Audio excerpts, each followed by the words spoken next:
This story begins as our protagonist narrates that he knew the name very well because he is uncontrollable, a sword master stuck in his room and a man out of his mind. Ghislain Perdium, the useless eldest son of Count Perdium. The scene then shifts to a knight covered in blood and slashes. He couldn't believe that he, the best knight of the north, had been defeated by such a worthless individual. Ghislain asks the knight if it's true that it's warm and cozy, mentioning that he invested a lot of money into setting up the trap. As he walks closer, holding his massive axe, he asks the knight if he likes it. The knight questions if Ghislain is really the garbage Perdium and if he had known about the plans all along. Ghislain smirks and replies that it's not just that. He also knew how many of them there were, who the spies were, and who had helped with reinforcements. He then tells the knight more seriously that he had known everything from the very start. The knight, still in disbelief, yells, demanding to know how a useless piece of trash like Ghislain could have pulled it off. In response, Ghislain kicks the knight in the face, ordering him to shut up. As the knight falls backward, throwing his mask aside, Ghislain declares that they can try to invade as many times as they want, but he will be the one to win this war, next time and every time after that. He then asks the knight if he knows why that is and reveals that it's because he has all the plans. A year earlier, near the Perdium estate in the kingdom of Lithuania, Ghislain woke up gasping for air, unsure of what had just happened. Realizing he was still breathing, he was shocked and confused, certain he should be dead. Just moments before, he had been beaten to death. His enemy had disarmed him, and his body was covered in blood from a deep slash. As his life slipped away, his enemy taunted him, calling him Ghislain Perdium, the Mercenary King, and one of the continent's 7 strongest men. Idun, one of the top 7 noble knights, stood over him and declared the war was over. He asked Ghislain if he had any last words. Ghislain, in response, said nothing except that it was a shame he couldn't fulfill his revenge. He cursed Idun, calling him a sickening bastard and telling him to die. Unfazed, Idun mocked Ghislain's arrogance and mentioned that he hadn't expected him to be the eldest son of the fallen Perdium household. He then asked if it was true that Ghislain left his family after his sister died. Shocked, Ghislain demanded to know how Idun had learned that, given that they were from different kingdoms. Idun revealed that, of course he knew. He had worked tirelessly to track Ghislain down. They, along with the Delphine household, were the ones responsible for bringing down his family. Ghislain was stunned by Idun's use of we, realizing there were others involved beyond Duke Delphine's household. Idun dismissed further explanation, telling Ghislain it was pointless since he was about to die. Enraged, Ghislain swore he would never forgive him, but the knight merely laughed and swiftly beheaded him. And that was when Ghislain had woken up. Looking at his reflection in the water, he was bewildered. He had been decapitated, yet his head was still firmly attached to his body. Running his hands over his face, he realized he was in his younger form. Gazing around, he wondered if he had been captured and used in some experiment by mages. Furious, he swore that those arrogant bastards would regret keeping him alive. Suddenly, someone rushed into the tent, calling him young master. It was Ricardo, a soldier of the Perdium household, who told him to come out, knowing he was awake. Before Ricardo could say more, Ghislain drew his blade, holding it near Ricardo's throat. He threatened to spare his life if he answered his questions, or perhaps not. Glaring at him with fury, Ricardo, sweating in fear and confusion, sighed in frustration and asked Ghislain if he didn't think this was crossing the line. Ghislain was baffled by Ricardo's response, wondering why Ricardo wasn't reacting more fearfully to his threat. Stuttering, Ghislain asked Ricardo what he was talking about. Ricardo pushed him away, shouting that Ghislain had worn himself out with a tantrum earlier and then fallen asleep. Shocked, Ghislain yelled, asking if he had really done that. Ricardo, exasperated, reminded him that he had thrown a fit about leading the group to raid the orcs, and now he was acting as if he'd forgotten everything after just taking a nap. Ghislain asks Ricardo what he means by orcs, if he really threw a tantrum, and what kind of nonsense that is. Ricardo, however, just grabs the bag and chest from the floor, telling Ghislain to gather his things because people are waiting. Confused, Ghislain asks where they are going. As Ricardo walks past him, he replies that they're heading to the Perdium estate. Ghislain is shocked, grabbing Ricardo and shouting for him to repeat himself, which only increases Ricardo's confusion. Ghislain then asks if he means the fallen Perdium estate. Stepping outside, Ghislain sees the estate for himself. He is stunned. It truly is the Perdium estate, standing just as it had before, even though he remembered it being reduced to ashes. Ricardo, noticing his shock, quietly asks if he had a nightmare and warns him that if Count Perdium hears him calling their estate fallen, he could be in serious trouble.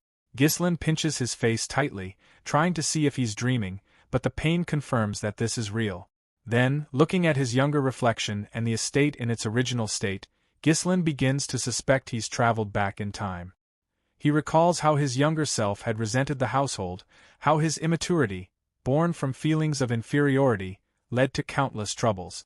Over time, the household began to avoid him, and, unable to bear the criticism, he ran away. Several years later, he had become a mercenary, surviving countless battles and gaining fame and skill. He eventually returned to Perdium, hoping to atone for his past mistakes, but by then, the estate had been destroyed, and he had lost everything. But now, it was all still here, and everyone he had lost was still alive. A smile crept across his face. He could hardly believe it. He wanted to sing for joy, but he knew it was too early to celebrate. He then turns to Ricardo, recalling that he had mentioned a raid on the orcs. Ghislain realizes that this day can't be forgotten. He remembers it all too well. It was the day that most of the raid squad would die. In his past life, he had joined the raid, eager to make a name for himself. The report had claimed there were only 3 orcs, and he thought it would be a simple task, even though he had no experience commanding a squad. But when they arrived, they found more than 20 orcs waiting. His stubbornness and inexperience had cost them dearly, as almost everyone in the squad had died. As Ghislain straps his armor on, he reassures himself that this time should be different. After all, the orcs didn't use any special tactics. They just overwhelmed them with numbers. The real problem, he knew, was whether anyone would trust him, since most people thought of him as a useless brat. Suddenly, the tower ahead was destroyed, crashing to the ground before him. One of the knights shouted that the orcs were already attacking, and huge orcs with axes were charging toward the camp. Ghislain was surprised. They arrived even faster than in his past life. The orcs easily cut down the knights who tried to stop them, causing the rest to flee in terror. A commander's voice ordered the knights to form up, and Skovan, the squad commander, ran forward, shouting for everyone not to panic and to form a defensive line. But before Skovan could reach the front, one of the orcs charged at him, knocking him off balance. Skovan quickly realized they had been ambushed while unprepared, and there were far more orcs than expected. At this rate, everyone would be slaughtered. Just then, someone shouted a warning, and Skovan looked back, seeing an orc behind him. Ghislain dashed forward at full speed, grabbed Skovan by the shoulder, and shoved him aside. Skovan, shocked and confused, watched as the tantrum-throwing young master swung his sword directly at the orc who was about to bring down its axe. Ghislain struck the orc's hand before the axe could hit, then, with a single swing, severed half the orc's arm. Skovan and the knights stood frozen in disbelief. The orc screamed in agony and collapsed to the ground. Ghislain, shaking the blood off his sword, cursed under his breath. He was frustrated that he couldn't use mana and wished he had returned to the past sooner. He walked toward Skovan, asking if he was right in assuming Skovan was the commander. Then he ordered Skovan to hand over command to him. Skovan, still stunned, apologized and stammered that he didn't understand what Ghislain was asking for. Ghislain clarified, with a sharp edge in his voice, that he wanted the commander's authority. Skovan knew Ghislain was an idiot, but asking for the right to command when the lives of their soldiers were on the line was out of line. Skovan stood up and firmly replied, "I can't," which shocked Ghislain. He demanded to know what Skovan meant by that. As Skovan walked forward, he asked if Ghislain thought this was some kind of game, explaining that even if he was the young master, he couldn't give up the authority given to him by the Lord so easily. Ghislain was irritated, but deep down, he knew he would have reacted the same way if an inexperienced idiot had asked him to hand over command. Just then, another orc appeared, charging straight toward them. Skovan rushed to the front, shouting for Ghislain to fall back, claiming that he'd handle it and that Ghislain was too inexperienced to lead. Ghislain, however, swung his sword backward, muttering that he had no choice. He then hurled it forward. Fortunately, Skovan tilted his head just in time to avoid the blade. Furious, Skoven grabbed Ghislain's shirt, shouting at him, "What do you think you're doing?" Before Ghislain could respond, a pained scream caught Skoven's attention. He turned to see the orc lying dead on the ground, Ghislain's sword buried deep in its skull. Skoven was stunned. He couldn't believe Ghislain had managed to strike the orc in its weak spot. Ghislain asked Skoven if he was right in assuming he was the commander, then added, "Do you know what the most important thing in battle is?" He glanced at the soldiers trembling in fear as they faced the rampaging orcs. Ghislain continued, "There's no hope in winning a battle when your troops are filled with fear. They need to gain momentum." Without waiting for a response, Ghislain dashed forward, grabbed the sword on the orc's head, and moved with incredible speed. He leapt toward the orcs, landing directly on the head of the lead orc, his sword piercing through its skull. Everyone was stunned. As he pulled his sword out, Ghislain taunted the orcs, telling them to come at him. He then shouted that he'd kill every last one of them. Furious, the orcs charged at him in a rage, but Ghislain met them head-on. He slashed at the nearest orc, rolled to dodge an attack, and severed another orc's arm in one swift movement. With incredible speed, he continued cutting down orcs left and right, their bodies falling in pieces all around him. Skoven, who witnessed it all, could hardly believe his eyes. He wondered if he was dreaming, knowing that even as a mana user, he struggled to fight like that. He marveled at how the skinny young master Ghislain was doing it all. Skoven noticed Ghislain was clearly tired but also realized that he was using the smallest, most efficient movements to dodge attack. His swordsmanship was precise, striking at the orc's weak spots as if he were a master swordsman despite not using any mana. Perhaps, Skoven thought, he was even greater than a typical swordmaster. Ghislain then teased the orcs, asking if that was the best they could do, taunting them that he wasn't even warmed up yet. He dodged their attacks with ease, then turned and ran, shouting over his shoulder that they were failing to live up to their reputation as a warrior species. Enraged, the orcs charged after him in blind fury. Ricardo shouted in panic, "All the orcs are chasing the young master." One of the knights asked if Ghislain was running away, unsure of what was happening. Ricardo, worried, called out to Skoven, but Skoven just stood there, watching Ghislain closely, wondering what in the world he was thinking. Skoven realized that while drawing the orcs' attention had been a good tactic, running away toward the edge of the cliff seemed like madness. But then, as he saw the cliff in the distance, something clicked. Skoven immediately ordered the knights to form a shield wall and told them they'd follow the first sun. As the orcs continued chasing him, Ghislain neared the cliff and turned to face them, so confident that Skoven would recognize his plan if he was a skilled commander. While Ghislain would have preferred to cut them all down himself, he knew his poor stamina wouldn't allow it. However, he was sure the rest of the squad would be able to handle the situation from there. As the knights positioned themselves behind the orcs, ready for action, Ghislain smiled, thinking everything was falling into place. He jumped off the cliff and gave the signal to Skoven. Immediately, Skoven ordered his troops to push the orcs off the cliff. The knights obeyed, using their shields and spears to drive the massive orcs over the edge. They gave it their all, and one by one, the orcs fell, their bodies crashing down hopelessly and being crushed upon impact. The breathless knights could hardly believe they had succeeded, having managed to kill all the orcs.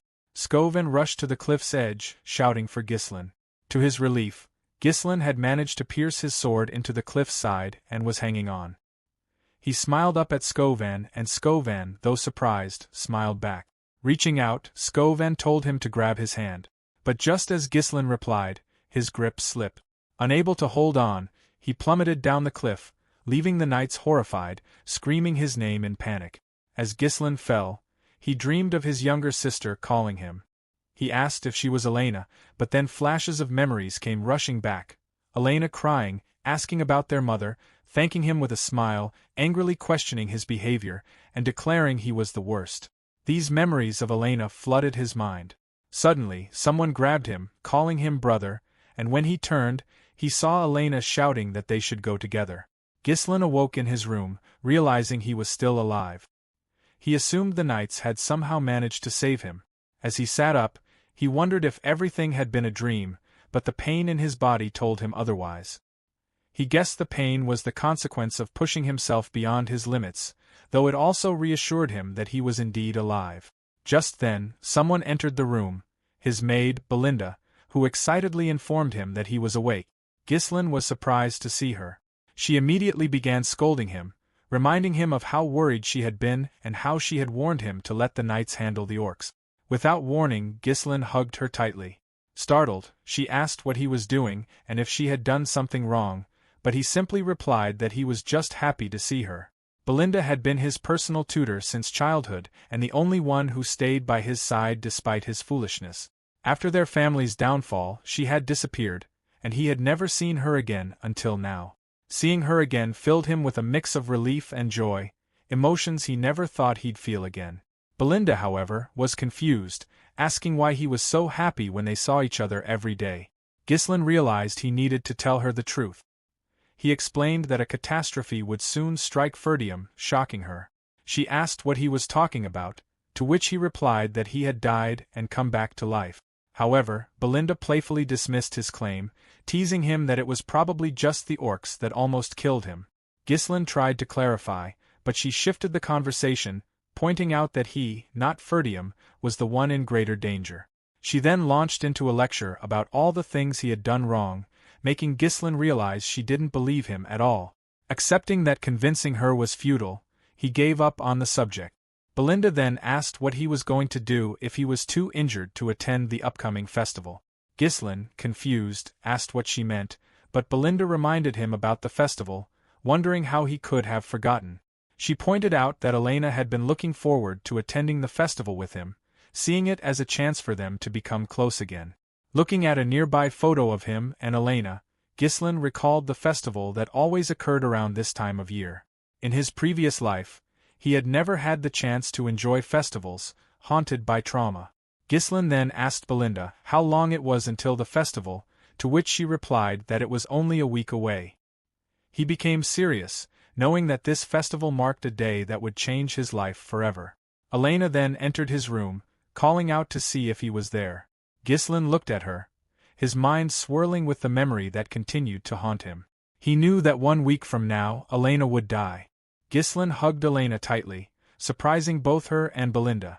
Elena, stammering with embarrassment, asked what was wrong with him and if this was some kind of prank. He simply told her that he missed her. Embarrassed, Elena pushed him away and shouted that he was creeping her out while Belinda watched in silence. Ghislain coughed in pain, shocked at the level of strength coming from a child, and wondered if she had always been that strong. Elena then mentioned that Belinda had asked her to come and questioned what kind of game he was playing, asking if he thought it would make everything okay. Confused, Ghislain asked what she was talking about. Elena reminded him that he had once told her to piss off because she was annoying, adding that he had even said her presence was disgusting. Ghislain was taken aback, unable to believe he had said something so cruel to her.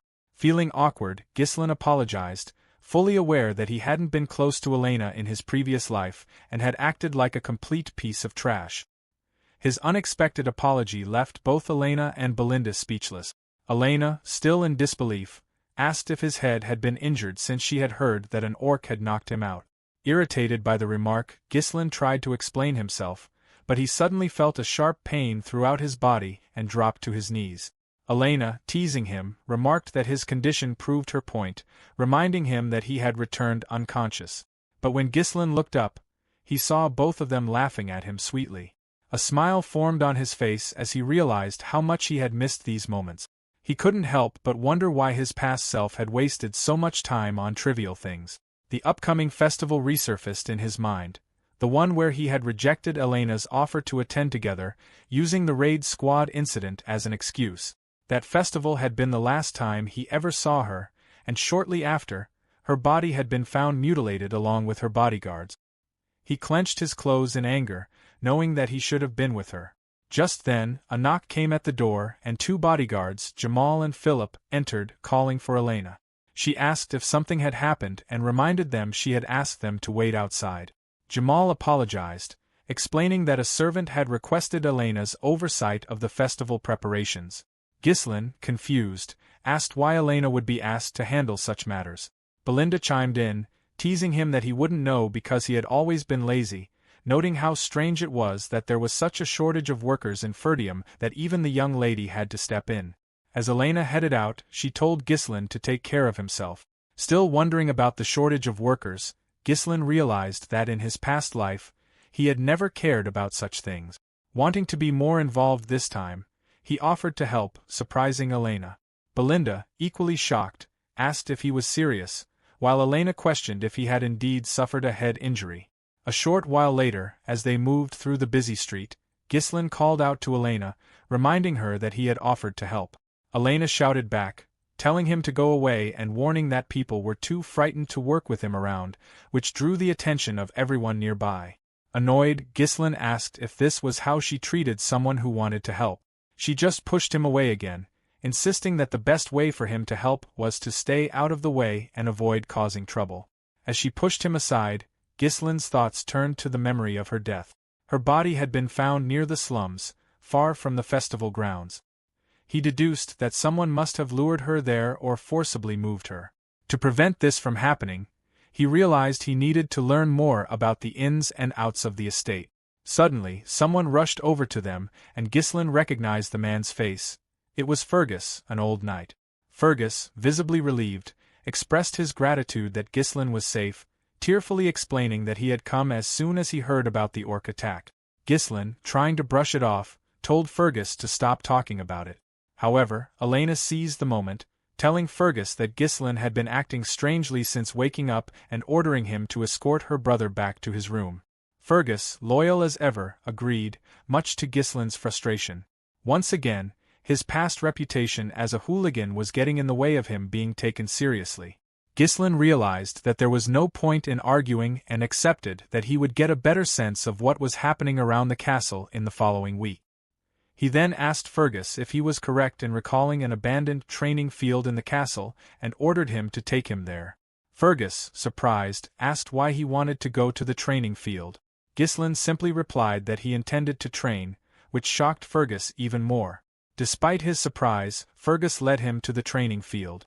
Upon arrival, Ghislain was surprised to find the field in much better condition than he had expected. He glanced around at the weapons and facilities, realizing it was a perfectly suitable place for him to train, better than anything he had encountered even as a mercenary. Fergus explained that the area had been maintained in case Ghislain ever wished to use it, and added that he assumed Ghislain's interest in training was just a passing phase. Ghislain then wondered if, in his past life, Fergus had been the one maintaining the facilities and cleaning the weapons for him, and came to the realization that it was likely true. With a light tap on Fergus's shoulder, Ghislain jokingly told him that he needed to live a long life, as dying really felt like a terrible experience. Fergus, somewhat confused, responded that Ghislain was speaking as if he had already experienced life and death. Ghislain, with a grin, confirmed that Fergus was sharp. He had indeed died and been resurrected. Fergus, however, dismissed it as nonsense. Changing the subject, Ghislain told Fergus he could head back as he was about to start training. Fergus, bowing in respect, assured him he would be just outside if needed. As Fergus left, Ghislain reflected on how he had once treated everyone around him as enemies. He now realized how short-sighted he had been. His thoughts turned to the week ahead, remembering that in his previous life, it had been revealed that a neighboring lord was behind Elena's death. This event had dragged the Perdium family into a war that eventually led to their downfall. Elena's death had been the catalyst for everything, and now Ghislain knew he had to set things right, starting from there. Sitting in the middle of the training ground, Ghislain knew that the first thing he needed was to improve his physical condition. While time was short, he knew he could at least regain control over his mana. Inhaling deeply, he began to gather mana around him. Mana, a supernatural force, allowed humans to surpass their natural limit. Most people struggled with the process of detecting and drawing in mana, but for Ghislain, it came naturally. Even in the chaos of battle, Ghislain concentrated on connecting the mana particles floating in the air, bundling them together as if he were spinning a spool. With his experience from thousands of battles, creating a mana core, a concentrated point of energy, was effortless. However, he knew that simply forming a mana core wasn't enough. In his previous life, he had learned from a half-burned magic book how to create multiple cores within his body, far exceeding the typical limit. Using this technique, He could form a second and even a third core, weaving them together into a powerful mesh that produced explosive force. As he pushed his body to form 3 cores simultaneously, the pain became intense, but Ghislain endured it. Blood began to pour from his nose and mouth, a sign that his body was nearing its limit. Even though he had managed to create 5 cores in his past life, he knew that for now, 3 was his current limit. The strain on his body was immense, but the method he used granted him immense power in a short period of time, though it required an enormous amount of mana in return. Exhausted and bleeding, Ghislain recalled that the primary reason he lost to Idun in his past life was because he ran out of mana. He knew that if it had been a fair fight, he would have won. However, Idun had brought an entire knight order to fight him when he was depleted. While Ghislain was aware that his current technique was unstable, it was enough for now, especially given his youthful body and the time he had on his side. As he stood up, he silently vowed to himself that this time he would take Idun's head. He also swore to destroy those bastards behind House Delphine, the ones who had helped ruin his family. 1 week later, on the day of the festival, Ghislain strapped his weapon belt tightly around his waist and secured some explosives alongside his sword. As he stepped into the streets where the festival was in full swing, Elena spotted him and was taken aback. She expressed her surprise that he had actually come, noting that he had never attended such events before. When she asked what had changed, he simply replied that as a member of the Perdium family, he should attend festivals from time to time. Elena observed that he had been acting strangely lately, adding that she had heard he had done nothing but train all week. Ghislain brushed it off, asking what was so unusual about the next in line of a nightly family training. Elena reminded him that he hadn't cared about such things before and pointed out that he had once complained about their father, even saying that he wished to be the Lord already. Her words hit him hard. However, she then cheerfully turned around and told him she liked the way he was now, as it reminded her of the old him. Ghislain remained silent, staring at her while reflecting on what he had realized over the past week. His actions had changed, and as a result, his interactions with people and the course of events were beginning to shift as well. He understood that while the general flow of the future might remain the same, the small details were already being altered. Ghislain knew that using his knowledge of the future wisely was his responsibility, and he had to respond to each situation carefully. Reassuring himself, he touched the explosives on his belt, confirming that his preparations were complete. He spent the evening following Elena around as she negotiated with a baker over the price of bread and explored the festival with her. Hours passed, and as they finally sat down to rest, Elena sweetly mentioned that the festival had been fun but was starting to feel repetitive, like every other year. She wondered aloud if there was anything new happening that night, but Ghislain remained quiet, staying alert. Even though the festival was nearing its end, nothing had happened yet, and he started to wonder if his presence with Elena had somehow altered events. But then someone approached Elena, asking if she wanted to check out other areas. Ghislain's attention sharpened. Jamal, one of their house's knight, suggested to Elena that, according to a friend, there were new events happening elsewhere, and asked if she wanted to see them.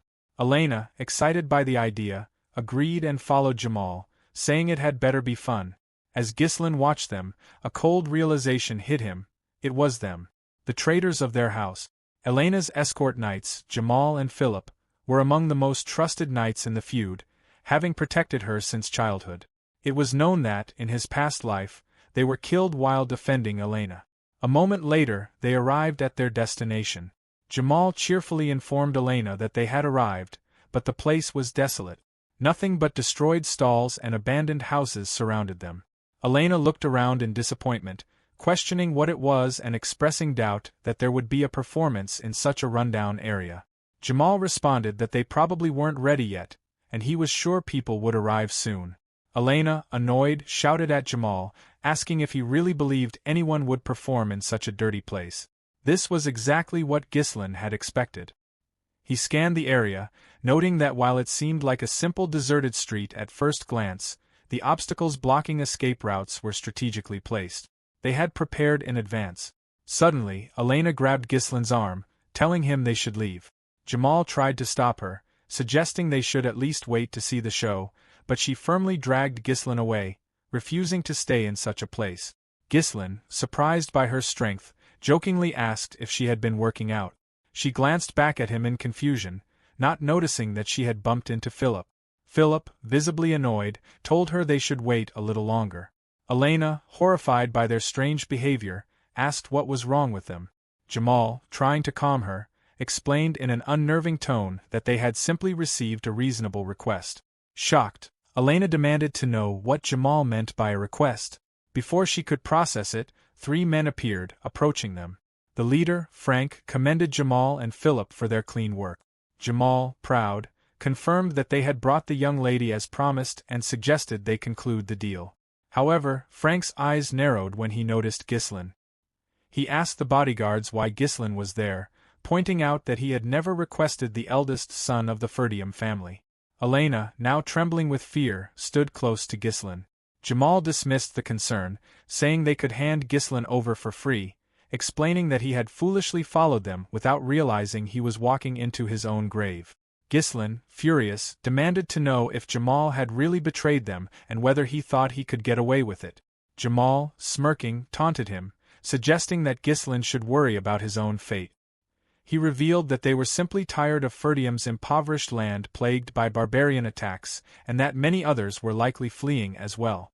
Without warning, Ghislain slashed at Jamal, cutting him in half before he could fully comprehend what had happened. Philip and Frank were stunned, unable to believe what they had just witnessed. Ghislain coldly told Jamal that, unlike him, at least they had never betrayed their family.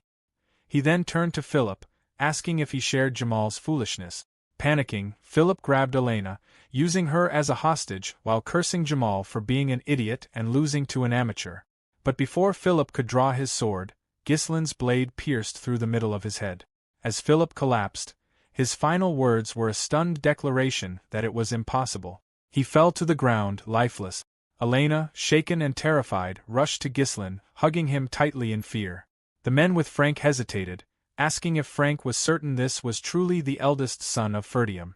They had always heard that Ghislain had no real combat experience or formal training. Frank, however, was convinced. Judging by Ghislain's appearance and the fact that he had instantly killed 2 knights using mana-infused attacks, there was no doubt in his mind. Frank acknowledged that they had been caught off guard but noted Ghislain's unexpected skill. Elena, terrified and stuttering, only asked Ghislain what was happening, but he remained silent. Without a word, he struck Elena on the nape, rendering her unconscious. Gently, he laid her down, telling her to rest for a bit. Frank, now amused, thanked Ghislain for doing their work for them, mockingly calling him the eldest son of Perdium. He and his men began to approach, remarking that Ghislain was much different than what they had heard. They had intended to deal with Jamal and Philip themselves, but Ghislain had already taken care of that. Frank then asked if Ghislain had been hiding his true skills all along. Ghislain, unfazed, pulled his sword from Philip's head and asked Frank why it mattered. As Ghislain shook the blood from his sword, he assessed the situation. There were 3 enemies, 2 of them insignificant, but Frank, standing in the middle, emanated a much stronger level of mana.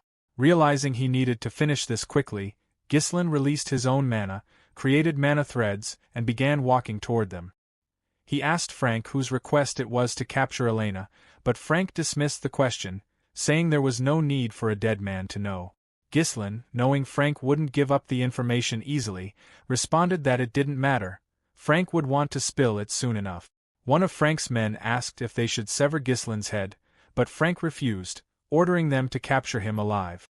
He instructed them to break every limb in Ghislain's body to drive him mad. Frank added that Ghislain's pain would make the final result more satisfying. The men agreed and charged at him. Ghislain quickly grabbed one of his explosives and threw it at them. One of the men noticed it was a firecracker, but before he could react, Ghislain's sword had already pierced his forehead, killing him instantly. The other man lunged at Ghislain from the side, shouting that the explosive was a cheap trick. Ghislain, however, blocked the attack just in time, parrying the man's sword with his own. Ghislain skillfully rolled his arm over the opponent's hand, disarming him before decapitating him with a single, swift stroke. Then Ghislain felt a sword nearing the back of his head. Frank had launched a sneak attack. Thanks to his quick reflexes, Ghislain managed to block it at the last second, preventing what could have been a fatal strike. Frank, astonished that Ghislain had blocked his attack from such an awkward position, pressed forward. Ghislain immediately pushed Frank's sword away and spun around, slashing at Frank and managing to cut his neck. Frank's pipe fell and shattered as he stumbled. Ghislain expected Frank to fall, but to his shock, Frank swung his sword again, still standing despite the wound.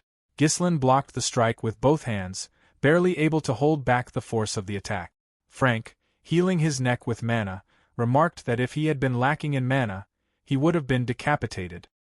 He gritted his teeth, struggling to counter Frank's overwhelming power. He wondered how Frank had survived a strike to the neck, suspecting that he had concentrated his mana in that area to reduce the damage. As Frank charged his mana into his sword, he commented on Ghislain's unusual swordsmanship for someone so young. Frank assured him that regardless of how he had learned it, his journey would end there. Yet Ghislain merely smiled in response, surprising Frank, who couldn't believe what he was seeing. He then pushed Frank's sword aside, planted his swords into the ground, spun his body around, and delivered a powerful kick to Frank's face. The blow sent Frank stumbling backward, but he managed to regain his footing, standing firm. Frank teased him, reminding him that his attacks wouldn't work with such low mana levels. However, almost immediately, Frank doubled over in pain, dropping to his knees and vomiting blood. Staring at his trembling hands, Frank was stunned. He knew something was wrong.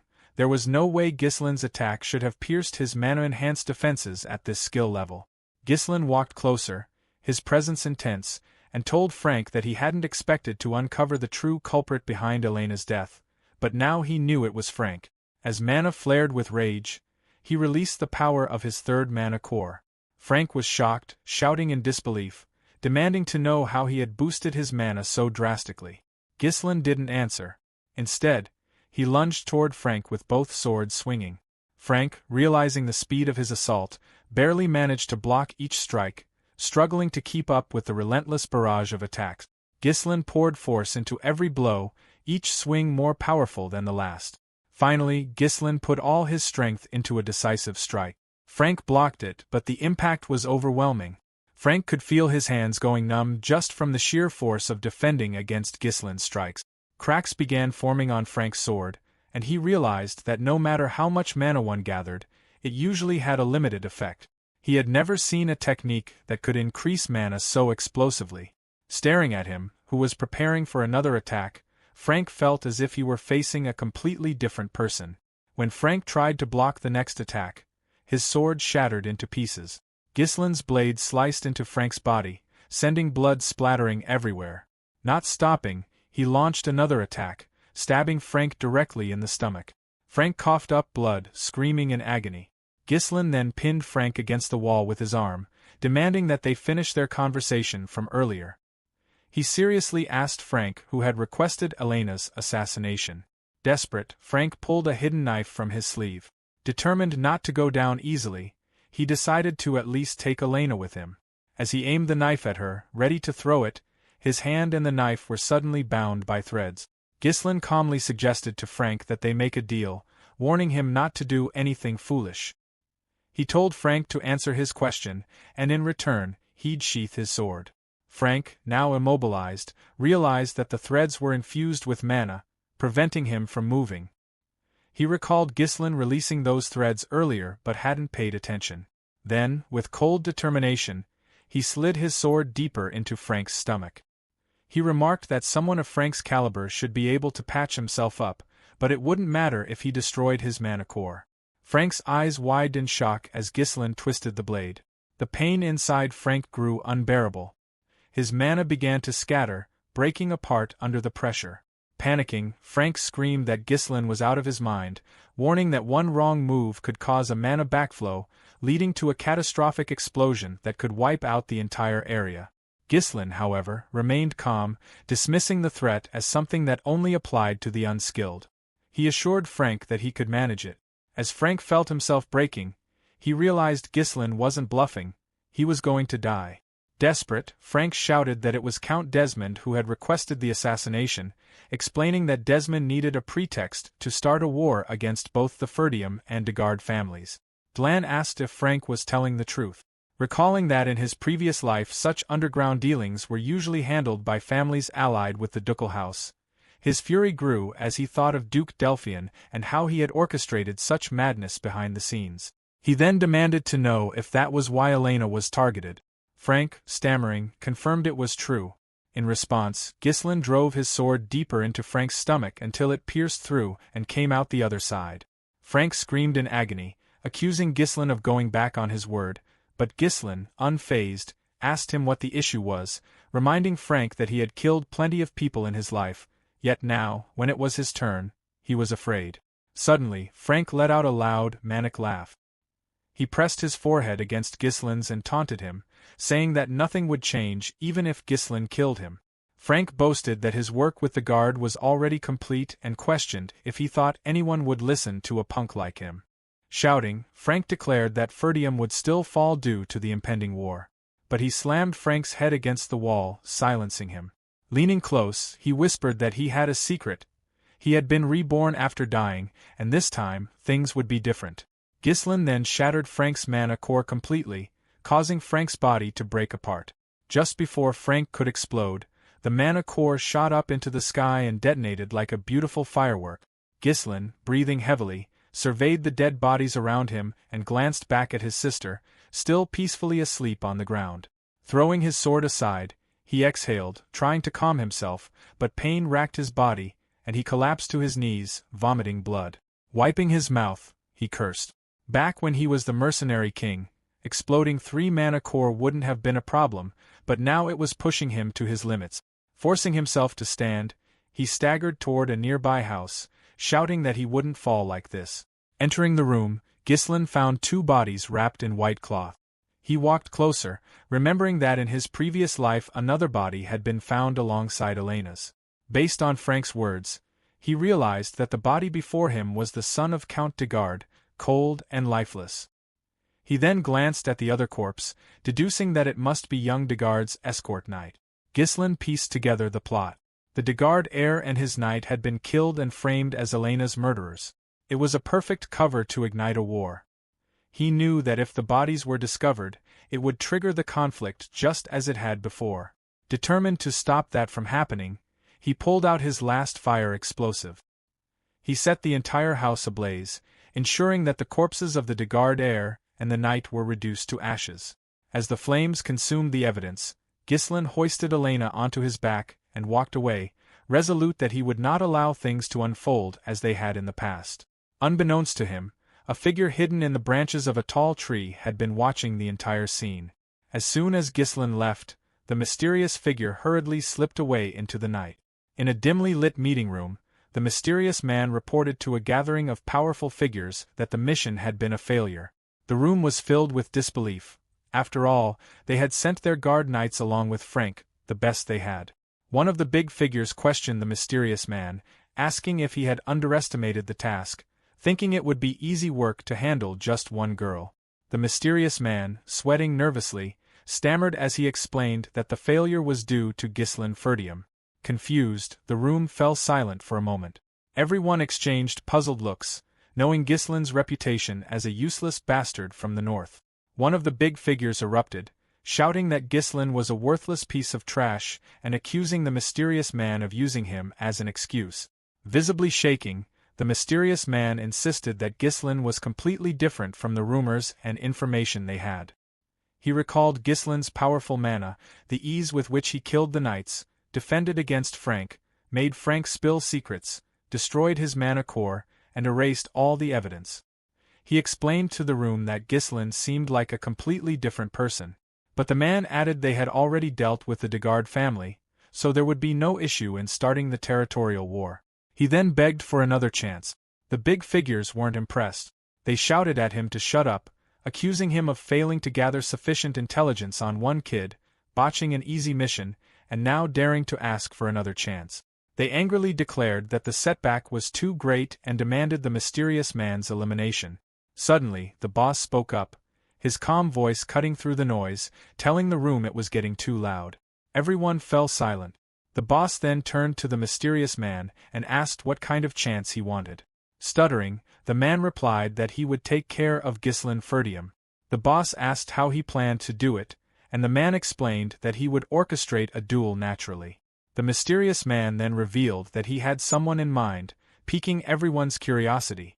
When asked who it was, he replied that it was Cain Loges, a swordsman famous for his strength-based swordsmanship. Despite Cain's young age, he was considered the epitome of strength, and the mysterious man confidently stated that no one in the north could match Cain's raw power. He added that Cain was Ghislain's cousin, so it wouldn't be difficult to arrange a meeting between them. Surprising the room, the boss agreed to the plan but warned the mysterious man that if he failed again, there would be no next time. The mysterious man, filled with renewed determination, swore he wouldn't disappoint the boss. Meanwhile, in the training hall of Perdium Castle, Fergus entered, excusing himself as he approached Ghislain. Before he could speak, a long thread of mana shot out toward a nearby sword, grabbing it and pulling it to Ghislain. Fergus was shocked as Ghislain caught the sword midair and swung it back and forth, testing its balance before declaring it suitable. Noticing Fergus, Ghislain greeted him, and Fergus quickly bowed, apologizing for interrupting his training. He then asked Ghislain how he had managed to perform that trick. Ghislain, holding the sword aloft by the mana thread, explained that it was a technique called the mana thread, which allowed him to manipulate mana like a string. In his past life, Ghislain had used the technique regularly, but at his current level, with less mana, he had to implode his core to use it at full strength. However, he had figured out how to make a single thread using minimal mana, allowing him to still employ the technique. Fergus, astonished, remarked that even though he had trained in mana for a long time, he had never seen such a technique before. Smiling, he reflected on how Ghislain had once shown no interest in training or using mana, and now here he was, performing extraordinary feats with it. Ghislain, sensing Fergus had a reason for his visit, asked if there was something he wanted. Fergus hesitated for a moment, then bowed deeply and thanked him for protecting the young lady Elena. Ghislain, surprised, asked why Fergus was thanking him when it was something he should have done anyway. Shrugging it off, Ghislain suggested they should have a meal together, and Fergus, still smiling, agreed. A few days passed, and the festival remained paused. It was understandable, given that a guard knight had attempted to traffic the young lady Elena. Sitting at the table, Elena was visibly frustrated and angry. She complained that no one believed her when she said Ghislain had saved her, urging him to say something. However, Ghislain calmly replied that it was fine, they wouldn't believe them anyway. Belinda, on the other hand, was furious, asserting that Jamal and Philip had tried to take Elena for themselves, calling them perverts. Ghislain glanced at Elena, relieved that she was alive and that he had managed to prevent the war from breaking out.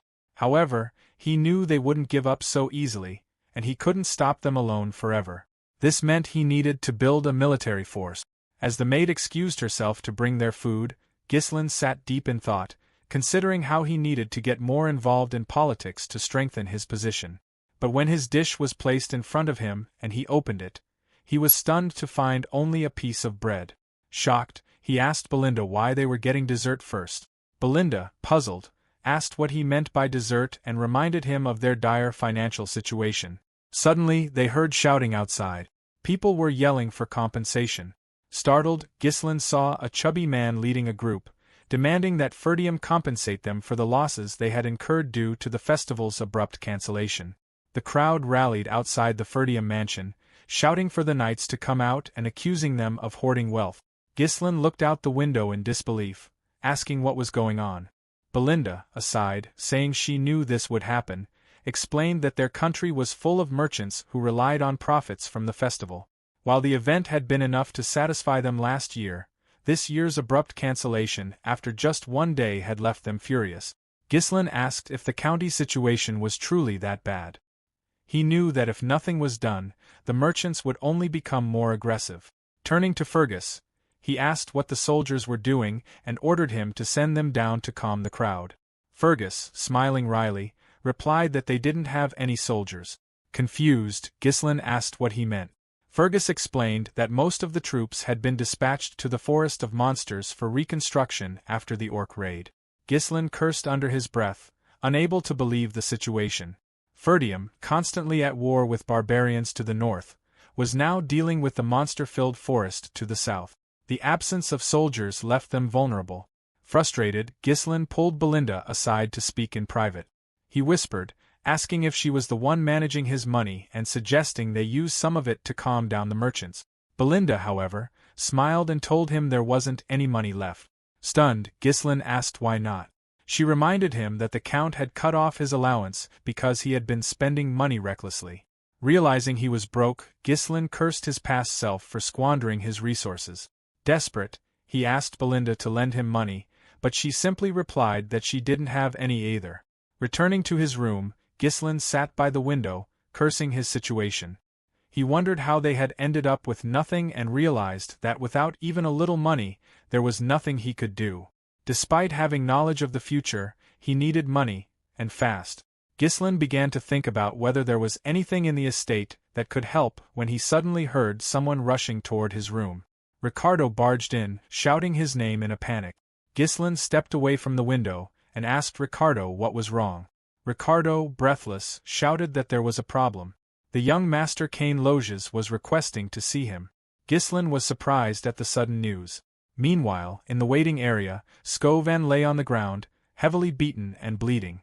A man punched him hard in the face, followed by another blow to his chest. Scovin coughed up blood from the severe beating.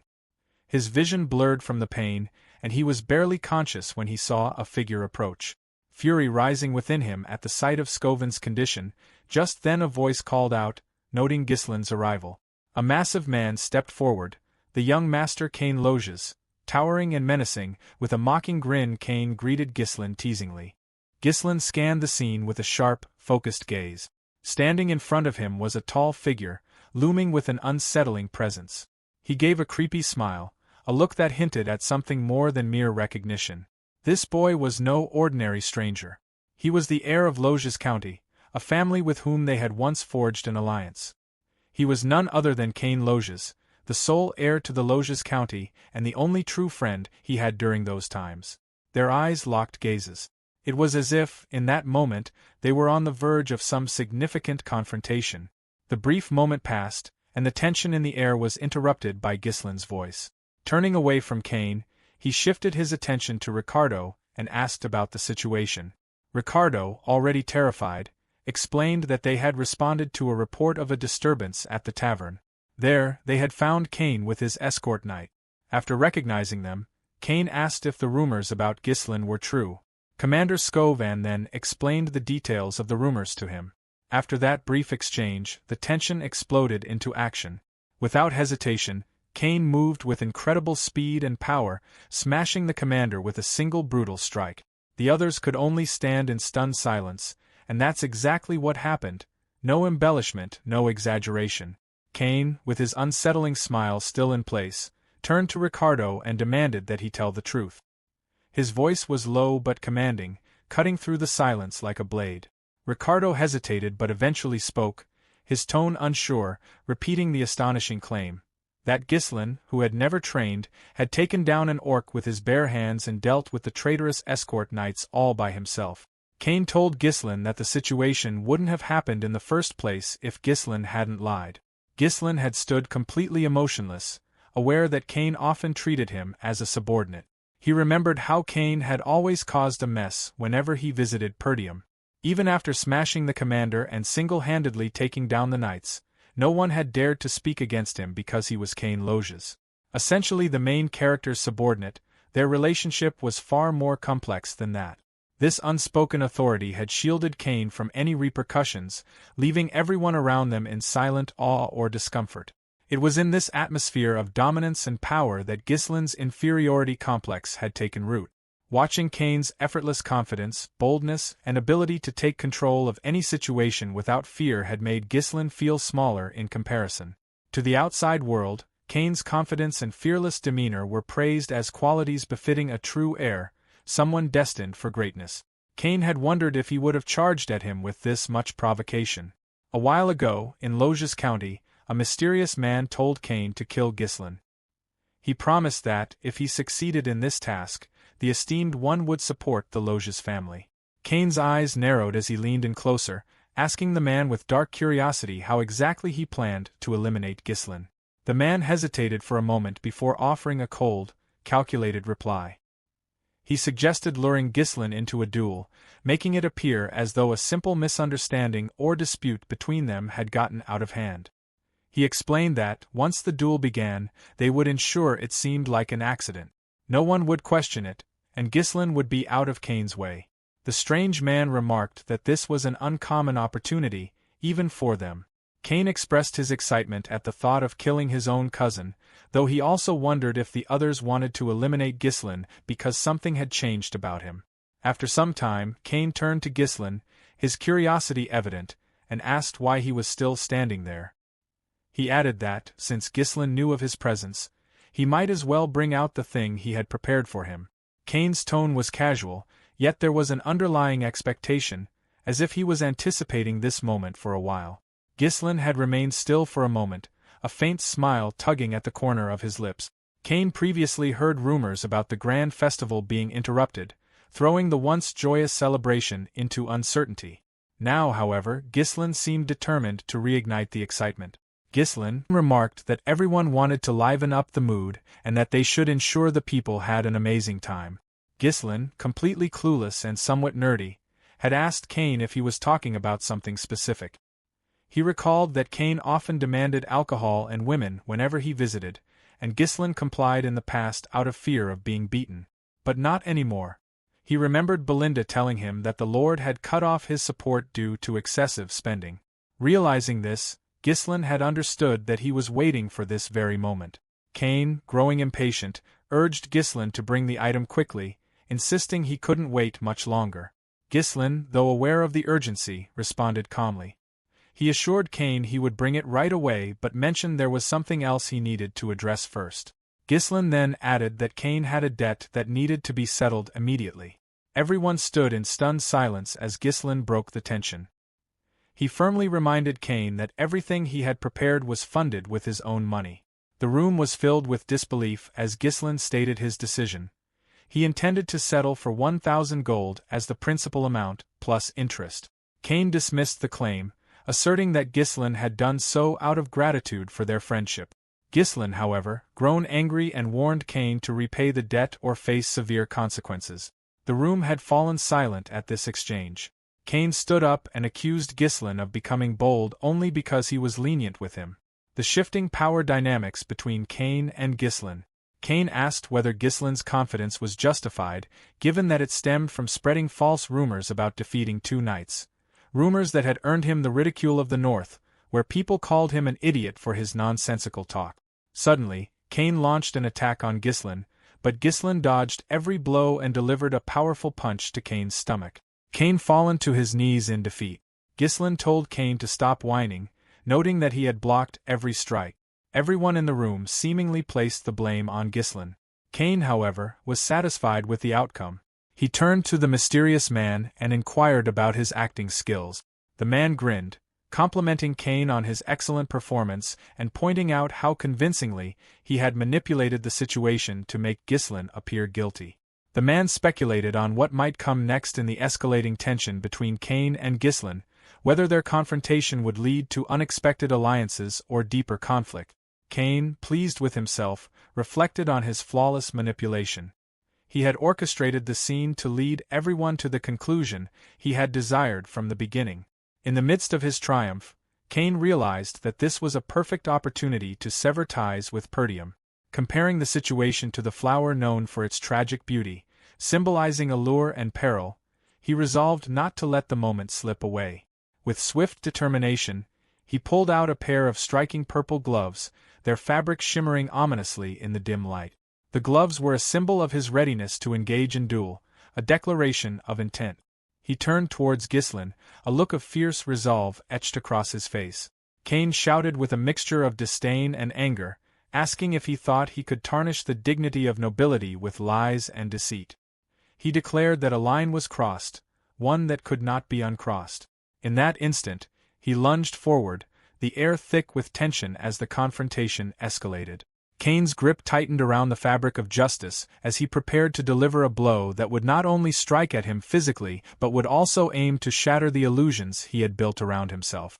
Afterwards, in a fit of rage, Ghislain slammed his gloves against Kane's face, the sound echoing throughout the room. With fire in his eyes, He challenged Cain to a duel, stating with steady defiance that Cain had insulted an heir in front of the people of Perdium. Cain, momentarily taken aback, quickly regained his composure and smirked as he accused Ghislain of being foolish enough to dig his own grave.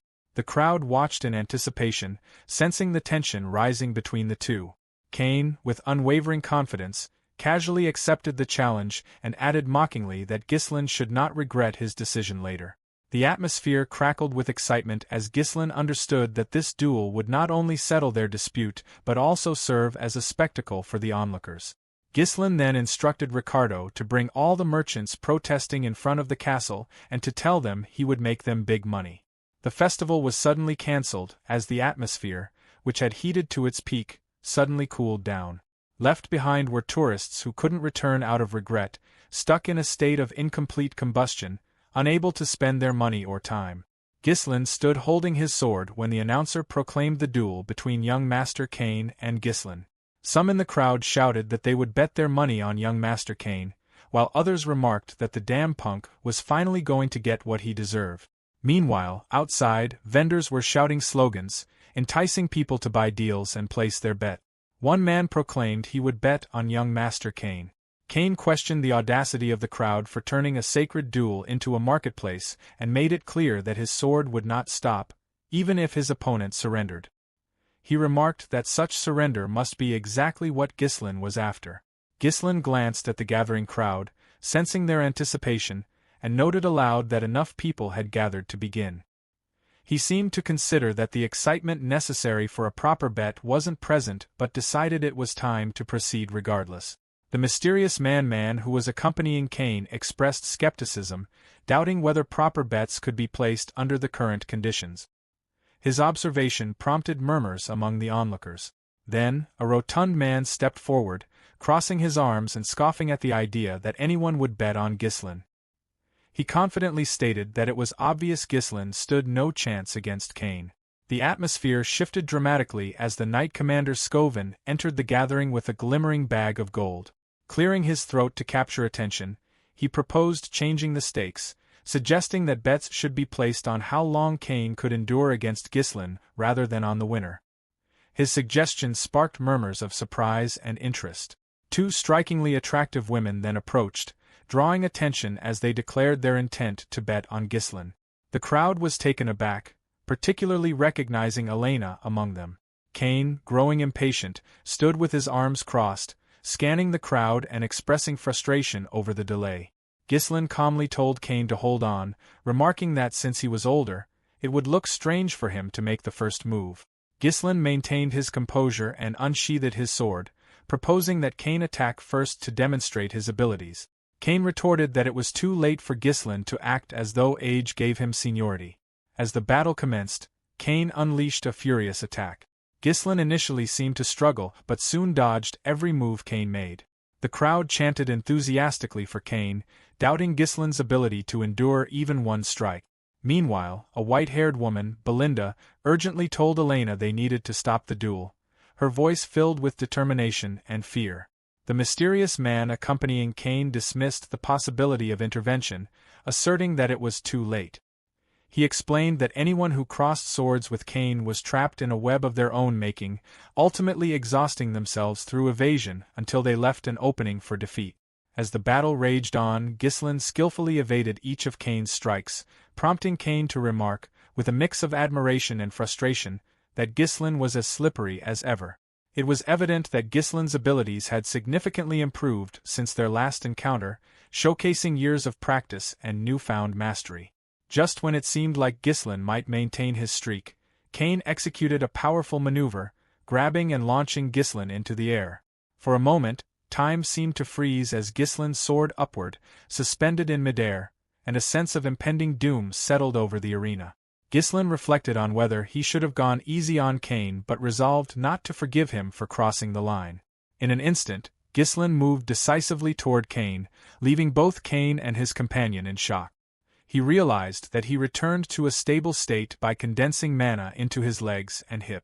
Ghislain told Cain that his ignorant swordsmanship must have made him think he was the strongest just because the opponent would get scared if he showed even a little of his strength.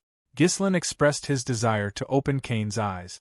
Kane, unable to handle this, attacked Ghislain with remarkable agility and a repertoire of swift, fluid technique. Ghislain expertly dodged every single attack that came his way. Each move was a testament to his honed reflexes and combat training. As he weaved effortlessly through the onslaught in a breathtaking display of skill, he not only avoided his opponent's strikes but also seized an opportunity that seemed to appear out of nowhere. In an instant, he deftly stepped on the hilt of his adversary's sword, using it to his advantage. With a quick, calculated motion, he drew his own weapon and slashed across the opponent's neck. The crowd, which was eagerly anticipating a different outcome, fell into a stunned silence, their expressions frozen in disbelief. They began discussing how Ghislain's strength and skills had improved significantly. Meanwhile, Kane realized that the wound was shallow. Even though it could have been deeper, he wondered if Ghislain had performed that maneuver on purpose. The level of swordsmanship displayed was astonishing, leaving him to question how anyone could master such precision and control. It seemed to him as if Ghislain had anticipated every move, perfectly countering each strike with a grace that felt almost otherworldly. After the swift and decisive victory, Ghislain casually threw his sword aside with a nonchalant flick of his wrist. The weapon landed with a thud on the ground, a symbol of his dismissive attitude toward the encounter. He looked at the crowd, smirking slightly, and declared that such a glaring gap in skill wouldn't provide enough entertainment for an audience deserving of more. He then announced that he would fight barehanded from that point on. Ghislain further informed Kane that he would use this opportunity to educate him, with his bare knuckles. Kane was taken aback by Ghislain's unexpected confidence, especially considering the intensity of their battle. The idea of being educated struck him as particularly ironic, given the context of their duel. Kane exclaimed in disbelief that Ghislain thought he could teach him anything. Ghislain, unfazed by Kane's reaction, admitted calmly that he was no match for Kane in swordsmanship. With a glint of mischief in his eyes, he suggested they make things more interesting by taking a handicap. He proposed that they fight barehanded, a bold move that hinted at his confidence in his abilities. As Kane was known to excel in hand-to-hand combat, Ghislain confidently added that he would wager an additional 2,000 gold pieces, doubling his initial bet. This audacious claim sent a ripple through the crowd, leaving them taken aback by the unexpected turn of events. The atmosphere buzzed with excitement and confusion as onlookers struggled to comprehend the situation unfolding before them. What had started as a straightforward duel was now spiraling into something entirely different. With the two combatants stripped of their weapons and engaged in a bare-handed brawl, spectators exchanged bewildered glances, questioning the nature of the contest. What began as a display of skill and valor quickly transformed into a chaotic showcase of raw strength and determination, leaving everyone on the edge of their seat. Many onlookers thought Ghislain's challenge to Kane was sheer insanity, but they later acknowledged the excitement it brought. A man among the crowd encouraged others to place additional bets, emphasizing the novelty of the bare-handed fight. The crowd buzzed with anticipation as they eagerly placed their bets on Kane, whose reputation as a formidable fighter fueled their enthusiasm. Kane smirked as he looked at Ghislain, mocking him by saying that his antics were laughable. He then defiantly tossed his weapon aside, signaling his readiness to engage without additional advantages. Kane taunted Ghislain, daring him to fight unarmed. However, in a surprising twist, he suddenly picked up his sword again and declared that he would use it after all. Kane then lunged forward to attack Ghislain with determination. The shift from barehanded to armed combat shocked the spectators, who could hardly believe what they were witnessing. Ghislain, amused by the development, remarked that he had expected this all along. He stated calmly that it was time to knock some sense into Kane. As Kane swung his sword with fervor, Ghislain demonstrated remarkable agility, dodging every attack effortlessly. His movements were fluid and calculated, a dance of evasion that increasingly frustrated Kane. Seizing the opportunity, Ghislain delivered a sharp punch to Kane's chin, sending him staggering backward in shock. Kane could not fathom how this so-called fool was able to outmaneuver him at every turn. As the crowd began to comprehend the unfolding drama, a wave of realization washed over them. Ghislain might actually win the fight. Excitement crackled in the air as whispers spread among the spectators, fueling their anticipation. Ghislain taunted Kane further, challenging him to get up and continue, while making it clear that he hadn't even begun to fight seriously. This remark provoked Cain, who, losing his composure, charged recklessly at Ghislain. Fueled by frustration, he swung wildly, desperate to land a blow. Yet, to his dismay, Ghislain evaded every attack with ease. It seemed to Cain as if Ghislain could predict his movements, slipping away from each strike with uncanny precision. At that moment, Cain realized he had avoided making eye contact with Ghislain until now. Feeling increasingly cornered, Cain resolved to kill him, believing it was the only way to protect his family and Loge's future. One after another, Ghislain unleashed powerful punches aimed directly at Cain, each landing with force and knocking him to the ground. As Cain lay disoriented, Ghislain grabbed a fistful of his hair and forced him to look up. With contempt in his voice, Ghislain stated that he pitied Cain's father for having a son like him. He paused briefly before continuing, explaining that Count Loges had done everything possible to assist Perdium when it was on the brink of collapse. A few years ago, his had once expressed his intentions to send more support to Perdium during a serious conversation. He acknowledged the deep friendship he shared with Count Perdium, but he was also acutely aware that they were grappling with their own difficulties. He questioned why they should continue investing in a land that was withering away, his frustration evident as he likened it to pouring water into a cracked bucket that drained away no matter how much was given. As he recalled that moment, Cain felt a pang of worry. He expressed exasperation, noting that it hadn't even been a week since he had returned, yet they was already planning to help Perdium once more. Turning to his father, concern etched across his features, he pleaded with him not to go. Cain expressed desperation, pointing out that everyone was trying to stop his father and emphasizing that he couldn't keep sacrificing everything for a place on the brink of collapse. Cain's father simply stated that they were just friends, a seemingly simple declaration that felt like a weighty burden in the midst of the chaos unfolding around them.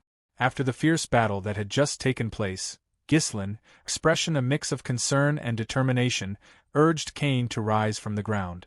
However, Cain, still reeling from the intensity of the moment, shook his head and indicated that he accepted his defeat.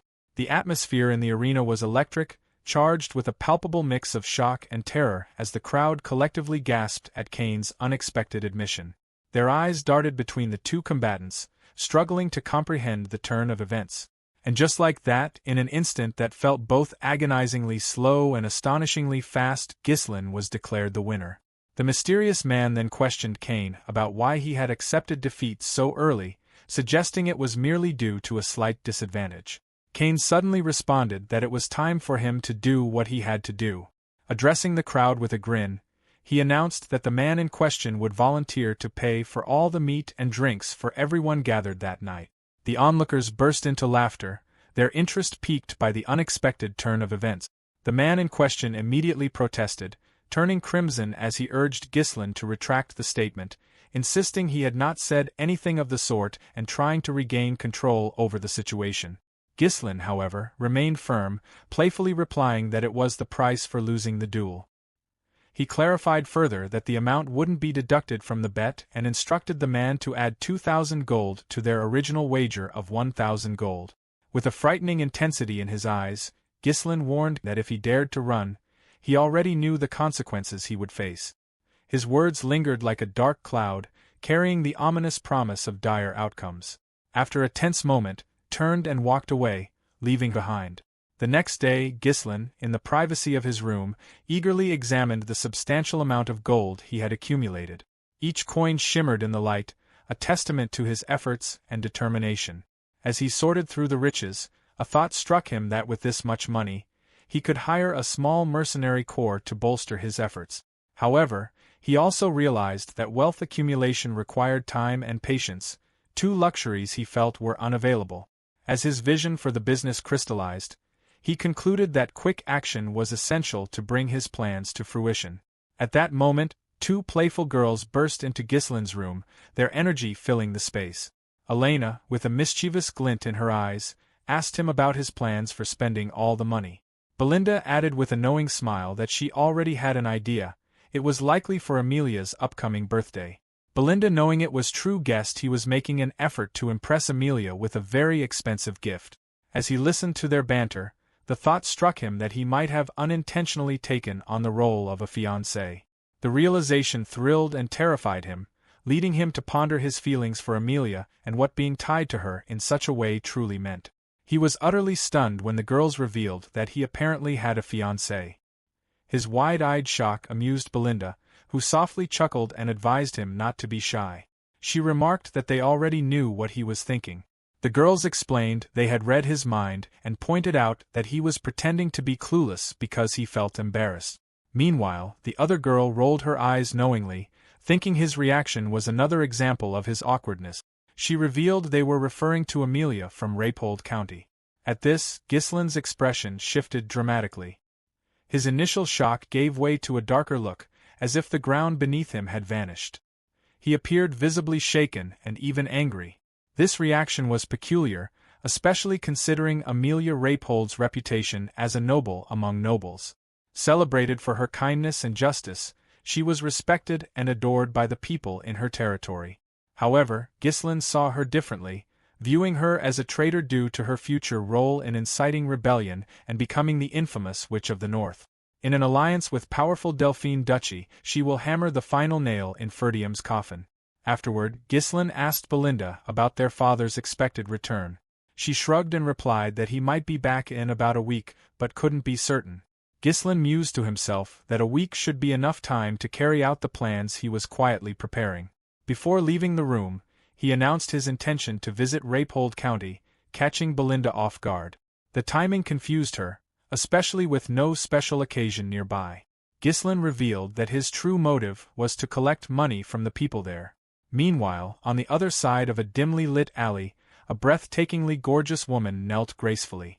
Her radiant blonde hair, cascading like spun gold over her shoulders, held a pair of polished shoes in her slender hands, presenting them as though they were a precious gift, perhaps the answer to someone's deepest wish.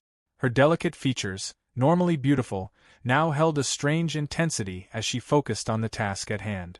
Yet, there was something off-putting about her. A dark, useless spider crawled slowly across her pale cheek, almost as if it had chosen her as its own twisted sanctuary. She didn't seem to mind. Her gaze remained unwavering, locked on the young homeless girl in front of her.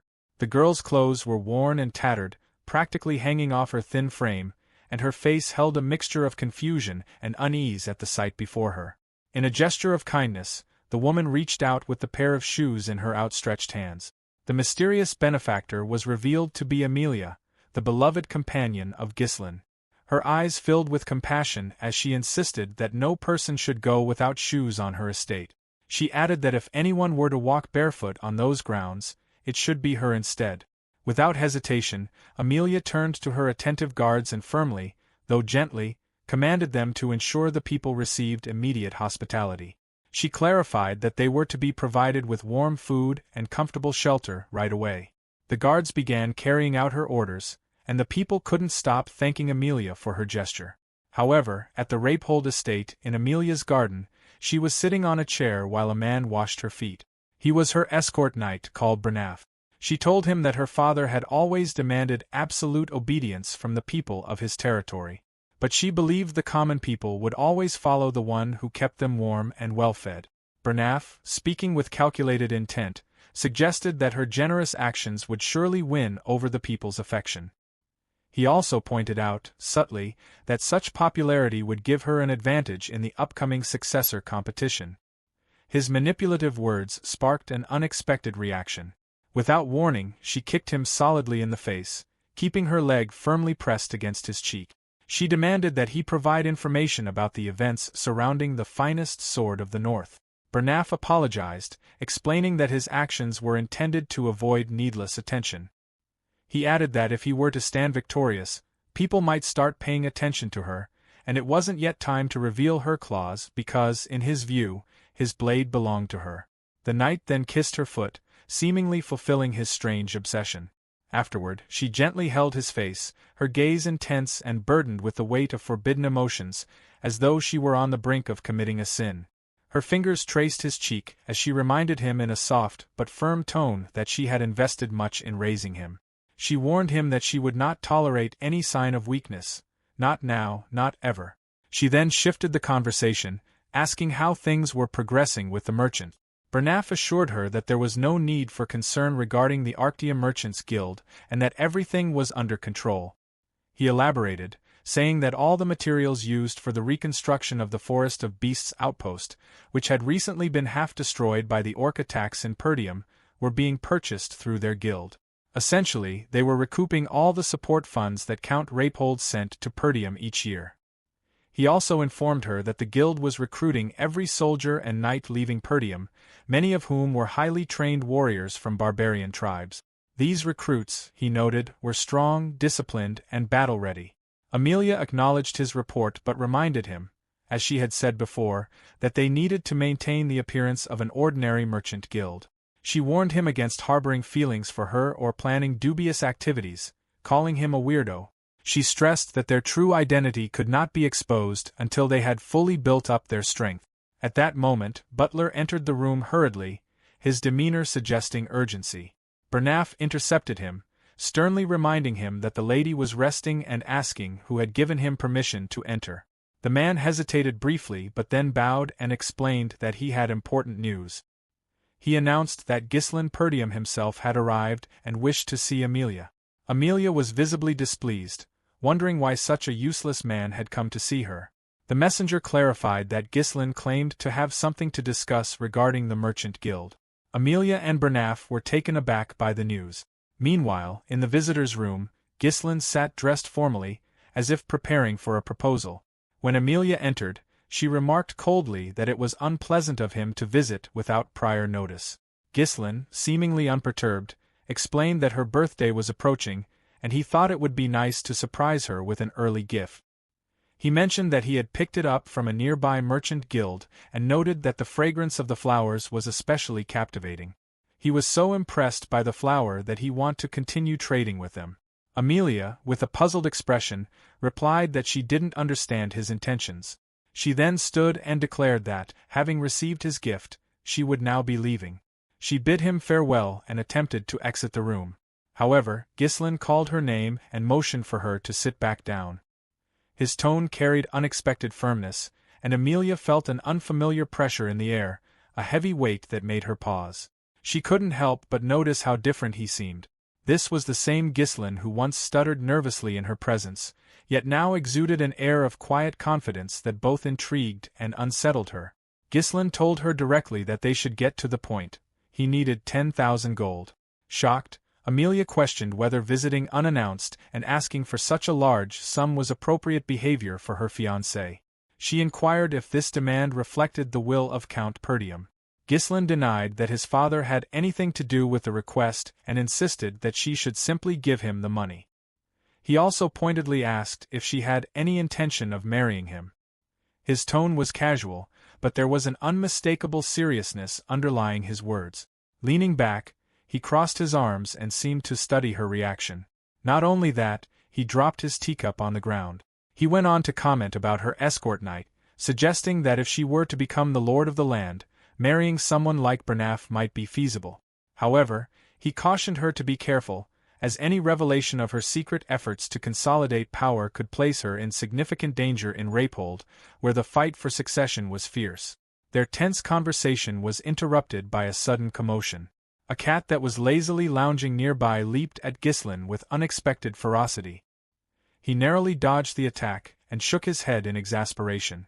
Amelia, now surrounded by an ominous aura, sharply warned him against making such comments, even in jest. Her tone was low and firm, and her intense gaze left no room for doubt about her seriousness. Ghislain felt a chill but nodded in acknowledgement. He assured her that he would keep her secret for now, but he added a veiled threat, warning that his silence came with a price. He would not risk everything without some form of assurance. Recognizing the mounting tension, Amelia summoned Bernaf. When he arrived, he greeted Ghislain warmly but with a subtle curiosity. Ghislain recognized Bernaf as Amelia's loyal and formidable companion, someone often underestimated but undeniably influential. He was a skilled warrior whose potential rivaled that of the finest swords of the north in their prime. Ghislain felt a mix of respect and weariness as he observed Bernaf. The weight of their situation pressed down on him, intensifying his next words, where he expressed that if he were to die there today, a war might erupt and that Amelia needed to understand the implications. He emphasized that it wasn't just about their lives but about the balance of power in the entire region, and if she was sure she could handle that, then they could proceed. Amelia stepped forward, stating that they could handle it, Ghislain. She paused for a moment, assessing the situation before continuing, saying in a cold tone that a sudden ruffian had barged in, causing chaos and confusion, and was swiftly eliminated by the hand of the escort knight. She claimed that this was the story the world would hear about his demise. Amelia then turned to her knight, her expression resolute, commanding him to finish it. Her voice was sharp as she ordered him to kill Ghislain. The knight, who was prepared for this moment, drew his sword with a swift motion. At that moment Ghislain realized that if that was how they wanted to play this dangerous game, he had no choice but to get more serious. The stage is set for yet another godly duel between two skilled individuals. This knight has some other plans. Suddenly, Ghislain notices some rustling behind him, and before he can react, an assassin pops out from the empty armor and thrusts a sword directly into the sofa in an attempt to pierce Ghislain along with it. But this bastard was too slow, and Ghislain just rolls to the ground, kicks the bastard hard, and throws him out of the window. The lady and that sucker stand in disbelief, because they didn't expect Ghislain to react with such finesse. Ghislain expresses his disgust at Amelia for feigning politeness while launching a surprise attack. He then quickly lunges toward the knight, and they both engage in a sword fight. Ghislain questions the knight, asking if Rapehold doesn't know the way of chivalry. The knight apologizes but reminds Ghislain that he was the one who was rude by arriving unannounced and unsettling the lady with his shallow threats. The two go toe-to-toe, trying their best to tag the other with their sword first, but it looks like Ghislain has the upper hand with his ninja-like reflexes. He even manages to push this bastard back with a single kick. This knight definitely didn't think much of Ghislain, assuming he was all talk with no real skill to back it up, but now he's learning the hard way that Ghislain is no rookie at all. Amelia, on the other hand, is losing her temper watching her knight get overpowered by this brat. She menacingly demands that he finish the fight quickly and bring her this bastard's head if he really considers himself her knight.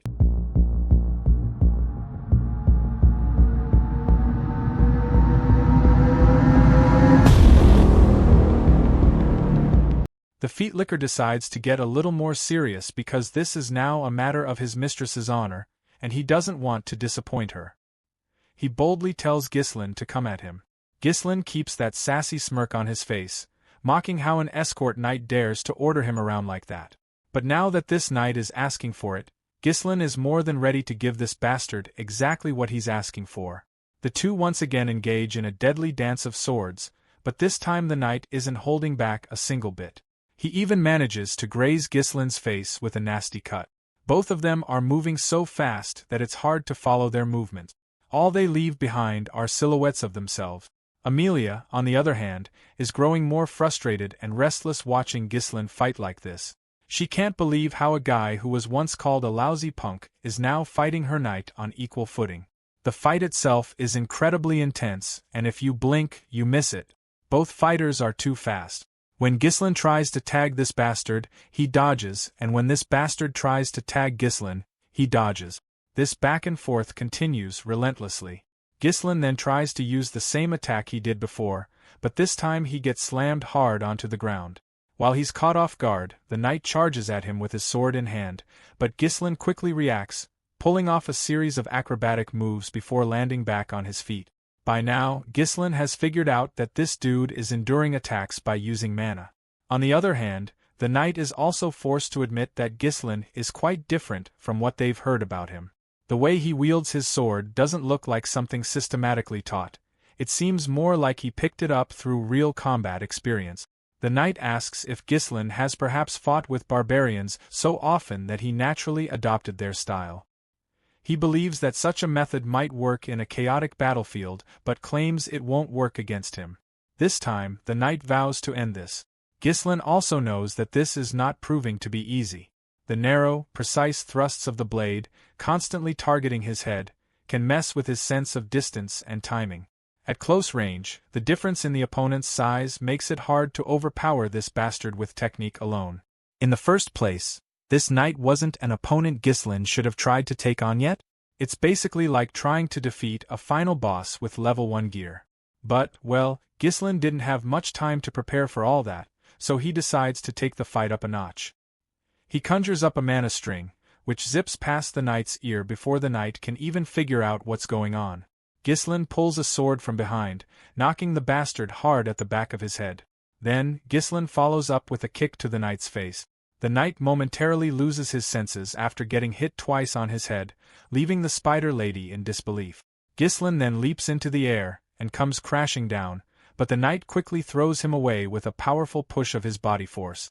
The knight swiftly tells his mistress to get out of here because he can no longer guarantee her safety at this rate. From this point onward, he vows to give it his all, warning her that she might get caught in the collateral damage. Ghislain is also fired up for this fight because he hasn't faced such an entertaining opponent in a long time. Meanwhile, Amelia is running down the corridor with her cat for her life. She looks visibly distressed because, how dare Ghislain cause her such humiliation? She has no clue who could be the idiot who leaked information about the Merchant Guild to Ghislain. There's no way he would know about it in such detail, at least not without help. The rumors about him, about slaying orcs, protecting his younger sister from assassins, and even defeating the heir of Lois.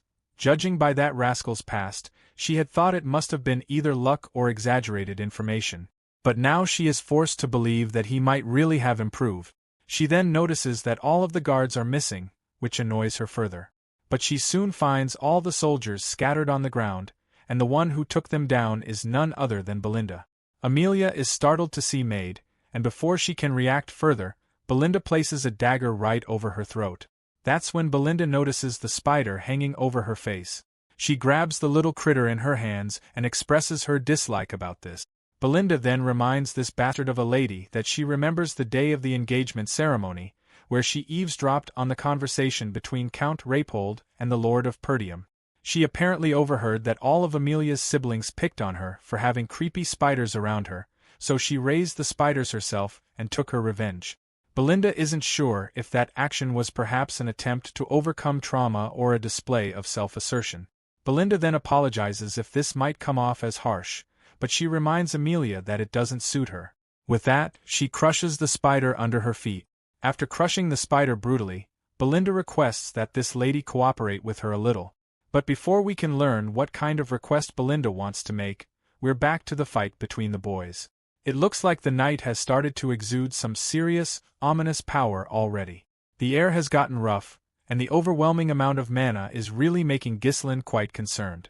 The knight is really pissed that Ghislain isn't taking him seriously and had called him an entertaining opponent previously because that sounds almost like something a lowly mercenary would say. He despises the very idea that someone as lowly and non-serious as Ghislain dares to call himself a noble and tries to stand on equal status as Amelia. Well, of course, Ghislain is a noble, and he doesn't think this is something a mere escort knight like himself should say. The knight takes his first step, and they start clashing their swords. He is absolutely livid because he thinks Ghislain is mocking the nobility. He continues to throw one blow after another. Ghislain is amazed that this bastard is moving forward with such strength and fierceness, but Ghislain has also had enough.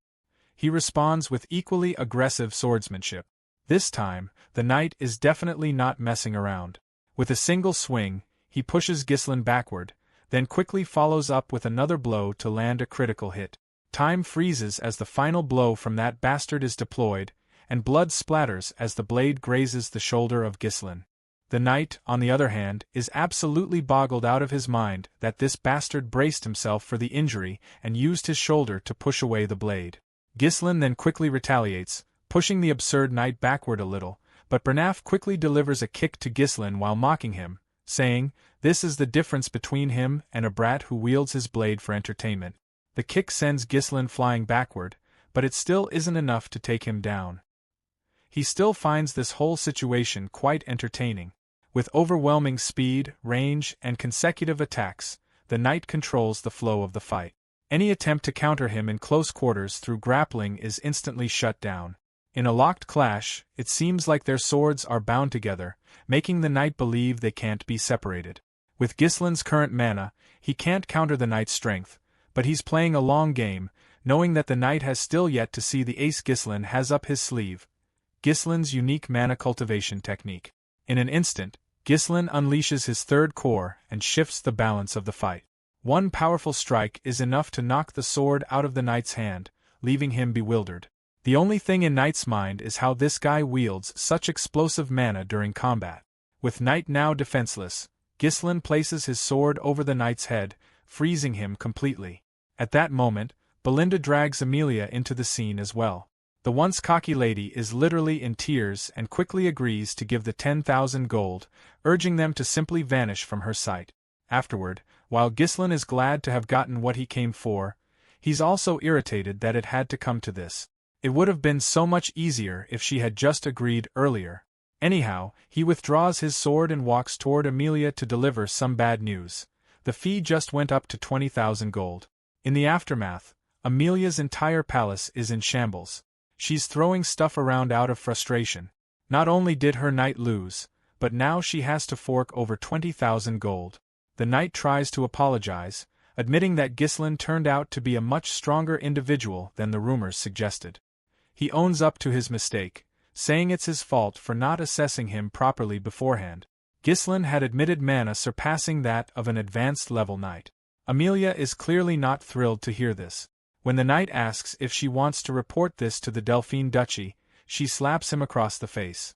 She grabs him by the collar, furious because what he says isn't practical. It seems like she is terrified of Delphine because if he finds out about today's incident, she knows she's done for. The reason she has secretly allied with Delphine without her father's knowledge is because of a covert agreement she had with the Delphine. He promised to support her rebellion, and she is supposed to help him by bringing down Perdium. If this alliance is exposed, it's certain her siblings will kill her. If Ghislain knows about the secret of the Merchant Guild, then Amelia is sure he might also know about her agreement with the Delphine as well. She knows he has to be stopped, so she must do whatever it takes to take down that bastard. The knight acknowledges this. She then asks him how Ghislain's body is, to which he shares that he managed to inflict light injuries on many parts of his body, with a heavy one on his shoulder. Not only that, but because Ghislain spent an explosive amount of mana, he won't be in the best condition for some time.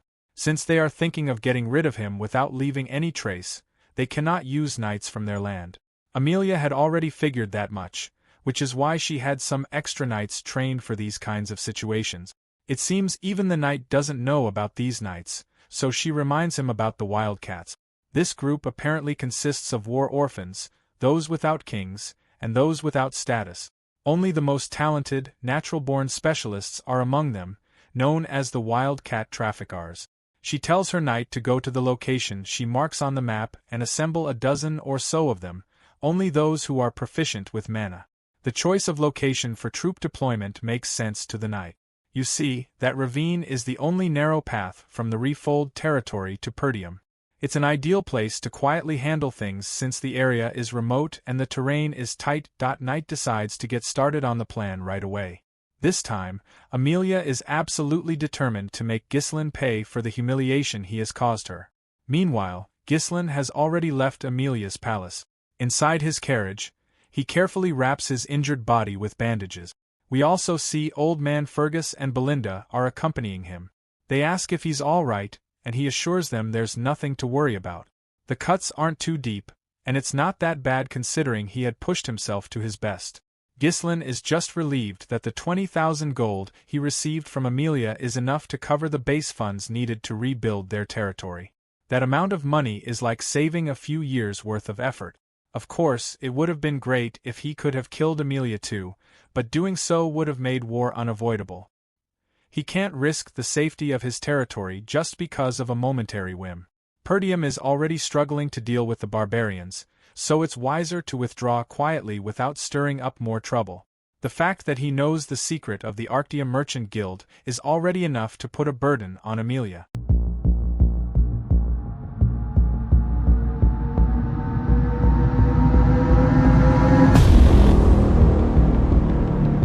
Belinda watches him with concerned eyes and asks if everything is going according to his plan. She remembers that he had instructed her to subdue the guards once she heard fighting noises inside, and he also told her to take Lady Amelia hostage once she came out of the room. Ghislain confirms that's exactly what he said. Right at that moment, he feels a sharp pain and coughs up some blood. It's actually the recoil from opening up his third core. Though his condition is still much better than last time, it would still be troublesome to go through this every time he decides to use his power. He needs to find a way to increase his mana quickly. Belinda quickly grabs his hand, noticing that the flow in his body is completely messed up. She grabs a needle and starts piercing it into the back of his hand with godly speed. Ghislain finds it surprisingly therapeutic. Once she finishes, he exhales a cloud of smoke from his lungs and feels a sense of relief. He can feel that his tangled mana road has opened up a bit. What's even more mind-blowing is that the method she used on him isn't something you can do without a deep understanding of mana. It's understandable that Belinda can do this, considering it was his mother who brought her into the palace, but the question still remains: who exactly is she? Ghislain has no clue why such a skilled individual is working as a head maid in the countryside, but it's good to have as many skilled people as possible in his land. After all, the enemies he's encountered so far are just the beginning. That's when Belinda speaks up, assuring him that she'll help with anything because she trusts him unconditionally, but he better tell her why he took such a huge amount of money from Lady Amelia. Ghislain states that he needed to spend the money, and since Amelia is the only rich person he knows, he decided to extort her. Both of his subordinates are bewildered to hear this. They find it odd that he literally broke the engagement just for the money, and because of this, he'll be in trouble once Count Refold finds out. This makes Ghislain break into a smile, and he rhetorically asks her if she actually trusts him. Belinda barely contains her annoyance at him asking the same question again, even though she just confirmed it. Since she trusts him, she's sure he'll at least tell her what he plans to do with the money. Ghislain answers with one word: the Forest of Beasts. That single sentence leaves her silent and shocked. Ghislain, on the other hand, goes on to reveal that he's going to use it to pioneer the Forest of Beasts. The old man, Fergus, nearly jumps out of his skin at this and reminds Ghislain that development has been attempted there ever since his great-grandfather's time, but there hasn't been much progress. Ghislain reminds the old man of the request he made. The old man quickly understands what Ghislain is referring to but hesitates before responding. Eventually, he admits that the person Ghislain asked him to find is indeed at the location he mentioned. However, the old man is not sure if they should even visit that person. But Ghislain has already made up his mind to meet him at any cost. Belinda, however, objects, stating that they need to return home for now. She argues that, in his current condition, Ghislain shouldn't be wandering around. Despite her protests, Ghislain points out the reality of their situation.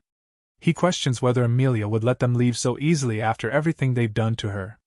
Knowing her personality, he is certain she will try to kill him to silence him, ensuring her secret about her alliance with Delphine is never revealed. Belinda tries to flex her scrawny muscles, confidently assuring her young master that she can easily take down anyone who comes their way. Not to mention, they also have the old man Fergus as their knight. Though Ghislain has no doubt that Belinda is a reliable person, he knows that's not her role. What he needs is a vanguard, and they're on their way to meet him. Later they arrive at this place with just one shack in sight. The carriage driver knocks on the door, but there's no response. It's almost as if the house is abandoned. Fergus points out that this is the address they're looking for. Finally, someone answers the door. Out comes this guy with a face fully covered in facial hair. He immediately questions the identity of the visitors. While everyone is a bit freaked out by this unusual man, Ghislain shows no expression at all. Belinda even asks him if this is really the person they've been searching for because she doesn't think this guy looks like he could fight, let alone survive what's coming tomorrow. But Ghislain confidently assures her that this is the man they're looking for. The old man stares at the young master and bluntly tells him to stop wasting his time and leave. That's when Ghislain addresses him by his real title, the ex-captain of the Ratatosk mercenaries, Ghislain. The old man perks up at the mention of his title. When he turns back to look, Ghislain warmly extends his hand, inviting him to join them. Both the old man and the carriage driver are shocked to hear the mention of the Ratatosk mercenaries. Here's the thing: the Ratatosk mercenaries were a legendary group that only master warriors, skilled with most weapons, could join. Though they no longer exist, their reputation is so strong that knights from even distant lands have heard their name at least once. And the captain of that legendary group is Ghislain. That's the man Ghislain has come all this way to meet. The old man throws his axe with full force, but Ghislain just tilts his head slightly, and the axe zips past him. Everyone else immediately goes on high alert. They quickly surround their young master and take fighting stances, ready for whatever comes next. But Ghislain is all business. He's not here to waste time. He bluntly asks Ghislain the reason for his visit. Belinda steps in front of our guy, believing this man is a complete nutcase. But Ghislain keeps it short. He only says one thing, the eternal punishment, and further claims he knows the cure to the incurable illness. His daughter is suffering from, well, that's enough to pique Ghislain's interest. Apparently, his daughter's condition causes her high fever, frequent coughing up of blood, and red spots blooming like flower petals on her skin. The sight of her pain, similar to a prisoner enduring punishment, gave this incurable disease its name, eternal punishment. Finally, we see the girl in question. She screams at the top of her lungs in pain, and the mercenary rushes inside the shack to tend to his daughter, Rachel. Ghislain can see that it's not too late for her. In his previous life, Ghislain had tried to find Ghislain to recruit him, but the man had taken his own life shortly after his daughter passed away. Judging by the state of this house, it's clear that all of Ghislain's assets must have been spent on her treatment. Now, all that remains are his weapons.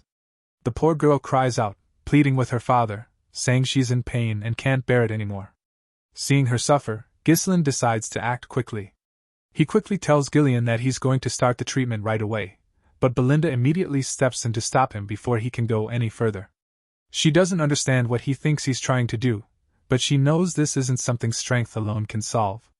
This disease is so severe that even priests have failed to cure it, and they called it a punishment from the gods for a reason.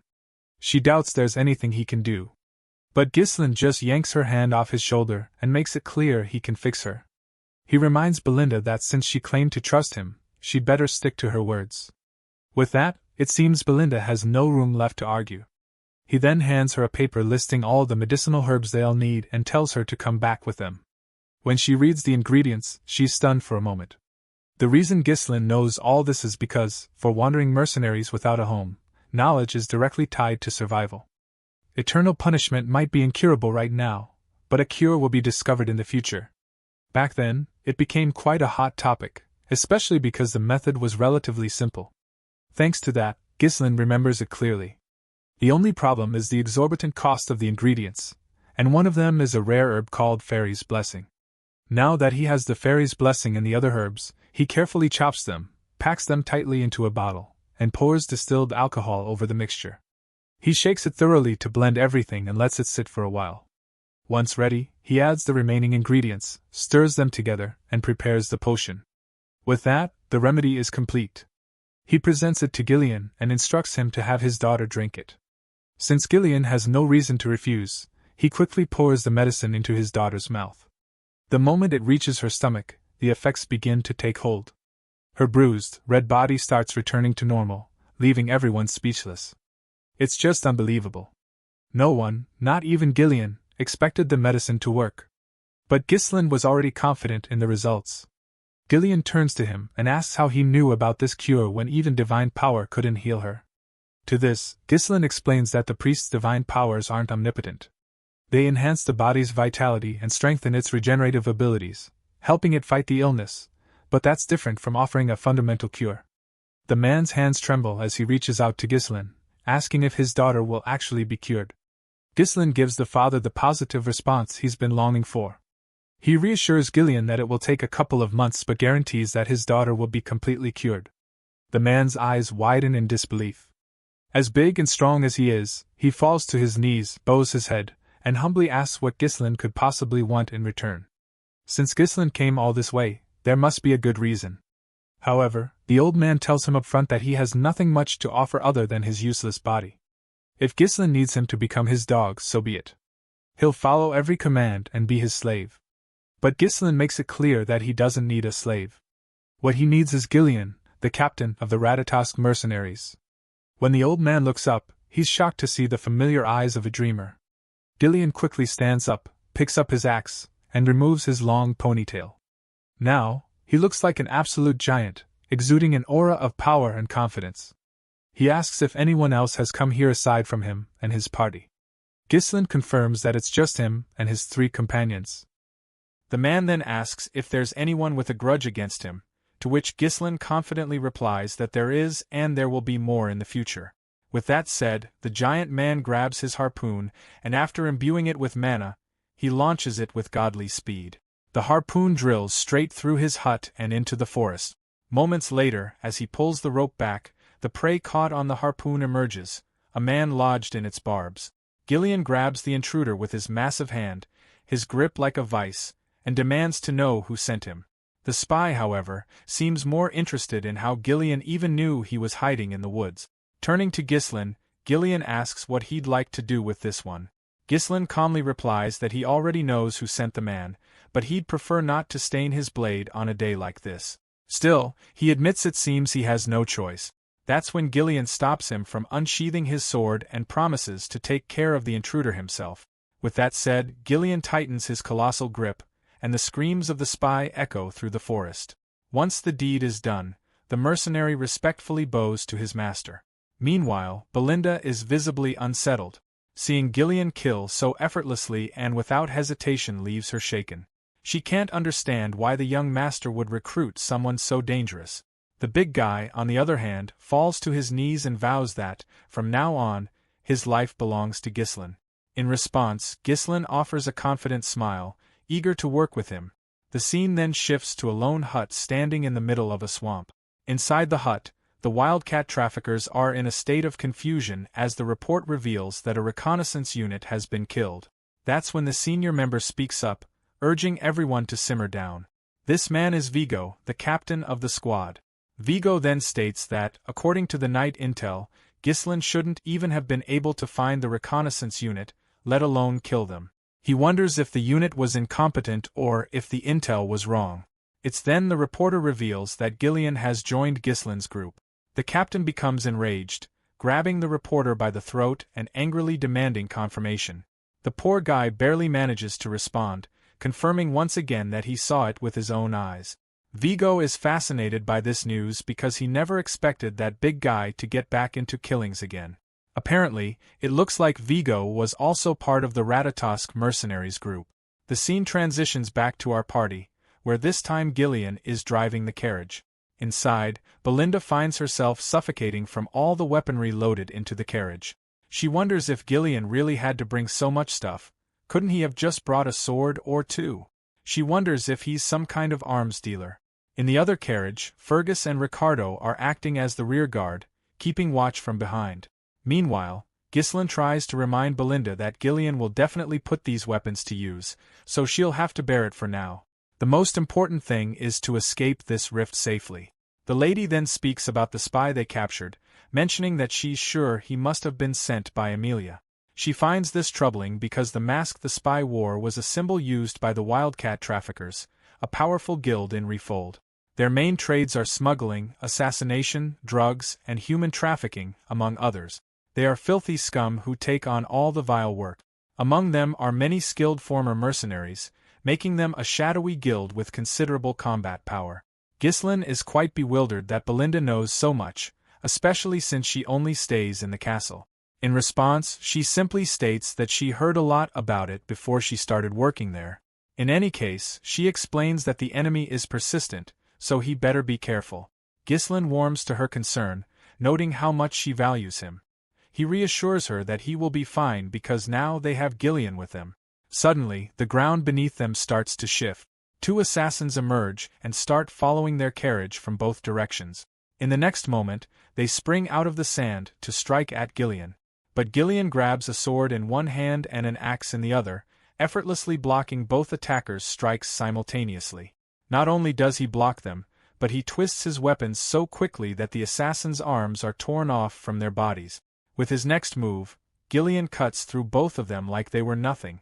More of these men appear, quickly activating the traps they've set up. Giant logs start to fall toward them, but before they can be crushed, Ghislain takes control of the reins. He yanks the bridle, and the horses slam on the brakes.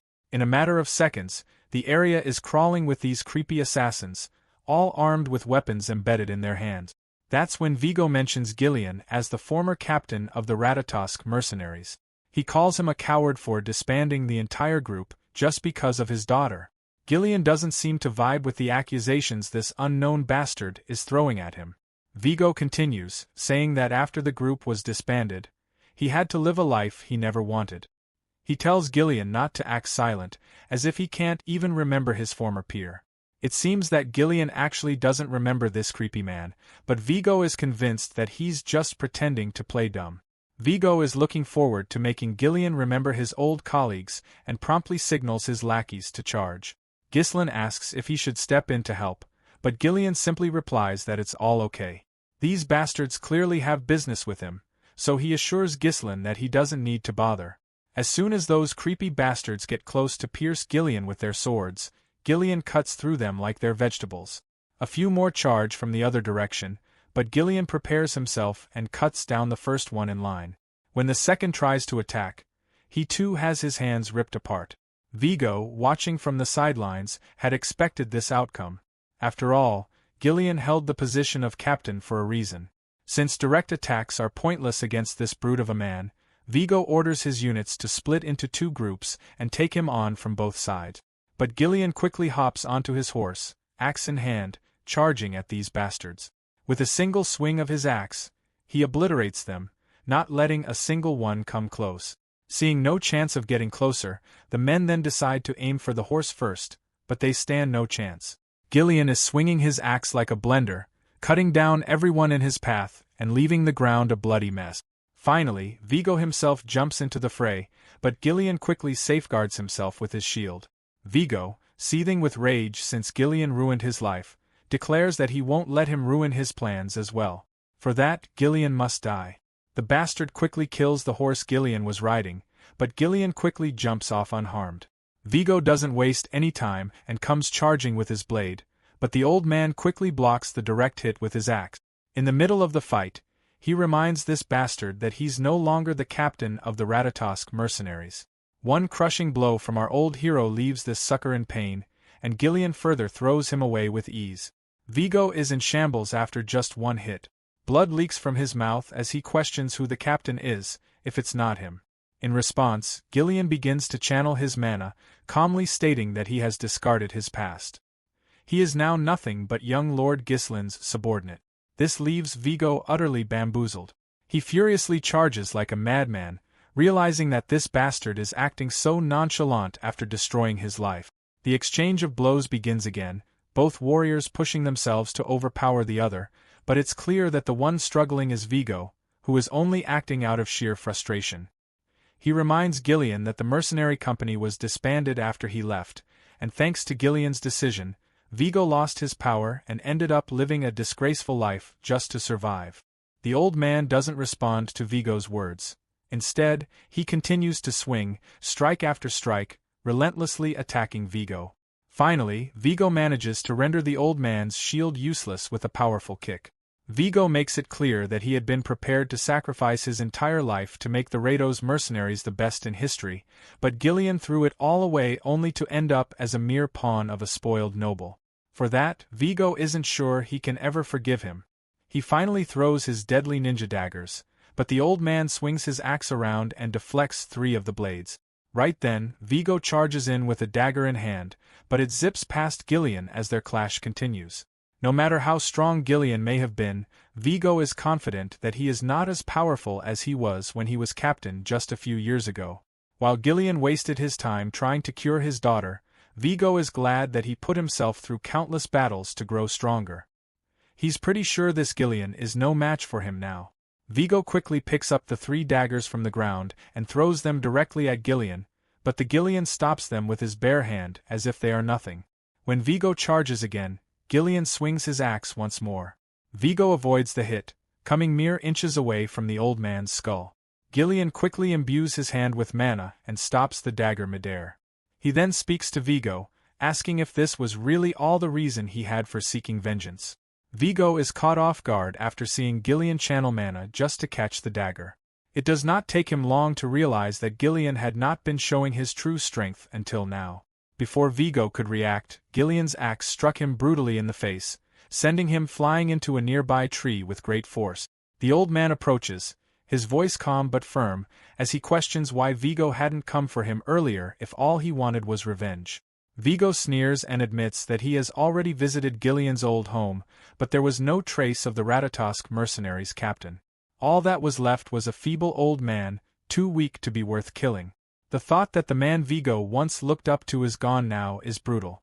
Ghislain can clearly see the spirit of a warrior in Vigo, so he tosses his sword to him and unsheathes his other blade. He reminds Vigo about how he is now bound to another's will, but for this moment, he's ready to show his former comrade the highest level of respect as the captain of the Ratatosk mercenaries. For Vigo, this feels like a dream come true. He quickly grabs the dagger and launches himself into battle. The two clash with all their might, their weapons exchanging blows at such speed that only sparks fly. They seem evenly matched, standing on equal footing, until Ghislain strikes. He thrusts his blade into Vigo's ribs with brutal force. Despite the savage blow, Vigo refuses to give up. He pushes forward and retaliates, but his last attack is futile, and Ghislain is on the verge of severing Vigo's head. In that moment, Ghislain speaks. He promises his former comrade that he will remember him as the 5th unit commander of the Ratatosk mercenaries, Vigo Villanos. For Vigo, it's a heartwarming moment. To be recognized by the captain of the Ratatosk mercenaries fills him with pride. He smiles one last time before Ghislain's sword ends the life of this proud warrior. Once the fight is officially over, Ghislain grabs the dagger his comrade was using. Ghislain also comes out of the carriage with Belinda, and the first thing they notice is the ton of limbs and dead bodies scattered around. Belinda comments on how they could easily bring in quite a bit of money by looting these dead bodies. Ghislain bows his head in apology for the unnecessary delays, but Ghislain reassures him that there's no need to worry about it. He then can't help but recognize just how exceptional Ghislain is, far more than he had originally thought. In Ghislain's previous life, when he first left home to start his mercenary work, the stories about Ghislain were a significant influence in laying the foundation for him to eventually become the Mercenary King. Now, he's grateful that his quick actions have earned him such a reliable comrade. He then notices Ghislain holding on to the dagger Vigo was using, so he asks him if he knew that person. Ghislain quickly confirms that he does remember this person. He even mentions that they were once old comrades. The mention of old comrades causes Ghislain to reflect on his friends from his previous life. He wonders what they might be doing now, since he had not met them at this time in his previous life. He's sure they are living their own lives, but he plans to find them and recruit them into his party as well.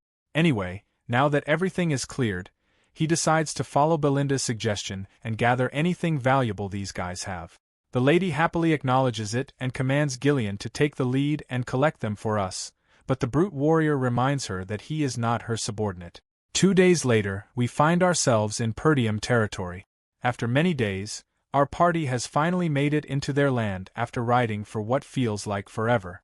The brute asks if this is Perdium, to which Ghislain confirms. When Ghislain peeks at his territory through the carriage, he feels good to have a home to return to.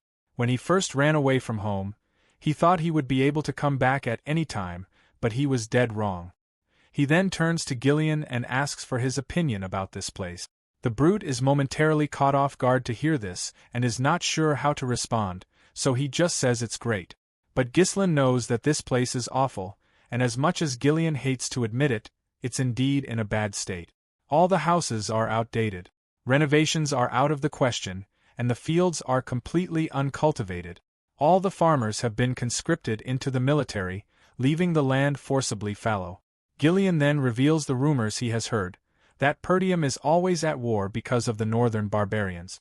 But after seeing it firsthand, the situation is worse than Ghislain had expected, to which Ghislain states that this is one of the many problems he wants to resolve.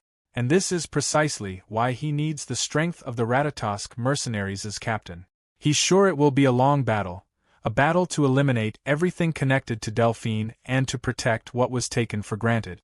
Ghislain will revive this land no matter what. Once they finally make their way through the pavement of the castle, Belinda is shocked when she notices something unexpected in their way.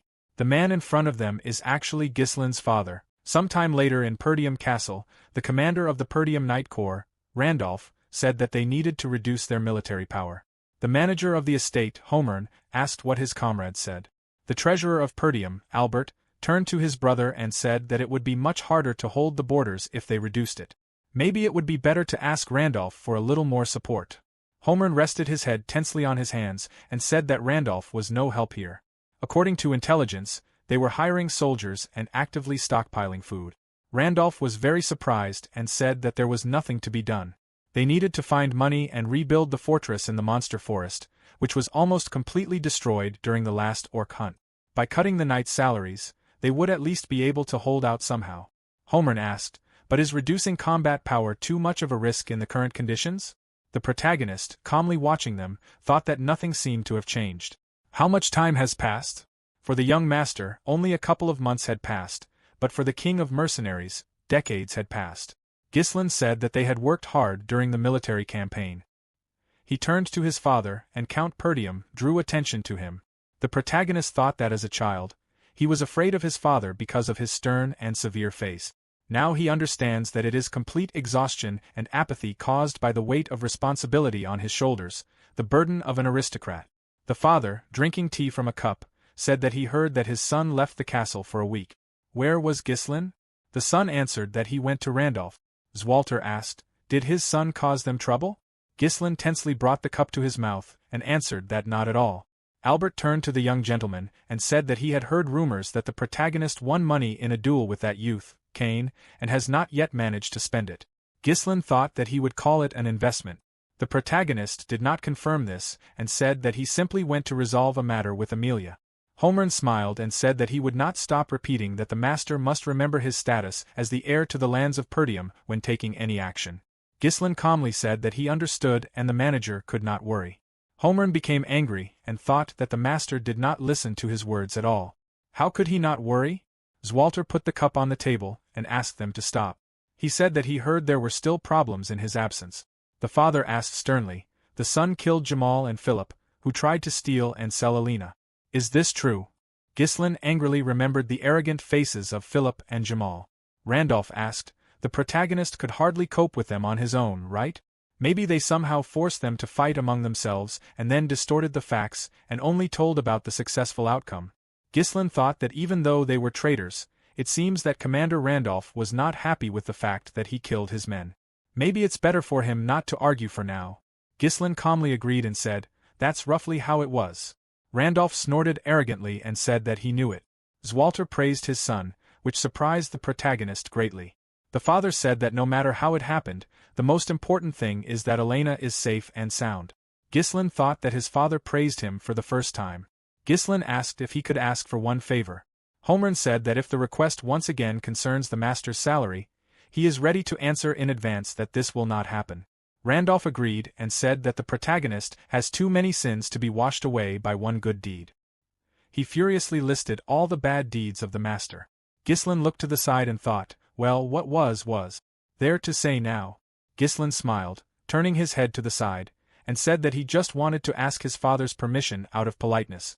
After all, one way or another, he will do what he has planned. Belinda asked tiredly, but what is so important that the master is so obsessed? The protagonist said that he would tell about it a little later. Ghislain thought seriously that if they found out about it now there could be problems because of rumors, but if the development is successful, the profit will be very large. Not far from the entrance to the monster forest, there is one place. It has large deposits of rune stones, a mineral imbued with magical power. A rune stone, an incredibly rare stone that all magicians go crazy about. It is used everywhere to create magic tools, magic circles, scrolls, in alchemy research, everywhere where magic is used. In his past life, the Delphine family took these deposits for themselves, but now only Ghislain knows this information. Belinda, offended, agreed and said that she was sure that the master thought everything through well. Ghislain said that he would follow his order. The protagonist ordered the mentor to go to the nearest mercenary guild and hire an army for them, about 200 people. Belinda asked with confusion, the master is not going to save the money he got at the cost of his life? Ghislain asks, if the master is sure, mercenaries are unpredictable. Such a number is hard to control. If they want, they can suppress Ghislain with their strength. Ghislain agreed and said that therefore, he and the commander will conduct a selection. If we talk about useful guys, he knows one small group in the north. Their skills are some of the best. Ghislain asked, the protagonist is talking about those dogs? They are skilled warriors, but if something does not suit them, they will kill the employer just like real wild wolves. Ghislain calmly said that this is a squad of Cerberus mercenaries. They will be able to tame these dogs after some time. On the outskirts of the Zimbar lands, in the Cerberus mercenary camp, Through the binoculars you can see Ghislain and Gillian walking towards the camp. The man smiled, lowering the binoculars, and asked his comrades to look at them. The comrade asked, "Do they even know where they are?" The man quickly looked through the binoculars and said that the protagonist looks like another aristocrat. If all goes well, they will get a lot of money. Gillian quickly stuck his hand through the binoculars, and the squad members paid attention to the scream of their comrade. Gillian squeezed the enemy's head with force, and the man asked, "Have you completely lost your mind or something?" The commander squeezed the head harder and threw the man into the crowd of standing squad members. They asked angrily, "What's wrong with the enemy?" The man ordered the brothers to take up arms. The mercenary walked through the smoke and told them to just take a look. It was immediately clear that he was a man of high status, but even an aristocrat should not enter their territory like that. He smiled confidently, clutching a weapon in his hands, and told them not to even think that they would leave alive. The mercenary fell silent, turning his attention to Ghislain sitting on a horse. Ghislain arrogantly asked, "What were they making so much noise about? It's better to let them say who's in charge here." The mercenary exhaled, waved his weapon, and said that it seemed like another strange aristocrat was in front of them. He quickly raised his weapon and said that if the protagonist was going to do something, he should be prepared for the consequences. Ghislain Stern approached Ghislain, but instantly, a beam of energy hit the chain, knocking it down. Gillian confidently holds the sword pierced by Ghislain Stern's chain. The mercenary was very surprised and thought, was the enemy able to pierce the chain link with his sword? Ghislain Stern fell with force to the ground. Ghislain said that, as he thought, they don't understand in a good way. The protagonist turned to Gillian and asked him to act as he saw fit, but not to kill them. The commander confidently pulled Ghislain's chain, tying the enemy's hand. He leaned over with force, throwing the guy over himself. Gillian pulled the chain with his hand, raising his weapon, and hit the enemy with great force. The squad members ran at him with the intention of attacking and asked if the freak really thought that since he was an aristocrat, he would be given special treatment. Gillian swung his sword with a chain wound around it and threw the enemy towards the running squad members. He looked ominously to the side, enveloping himself in mana, and the opponents trembled with fear. Ghislain jumped off his horse and said that they were at shore. How long would he have to wait? Ghislain sternly said that they had enough assistance and ordered that the boss be brought to him. The commander of the Cerberus mercenary squad, Corps, said with displeasure that it was bad to disturb him when he was peacefully dozing. The squad members quickly stood in line in front of the boss. He introduced himself and asked what the protagonist needed from him. Ghislain asked, "And what does the boss think a person who came to the mercenaries' lair needs?" "Of course to hire them." Kerr asked again and said that first Ghislain had driven his men into an unbearable state and then he was talking about hiring them. The protagonist was an aristocrat. He should know manners, right? Ghislain said sternly that the boss could consider this his greeting. He thought this was the best way to make them obey. Kerr smiled and asked, what if he greeted them with a massacre next time? Okay, we can consider his request after a while, Kerr, sitting at the table in the tent, asked.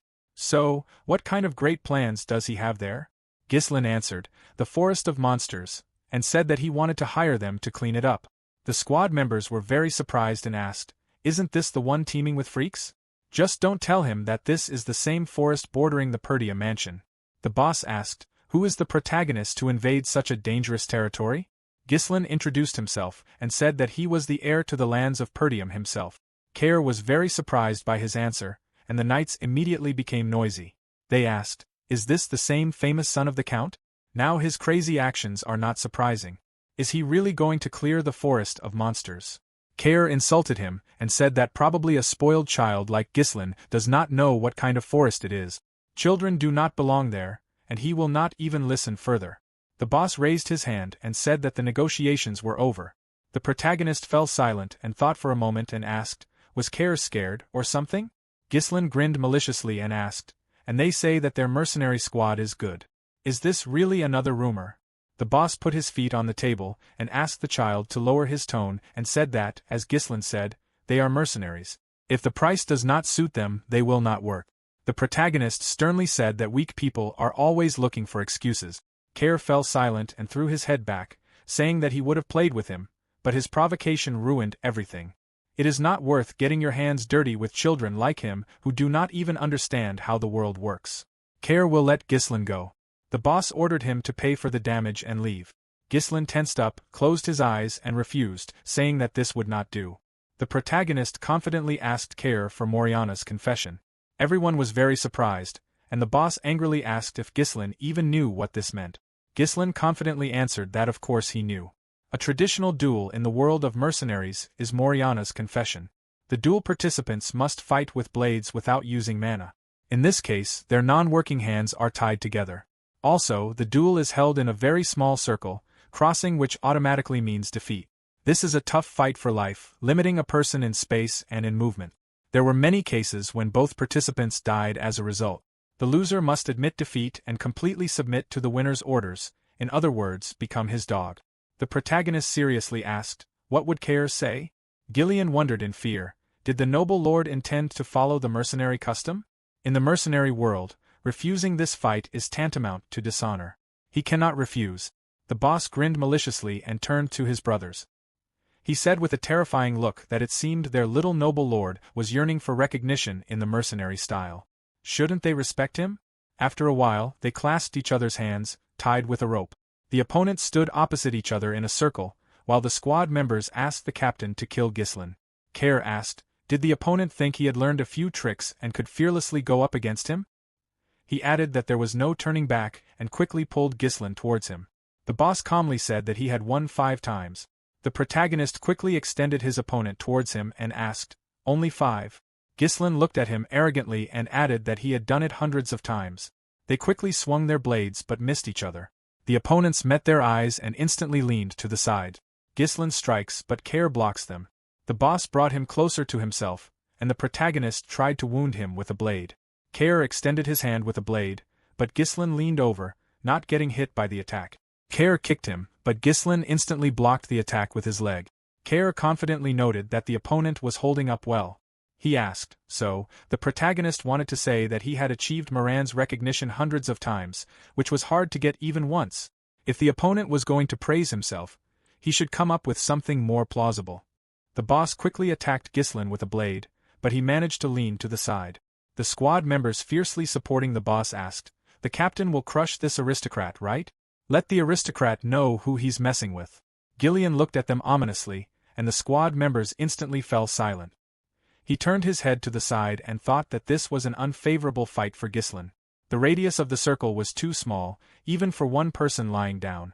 Given the rule prohibiting the use of mana, this was a fight where only physical ability decided everything. The difference in weight was decisive, and his tied hands further limited his mobility. The young master could barely block or dodge, which meant that this guy would easily seize the initiative in the fight.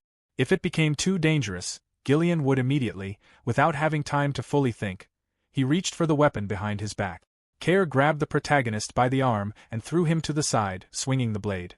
Ghislain landed on the ground and felt pain in his leg. He wondered if it hurt because of blocking the blow. Ghislain thought so. Without mana protection, the pain will accumulate in the part of the body he blocks the blows with. Care asked with a confident smile, "Judging by the enemy's face, everything is bad, right? Will the protagonist continue to fight?" The boss quickly pointed the blade at the enemy's body and thought that Gon's desperate attempts to resist looked so. However, of all the nobles he had met, Ghislain was the most stubborn, but that was all. Perhaps Care knows very well what the enemy is thinking about now. The protagonist can block blades or dodge, let small jabs pass if they do not interfere with the strategy. Only Moriana's confession is a fight without mana, and the damage only increases while Ghislain blocks. The enemy probably already feels how his legs are starting to cramp. It is written on his face, but Ghislain can continue to fight because it only makes it more fun. Care quickly swung the blade and pointed it towards the enemy. The protagonist managed to bend down, not getting hit by the attack, hit the boss's hand. Care swung his leg, concentrating his power in it, and hit his leg. Care felt intense pain.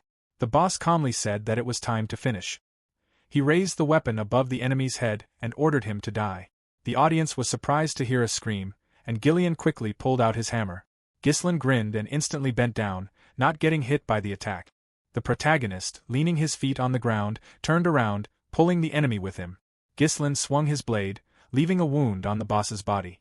The audience was very surprised to see this. Care tried to strike the enemy, but Ghislain quickly turned in the air and left a wound with a blade on his chest.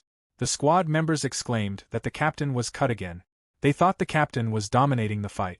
They asked the captain to show the aristocrat who was the boss here. The protagonist bent down and quickly hit Kair in the face with his elbow.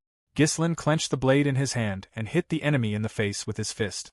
Ghislain spun the weapon in his hand and instantly plunged the blade into the boss's hand. Kair screamed in anger and tried to attack the enemy, but never hit. Ghislain calmly thought that he understood everything. Power jerks overstrain the muscles, significantly limiting the body's movements. In an attempt to seize the initiative, a person gradually loses mobility. The master did not resist much. On the contrary, he conducted a calm defense, acting at his own pace. Ghislain did not even think that the advantage in weight could be overcome in this way. He quickly put the weapon behind his back, realizing that it would not be needed. The squad members asked in confusion, "What is the captain doing? It's getting boring." They asked the captain to do something. The protagonist sternly looked at the enemy and said that Kair's resilience is impressive. In his place, many would have already given up and used mana. Kair smiled and said that the enemy really spoke as if he had been through 100 similar fights, and he became a captain thanks to Mariana's confession. Anyone who breaks the rules of this ritual has no place in the world of mercenaries. Ghislain arrogantly said that he was impressed. Kair admitted that, in terms of skill, he was clearly inferior. He added furiously that the victory conditions were not limited to just this. Ghislain slapped his opponent's cheek with great force. Another victory condition in Mariana's confession is that the one who steps outside the circle is considered the loser. Kair threw the opponent outside the circle and thought that no matter how skilled the protagonist is, if he throws him out of the circle, Ghislain will definitely touch the ground outside of it and lose. Kair confidently thought that victory was his. Ghislain quickly raised his blade and turned around in flight, hitting the opponent's legs. Kair forcefully squeezed his hand, and the protagonist pulled him towards himself. Ghislain squeezed his hand with his own and tilted him towards the end of the circle. Ghislain slammed the opponent's head into the ground with great force. The squad members were very surprised to see their boss outside the circle. Kair got angry and thought that he had crossed the boundaries of the circle, and it was all over. The protagonist confidently said that he had won. The boss sighed heavily and asked, "Who is he? Where did he get such skills?" Ghislain, with a terrifying look, said that Kair lacked respect for the one who became his master. The protagonist quickly lifted the enemy from the ground. Kair said in confusion that the fight was over. Ghislain disagreed and said that he had not yet left the circle. Ghislain raised his fist and said that now was the time to beat his new subordinate. The protagonist hit Kair in the face with great force. The subordinate fell to the ground and screamed in pain. Kair fearfully raised his hand above his face and, asking him to stop, said that according to the rules, if the enemy has already left the circle, before he could finish speaking, Ghislain delivered a powerful punch to his face. MC, sitting on the enemy, asked, "Will Kair also talk about the rules on the battlefield?" The subordinate insulted him and noted that he was an aristocrat, so to speak. The protagonist angrily pointed his fist at his face and said that it was forbidden to doubt the master's words. Kair wanted to insult him, but did not have time because the fist hit his face. Ghislain struck him many times. The squad members watching this asked if they should intervene. The fight was already over. Kair, with a bloody face, raised his hand and asked to stop. Ghislain stood up, pulling his subordinate towards him. The protagonist calmly said that he had not yet left the circle. Kair looked at his comrades in fear and asked how long they would watch. He ordered them to kill Ghislain. The squad members quickly rushed into battle, but Ghislain blocked their way. He filled his body with mana and said that he would kill anyone who even touched the young master with a finger. The squad members froze and Kair realized that no one would help him. He frightenedly turned his head to the side and looked at the protagonist. The protagonist asked sternly, "Will they continue?" He instantly hit his fist in the man's face with force. Kair thought that all the nobles were afraid of him. They were arrogant, cunning, narcissists. It was worth scaring them a little, and they immediately began to please. It was fun to empty their pockets, so Kair earned a reputation as a mad dog, demonstrating his strength. But how did he get it so wrong with this headstrong guy? The squad members watching this said that the captain would soon die. What should they do? Ghislain looked at the exhausted enemy and wondered, will this be enough? Ghislain pointed his finger at the squad members and asked why they were standing. He ordered them to bring water, bandages, and compresses. The comrades stood in confusion. The protagonist asked if they knew that if Kair was not helped, he could die. The squad members agreed and said that they would do it. Ghislain looked at the commander and thought that the rebellious mercenaries had instantly obeyed the order of the count's descendant. In the world of mercenaries, the fist is stronger than the law. The young master had imprinted his authority in their minds in the most effective way. Ghislain showed who was boss here. After some time, Ghislain handed over a piece of paper to Kair. The protagonist pointed at the contract with his finger, and ordered him to sign it. Kair signed it with displeasure and handed it to Ghislain, telling him to take it. Ghislain asked sternly, and the subordinate immediately asked to take care of them. The protagonist immediately agreed, and grabbed his subordinate by the hand. He shook Kair's hand and said that from now on they were family and acted together. A couple of days later, on the outskirts of the Perdium lands, the mercenary sighed, covered his mouth with his hand, and asked why they were gathered so early in the morning. His comrade put his hand on his stomach, and said that he had only just managed to eat. The man raised his hand, smiling, and asked if they had heard that they were being hired by the heir of the Perdium county. The guy laughed and said, "But Ghislain is still just a child. Will he be able to give orders to his mercenaries normally?" The mercenaries said that they were betting that they could not work and still get paid. Gordon Muscles clapped his hands and ordered them to listen to him. He asked, smiling, if they needed a representative who would communicate with this underemployer, didn't they? The mercenaries looked at him in surprise and asked if this was Gordon the Muscles. He put his hand on his chest and confirmed this, and said that he was Steel Muscles Gordon. Gordon couldn't help but notice how valiantly they were trying to make their lives easier. If they didn't join forces, they wouldn't get any results, the mercenary said with displeasure. Last time, there was one fool who made inappropriate demands, and everything went badly.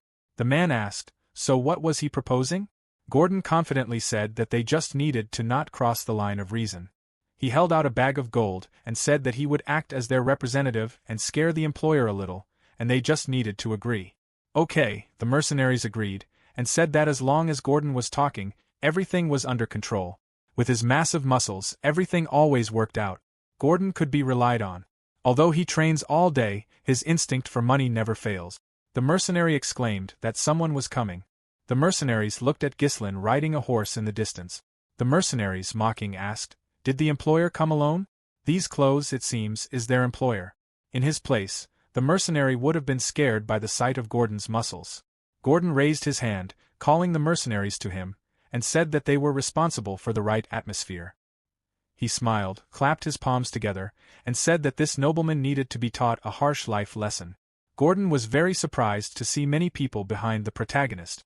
The mercenary pointed his finger at them in fear, and said that these were elongated helmet. It can't just be, is this a squad of Cerberus mercenaries?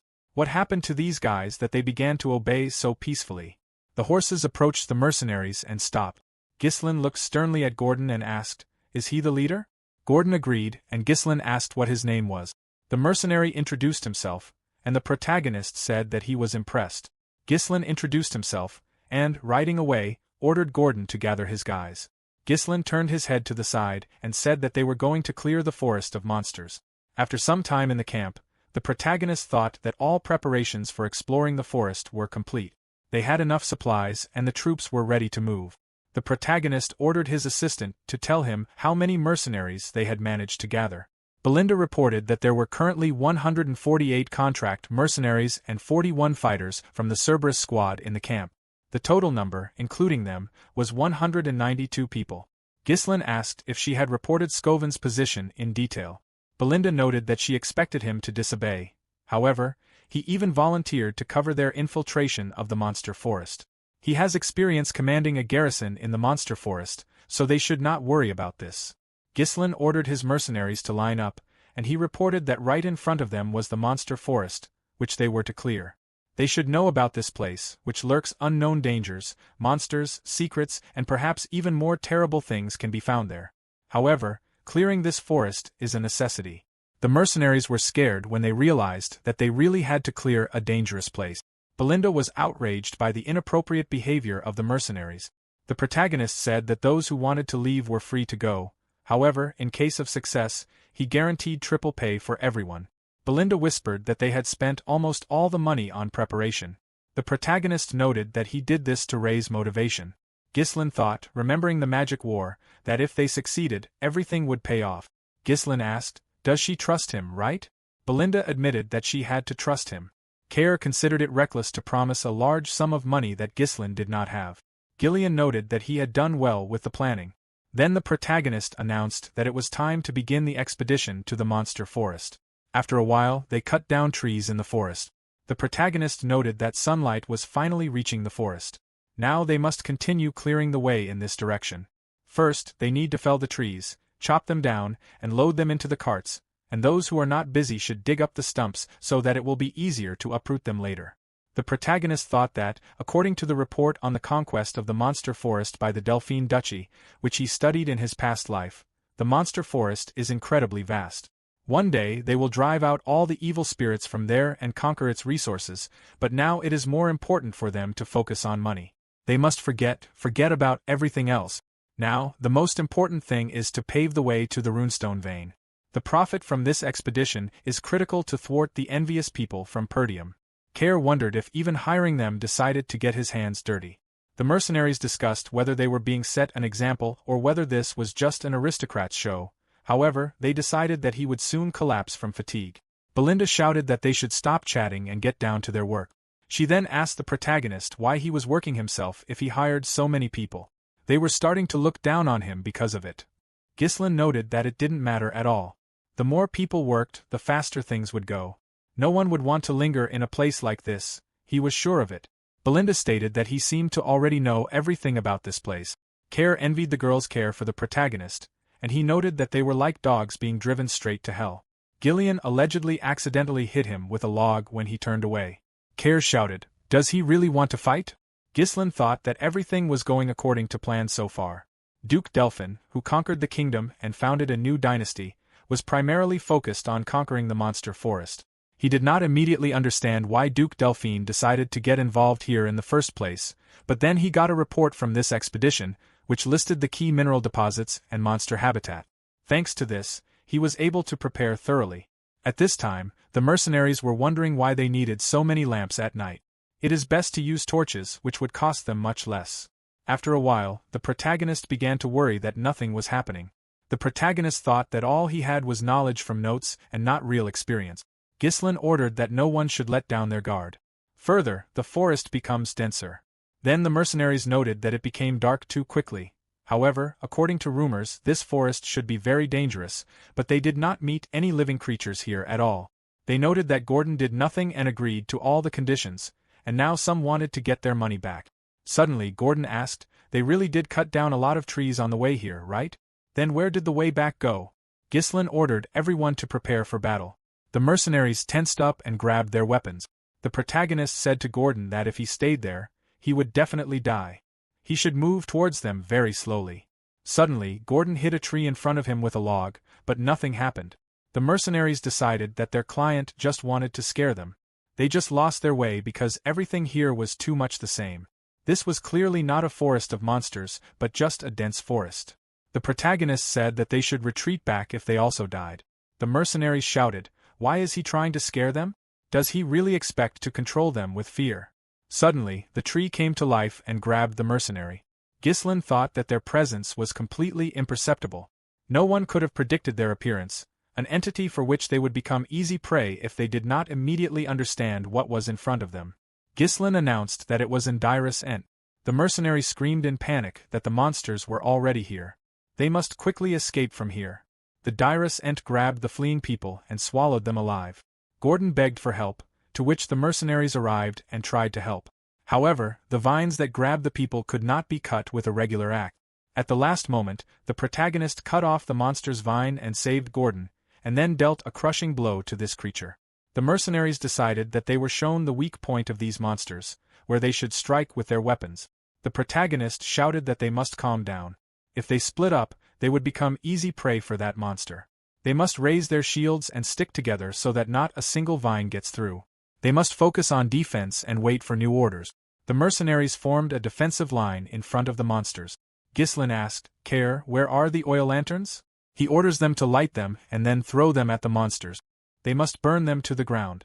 The mercenaries threw the burning lanterns at the monsters, but the creatures destroyed the lanterns with their vines. Care asked, "Are they seriously working for it all back?" The mercenaries decided that they would not be able to set those monsters on fire at this rate. Dyrus Ent rushed to attack, but suddenly Ghislain cut off all the vines with a sharp lunge. Belinda threw her weapon at the monster's eyes. Ghislain ordered Ghislain and Belinda to help the Cerberus squad throw the lanterns at the monsters. The protagonist declared that he himself would distract the monsters. Belinda shouted that he should be careful. The protagonist skillfully beat off the enemy vines with his sword, and then he rushed to close in, dodging the enemy attacks. The mercenaries noticed, with fear, that these monsters had legs that could trample their client. At that moment, Ghislain plunged his weapon into the monster's eye, causing the other monsters to focus only on him. Belinda ordered to throw oil lanterns at the monsters. The Dyrus Ent burst into flames, and the mercenaries happily watched as the monsters burned. Ghislain ordered to continue throwing lanterns at the monsters until they all caught fire. After a while, the mercenaries did not believe that they had actually managed to defeat these monsters. However, they were afraid of the fire spreading throughout the forest. Gordon declared that they were powerless against fire. The protagonist ordered not to let down their guard. The battle is not over yet. Now these monsters will show their true form. Suddenly, the fire died down and steam surrounded them. Belinda asked what these creatures had become. The protagonist noted that their clouds were vulnerable to fire, but not their contents. When the fire reached the watery core, steam was born. The mercenaries were surprised that the monsters were still alive. Ghislain ordered to take up arms and attack the monsters. The real fight would begin now. The mercenaries stood in a stupor, not understanding how they were supposed to fight such monsters, until Ghislain rushed to attack. Suddenly, Care ordered his Cerberus squad to attack. Belinda was worried about the protagonist. Ghislain asked, turning to the mercenaries, why they froze in place. They should trust the orders of their employer. The mercenaries rushed to fight the monsters. The protagonist shouted that their shell was burned away. Now they were vulnerable to attack. Even without using mana, they can consider them just huge scarecrows. They must kill them with one blow. Ghislain thought that uncertainty leads to death. His task is to dispel the doubts of those who follow him, to instill in them the faith that can turn the impossible into possible. After a while, the mercenaries could not believe that they really managed to defeat these monsters. Ghislain ordered everyone to line up. The protagonist said that this is a forest of monsters. Even at the very entrance, there are many monsters like Dyrus Ent. However, they cannot worry. He will always be ahead. They can trust him and follow him. The expedition moved further, deeper into the forest of monsters, where, when they met monsters, they destroyed them with joint efforts. The most dangerous monsters were killed by a squad consisting of Ghislain, Gillian, and Care. The mercenaries recognized the strength of their client and decided to stay close to him so as not to die. Gillian noted that they were making good progress. Care said that practice is the best teacher. Then the protagonist ordered to continue chopping down the forest. They still have a long way to go. However, there were also mercenaries who thought that this expedition was made up of crazy people. After some time, on the shore of the lake, the mercenaries were happy to see clean water. Belinda asked if some kind of monster could jump out of there. The protagonist thought that so far, everything was going according to plan. This lake was the main landmark on the way to the runestone vein. Ghislain ordered to set up camp here. They would make a stop here to rest. After some time, the mercenaries discussed why the customer needed this expedition at all.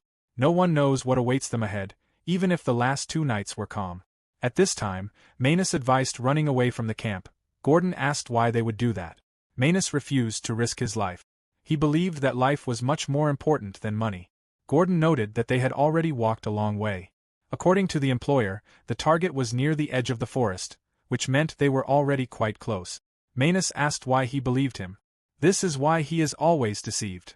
He was convinced that they couldn't just call him a thug from Perdium for nothing. Their client just wanted to curry favor by making them explore this forest. Another mercenaries reminded him that they had already received in advance for their work. Gordon noted that he had also saved their lives many times. Manus agreed that the client had excellent fighting skills, but he believed that they had just been lucky so far. One mistake could kill them all, and as soon as it became dangerous, they would be used as cannon fodder. After all, that's what mercenaries are always treated like. All aristocrats are the same. Manus thought that he should continue to sow discord.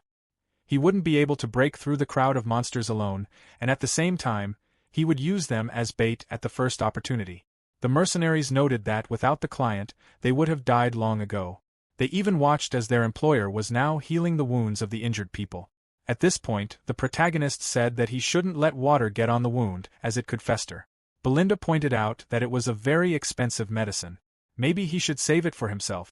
The protagonist said that they had taken this ointment to use, so there was no point in saving it. He then called the next person in line for treatment.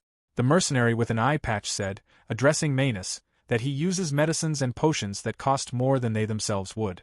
Would he treat the mercenaries like this if he intended to use them as cannon fodder? The mercenaries agreed that he was very different from the employers they had worked with before. It didn't look like he was going to abandon them. Manus thought that this old man had ruined everything. To get out of here, he should take at least a few people with him. However, this would be much more difficult now. Ghislain heard him but said nothing. He approached them, said that they should stop chatting and they should rest while they could. Ghislain called Gillian and Kair for a private talk. Kair noted that if he were him, he would rip out Manus' tongue. The protagonist noted that it didn't matter. He wouldn't do anything about the monsters. They had more important things to do now. Sometime later, outside the tent, they asked him why he has to count the lamps, although there were about 24 left. The protagonist realized that his fears were justified. Ghislain noted that since they entered the forest, monsters had been attacking both day and night. However, the last 2 nights had been surprisingly calm. Gillian stated that they had entered the territory of night monsters. These monsters are incredibly strong. Ghislain agreed with him, and he noted that they were in serious danger. After a while, Gordon woke up from an oil lantern flying nearby, which surprised him very much. Suddenly, he screamed that there were monsters here. The mercenaries asked who hurried to him, what was the matter? Gordon claimed that there was a monster right in front of him. The mercenaries began to claim that there was no monster here. They decided that he had simply woken up from a nightmare. The mercenary with a scar on his eye claimed that it was not a dream. He felt a strange presence, and the lantern suddenly disappeared right before his eyes. Some mercenaries began to claim that they had heard a creepy laugh. The mercenary with a scar on his eye noted that he was sure of one thing. Gazelle said there was definitely someone here. The protagonist confirmed the mercenaries' fears. He ordered everyone to gather after some time in the tent. Gordon asked if they were really surrounded by monsters. The protagonist noted that their special feature was invisibility. Most likely, they began to pursue them from the lake. This is a type of monster that dominates the night forest, hunters of darkness, Falors. They are able to merge with the darkness, and not only are they invisible, but physical attacks do not work on them. Usually, hundreds of Falors pursue their prey, absorbing the light around them. This method of hunting helps them lure their prey into the darkness, their natural habitat. Belinda said that now it was clear why their lanterns were disappearing from the camp. Kair asked, so these monsters first want to play with them and then just kill them? Then why were they doing nothing? They should go and destroy these monsters now. Isn't it better to strike first than to act according to their plan? The protagonist said that they should wait for them to attack first. Then it would be easier for them to fight back against these monsters. Belinda noted that more than half of the lanterns were already missing. Can they just wait? Ghislain stated that if they attacked blindly, they would only provoke them. They would retreat for a while, but then change tactics and pursue them even more fiercely, and then they would miss the chance to finish them off in one battle. Gillian asked if there was a way to destroy 100 invulnerable monsters at once. The protagonist stated that they had already prepared for this when he asked for magic scrolls to be distributed to all the mercenaries. Now he would explain the battle tactic. The Falors pack surrounded their camp from 3 sides. The monsters were destroying the lanterns and narrowing their position. They were outnumbered, so it would be impossible to defend the entire territory from these monsters. If the monsters attacked directly, their defense would collapse. Gillian noted that, due to the fact that their camp was located by the lake, they could not be surrounded from all sides. The protagonists said that the situation was unfavorable for them, but not hopeless. That is why the initiative in this battle is on their side. First, they must divide the squad into 3 groups. The defense squad will take up defense. The crossbowman will hold back the enemy, and the combat squad, led by him, will begin the attack on the monsters. The shield bearers and crossbowmen will not allow the enemy to break through to the center. At this time, the combat squad will concentrate all its power and strike from the left flank. Then, joining with the central forces, they will surround the monsters and win. Kair said that if the center holds, then this plan can work. Belinda asked, didn't he say that attacking in the dark is useless? How should they fight them? Kair asked, maybe they should just use mana? The protagonist asked her not to worry about it, they have magic scrolls. After a while, the defense squad took their position, and at that moment, the last lantern in the camp went out. Ghislain thought that it was written in Duke Delphine's diary that he later learned that Falors cannot stand light, and when they pointed the light at them, they appeared. The protagonist ordered to use the magic scrolls of the first circle, which illuminated the entire camp with light. Gordon asked if this was their true form. At that moment, the crossbowmen attacked the monsters. Ghislain said, raising his weapon, that they now see their true form. He ordered the combat squad to begin the attack. which immediately dealt crushing blows to the monsters. Ghislain thought that followers are able to merge with the darkness, but they are physically weak. With such a squad, they will quickly break through, while Ghislain deftly dodges attacks, distracting the enemies on himself. Care deals with every creature that catches his eye, and Belinda, meanwhile, creates a gap in their rank. These are the best warriors of Perdium. For some time, the expedition fought with monsters that seemed to have no end. Together, they destroyed followers in their path. After a while, the protagonists said that they held up well. The mercenaries were glad that they were finally saved. The protagonist ordered to expand the line and surround the remaining monsters from all sides. They will definitely be able to defeat them. Suddenly, the remaining monsters decided to run away from them. Ghislain thought that these monsters were smart and were able to escape from the ambush. Ghislain ordered Belinda to find the leader of the monsters, who has horns on his head. The protagonist noted that it was this monster that gave the signal for his people to retreat. Care asked, should they pursue them? Belinda asked, wouldn't it be better if the monsters just ran away? Ghislain said that these monsters are obsessed with their prey. Even if these monsters retreat now, they will pursue them until they exhaust them, and they will not be able to withstand another fight. So, they need to deal with them right now. If they manage to catch the leader followers, then the rest of the monsters will fall into a stupor. Belinda thought that things were different now. She used her ability and rushed forward, and then hooked the followers' chieftain. Belinda shouted that she had found the monster. The protagonist stabbed the monster with his sword in one swift motion and then cut it into pieces. The protagonist shouted that the followers' chieftain was dead. He ordered the others to destroy the remaining monsters. The mercenaries shouted as they rushed into battle that the monsters should have continued to hide in the darkness. Now they would regret hunting them. After a while, Ghislain finished off the last monster on the battlefield. The protagonists declared that they had fought well, they had defeated the monsters together. The mercenaries joyfully celebrated their victory against such terrible monsters. Belinda asked the protagonist if he was hurt. Ghislain noted that he had done a great job. Ghislain noted that they had done a good job too. He then ordered Belinda to check the number of people, and Care was supposed to call people from his Cerberus squad. For now, he and Ghislain will scatter the corpses of these monsters around the camp. Care asked why they would do that. Ghislain said that the smell of corpses scares away other monsters, and followers is one of the strongest creatures in this forest. Ghislain noted, turning to Care, that this means that the entire camp area will be safe. Care shouted that this old man is definitely looking for a fight.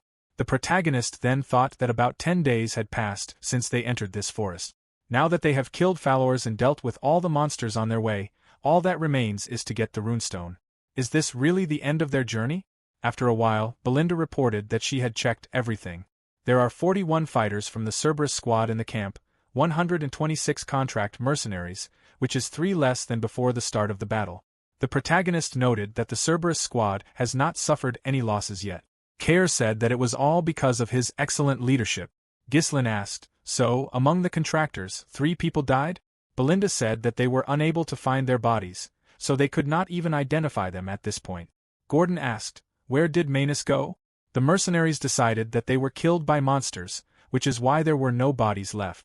However, one old mercenary believed that it was in his spirit to escape from the battle.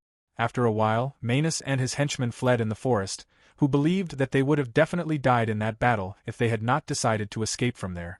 Manus said that while these idiots distract the monsters, they should run away from them as far as possible. If they want to live, they must continue to run. Suddenly, his henchmen stopped in place because they noticed a monster behind him. One of them pointed behind him. When he looked back, he was terrified. They all become fooders for huge monster. Back in the camp, the mercenary began to work in a hurry and shouted that they needed to quickly clear this damn forest. Coward noted, wow, they work without unnecessary questions. This is the first time he sees these slackers working so harmoniously. Will all the mercenaries be disbanded after the mission is completed? It's a shame to let such skilled fighters go. The protagonist replied that he shouldn't worry because he would hire them as his personal guard. He thought about it. It is believed that disorganized mercenaries cannot defeat a regular army in mass battles, but these guys have already surpassed the average level thanks to the experience gained here. With their help, it will be easier for them to expand Perdium's influence. Suddenly, Gazelle approached them and reported that they scattered the corpses of the followers as he asked. Coward noted with a smile, it seems that this really works. Since they left the camp, they have not encountered a single monster. At least one lost one would have been caught. Suddenly, Belinda jumped down to them and said that there was something ahead. Ghislain ordered them to move forward as quickly as possible because they were already close. After a while, they came to a vein of the highest quality runestone. Care was shocked and asked if there really was something so precious in this forest. Belinda threw herself at the protagonist with hugs and asked how he knew about it. Suddenly, Manus' dead body appeared on their way. Before we continue, a little explanation about this incident. In the novel, Manus is able to escape the forest. But his condition was not good. He lived like a beggar on the streets of Rayfold. Then he gets caught by Amelia, daughter of Count Rayfold, and then tortured to death. This was the first time Amelia got to know how Ghislain conquered the Forest of Beasts. Back to the story. The protagonist grabbed his sword and ordered them to retreat. He swung his sword and dispersed the smoke that hid the remains of the animals. Ghislain assumed that it looked like they would have to sweat to get the stones. Judging by the scale, there was probably a nest of a high-ranking monster here. There were fresh ones among the remains, which meant that the place was not abandoned. He did not immediately notice them because of the poisonous cadaverous fumes and thick fog. He thought about it. There was not a word in the records about such dangers at the vein. Ghislain shouted for everyone to get ready. Suddenly, a huge snake appeared, which immediately opened its mouth to attack. The protagonist tried to deliver a series of blows but could not pierce the scales. Suddenly, a huge snake spat out a green substance, which got on the cloak of the protagonist. He tried to parry the blow, but the monster was stronger and pressed him into the ground. All the mercenaries began to attack the huge python. At this time, Ghislain, sitting on a mountain of bones, thought, now everything fell into place. This is who the owner of the vein of runestones is, a bloody python, one of the monsters that they definitely did not expect to encounter during this expedition. Pythons usually live in the depths of the forest, so he did not think that he would meet him here. They have little chance of surviving against him. They could retreat, prepare, and come back later, but he does not have time for all this. If they retreat now, everything they've done will be meaningless. The protagonist cast the rune and, charging himself with energy, shouted, "Let him not dare to interfere with him because he has a huge responsibility on his shoulders." He awakened the third core and, during the python's attack, counterattacked and cut it. The monster furiously threw its tail at him in order to press down, but Ghislain began to hold back the blow. He thought about it. No matter how small his chances of winning were, there are battles that simply cannot be stopped. Duty now is the time to fulfill it. The protagonist struck again and, landing on the ground, thought about it. It didn't look like the python was going to attack. It was too risky to use the third core for too long. The mana would run out before he finished off this creature. All the expedition members ran towards him excitedly. Belinda said in fear, "Let him retreat quickly. They will delay this monster." Ghislain ordered them to retreat from here. He can't provide them with protection from a monster of such size, and he can't afford to lose them all here. He will deal with this creature himself. Belinda thought excitedly. The fact that they are still alive is already a miracle, so why go so far? The bloody python began to spray poison again, but the fighters quickly stood in front and covered themselves with shields. Gordon ran to the attack and shouted, "They will fight together." The mercenary confirmed that he had never met such a noble employer as him. Gordon also arrived in time with a weapon and noted, "They will simply kill this snake, and all the treasures will be theirs." Belinda, having armed herself, said, "He will not get rid of her so easily." Ghislain said he would distract him and create a gap in the defense. Just as they believed in the master, so now he should trust them. Ghislain warned, "It has a huge size, deadly poison, and incredibly strong blood-red scales that protect the monster even from blades soaked in mana. If they miss at least one attack, they will die immediately. He already has an open wound and one eye is damaged. This is its weak spot which they must strike. After this expedition, they must return together." The blood python attacked furiously, and a fierce battle began. Care and Ghislain made attacks and damaged the monster. Belinda began to cover them from the other front. At one point they dropped the python, and the protagonist stuck his sword in the eye. He thought, even with the perfect strategy, there's always a chance that everything will not go according to plan. However, if he gives in, all these people will die, and he cannot allow this. After all, only he knows what awaits these lands in the future. The blood python furiously began to throw mercenaries and opened his mouth. At this time, Ghislain jumped to attack, when suddenly the monster ate him. He cut the monster from the inside and just flew out of its mouth. Some time later, in the castle of Perdium, Albert furiously hit the table and noted, "This is a grave crime." He ignored the master's prohibition and entered the forest of monsters. Homern pointed out that he should calm down. He said excitedly, He himself knows very well about the wayward nature of the young master. While he was on military campaigns, he imagined himself a lord. Homer wondered, what is the point of being indignant now? The young master has been in the forest of monsters for 2 weeks already. Scovin and Ricardo are shackled. If he had not lied, they would have stopped the master long ago. What was he thinking when he helped him? He can be deprived of his knighthood because of this. They called out to Oswalter and asked, how much longer can this be tolerated? We need to take action before it is too late. Suddenly, Randolph entered the room with the news that Ghislain had returned. The protagonist entered and said that he had returned. His father remarked with displeasure that he had forbidden him to enter the monster forest. He explained that he had to do so. Randolph asked, did he mean to say that this was a valid reason to disobey an order? Entering the monster forest was a serious crime. It was not just his life that was at stake. If the monsters had come out of the forest, they would have attacked their lands. Ghislain replied that he was alive and that the monsters had not invaded. Albert put the document on the table and said, okay, this time everything worked out so they could turn a blind eye to it, but there was no excuse for this case. The protagonist took the document and asked, was it from Randolph County? He agreed and explained that he had started to worry as soon as he learned of his visit there but to extort 20,000 gold from Lady Amelia, who already regularly sends money for the upkeep of the Perdium mansion. In short, he is angered. Earl Rayfold. He has decided to stop all support for their lands and is breaking off his engagement to Lady Amelia. This mistake could have a significant impact on the state of the entire mansion. Ghislain thought about it. The letter does not look like a fake.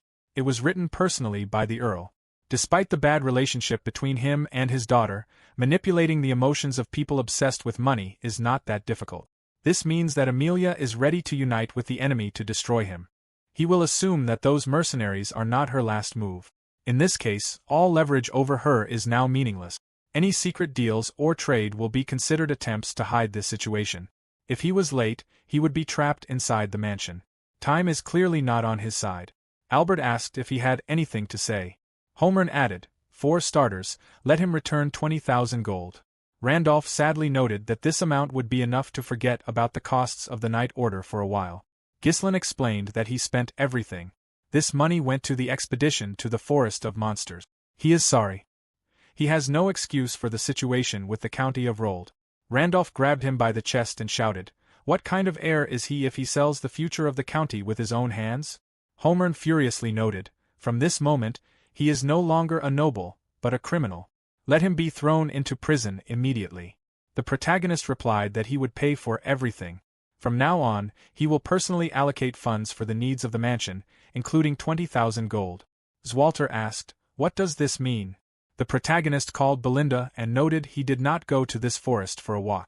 She brought a chest, and he, opening the item, pointed out that these were high-quality runestones. Homer asked in wild shock, did he really buy them with those gold? Ghislain explained he found a vein in the Forest of Monsters. Albert said excitedly, if this is a real runestone, its price will be enormous, but it will still not be enough to completely maintain the mansion. The protagonist answered, of course it will not be enough, because that is not all. After a while, they went outside and saw a huge number of runestones in front of them. Zwalter asked if all this was discovered during the expedition. Belinda agreed, saying that the young master personally prepared everything necessary and led the people. The protagonist noted, Dirus Ent, the remains of a bloody python, and much more, and these runestones are only a small part of what they got. As they can see, all his actions were aimed at the good of the county, and of course, all this will go to the maintenance of the mansion. Albert noted that, according to preliminary estimates, this is quite enough to finally stop struggling for survival. They approached the protagonist and began to flatter him, saying that he was simply incredible. He must be very tired after such a long expedition. If he needs something, just let him say so. Ghislain said he had a few conditions. First, let them release Scovin and Ricardo. They were just following his orders. Second, access to the monster forest will be closed to outsiders. After all, they understand that unnecessary rumors can harm the country. And last, he will personally lead the security service and recruit mercenaries. If every troop movement requires permission, they will only waste their time. Homer shouted, is he going to form a personal army? Randolph added that this is unacceptable. Who knows what goals he is pursuing? Albert called out to him and asked him to let him explain the situation. Now he should be begging for forgiveness, but instead, He demands complete freedom of action and no interference. The protagonist replies that he is mistaken. He's only creating conditions under which they will no longer have to depend on Count Rayfold's support. If small problems like the one they voice delay the work, it will negatively affect Perdium's finances. Are they sure this will suit them? Albert excitedly called out to Zwalter and said, "Let him say at least something.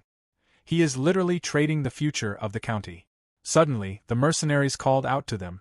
Ghislain reported that the loading of the runestones was almost complete. They were waiting for his order for further action. Kair noted that, as he had said, the bark of Dirus Ent could be stored without additional processing. By the way, what was he going to do with the remains of the python? The corpse of the monster would soon be completely dissected. The poison, blood, flesh, and skin had to be separated from each other to avoid rotting. Zwalter called out to Randolph and said the number of mercenaries was impressive, but he did not understand how the young master managed to unite such strong individuals. They looked like an elite squad. It must have been difficult to make unruly mercenaries obey orders. The protagonist explained, without their help, this expedition would have been much more difficult. Father started to leave and remarked, "This time, he will turn a blind eye, but if he disobeys his order again, he should be prepared for the consequences. One day, he will inherit this mansion. It does have the spirit of the Northern Wolf." Ghislain thought, this is the title given to the Count of Perdium, who protects the northern border of the Kingdom of Luthania. There was no one next to his father. The military power was insignificant due to the grave situation, but he continued the endless battles on the northern border, dedicating his entire life to protecting the mansion, remaining without his mother, Elena, and him. In the end, his reward was a miserable death that barely anyone remembers. Belinda asked, "Is he heading to the mansion now?" Ghislain replied, "No, let them prepare. They can move out at any time." She asked excitedly, "Isn't he going to rest?" Ghislain added that he was in too much of a hurry. His body had not yet recovered. Belinda noted that it was a miracle that they had survived against the bloody python. Did he even know how much effort they had put in to remove the poison from his body? The protagonist put his hand on her shoulder and said that he was counting on her. He started walking and thought. The news that the county of Perdium had discovered deposits of runestones quickly spread throughout the area. Now, naturally, this news would not bypass those who wanted to get these land. They needed to strengthen their power, become so strong that no one would even think of attacking them. Ghislain started walking to the mansion, but after a few steps, he collapsed to the ground. In the dim and scary hall, a pigeon arrived. It carried a letter tied around its neck. The pigeon flew to a mysterious man who wanted the Perdium land. This man was Count Desmond Harold. He was a powerful man who controlled things secretly. He took the pigeon as if he did it all the time. He opened the letter slowly and carefully. The letter said that part of the Forest of Beasts was taken back. It also said there would be a war with the Degard family and Perdium would be destroyed. After that, the Duke's family would step in. Count Desmond read the report with sharp eyes. "Perdium will be destroyed," he said. His voice was strong and left no room for doubt. People who worked for him sat around a round table. They were from all over the kingdom and waited for his orders. One person wondered if they should make Perdium a land without a lord. Another person said it was time to act. A third person thought the Duke's family would pick a new ruler for Perdium. Count Desmond asked how many of his people were still in Perdium. One of his helpers said 2 servants and 1 knight were still there. He told them to send the 2 servants to Degard's land right away. He said the fact that the Degard heir was found dead in Perdium would be enough reason for war. He also said Victor would lead the operation. This surprised the people at the table. One person said it was surprising they were using Desmond's strongest person so soon. Another person said if Frank had done his job right, Perdium would have fallen by itself. A third person asked why Victor was needed. They wondered if the Duke's family, who were usually very quiet, had changed their ways. Count Desmond said the Forest of Beasts had changed everything. But the others wondered if the forest had hidden riches. Count Desmond stood up and said every decision was made by Duke Delphine. He told them not to question any orders. He asked if anyone else knew what was happening in Perdium. The scene changed to Rayfold's land. Amelia screamed. Her cries filled the room. She leaned her head on Bernaf's chest and shouted Ghislain's name. Bernaf stood still and let her cry. Amelia's body shook as she cried. Amelia said Ghislain had taken 20,000 gold from her and used it to get a runestone mine. Even after she sent the wildcats, they could not kill him. She even asked her father to stop giving Perdium money. She realized that everything made her look like a fool. Bernard spoke calmly, telling Amelia that she wasn't acting like herself. Amelia took a deep breath and agreed, admitting that she had let her emotions get the better of her. She quickly regained her composure, turned to her table, and said that what had happened was in the past. It was clear she was already planning her next move. Bernaf, seeing her renewed focus, smiled and offered to follow any order she gave. Amelia explained that because they had found the runestone mine, Perdium's money problems would soon be over. Bernaf thought they might be celebrating there. However, Amelia said the important thing was that they hadn't sold the runestones yet. Their information showed that the runestones had only been secured 2 days ago, which wasn't enough time to set up a reliable way to move them. She decided they would take advantage of this weakness. Amelia concluded that the only place in the north where they could sell the runestones was the Crimson Magic Tower, which was ruled by the 7th Circle Archmage. This tower, known as the Tower of Advancement, needed runestones for magical research, and magic towers always worked hard to get these supplies. She told Bernaf to set up an ambush with the wildcats along the main road to the northern tower. Their target wouldn't be Ghislain, but the workers moving the runestones. They would cause trouble during the transport, creating chaos, and then they would take the runestones.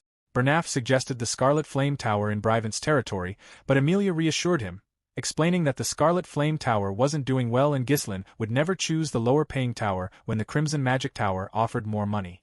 Amelia's voice showed her strong determination as she said, "This time, I will take everything from Ghislain and Perdium." Meanwhile, at the Perdium estate, Ghislain rested, very tired from fighting the beast. Even though he fought bravely, his body was finally worn out and he needed time to get better. When Ghislain had been swallowed whole by the blood python, it seemed impossible to survive. After all, he was just a human. The blood python, a strong predator, had a way of digesting its prey. Before moving food into its throat, the snake released venom to dissolve its prey for easier digestion. However, the mana released from Ghislain's third core burned the venom when it touched it, stopping it from entering his body. The poisonous fumes created by this process filled the air, making it dangerous for anyone to breathe. Most prey would have lost consciousness or died during this process.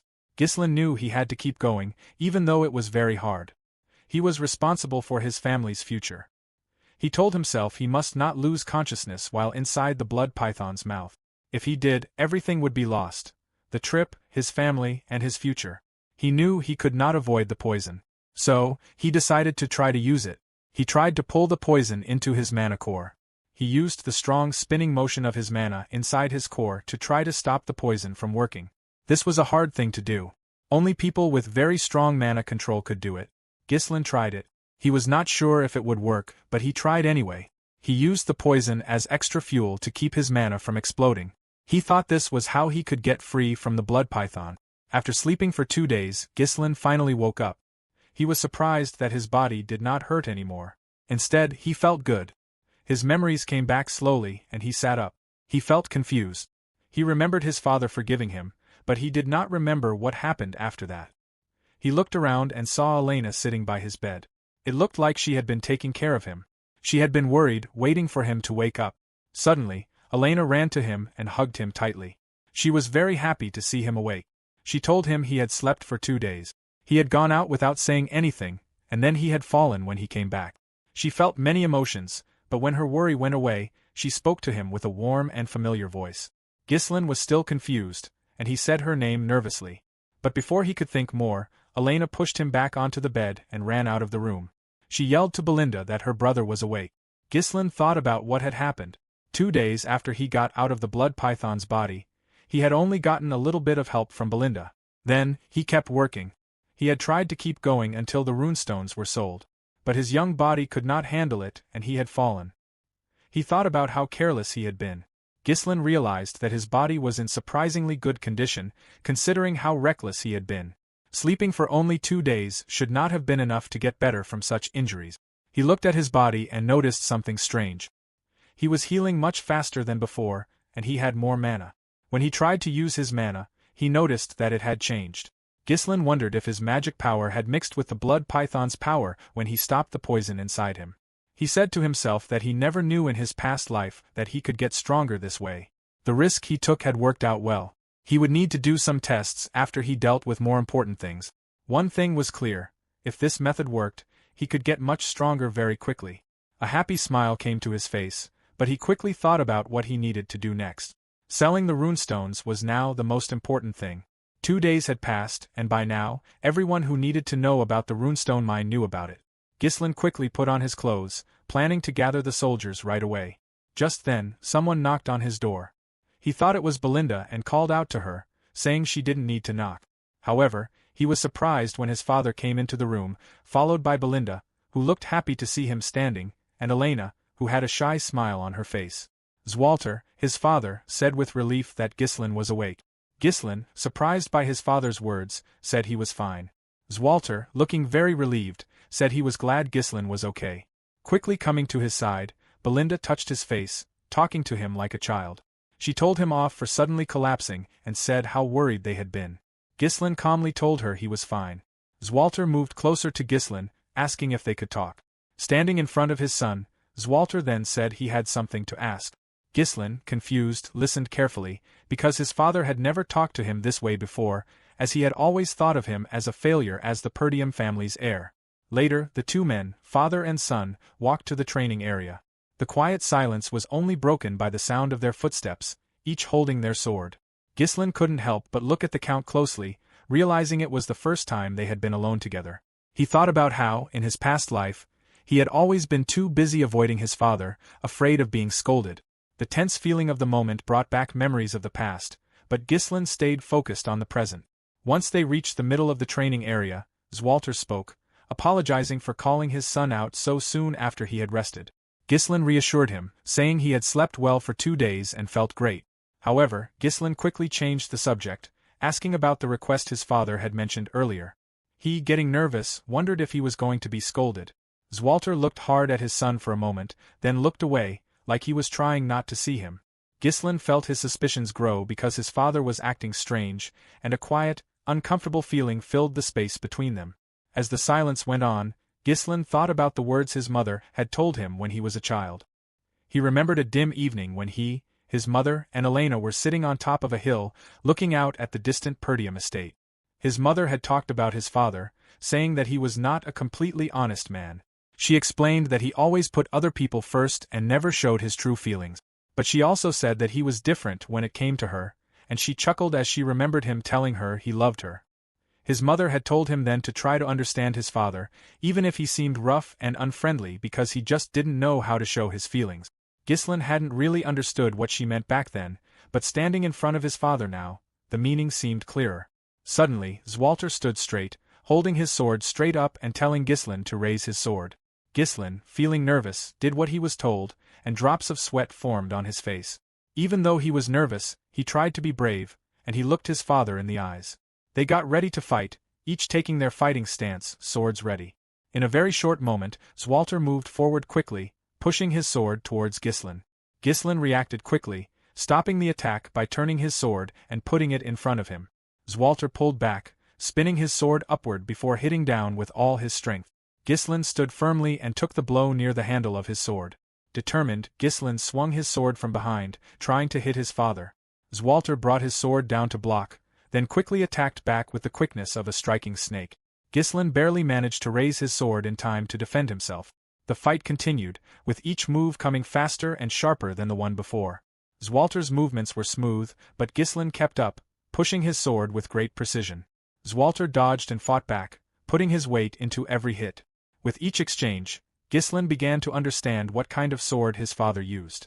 The heavy blade that could easily overpower the northern barbarians was also capable of being gentle, capable of protecting those he loved most. As the fight continued, Ghislain felt the weight of the blade in a way he never had before. He now understood the balance his father had between strength and gentleness.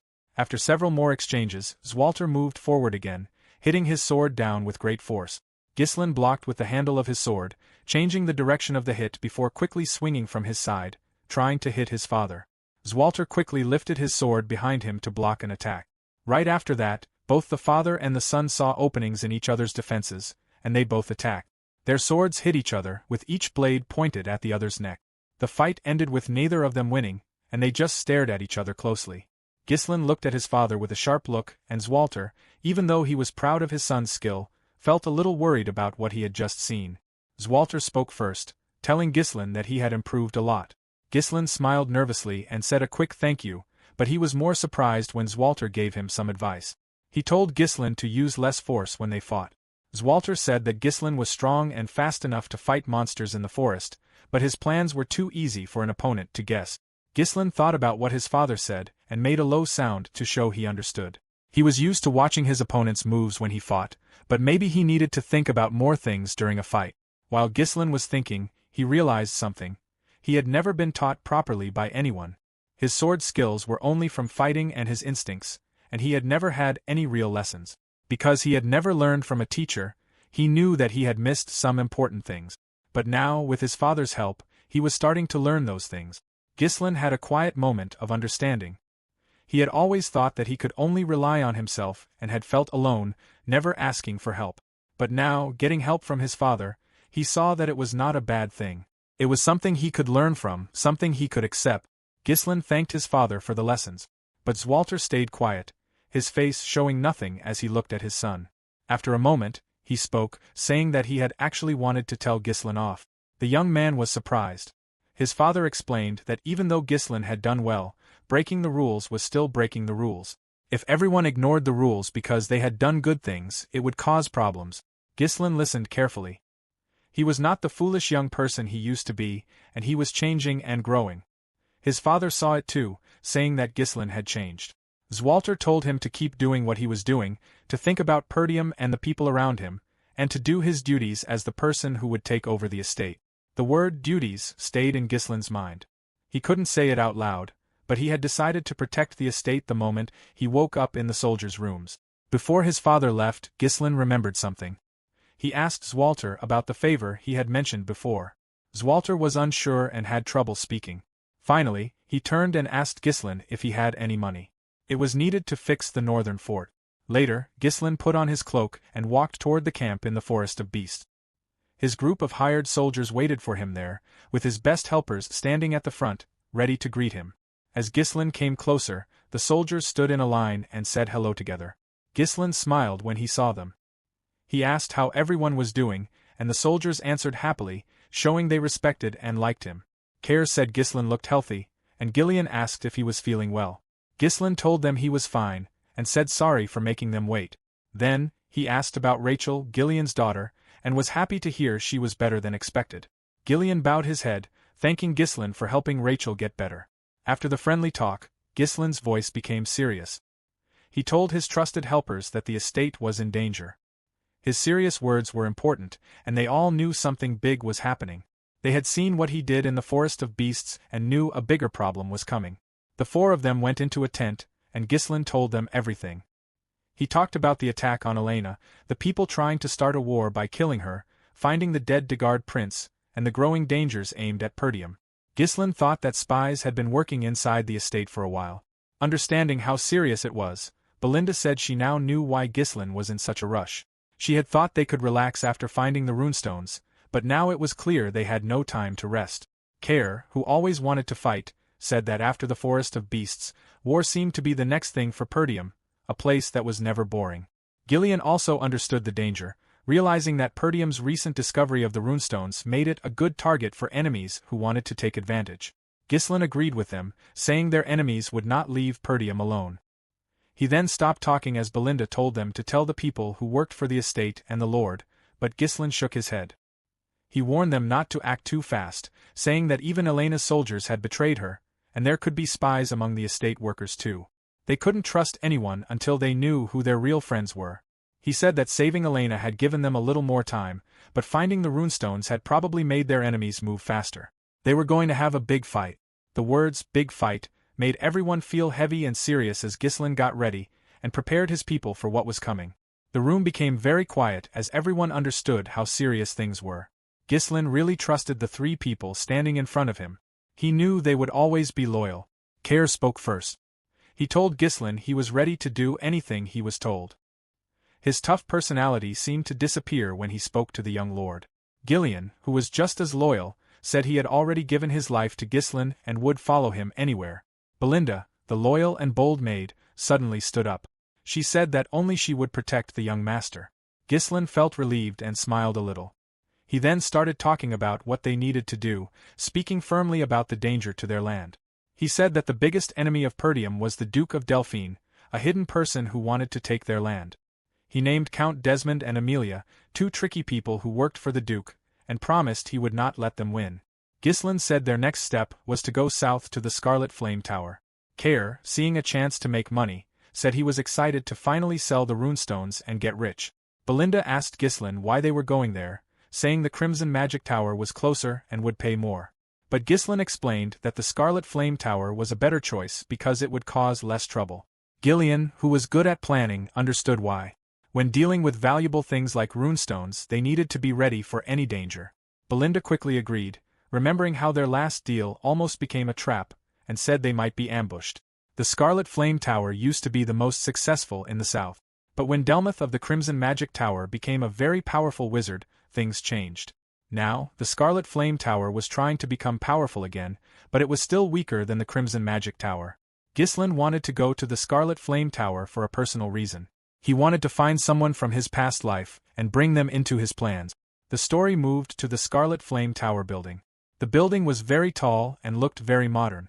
Inside, in a library, a woman sat among a lot of books, shaking and holding a staff in her hand. She said her teacher's name, Renato, and wondered when the light her teacher had talked about would finally come. The group headed toward the Scarlet Flame Tower, which stood tall in front of them as they arrived. Belinda and Kaur looked shocked. Ghislain led the group himself so he wouldn't have to pay a merchant's fee. Gordon, a man surrounded by stories and rumors, stared in amazement at the tower's height. He had heard about it for years but never thought he'd see it with his own eyes. One of the mercenaries shared his surprise, saying they too had heard of the tower but never seen it before. Gordon then pointed out how different life was here compared to Perdium, noticing the big gap between the two places. Areas around magic towers often grow due to trade with mages, and the area around this Scarlet Flame Tower was especially clean and developed. As one of the few standing towers, it also produced magic scrolls. On the streets, mages worked with ease, fixing roads and laying down tiles like expert builders. One mercenary was amazed that they could do this with magic, while another was surprised to see magic being used without scrolls. The group watched in wonder as they walked past. Then some mages glanced over at them with cold, judging looks. Suddenly they cast a spell. Blue flames shot from their staffs, burning with a strange power, then wrapped around them, and the mages disappeared from sight. The mercenaries were shocked. Ghislain calmly explained it was a concealment spell. They simply didn't want to be seen. Kaur, unimpressed, scolded the others for overreacting. Belinda, though surprised, admitted the tower still held great power even if it had lost some of its past glory. Ghislain reminded everyone that Brivant was one of the richest places in the kingdom, so of course the tower remained important. Still, Ghislain couldn't help but think deeply. On the outside, the tower looked grand, but no one expected it to fall from the greatness it once had. The group reached the tall gates of the tower and paused. Ghislain, pleased, said they had finally arrived, stretching his neck to get a better look. Kaur joked that it was so tall it might snap his neck. Belinda added that even getting to the main gate felt like a journey.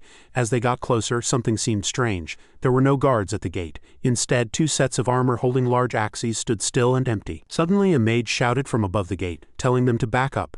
Then, glowing lines of mana appeared in the air, reaching down to the empty armor. The armor came to life with magic, raised their axes and blocked the way. One of the armored guards spoke loudly, asking who they were and what they wanted. Belinda, surprised, said the armor looked like puppets. Kaur scoffed, saying this was typical of magic towers, not even bothering to come down and talk properly. Ghislain remained calm and introduced Ghislain as the young lord of Perdium. He asked to speak with someone in charge of trading, but the mages refused. One of them laughed and said everything from Perdium was cheap and low quality, and not worth their time. He told them to leave.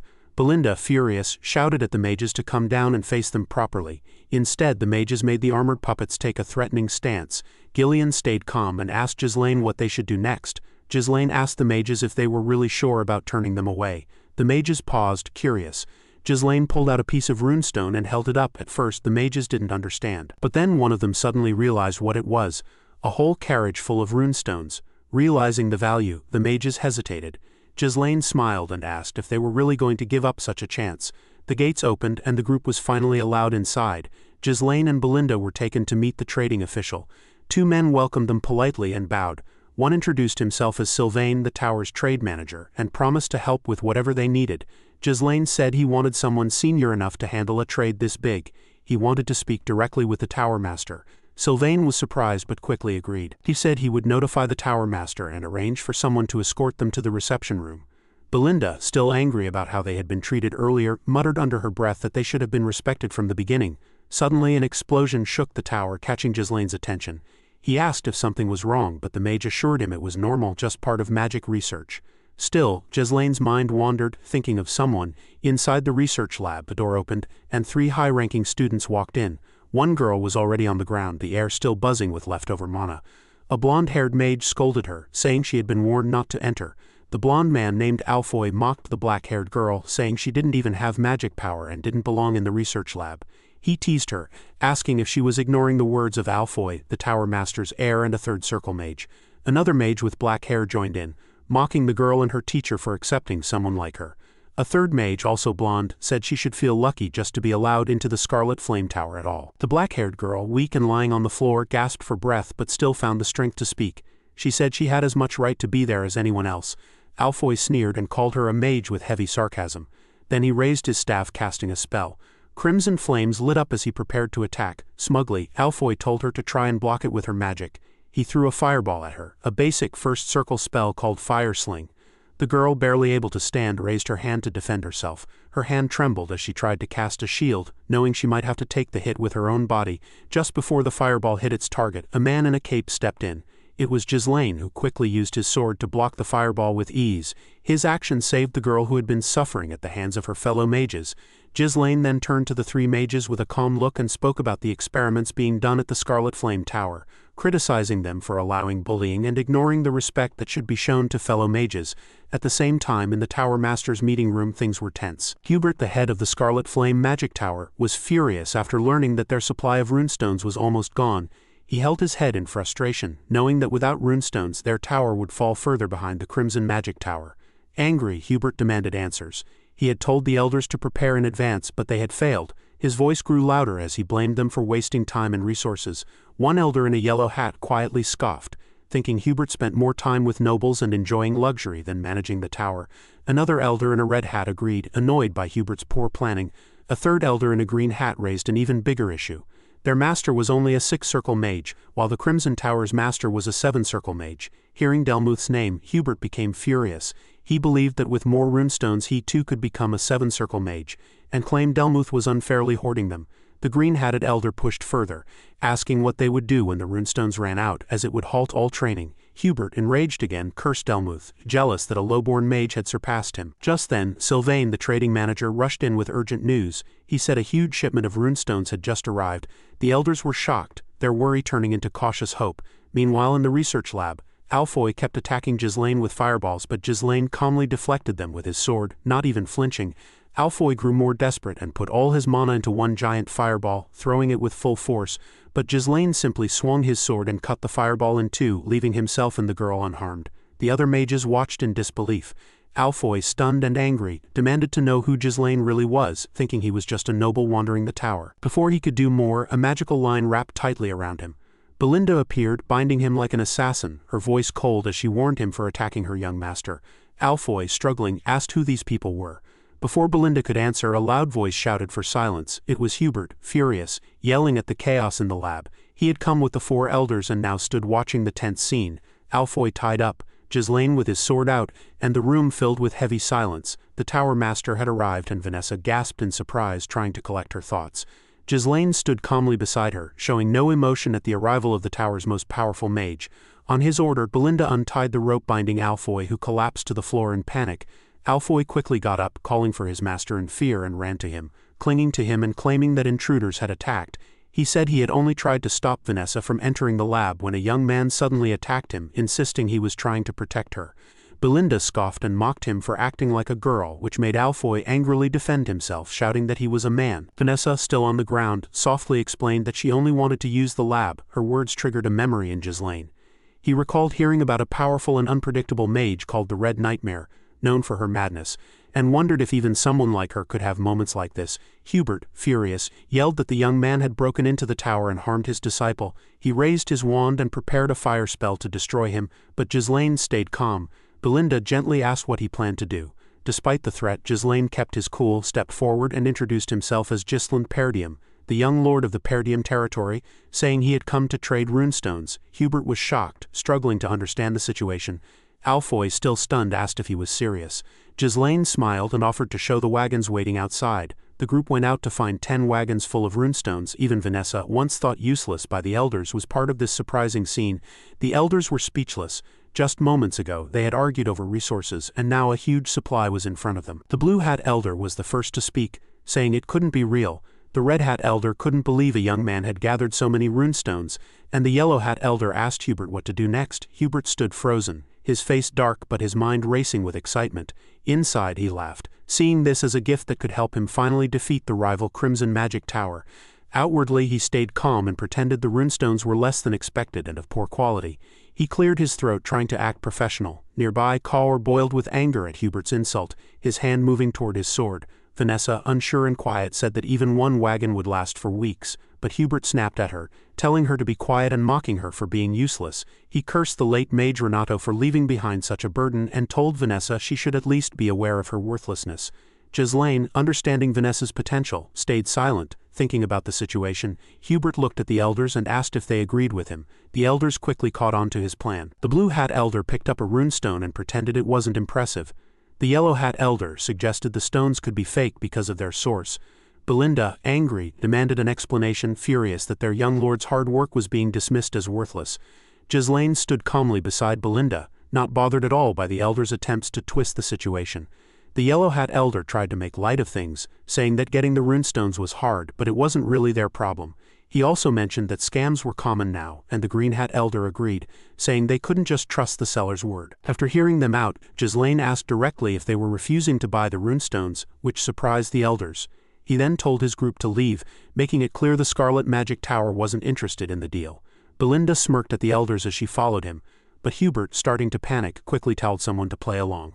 Soon, the Blue Hat Elder spoke up, suggesting they could still buy the runestones to honor the effort Ghislain made. He said going back empty-handed would hurt their master's image.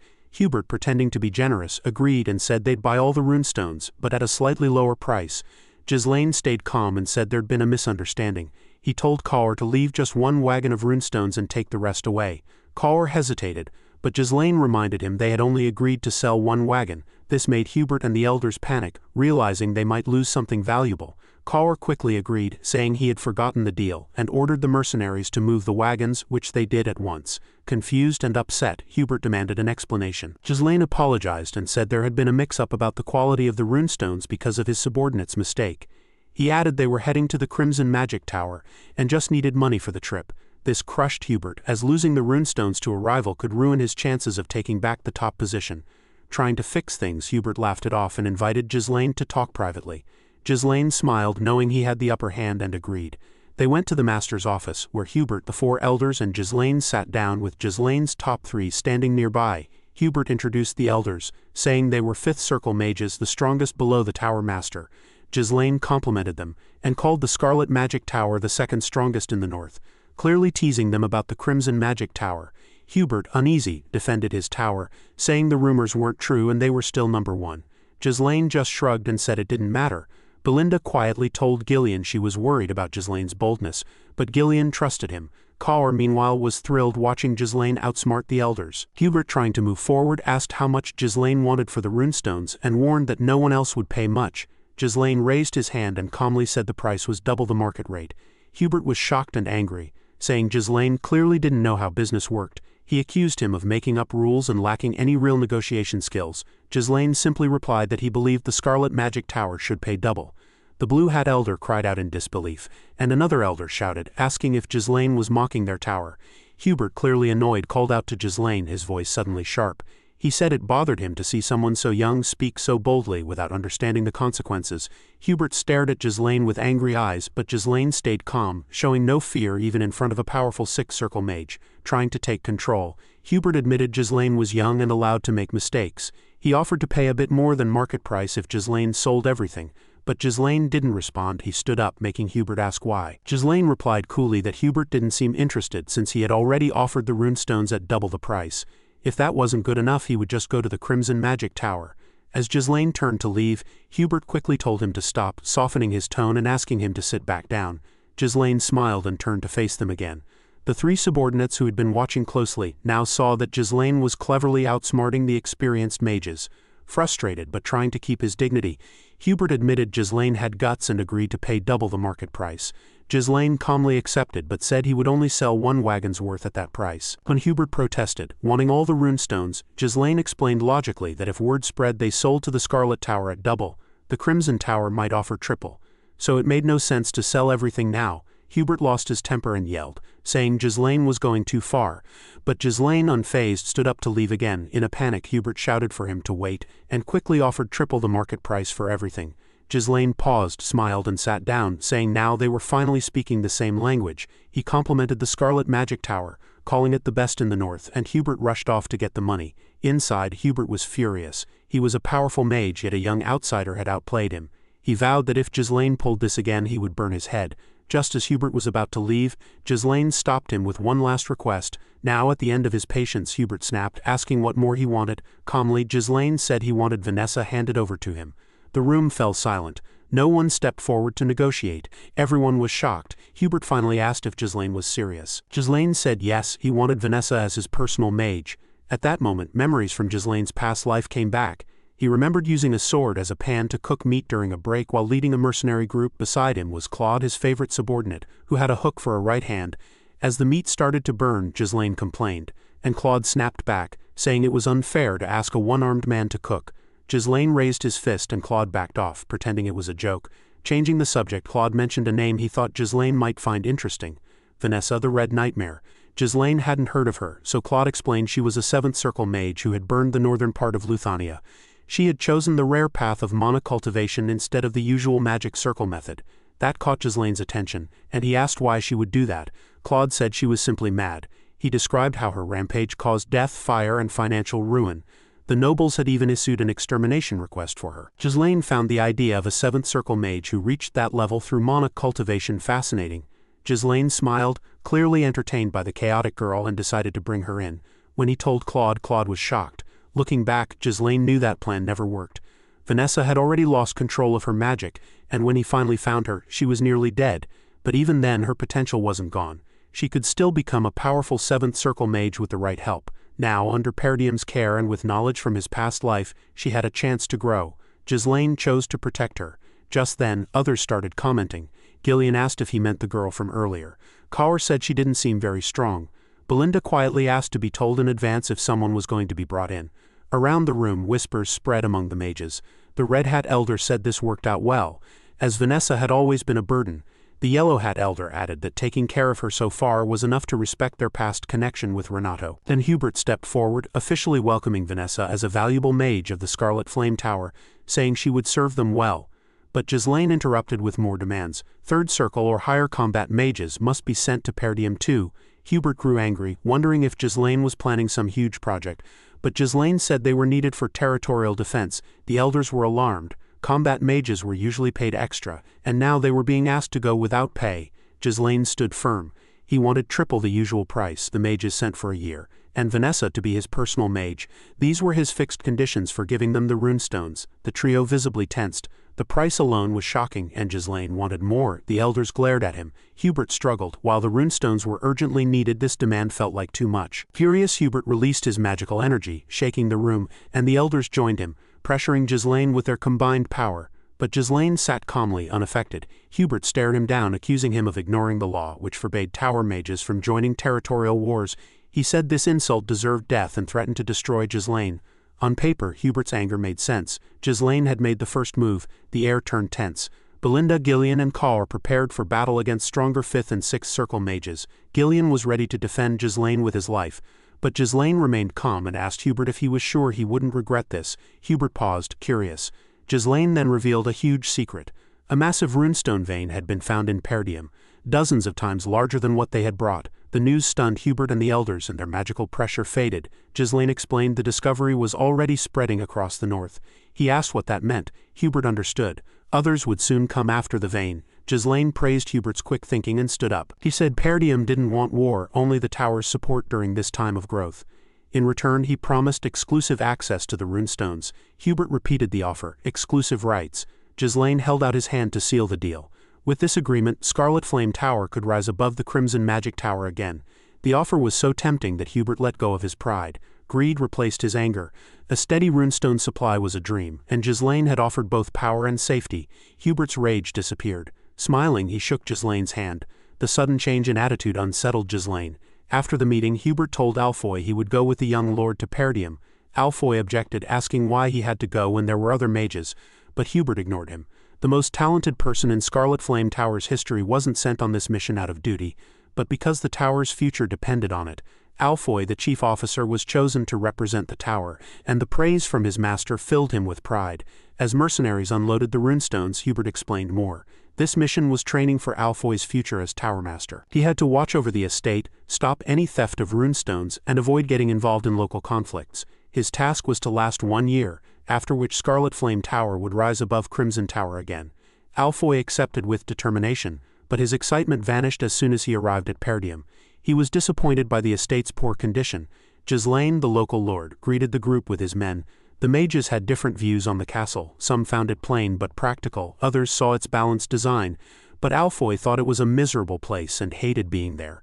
He formally introduced himself as a third circle mage and heir of the Scarlet Flame Tower, but Ghislain interrupted, warning him to stay alert. Alfoy was furious at being treated like a servant and silently swore revenge when he became Tower Master. Ghislain snapped him back to reality by asking where Vanessa was. Alfoy casually replied she was at the back with the luggage.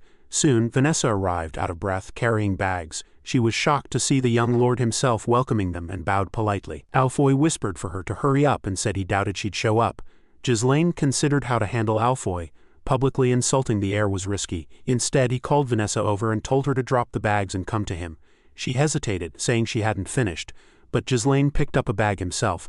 When Alfoy mocked her, saying chores suited someone who couldn't use magic, Ghislain threw the bag at his face. Hurting the heir was too much, but embarrassing him was enough. Alfoy shouted in anger, but Ghislain calmly stated that Vanessa now belonged to him, and that any abuse toward her wouldn't be allowed. He warned that this time would be forgiven, but not again. Vanessa was stunned and touched. No one had defended her like that before. Alfoy, however, was livid. He yelled that it was outrageous for a noble to insult the heir of the tower, a third circle mage, and called on the others to retaliate, threatening to burn down the estate. Ghislain sighed and snapped his fingers. At once, trained mercenaries surrounded the mages.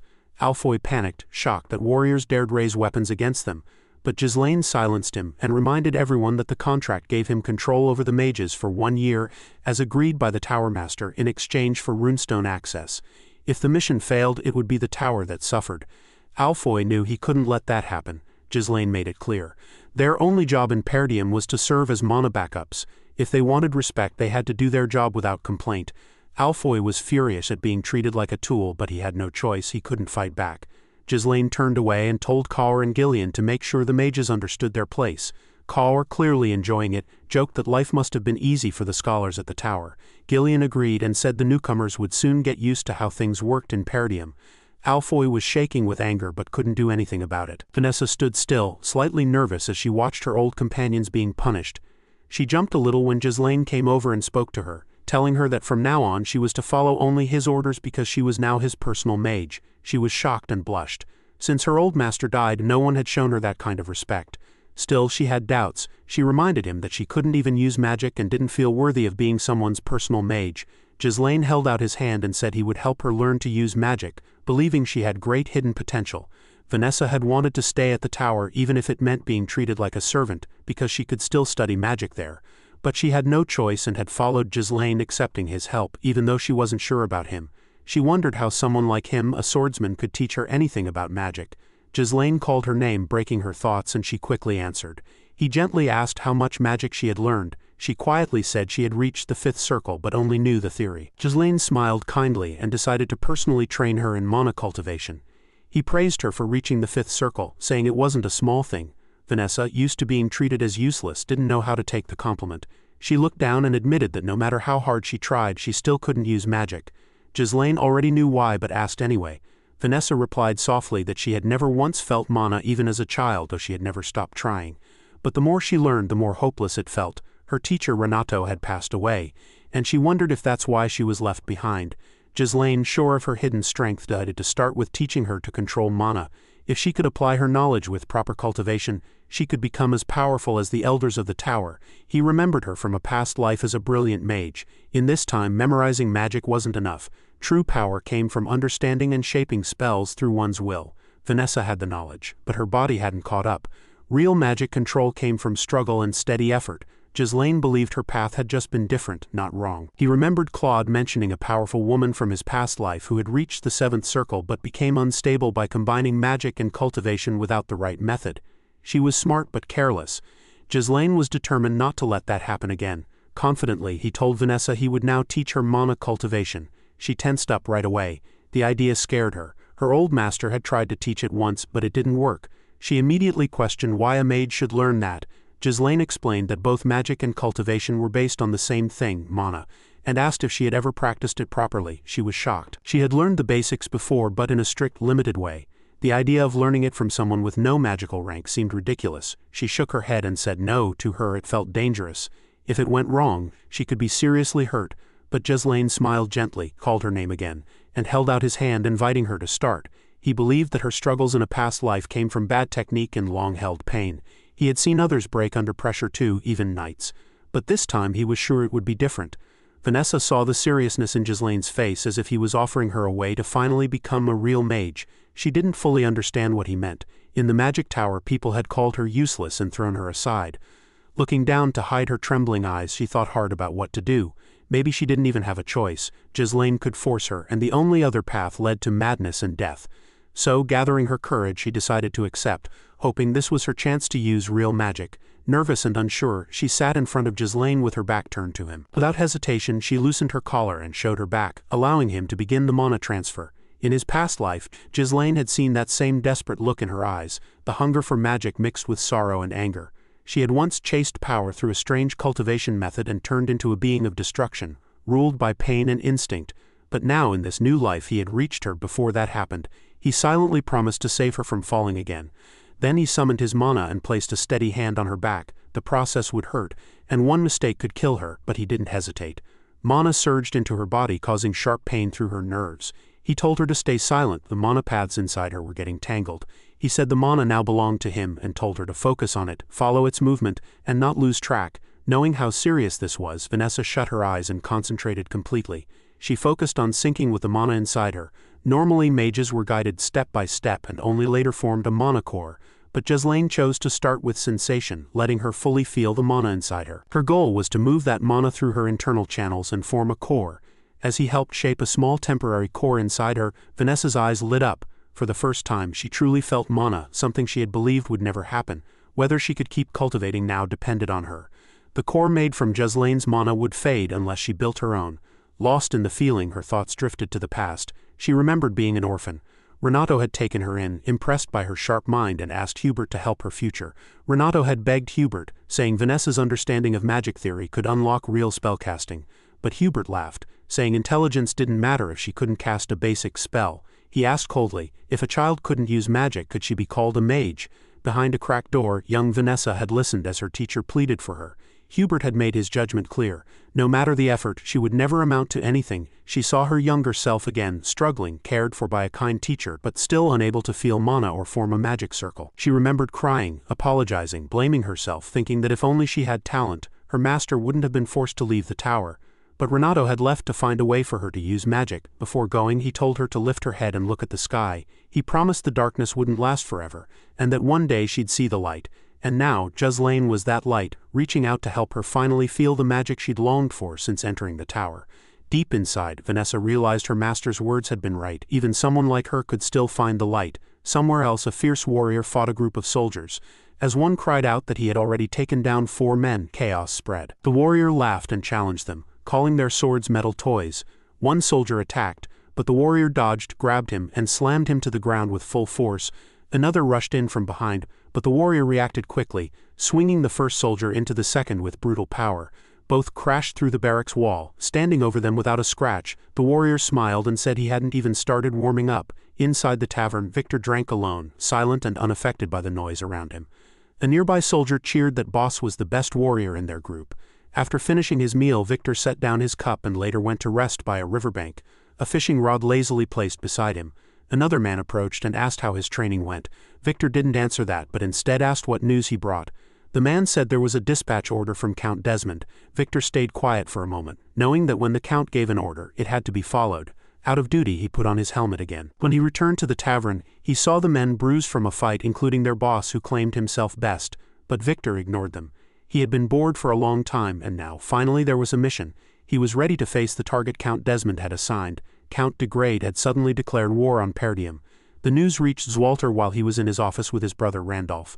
Zwalter read the declaration several times, his expression darkening. It listed many reasons for war, but the main one was that Gilmore Degrade, Count Degrade's heir, had been killed by Ghislain Perdium, and now they wanted revenge. Zwalter quickly told Randolph to call the vassals for a meeting. When they gathered, Randolph said the reason for war was ridiculous and that Degrade must be mad.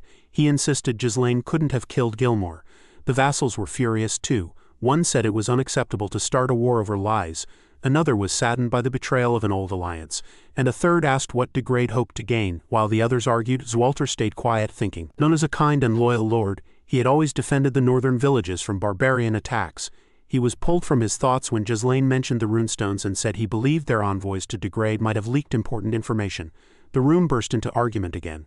One vassal demanded proof, but Ghislain stayed calm, and Zwalter silently considered his words. Maybe the runestones had started all this. Sometimes good intentions lead to disaster. Looking at Ghislain, Zwalter saw a calm young man who seemed to have expected the war. Ghislain, once called the Mercenary King in a past life, stayed composed. Randolph, on the other hand, was impatient and said there was no need to overthink. They had more troops and better training, and it was time to make Degrade pay. Just then, a knight named Scovan rushed in with urgent news. Degrade's army had arrived. Shock spread quickly. Leading the attack was Victor, now flying Degrade's flag and wearing shining silver armor. Trained from childhood under Count Desmond, Victor had come to destroy Perdium. Though Degrade wasn't wealthy like most northern regions, Desmond and Raymond's lands were exceptions. Count Desmond pretended to be neutral but had already joined the duchy's side, while Amelia stirred rebellion in Raymond with their support. The duchy's power was now crushing Perdium under a false excuse. As the news settled in, Randolph shouted in anger, asking how Degrade had declared war and mobilized so fast. Albert wondered when they even prepared all this. Zwalter, staying calm, kept thinking. Then a soldier came with more updates. Degrade had about 6,000 soldiers and 1,000 support troops along with siege weapons, and they had already begun setting up. The announcement sent Homer into a panic. He turned to Randolph, scared and confused, asking what was going on. The difference in power seemed too great. Albert was just as shocked, pointing out that Degrade was supposed to be as poor as Perdium, so how did they build such a big army? Still trying to make sense of it, Randolph angrily reminded everyone that this was why he had warned them not to reduce their forces.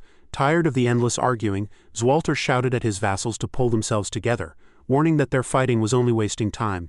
He ordered all soldiers to man the walls, every citizen to be brought into the castle, and the gates to be sealed. With a hard, battle-worn look in his eyes, he declared that the war had begun. Meanwhile, Thamos stood before Perdium Fortress, humming as he looked up at its tall walls, confident in Count Desmond's support. He believed the fortress would soon be his. Thinking of his dead son Gilmore, Thamos grinned. Gilmore had been lazy and useless, but his death gave Thamos the perfect excuse to attack. He didn't mourn much. He could always have another son. But he knew this was a rare chance to seize Perdium with strong backing. Turning to Victor, he asked him to come along for a talk with Count Perdium. When they reached the wall, Zwalter angrily demanded to know what Thamos thought he was doing. Thamos chuckled, saying this wasn't some evil act. His son Gilmore had been killed here, and now he was taking revenge. With a sinister smile, he accused Zwalter's son Ghislain of killing Gilmore, asking what parent wouldn't seek justice. He then gave Zwalter a chance to surrender and end the conflict peacefully. Watching silently, Ghislain knew that with Desmond supporting Degrade, war was unavoidable. Randolph, furious, shouted that Thamos was lying, and Homer agreed, saying further discussion was pointless. But Ghislain, though quiet, was deep in thought. Saving Elena had bought some time, but with siege weapons present, it was clear Degrade planned to destroy Perdium. Zwalter stepped forward and firmly said Ghislain hadn't killed Gilmore.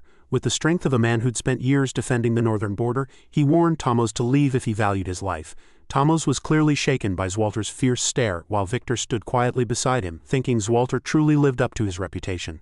Thamos, sweating, admitted that this was expected from the northern wolf, but warned Zwalter he would regret his choice, then walked away. Zwalter knew the battle ahead would be tough.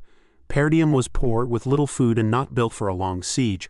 Randolph pleaded to lead the troops himself, confident his strength could beat Degrade's untrained forces. But Albert warned him that numbers mattered, and they were badly outmatched. Homer agreed, saying a single loss could end it all. Randolph argued they had to fight regardless. the vassals suggested asking other territories for help or retreating to the northern fortress. As they argued, Zwalter struggled to think. The sudden war and the size of Degrade's army felt impossible. Someone must have helped them.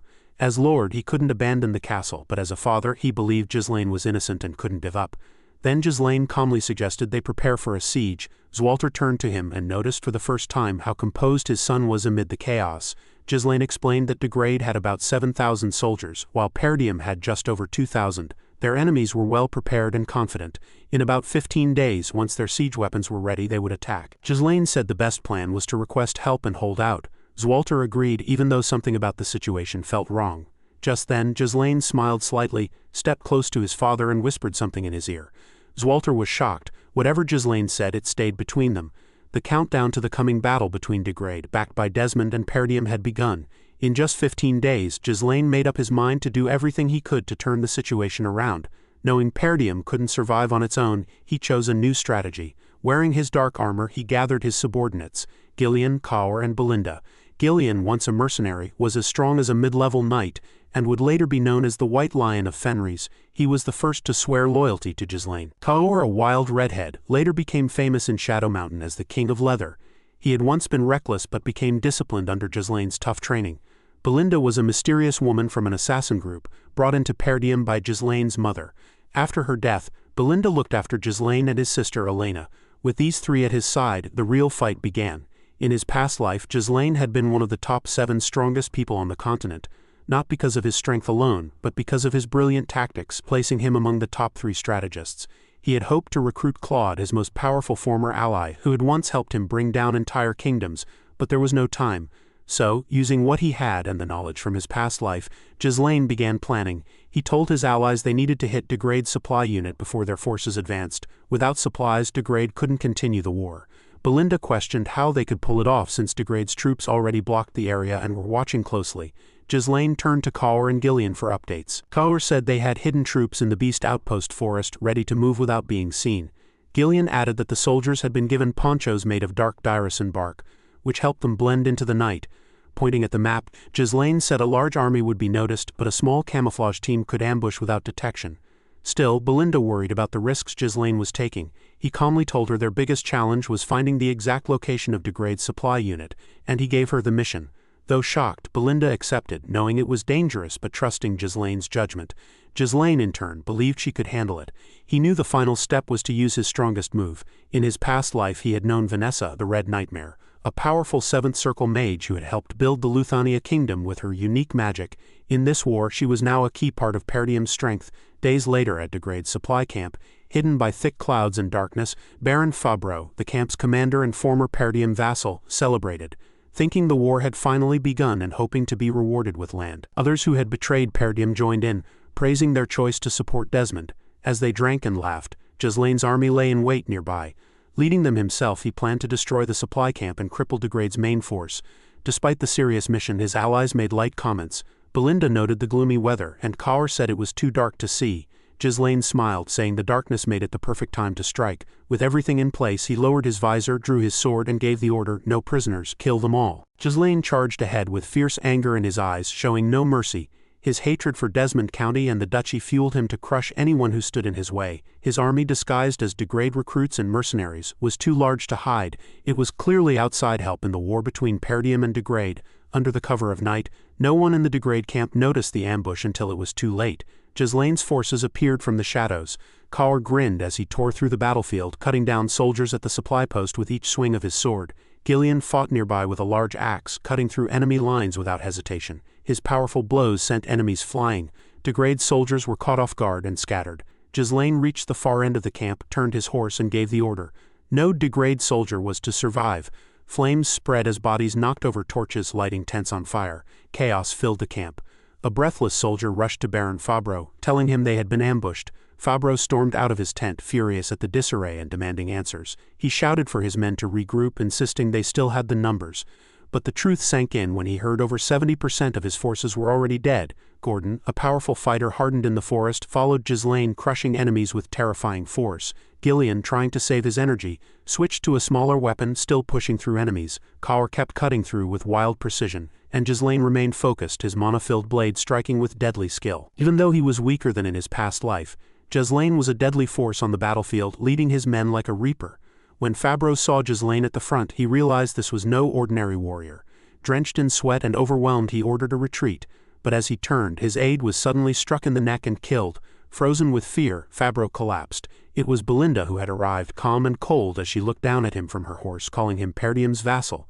Fabro was terrified. His army was gone, his camp was burning, and he had missed his chance to flee. In trying to fight Perdium, Degrade had lost its entire supply unit, with only Fabro left alive. Now tied up and kneeling before Ghislain and his mercenaries, Fabro, though a noble, had no choice but to surrender. In war, nobles were usually captured rather than killed. Belinda stepped on Fabro's head, pressing it into the dirt with her boot, and told the others he was a vassal sent as an envoy to Degrade. Not only had he been leaking information, but he also served as Degrade's supply commander. Terrified, Fabro begged Ghislain for mercy, surrendering instantly. He couldn't believe the young lord of Perdium, known as the Northern Scoundrel, could lead such a powerful force. Staying calm, Ghislain asked who had bribed him. Fabro quickly confessed that Count Desmond was behind it and claimed he had no choice because of threats. Ghislain didn't dwell on it. His mind turned to past demons. Fabro's confession confirmed that Desmond's county had helped Degrade attack Perdium. Feeling ignored, Fabro grew desperate, crying out that he had long served Perdium and that Count Degrade would pay a high ransom for him. He said sparing him would be profitable. Ghislain got off his horse and told Fabro to raise his head, which gave Fabro hope. Thinking he was being spared, he began making promises and thanking Ghislain. But before he could finish, Ghislain swung his sword and cut off his head in one smooth motion. Fabro hadn't mattered in Ghislain's past life, and he died not understanding why. Ghislain said he would never show mercy on the battlefield or deal with traitors like Fabro. With vengeance burning inside him, he swore to hunt down everyone who had betrayed Perdium. After finishing the job, Ghislain led his mercenaries away from Degrade's ruined supply camp. Even after fighting 1,000 soldiers, his troops were only tired, with no serious losses. Belinda watched him concerned. It was his first battle, and yet he killed so easily. As if it were nothing. Killing humans should have been harder than killing monsters. Kaur then asked what they would do next. Ghislain said they would return to the castle right away, as he expected the enemy to attack soon. Degrade's army had siege weapons and was already launching massive stones at Perdium's walls, thanks to support from Count Desmond's county. As enemy infantry charged, Ghislain quickly ordered Kaur and Belinda to support the left wall while he would take the right. Then he turned to Ghislain and put him in charge of attacking Degrade's base in a surprise strike, even though Ghislain would be outnumbered. Ghislain smiled and said he would handle it without a problem.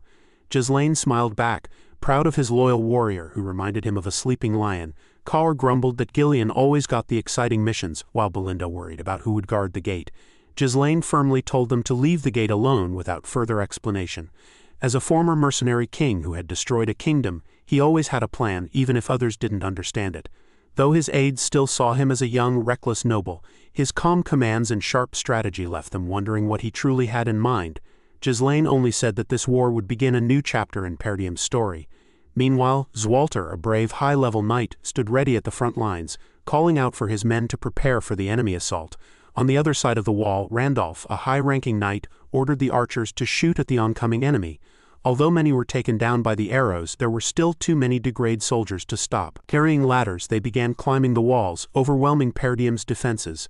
As the enemy reached the top, Zwalter quickly commanded his troops to fight in close combat, with his brother Randolph following closely. Together they tried to push back the attackers. Seeing the wall nearly overrun, Thomas Degrade laughed wildly, thinking victory was near. He clapped with joy, sure they would win even without sending their strongest knight. Meanwhile, Victor stayed calm, watching the battlefield closely. As Degrade gave the order for a second wave of catapult fire, Victor thought it was time for the Northern Wolf to fall. He had wanted to fight Zwalter himself, but now believed he wouldn't need to. Inside the walls, Zwalter fought against waves of mercenaries dressed as Degrade soldiers. He easily blocked an attack, stepped aside and struck back with his sword, but the enemies kept coming. Despite their skills, Zwalter and Randolph were soon surrounded. Staying calm, Randolph voiced his worry that the gate would fall next and asked for orders. Trusting Ghislain's earlier plan, Zwalter told the soldiers to focus only on holding the walls. Then he asked Skovan about reinforcements. Skovan reported that all nearby regions had refused to help. Zumbar and Rayfold claimed internal problems, and no messages had returned from Count Loges. Not a single ally had offered support. Angry, Randolph cursed under his breath, furious that no one had helped Perdium. At the same time, bad news reached Degrade's command post. A soldier reported that their supply unit might have been ambushed. None of the messengers had come back. Degrade was shocked and refused to believe that 1,000 soldiers could be taken out while Perdium stayed inside their castle. Victor, however, thought it might be true. Seeing smoke in the distance, he guessed that someone in Perdium had taken a bold risk. He was impressed, knowing that weaker forces rarely made such daring moves. When Degrade asked what to do next, Victor silenced him and said they didn't need supplies, they would just break through the walls with force and win by the end of the day. Degrade was stunned, worried about the heavy losses such an attack would bring. Victor briefly thought about killing him, since Degrade was just Desmond's puppet, and Victor wanted to be known as the strongest in the north. But he decided to deal with him later, after taking Perdium. Looking over the battle, Victor saw that even though the left and right walls were still holding, the front gate seemed unguarded. Realizing this, he raised his sword and ordered a full attack on the gate, shouting that they would break it down before the day ended. Behind him, Desmond's forces, dressed as Degrade soldiers, advanced with siege towers. Their numbers far outmatched anything Perdium had left. Victor watched his army charge toward Perdium's castle, their overwhelming numbers hitting hard. Though he was already known as the best swordsman in the north, Victor wanted more. He dreamed of rising in rank, earning a noble title, and securing his place among the greats. With this goal, he called for Idun, one of his men, before heading into battle himself. Idun rode up on horseback with a loud thud. He was a brutal fighter who enjoyed combat for fun but followed orders strictly in war. He carried a huge long-handled sword that showed his great strength. Approaching Victor with full discipline, Idun listened as Victor laid out the plan. Victor would lead the charge to the castle gate, while Idun stayed back to hold the formation. A task Idun alone could manage, but Victor chose caution, knowing Perdium's army was hidden inside. With Idun in the rear, Victor led the attack, followed by cavalry and siege weapons, even though the number of weapons seemed excessive. Meanwhile, Degrade's infantry climbed the walls with ladders, struggling under enemy fire but pushing forward without fear of death. Zwalter and Randolph's strong knights defended the walls, cutting down enemies with each swing, but it was clear that they couldn't hold out forever. Suddenly, Skovan shouted in alarm. Zwalter looked over and froze. The enemy had brought siege towers, enough to overwhelm the walls. These towers and ladders had clearly been prepared long before Degrade's son had died. Zwalter cursed, confused how they had measured the wall's height so exactly. Randolph pointed out they were already overwhelmed, and with the towers, the castle couldn't last much longer. Zwalter asked if the catapults were ready, and a soldier said one had just been set up. It wasn't perfect, but it might slow the enemy. The crew quickly aimed and fired a stone at a siege tower. One of Degrade's soldiers cursed the defenders and wondered how they had time to set up catapults. The stone was on track to destroy the tower, but Victor, now at the front, wasn't about to let that happen. He grabbed a spear, filled it with magic, and threw it at the stone.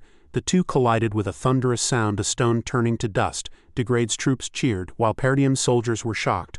A high-level knight was among the attackers, something they hadn't expected. Zwalter realized none of Degrade's known warriors had that power. This war was backed by one of the great lords of the north.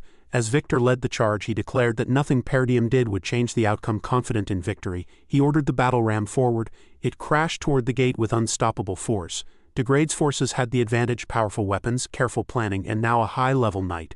As siege towers reached the walls, heavy infantry poured out, overwhelming the defenders. Hope for Perdium's survival quickly vanished. With no one to stop it, the battle ram kept smashing the gate, and soon Perdium's once strong northern wall would fall. Zwalter sat lost in thought, worrying about his son and whether the plan had worked. With the war going badly, he feared Perdium would soon fall, and he doubted that Ghislain's mercenaries could turn things around. Only a few soldiers remained at the gate, while the rest were stretched thin defending the castle walls. Inside the castle, mages from the Scarlet Flame Magic Tower were tied up in a circle, sitting around a drawn magic symbol. Alfoy was furious, yelling to be freed and cursing the knights who guarded them. He shouted that they were mages, not soldiers, and had no place in such a meaningless estate war. Ferguson tried to calm him, reminding him that the young lord had ordered them to stay put, but Alfoy snapped back, too angry to listen.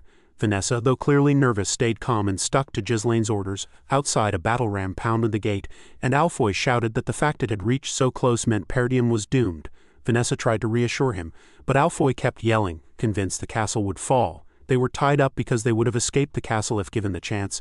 Alfoy glared at Vanessa, still angry, but noticed that she, once just a maid, was now a fifth circle mage. Despite her pale, sweating face, her voice stayed steady as she insisted the young lord's plan would work. Alfoy scoffed and told her not to joke, cursing Ghislain and blaming him for dragging them into this nightmare. Vanessa, however, refused to back down, saying she trusted Ghislain completely. Alfoy shouted for her to be quiet, asking how she could follow a man he saw as insane.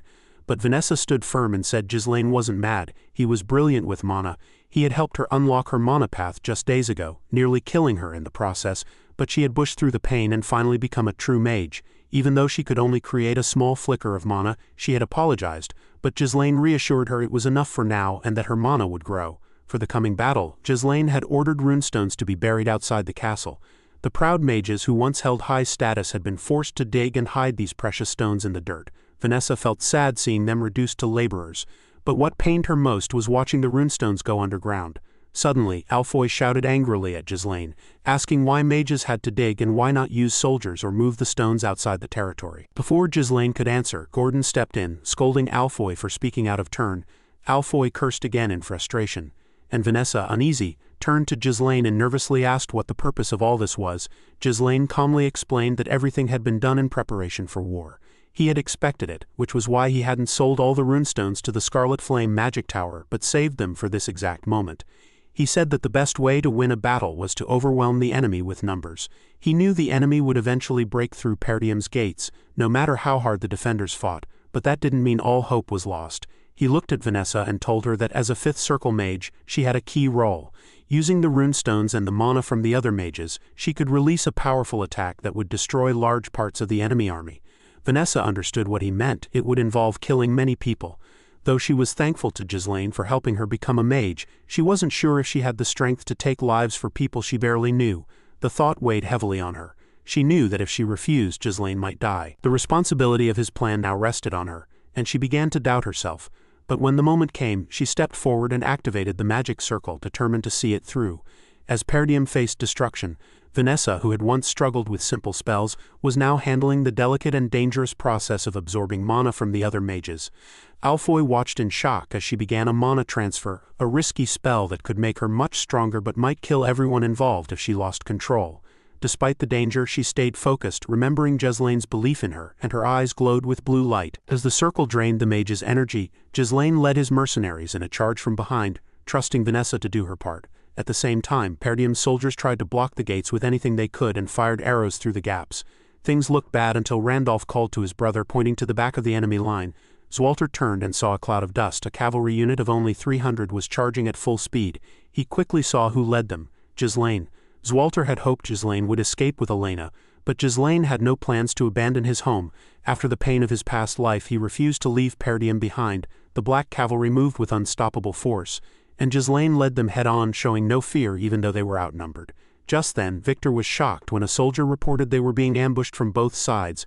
Kaur led one side, supported by Belinda, as they tore through the enemy, followed by mercenaries wearing ponchos made from dust ant bark, just as fierce. Ghislain kept charging alone into the enemy, his eyes full of deadly focus. Using his skill in riding, sword fighting, and mana control, he cut through enemies with every swing. Though he wasn't as strong as in his past life, he was still incredibly powerful. The enemy's archers panicked when they realized their rear was under attack.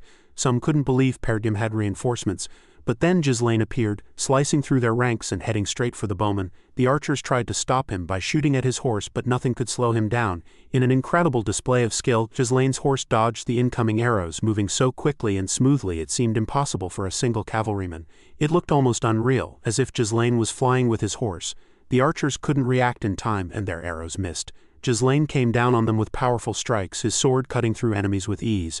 In just moments he wiped out an entire squad, leaving a trail of blood. Even in his past life he had fought like this, charging straight into the enemy's most dangerous areas. The nearby infantry froze, shocked to see one man take down so many so fast. Fear spread among them, and they began to think Ghislain was some kind of monster. Catching his breath, Ghislain raised his sword to signal his mercenaries. Remembering their past battle in the Forest of Beasts, they didn't hesitate and charged after him against the much larger enemy force.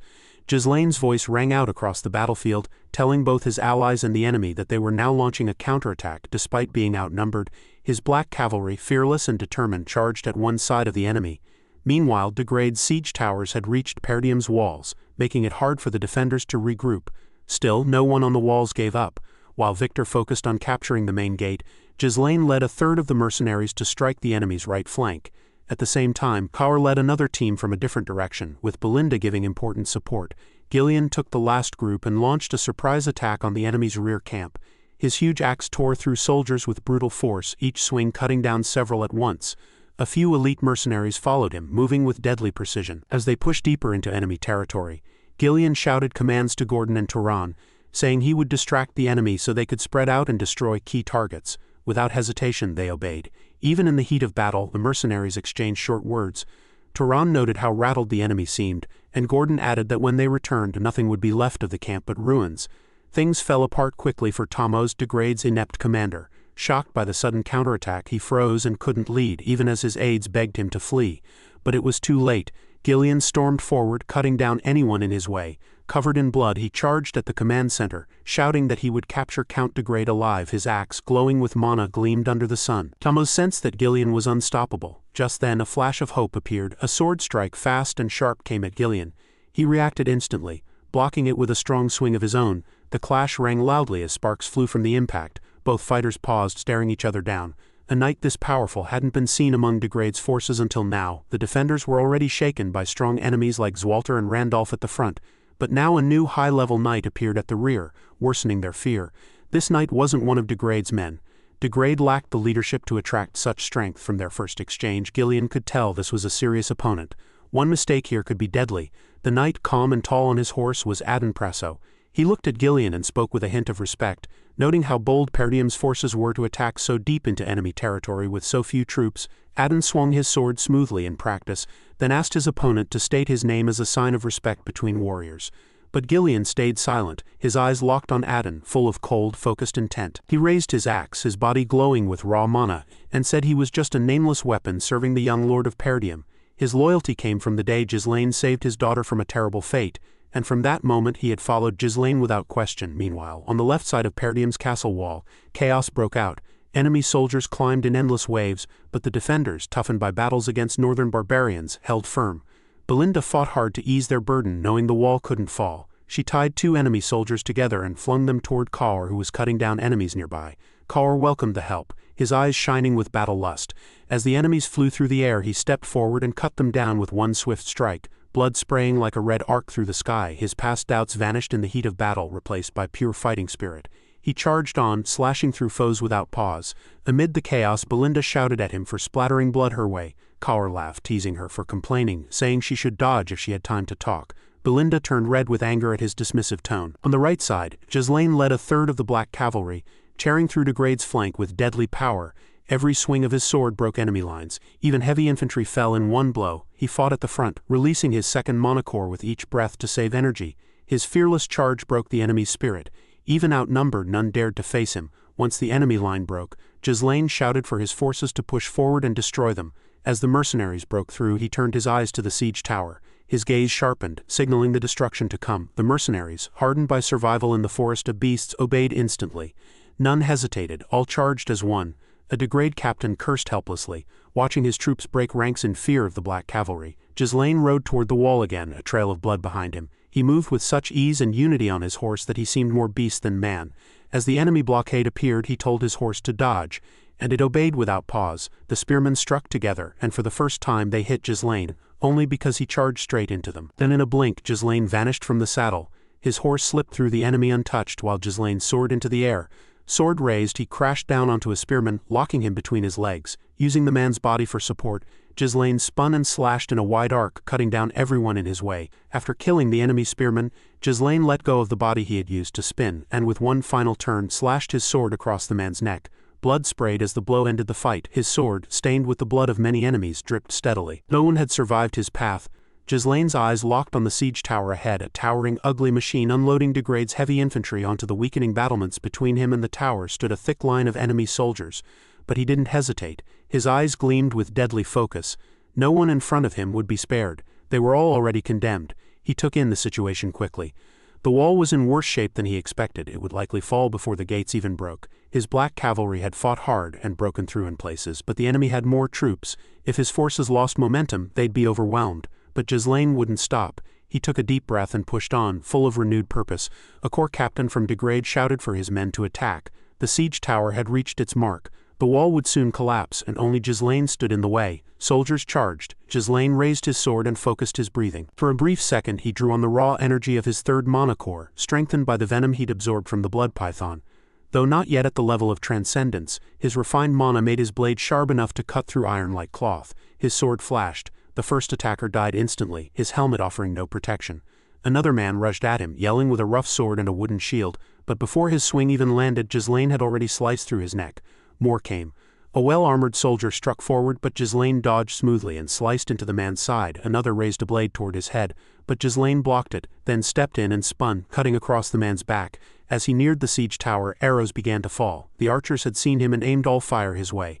But Ghislain was already in motion, too fast and focused. The arrows missed. Only his intent to kill seemed to remain where he had been. His next target was a corps captain on a shaking horse. The captain froze as Ghislain looked at him. Terror filled his eyes and his courage faded. Before the captain could move, Ghislain's sword pierced him cleanly. Paralyzed by fear, the man did nothing. Ghislain lifted his body like meat on a skewer, spun him through the air and threw both the corpse and sword into the siege tower's thick support beam. The soldiers who had blocked him were now shattered. The archers, still reloading, watched in horror as their captain's body flew like a warning. The sword stuck deep into the wood and blood splashed across the tower. A stunned silence fell. Then, without pause, Ghislain tugged on a mana thread connected to his sword's hilt. In one smooth move he leapt into the air, drawn upward by the magical tether. The enemy couldn't understand what was happening. They only saw the black-armored knight soaring toward the top of the siege tower. As he reached it, he grabbed the sword still lodged in the wood. It landed back in his hand, slick with blood. At that moment he struck. Fear swept through the defenders above, freezing them as they remembered the brutal attacks he had already carried out. Every group that had tried to stop him before was now destroyed. Ghislain, activating his third mana core again, let pure rage take over. His eyes showed no mercy as he swung his sword in a powerful arc, splitting the top of the tower in one blow. No one could stop him. This tower, an important part of Victor's siege plan, had been left mostly unguarded because the defenders were spread too thin across the walls. Ghislain's sudden attack gave a crucial break to the soldiers still fighting. The news of a single black-armored knight destroying a siege tower shocked Degrade's army, even the toughest among them. Some thought it was a foolish risk, expecting the enemy to rush him after the tower fell. Watching from a distance, Victor stayed calm but wondered if the one who destroyed the tower was the same black cavalry commander who had led the devastating flank attack earlier. As the dust rose from the tower's remains, Ghislain calmly walked away. His bold move hadn't been carefully planned, it came from instinct. He had spotted a small weakness in Victor's formation, understood the chaos of the battlefield, and acted at just the right moment. Victor then turned to a soldier and asked if the gate had been broken through. The soldier hesitated, explaining that the gate was stronger than expected and internal issues had slowed them down, but he guessed it would be open in 10 minutes. Victor said nothing at first. That delay might give the Black Knight time to cause more damage. He decided to step in himself. He told his troops to open the gate within 5 minutes and said he would handle the enemy commander. Before leaving, he gave the soldier a deadly glare, silently promising death if the order wasn't followed. The terrified soldier quickly confirmed with a shaking voice. Just then, a horseman rode out from the dust, mocking Victor and calling him a winged tin can. Covered in dust and ash, the rider said he wasn't going anywhere. Victor looked at him and asked who he was. The rider introduced himself as Kaur, commander of the Cerberus mercenaries, and pointed his sword at Victor in challenge. Grinning with excitement, Kaur had broken through the enemy flank, and now stood at the center of Degrade's forces. Seeing the strongest opponent, he couldn't resist the fight. Kaur charged with full force, fearless even though he knew Victor was stronger. Victor stayed calm, watching the redhead rush him, unfazed. He moved his horse slightly and scoffed as Kaur charged in. A skilled knight, Victor moved smoothly on horseback, his commands and his horse in perfect sync. As Kaur came close, Victor's horse kicked, and Kaur missed his first strike. Though the move threw him off, Kaur recovered quickly thanks to his sharp instincts. Victor followed with a fast sword strike aimed at Kaur's neck. Kaur saw it coming but couldn't block it. He jumped off his horse, letting the sword kill the animal instead. The horse collapsed, but Kaur stayed focused. Even though he had lost the advantage of fighting from horseback, he refused to give up. As he came down, he prepared to strike with all his strength. Victor, still on his horse, waited calmly. Kaur slashed twice with powerful mana-filled strikes, but Victor blocked them both with ease. His sword moved effortlessly, as if Kaur's attacks were nothing more than minor annoyances.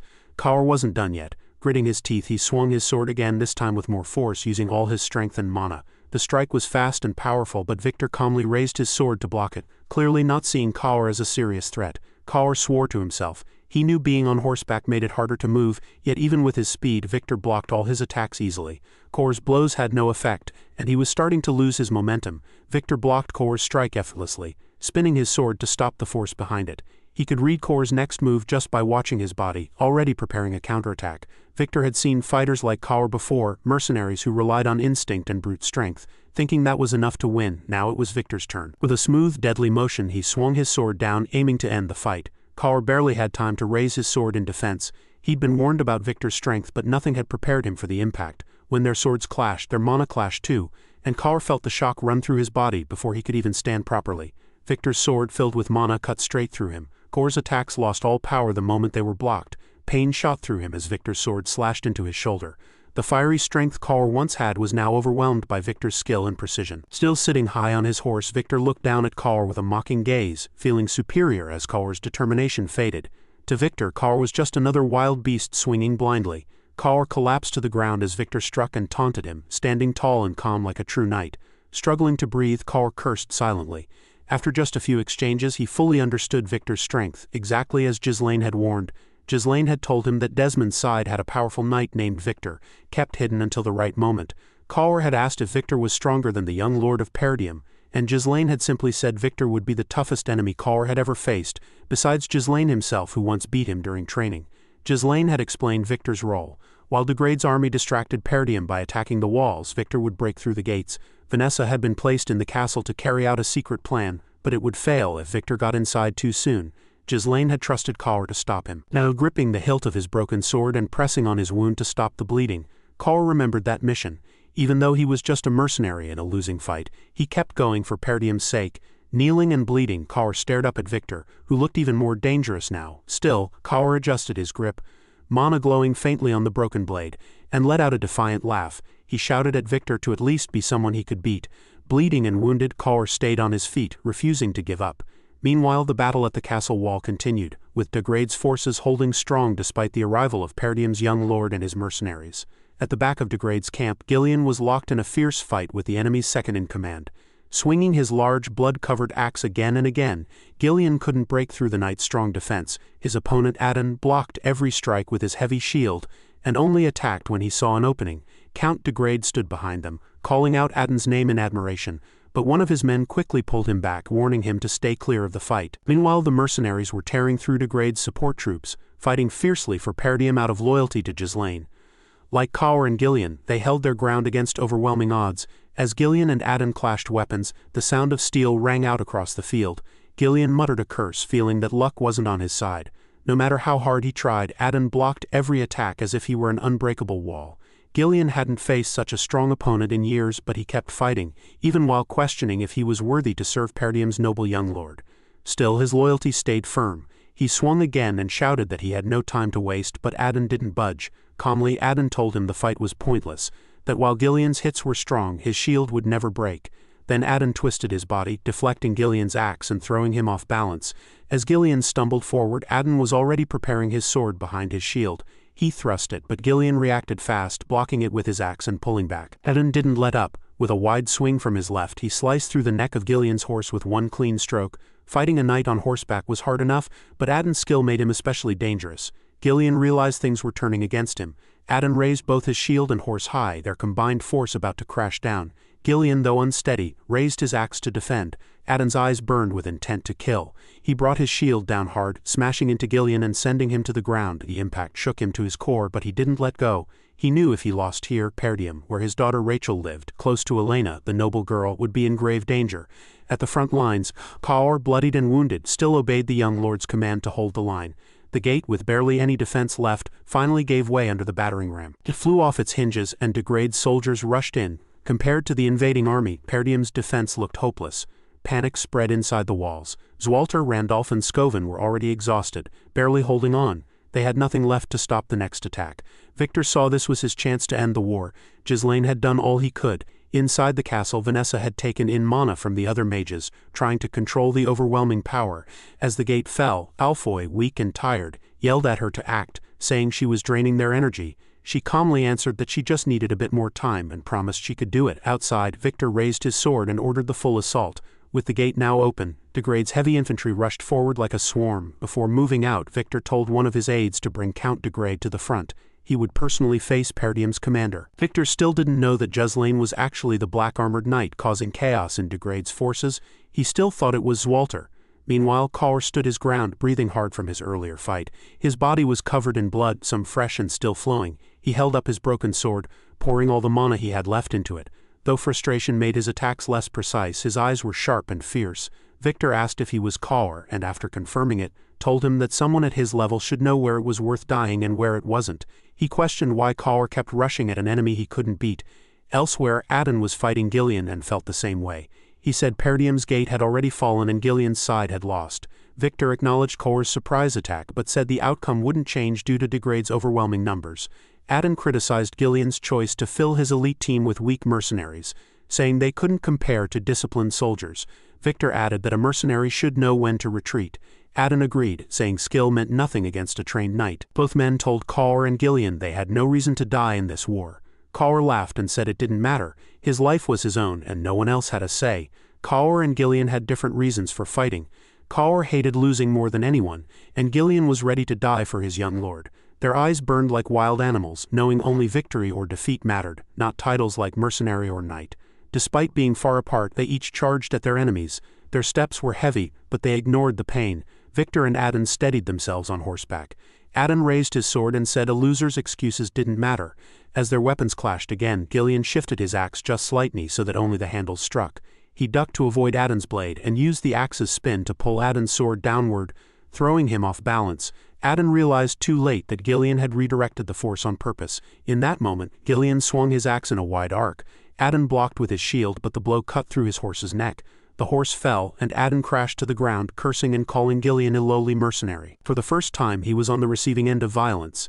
Ghislain stood over him, axe raised, his eyes blazing with rage to protect his young lord. His axe slammed into Idun's shield. Even while down, Idun's defense was strong, showing his strength as a high-level knight.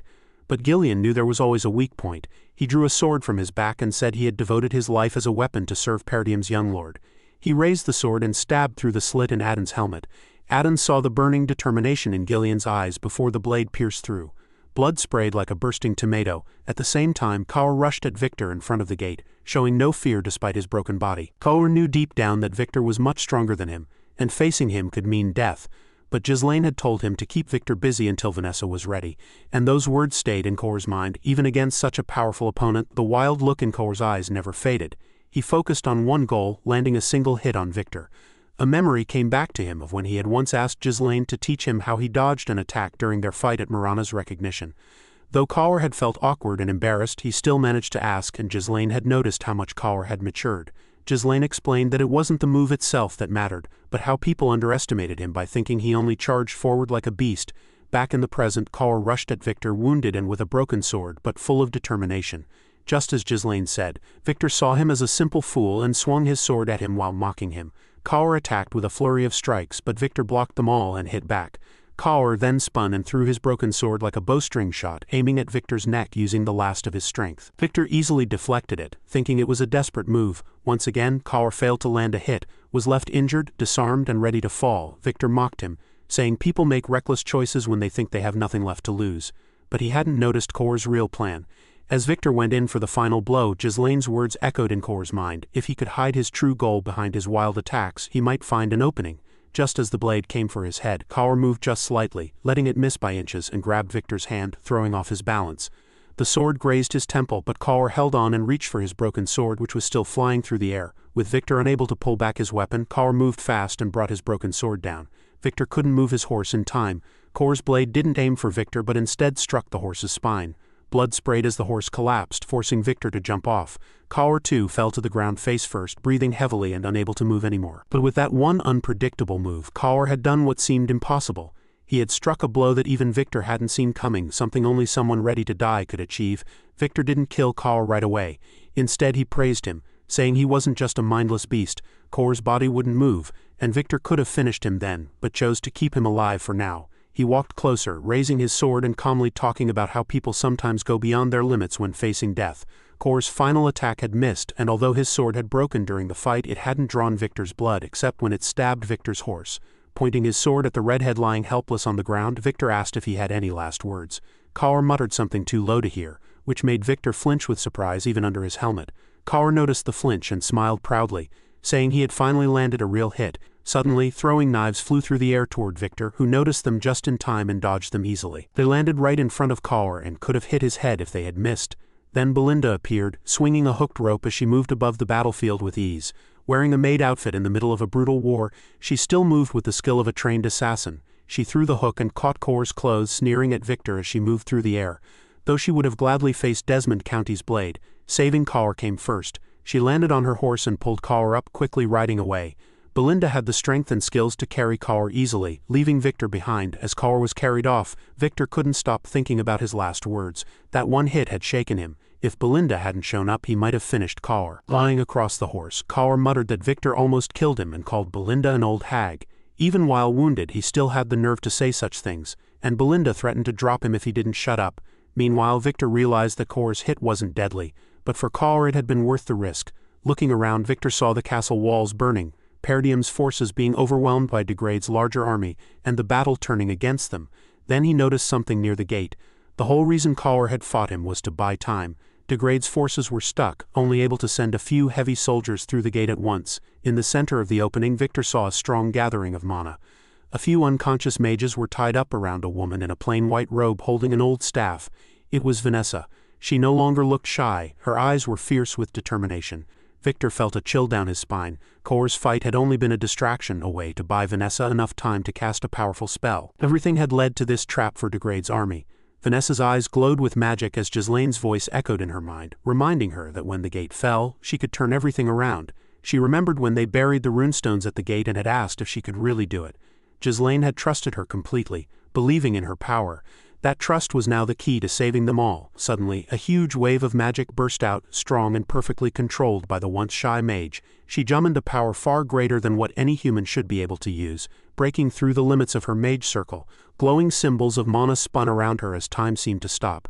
Everyone, friend and enemy, froze, watching the same thing unfold. From beneath Vanessa's feet, where the runestones had been hidden, a red barrier rose between her and the approaching Degrade army. It shimmered like water and reflected the light of the setting sun. Then flames exploded in a massive attack. Vanessa, once timid, had unleashed a powerful spell only she could cast, one Ghislain had designed for her. The fire swallowed any Degrade soldier who came near the gate. The ground shook and the flames roared without stopping. Not a single Perdium soldier was harmed, everything timed perfectly. The blast wave hit first, crashing through the gate and into Degrade's troops. The fire didn't explode all at once, it grew steadily from the activated runestone, burning through siege towers and carts. Zwalter was silent. Randolph stood in shock. Belinda steadied her horse. Kaur pushed himself to stay standing. Ghislain walked toward the flames to see the destruction up close. Ghislain looked on calmly, like he had been waiting for this. Vanessa had gone beyond human limits, casting a spell only an 8th Circle mage could. Degrade's army fell into chaos. The front line couldn't go forward or retreat. Those farther back tried to run, terrified of burning alive. Though the gate had been destroyed, no one dared push forward. Ghislain's black cavalry charged in from the side, hitting Degrade's broken ranks hard. No one fought back, they ran. Ghislain cut down anyone in his way, his troops chasing down the survivors of the fire. He gave sharp orders to trap the fleeing army. The battle had clearly turned. Ghislain showed no mercy. Burned and panicked soldiers were struck down by the charging cavalry. Many had come to earn glory but now ran for their lives. Victor was gasping from the intense heat, barely holding up thanks to his strength as a high-level knight. He quickly realized they had to retreat through the battlefield's edge while they still could. A soldier barely standing came to report that most troops had been burned alive and begged Victor to give the retreat order.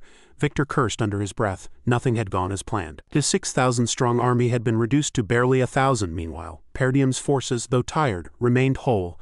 Victor had spent years planning this war carefully. He had blocked every escape for Perdium, but unexpected things kept ruining his plans. A fierce black cavalry, a wild mercenary leader, and a powerful mage who wiped out thousands with one spell. He sighed, finally seeing that none of this was luck. It had all been set up to trap him. Leaning on his sword, he made a decision. He ordered all troops to retreat and regroup at the base since they were far from the forest. Frustrated, he admitted the conquest of Perdium would now take much longer. He told his men to contact Idun right away. Then someone approached him. Victor turned and froze in shock. A figure from the back of Degrade's formation was holding Idun's severed head and hand. His blood-soaked helmet made the crushing defeat even worse. It was Ghislain. He walked steadily toward Victor, carrying his large axe over his shoulder, stained with blood like the helmet holding the severed head of the brave knight Idun. Ghislain stood firmly in front of the high-ranking knight and calmly asked if he was the commander of Degrade's army. Victor froze, staring at Idun's head, shocked that someone strong enough to kill such a loyal and powerful knight had appeared. The surprise attack by Perdium's unknown forces was deeply unsettling. Without saying another word, Ghislain dropped Idun's head to the ground with a heavy thud, then raised his axe and pointed it at Victor, demanding that he surrender since his army and main base were completely destroyed. Victor didn't know if this was another trick, but he couldn't deny that his army was shrinking fast. He also couldn't understand how a mage could keep such a massive fire burning for so long, yet the wall of flames still blazed without weakening. To Victor, the battle was already lost in his role as commander. He let out a wild, bitter laugh that echoed across the battlefield. Then, gathering his mana, he shielded himself from the heat and prepared to fight as a warrior. Ghislain stood still, showing no fear, ready to die, unmoved by the presence of a powerful knight. Victor took a deep breath, got into position, and shouted that Ghislain shouldn't make him laugh. He warned that the war might not end the way Ghislain expected, and swore he would personally kill everyone in Perdium. With calm, steady breath, Victor declared that for him the real war was just beginning. As Degrade's forces burned in flames, Zwalter used Perdium's rising momentum and ordered all units to shoot at the fleeing enemy without mercy. The Black Cavalry charged ahead, striking down anyone who dared to fight back. On another part of the battlefield, Ghislain gave the same brutal order. Not a single Degrade soldier was to be spared. His voice rang out with deadly intent as fire consumed the battlefield, trapping the enemy with no way to escape. Within the flames, Degrade's troops stood no chance against the Black Cavalry's relentless assault. In the middle of the chaos, Belinda appeared, carrying Kay, who was badly injured, and Kaur, who lay still. She called out to her lord. Ghislain paused, catching his breath, expecting a report, but Belinda only wanted to know if he was hurt. Calmly, he told her he was fine and asked how they were. Belinda, still joking despite the battle, looked at Kaur, nudging him to respond. Covered in blood and barely able to sit, Kaur gave a shaky thumbs up. Ghislain gave a small laugh, his sharp gaze softening briefly. Their stubborn will to survive gave him a moment of peace. Belinda joked that any delay in their plan would have meant disaster, recalling how crazy Ghislain's idea had sounded. He was just glad it worked. She quickly added that she never wanted to try something like that again, still troubled by how many runestones they had used. Still, she admitted the strategy had won the fight and half-joked that Vanessa deserved credit for the plan. Ghislain didn't argue, he already planned to thank her. His thoughts moved on to Ghislain, wondering why he hadn't returned after being sent to block Degrade's camp.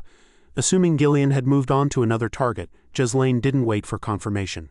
Trusting his gut, he turned his horse and rode toward the gate, leaving Kaur in Belinda's care. At the gate, Victor charged with fierce determination, ready to kill every last enemy. There he met Ghislain, a worthy opponent. As Victor approached, he swung his sword in a wide arc. Ghislain, having just killed Idun, raised his axe in time to block it. But Victor kept going. He spun again, each strike faster and stronger, forcing Ghislain to block with all his strength. Shock filled Ghislain's eyes. Victor was far stronger than he expected, each blow more powerful than the last. Victor's attack became a deadly rhythm, leaving no room to strike back. Ghislain, though beaten and bruised, didn't fall. His years as a mercenary gave him strength, and though he moved slower, he stood firm. Victor's skill was precise and honed, while Ghislain was like an old lion, weathered but still fierce. In the heat of battle, Ghislain found a moment to push back. With new determination, Ghislain launched a strong counterattack, swinging his heavy axe from behind as Victor charged forward. The axe was aimed at Victor's neck, but Victor reacted quickly. He jumped into the air, completely dodging the deadly strike. While in the air, he spun with his sword, gaining momentum in perfect sync with his movements. Before he even landed, Victor had already set up for a powerful upward slash. His eyes showed pure focus without fear or hesitation. As he touched the ground, the slash came down with great force. Ghislain, though hurt and tired, managed to twist his body just enough to avoid a fatal blow. The blade cut his shoulder, drawing blood and knocking off the iron guard on his arm. He grunted in pain but stayed alert, quickly realizing Victor's speed and strength left no openings. Victor didn't slow down. He charged again, forcing Ghislain to defend. At their skill level, even one mistake could mean instant death. Victor attacked non-stop, showing why he was still a fearsome knight. Even if his status as commander had faded, each step he took pushed Ghislain back, making him block blow after blow. Inside, Victor grew irritated. At first, he had played with Ghislain, but the mercenary's stubborn resistance angered him. Filled with contempt, Victor cursed him as a dirty mercenary. But Ghislain didn't care. He swung his axe again with steady hands. Their weapons clashed. Victor's sword caught the axe in a notch, expertly twisting it out of Ghislain's grip. The axe flew away and landed far out of reach. Fire still roared behind them, casting wild shadows over the fight. Seeing Ghislain disarmed, Victor raised his sword to finish it. He looked down on Ghislain, sure of his victory. But Ghislain's eyes stayed sharp. He watched every move, looking for a way to survive. Then Victor struck. His sword pierced Ghislain's stomach and came out the other side. Blood sprayed, but Ghislain hadn't frozen.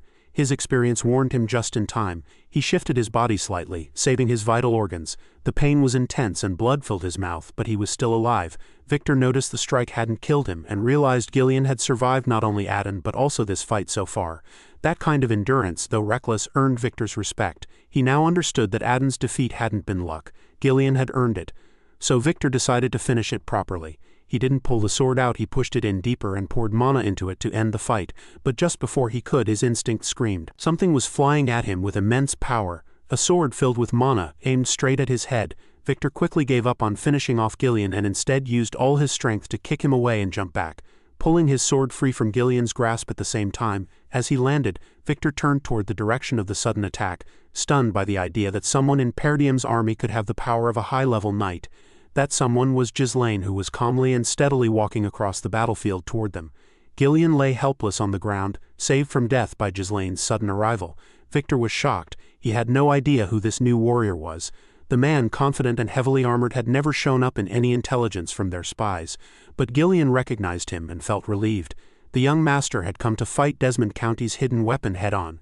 As Ghislain walked closer, he picked up Ghislain's massive axe, spun it with ease, and rested it on his shoulder. He looked completely at home in the chaos, every step showing his strength and control. He belonged here, in the middle of destruction and battle. To those who had fought him before, he was like a natural disaster, then Victor realized.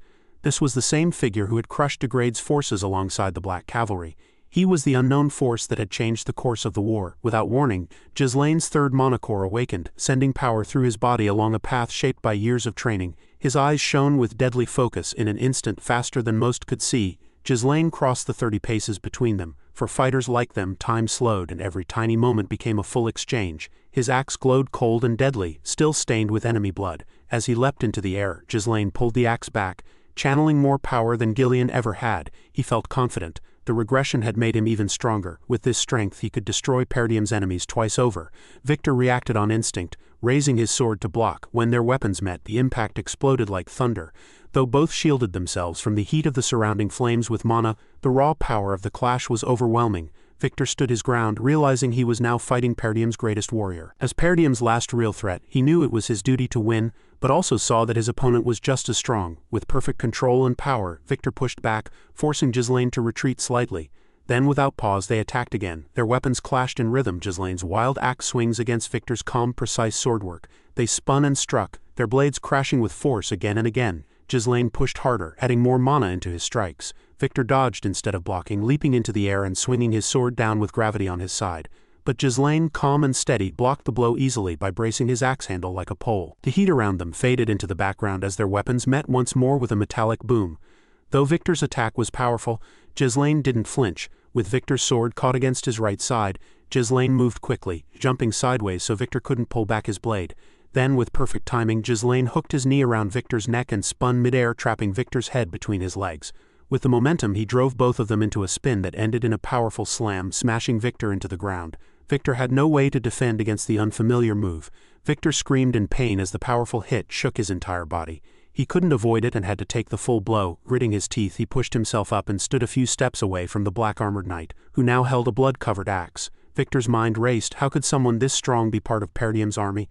He studied Ghislain's fast, unpredictable movements, knowing even a moment's distraction could mean death. Calm and focused, Ghislain finally spoke, saying he knew exactly who Victor was. He talked about his forces and strategies, even revealing knowledge of Desmond County's secret role in the growing military power.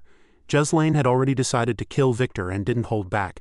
He called Victor Desmond's hidden sword and exposed the duchy's secret influence. Victor's thoughts spun. Had Perdium really discovered such a hidden operation? The idea shook him. But he gripped his sword tighter and stood again, shouting that it was nonsense. He believed there was no way his covert mission had been uncovered. Their swords clashed as the fight resumed, Victor still in disbelief. He was supposed to be a ghost, a weapon known only to a few. His identity was his greatest shield. Ghislain stayed calm, pulled his axe back and struck with full force. Victor quickly raised his sword and blocked, their weapons crashing with a loud burst. He refused to believe Ghislain truly knew him, thinking it was just a trick to mess with his focus. Regaining his calm, Victor pressed on. The two fought fiercely, blow after blow, ignoring the flames around them. Victor swung his sword wide and shouted that he wouldn't fall for tricks. At the same moment, Ghislain jumped into the air, using his axe like a pole to block. Victor expected something strange again. As Ghislain spun, he brought the axe down hard. Victor dodged just in time and countered with a strong swing, but Ghislain moved fast, spinning around the axe now stuck in the ground. Like a gymnast, he flipped out of danger, powered his leg with mana and kicked Victor in the head. The blow sent Victor flying, his helmet dented and ringing from the impact. Ghislain didn't stop. Using his momentum, he swung the axe again, showing pure power and rage shaped into deadly skill. Victor blocked just in time, the force driving him to one knee. Every muscle in his body fought the pressure, but the attacks kept coming like the axe had a will of its own. Victor finally broke under the strain. The axe came down with a burst of mana, smashing into his helmet, ripping it off and spraying blood on the scorched ground. Gasping, still on one knee, Victor held onto his sword tightly. This battle had already cost him everything. Thousands had died to a force of only 1,000 men. And now, even in single combat, he was losing to a knight he didn't even know. Ghislain calmly walked toward the sword he had thrown earlier to protect Ghislain. Ignoring the smoke and fire, his black armor shone with danger, a sharp contrast to Victor's silver, now dirty and bloody. Ghislain picked up his great sword and spun it easily, testing its weight. The axe had done its job, but this sword felt like a true extension of himself. The red light gleamed on the blade's bloodied edge. In that moment he was no longer a knight, he was an executioner. Not even Desmond County's secret weapon could stand against him. Breathing heavily, Victor asked aloud who the Black Knight really was. Ghislain knew Victor planned to escape with what was left of his army, but that wasn't going to happen.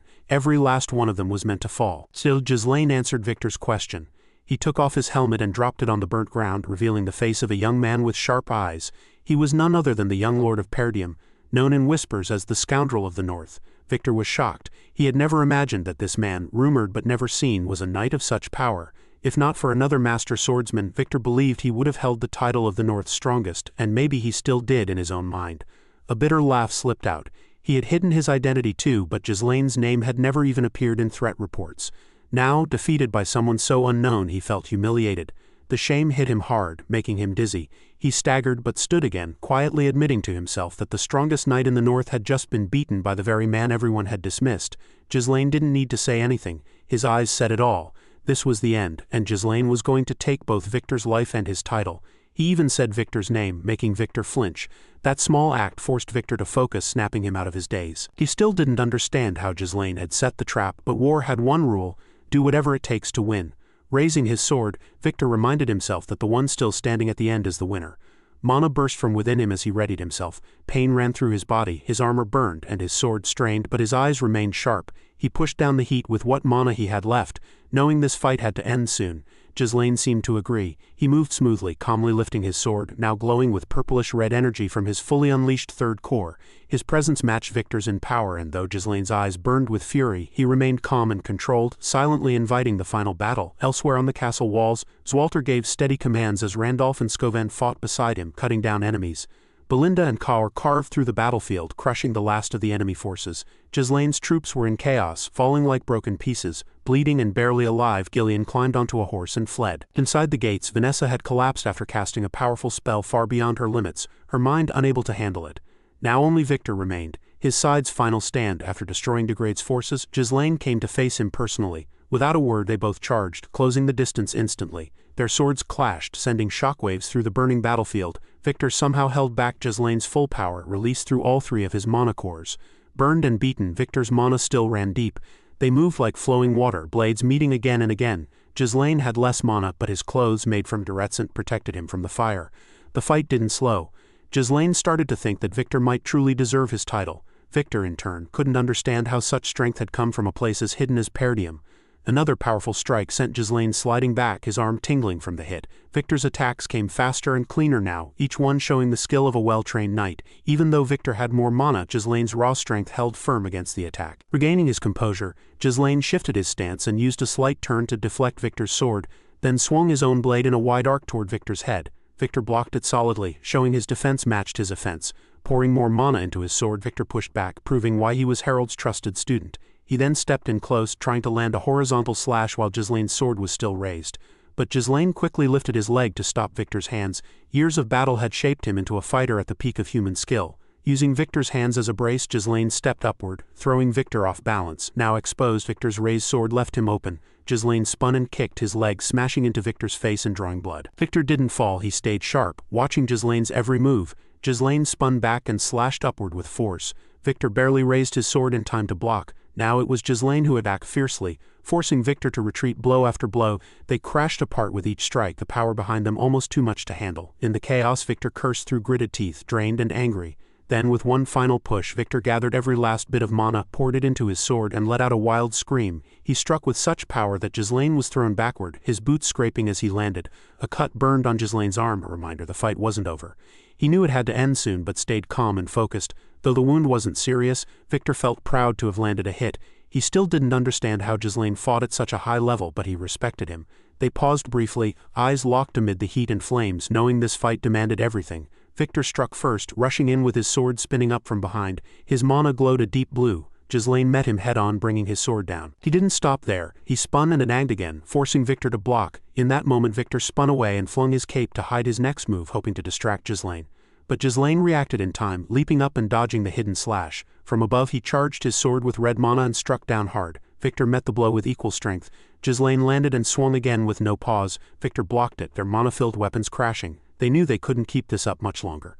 The sound of steel was gone, only raw energy filled the air. Victor's clean sword style clashed with Ghislain's wild survival forge technique.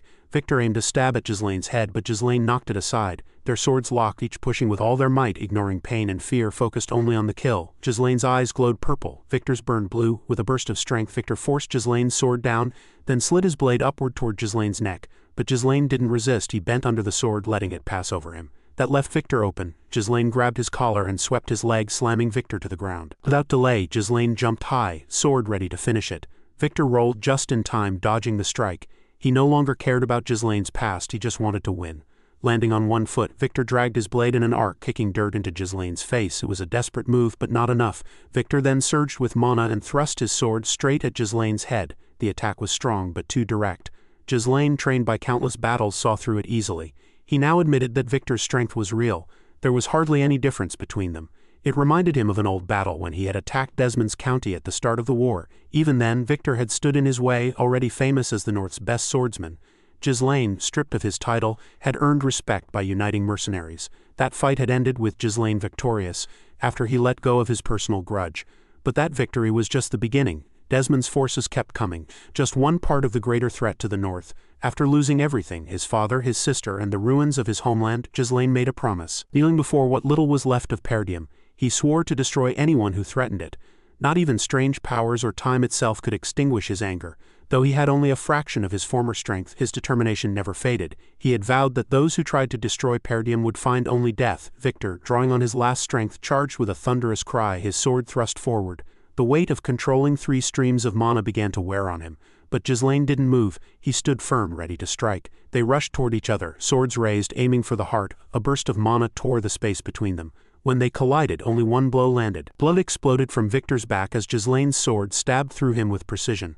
Though Ghislain's body strained under the force, he twisted just enough to dodge Victor's blade. Victor's eyes widened. This wasn't a mistake.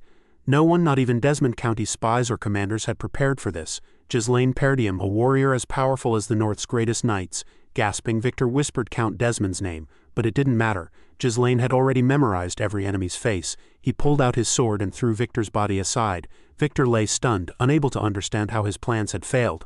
Amid the burning battlefield, Ghislain stood alone while Victor fell. A soft laugh escaped Ghislain as he looked down at what was left. Victor's once grand ambition now seemed foolish. He would die not as a hero, but as just another nameless enemy. Though Ghislain's body screamed in pain, his victory dulled every wound. This was the power of someone cursed and gifted with regression, the ability to fight and kill again. But Ghislain didn't linger. He still had enemies to face. As he turned away, Victor weakly called out. Ghislain paused, letting him speak. With fading breath, Victor asked who he really was. He still couldn't believe he had been defeated by the man once known as the Shame of Perdium, the northern scoundrel. Ghislain said nothing, letting Victor think whatever he wanted. A faint smile crossed Victor's lips. It didn't matter anymore. He admitted almost playfully that the battle had been worth it. At last he saw Ghislain for who he truly was. Far beyond the field, the sun rose over the mountains, signaling the end of Desmond County's failed invasion. The fires burned low, and Victor's lifeless body remained among the ruins. Ghislain sheathed his sword and walked forward. No rest awaited him, only more battles. The morning sun lit the bloody battlefield, showing the fallen soldiers of Degrade.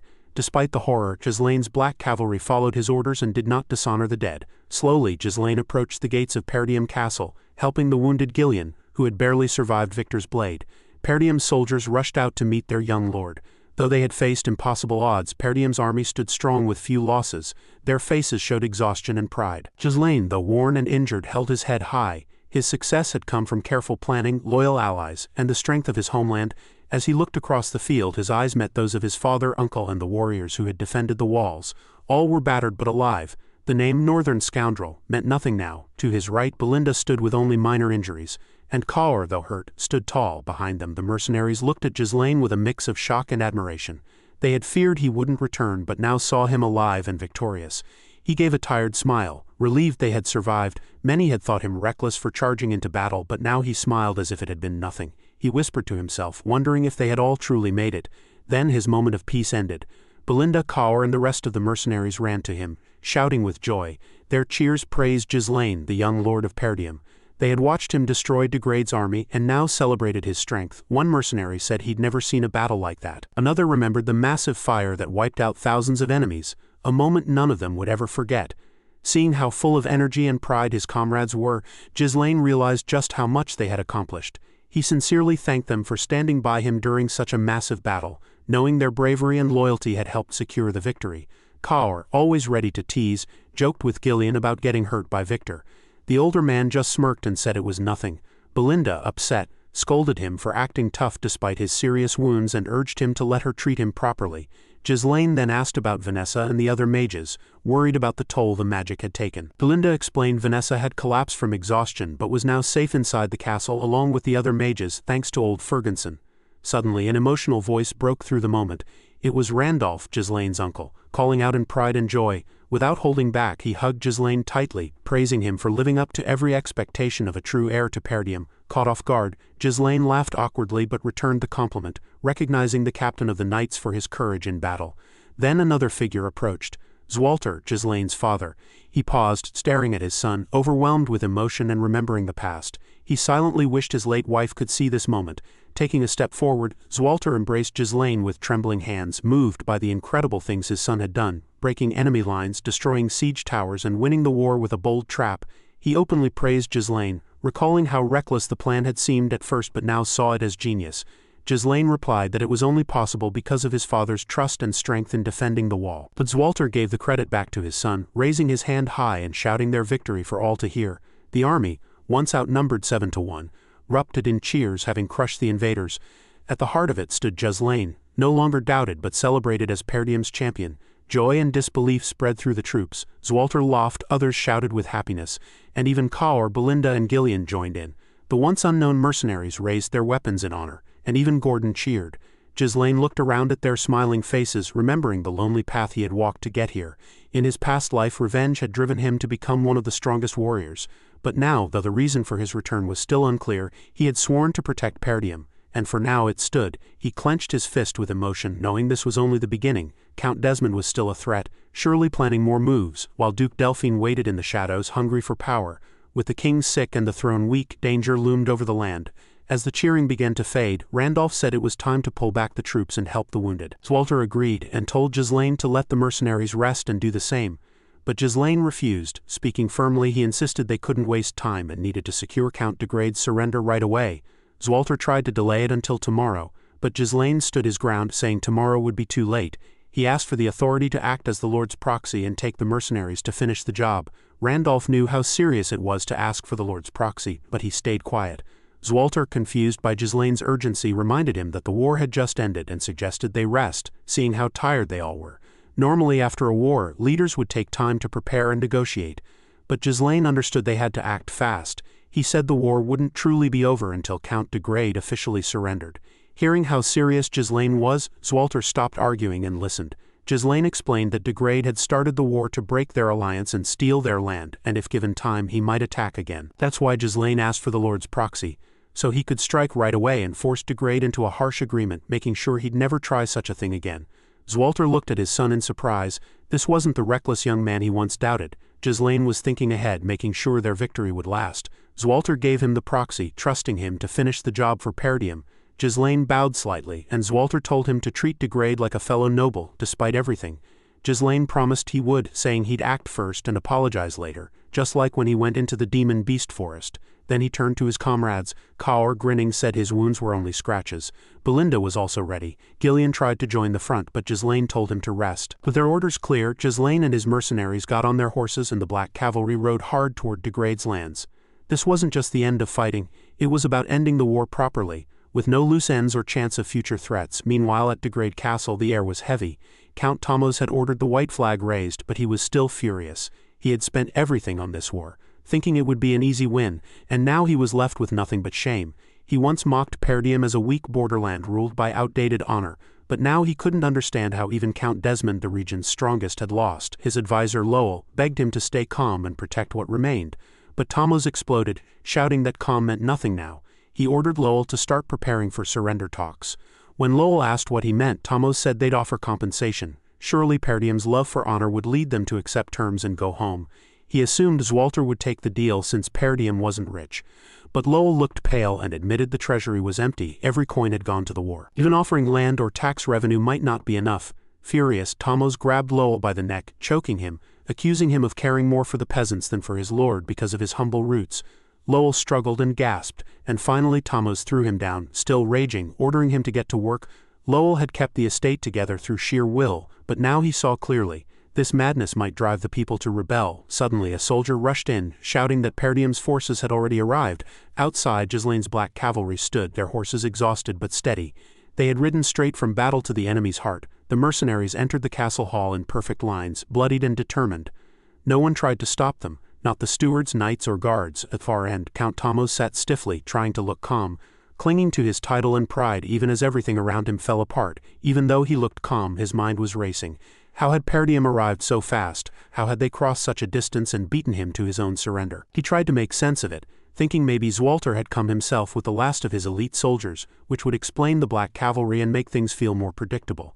But that hope vanished when he saw who walked into the hall. It wasn't Count Zwalter, but Ghislain, dressed in black armor with only his blood-smeared face showing, full of grim focus. On either side of him stood Kaur and Belinda. Ghislain walked in with confidence and formally asked Count Tamos de Grade if he was ready to begin surrender talks. His voice stayed polite, but his eyes were full of cold contempt. He questioned why Zwalter hadn't come himself and why he had sent his son instead. Ghislain explained that his father was busy handling things within Perdium and had sent him as his representative. Ghislain had a reputation in the north as a troublemaker, much like the late Gilmore, Count de Grade's own son. Now this same man had come as Perdium's envoy, leading the feared black cavalry. Tamos had barely processed this shock when Ghislain gave a direct order. His mercenaries were to drag the count down. Earlier that day, Ghislain and his group had ridden to the de Grade estate without facing any obstacles, which bored them. Kaur expressed disgust at how quickly de Grade had run, calling it shameful for a noble to flee. Gordon apologized for not catching de Grade, but Kaur laughed it off and blamed Ghislain instead, joking that everyone else had done their part. Even Ghislain was amused and wondered if Ghislain should be part of their next bet. Then Kaur brought up a concern. If they were really here to negotiate, that meant de Grade might be allowed to live, which he found hard to accept. Ghislain thought about it. Everyone knew what kind of man de Grade was. His attack seemed to come from revenge over his son's death, and pushing him too hard in talks might backfire. Ghislain believed they would likely just argue about reparations and avoid further conflict. Kaur found this kind of war ending shallow compared to the harsh reality mercenaries lived with. Belinda asked if he really thought things between nobles could be that simple. Kaur said nobles and mercenaries were still just people, and nobles shouldn't act like gods just because they started the war. Ghislain told him to stop thinking about it. This was the kind of move his father would make, but Belinda looked at him with worry. Zwalter might have spared de Grade, but what would his son do? Ghislain smiled slightly, knowing he wasn't like his father. Not even a warning from Zwalter would change his mind. That's why he had asked for the authority to act in his father's name, so he could do things his own way. When they arrived, Ghislain had already decided that de Grade would be his. He planned to execute the disgraced lord without causing trouble for Perdium. Tamos hadn't expected Ghislain and was clearly disturbed by his arrival. Ghislain didn't act like a proud victor. He was calm and determined. After a few formal words, he gave a clear command: bring Tamos down. Kaur and another mercenary grabbed the count and dragged him from his chair. Despite being in his own hall, no one tried to stop them. The guards, servants, and others did nothing, whether from fear or loss of faith. None dared to challenge Ghislain. Tamos shouted, calling them low-born scum and claiming they had no right to touch a noble, but the mercenaries ignored him. They forced him to kneel before Ghislain, his shouts echoing uselessly. Ghislain didn't have to do any of this, but he wanted to. Not everyone was comfortable with it. Belinda quietly asked if he was sure about this and nervously joked that if Zwalter ever blamed her, she'd deny being involved. But Ghislain was firm. On his knees, Tamos tried one last time to save himself, saying he had sworn loyalty to the kingdom, and only the king could judge him. He begged for mercy and warned Ghislain of the consequences. But his words meant nothing. Ghislain's sword was already pointed at his face. Calmly and without hesitation, Ghislain declared that Tamos de Grade was a traitor. He called out a man who had broken their alliance and tried to take over Perdium. Tempted by the enemy's promises, the man painted the count's actions as betrayal, not revenge, but a chance to gain something. At that moment Ghislain's desire to kill grew strong, his presence so intense that Thamos could barely stand under it. Shocked, Thamos stared at Ghislain's raised sword, struggling to believe what was happening, and asked if Ghislain truly meant to kill him. Ghislain didn't pause. After dragging so many others into this mess, he said Thamos should either risk his own life or face the punishment he deserved. Tears formed in Thamos' eyes as he realized Ghislain really was the madman people feared from the north. He might face punishment later, but Ghislain didn't care. He was already ready to die. Ghislain raised his sword high, clearly ready to strike. It wasn't a bluff. As the sword came down, Thamos panicked and begged him to stop. The sword froze mid-swing, trembling in the air. Ghislain had expected this, and Thamos had walked right into his trap. Gasping and terrified, Thamos asked if payment would be enough. This wasn't a formal deal, but under the threat of death it was still an agreement. So Thamos offered what he still had, his land, a few baronies of Degrade, to make up for what he'd done. Belinda flinched at the offer, and even Lowell, standing quietly nearby, reacted. A noble giving up his land was unheard of. Ghislain's face barely changed, though a small smile nearly appeared. He had expected this, but knew it had to be handled right. Until the deal was confirmed, nothing was over. He pointed out that laws didn't allow land to be handed over casually. Only family or rightful heirs could inherit. Thamos should have known that. It wasn't something to trade like goods. With urgency, Thamos said he'd take care of the details. In desperation, he even offered to name Ghislain a distant relative, saying his followers could forge the papers. All Ghislain had to do was accept. Without waiting, he shouted for Lowell to bring writing tools. But Ghislain still hesitated, hinting that land alone might not be enough. Thamos understood and quickly promised gold too. Even if he didn't have it right now, he'd get it from taxes. He just needed more time. To him, being poor was better than being dead. He offered anything he could, begging Ghislain for mercy. Ghislain looked at him with quiet disgust, wondering if this man's life was even worth saving anymore. A lord begging like this wasn't really a lord. Then, to Thamos' surprise, Ghislain said he would give him a chance. Thamos was overjoyed and began planning his comeback, finding allies, sending messages reclaiming his lands. But before he could act, Ghislain grabbed him by his armor and hauled him outside. He dragged Thamos into the estate square and threw him to the ground in front of the people. The crowd was shocked. To see their lord humiliated like this was more than dramatic, it was disgraceful. They had seen him leave proudly for war, and now he was thrown down like a criminal by one young man. Thamos turned to Ghislain in disbelief, begging him to stop this public shame, saying it wasn't necessary. But Ghislain silenced him, warning him that he now stood before those who truly held power, the people he once ruled. Thamos was confused, but Ghislain made it clear. He introduced himself loudly to the crowd as Ghislain Perdium, heir to Perdium, and said that Count Degrade had started a needless war for revenge and lost. Now the people of Degrade would pay for that defeat. He asked if anyone would step up to make reparations. The crowd panicked. Cries of protest rang out. Some shouted that they had already given everything for the war. Others blamed the nobles for fighting while they suffered. Ghislain raised his voice again, saying that as Perdium's representative he would offer mercy. They had two choices: pay a heavy price to save Thamos' life or kill him and be free from further burdens. The people fell silent, shocked. They had been raised to fear nobles, never dreaming they'd be asked to decide a lord's fate. But now they had a choice: stay in chains or break free. Thamos' face turned red with anger and shock. He looked at Ghislain and demanded that the attack stop. But before he could finish, a stone hit him in the head and left a cut. More stones followed. Another struck his head again. What started as hesitation quickly turned into chaos. People shouted at him. One cursed him with shaking anger. Another yelled that his taxmen had taken food from his children. And a woman screamed that her mother's keepsake had been taken for the war. They had been robbed and were now hitting back. The crowd didn't just act in anger but from years of pain. They kicked, punched, and used anything they could to attack the man who once ruled over them. Thamos fell, beaten and broken, but didn't scream. He raised a weak arm to protect himself, but the crowd showed no mercy. Ghislain, watching from a distance, turned away and walked to his soldiers, leaving the people to deliver justice. This was his plan: to let the people execute Thamos so Perdium wouldn't be held responsible. He didn't need to deliver the final blow himself. A calm smile crossed his face as he told his men the mission was over and the war with Degrade was finished. He then turned to Belinda and quietly mentioned his father's earlier warning. Belinda smiled nervously, saying she had never doubted him. Ghislain always did things his way. Soon after, they returned to Perdium. When Ghislain reported what had happened, the hall fell silent. Everyone, including Lord Zwalter, looked uneasy. Ghislain gave a full account, openly saying how he broke the kingdom's laws and let the people kill Count Thamos. Zwalter reminded him to show respect to fellow nobles, but Ghislain interrupted, saying he hadn't forgotten, only made a better choice after seeing things for himself. He believed Thamos would have just waited and attacked again if left alive. Though Ghislain spoke simply, he kept deeper reasons to himself. Albert and Homer struggled to understand, thinking the threat was gone. But Ghislain explained Degrade couldn't have acted alone. It had attacked with 7,000 troops, far too many for such a small land. He revealed that Desmond County had secretly supported Degrade and that nobles in Rayfold had blocked all requests for help. These powerful lands had hidden their roles.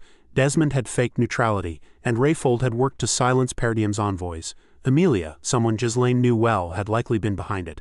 With Degrade now under his control, Perdium shared borders with both Desmond and Rayfold, giving Ghislain a strategic advantage if they ever attacked again. But a new issue came up. Who owned Degrade now? Zwalter reminded his son that land couldn't just be taken, it had to pass by blood or official right. Ghislain calmly pulled out a sealed document and handed it to his father.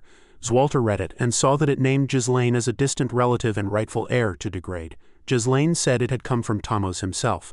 Though forged, it looked official enough to be accepted. Perception mattered as much as law, and the paper gave Ghislain a strong claim to the land. The room went quiet again, the weight of it all sinking in.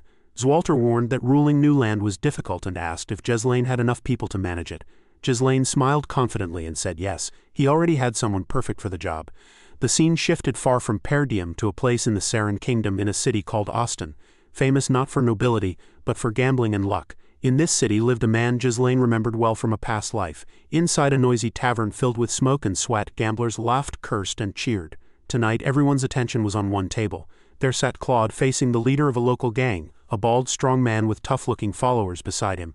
The room was tense, but Claude stayed calm and fearless, sitting with the confidence of a true gambler. Smoothly, he scooped up 4 dice into a cup, tossed it into the air, and slammed it upside down on the table. The thug warned him not to cheat, but Claude only smiled, enjoying the game like it was a show he had performed many times before. He even joked that the thug should smile too, since they were here for fun. With a flick of his wrist, Claude lifted the cup to reveal the dice stacked neatly on top of each other. In Austin, he was known as the foolish genius of Denver, the sworn brother of the Mercenary King and Ghislain's top strategist and loyal companion. Meanwhile, Ghislain was officially appointed to manage a territory, becoming the young lord of Perdium and also the Baron of Fenris.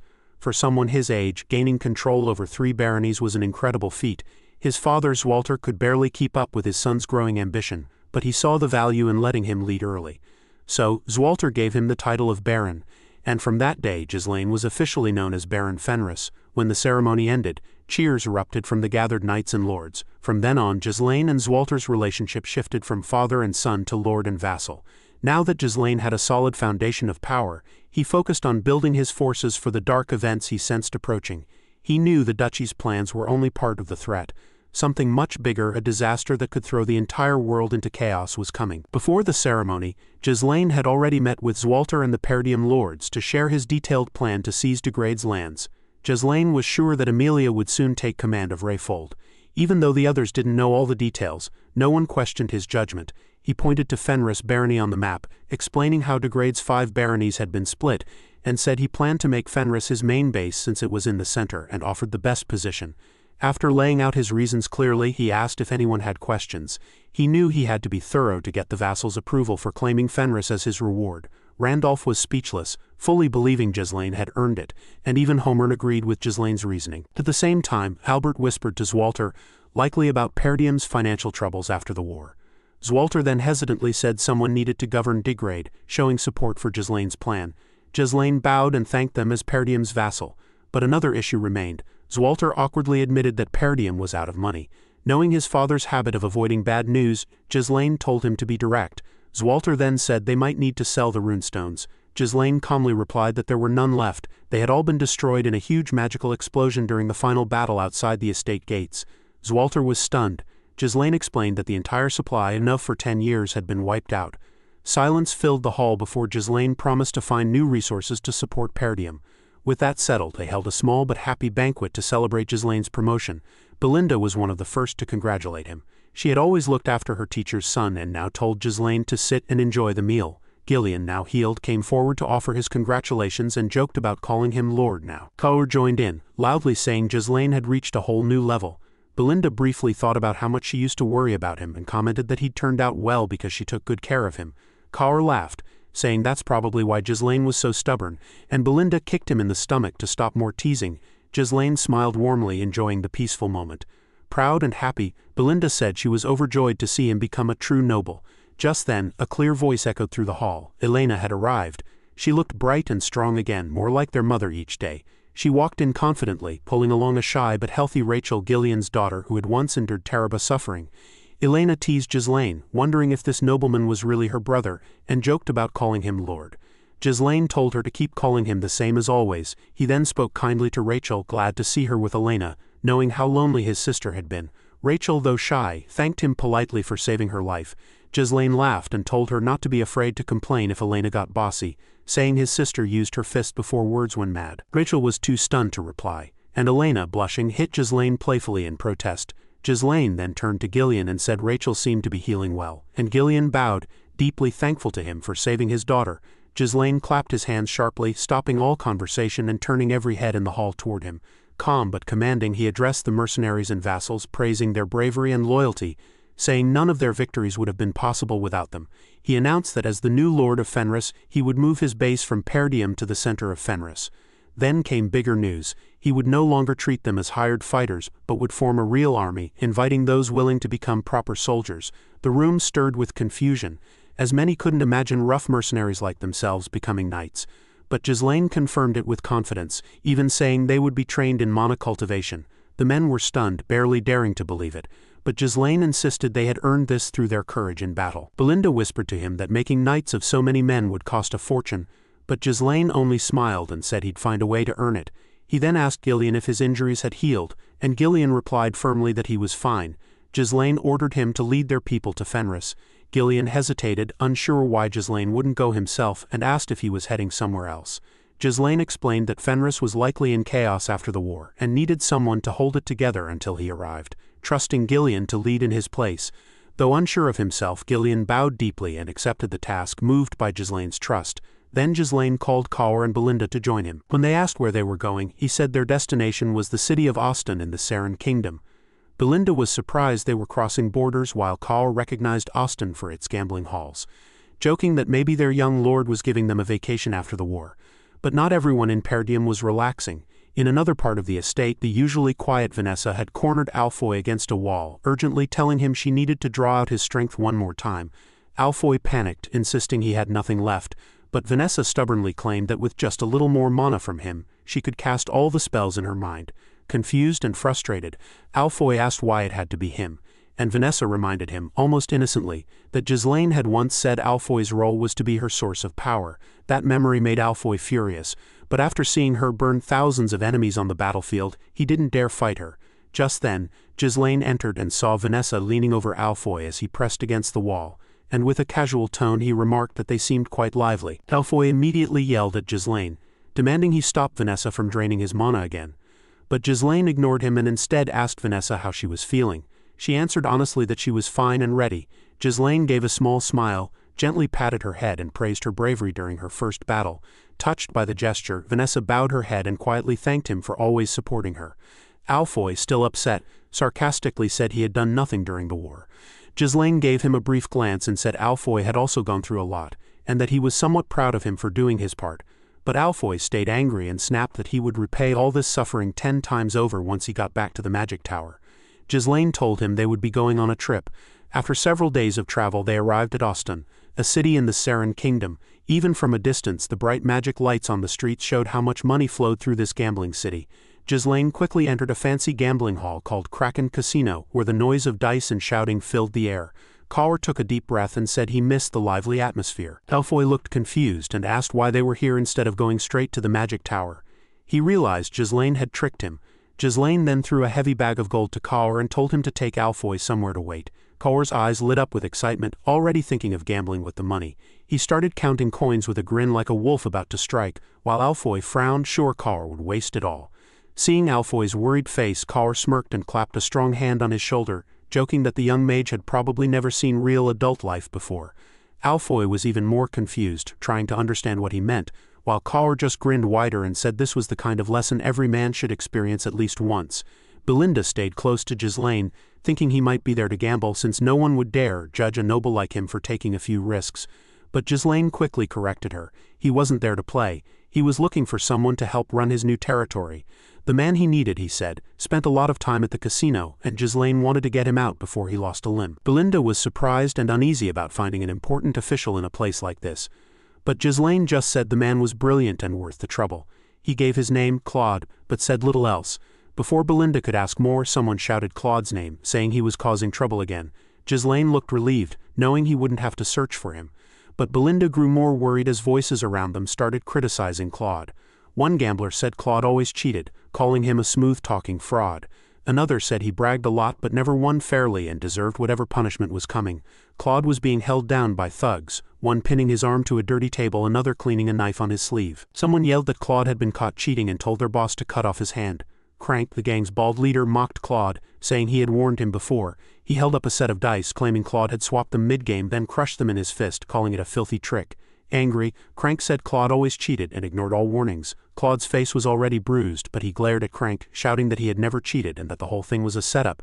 Crank laughed cruelly, saying Claude should have known betrayal was coming. Claude wasn't a fighter, and now, trapped and helpless, he could only glare with hatred, silently vowing revenge if he survived. The thug raised the blade to cut off Claude's arm, and Claude shut his eyes, bracing for pain.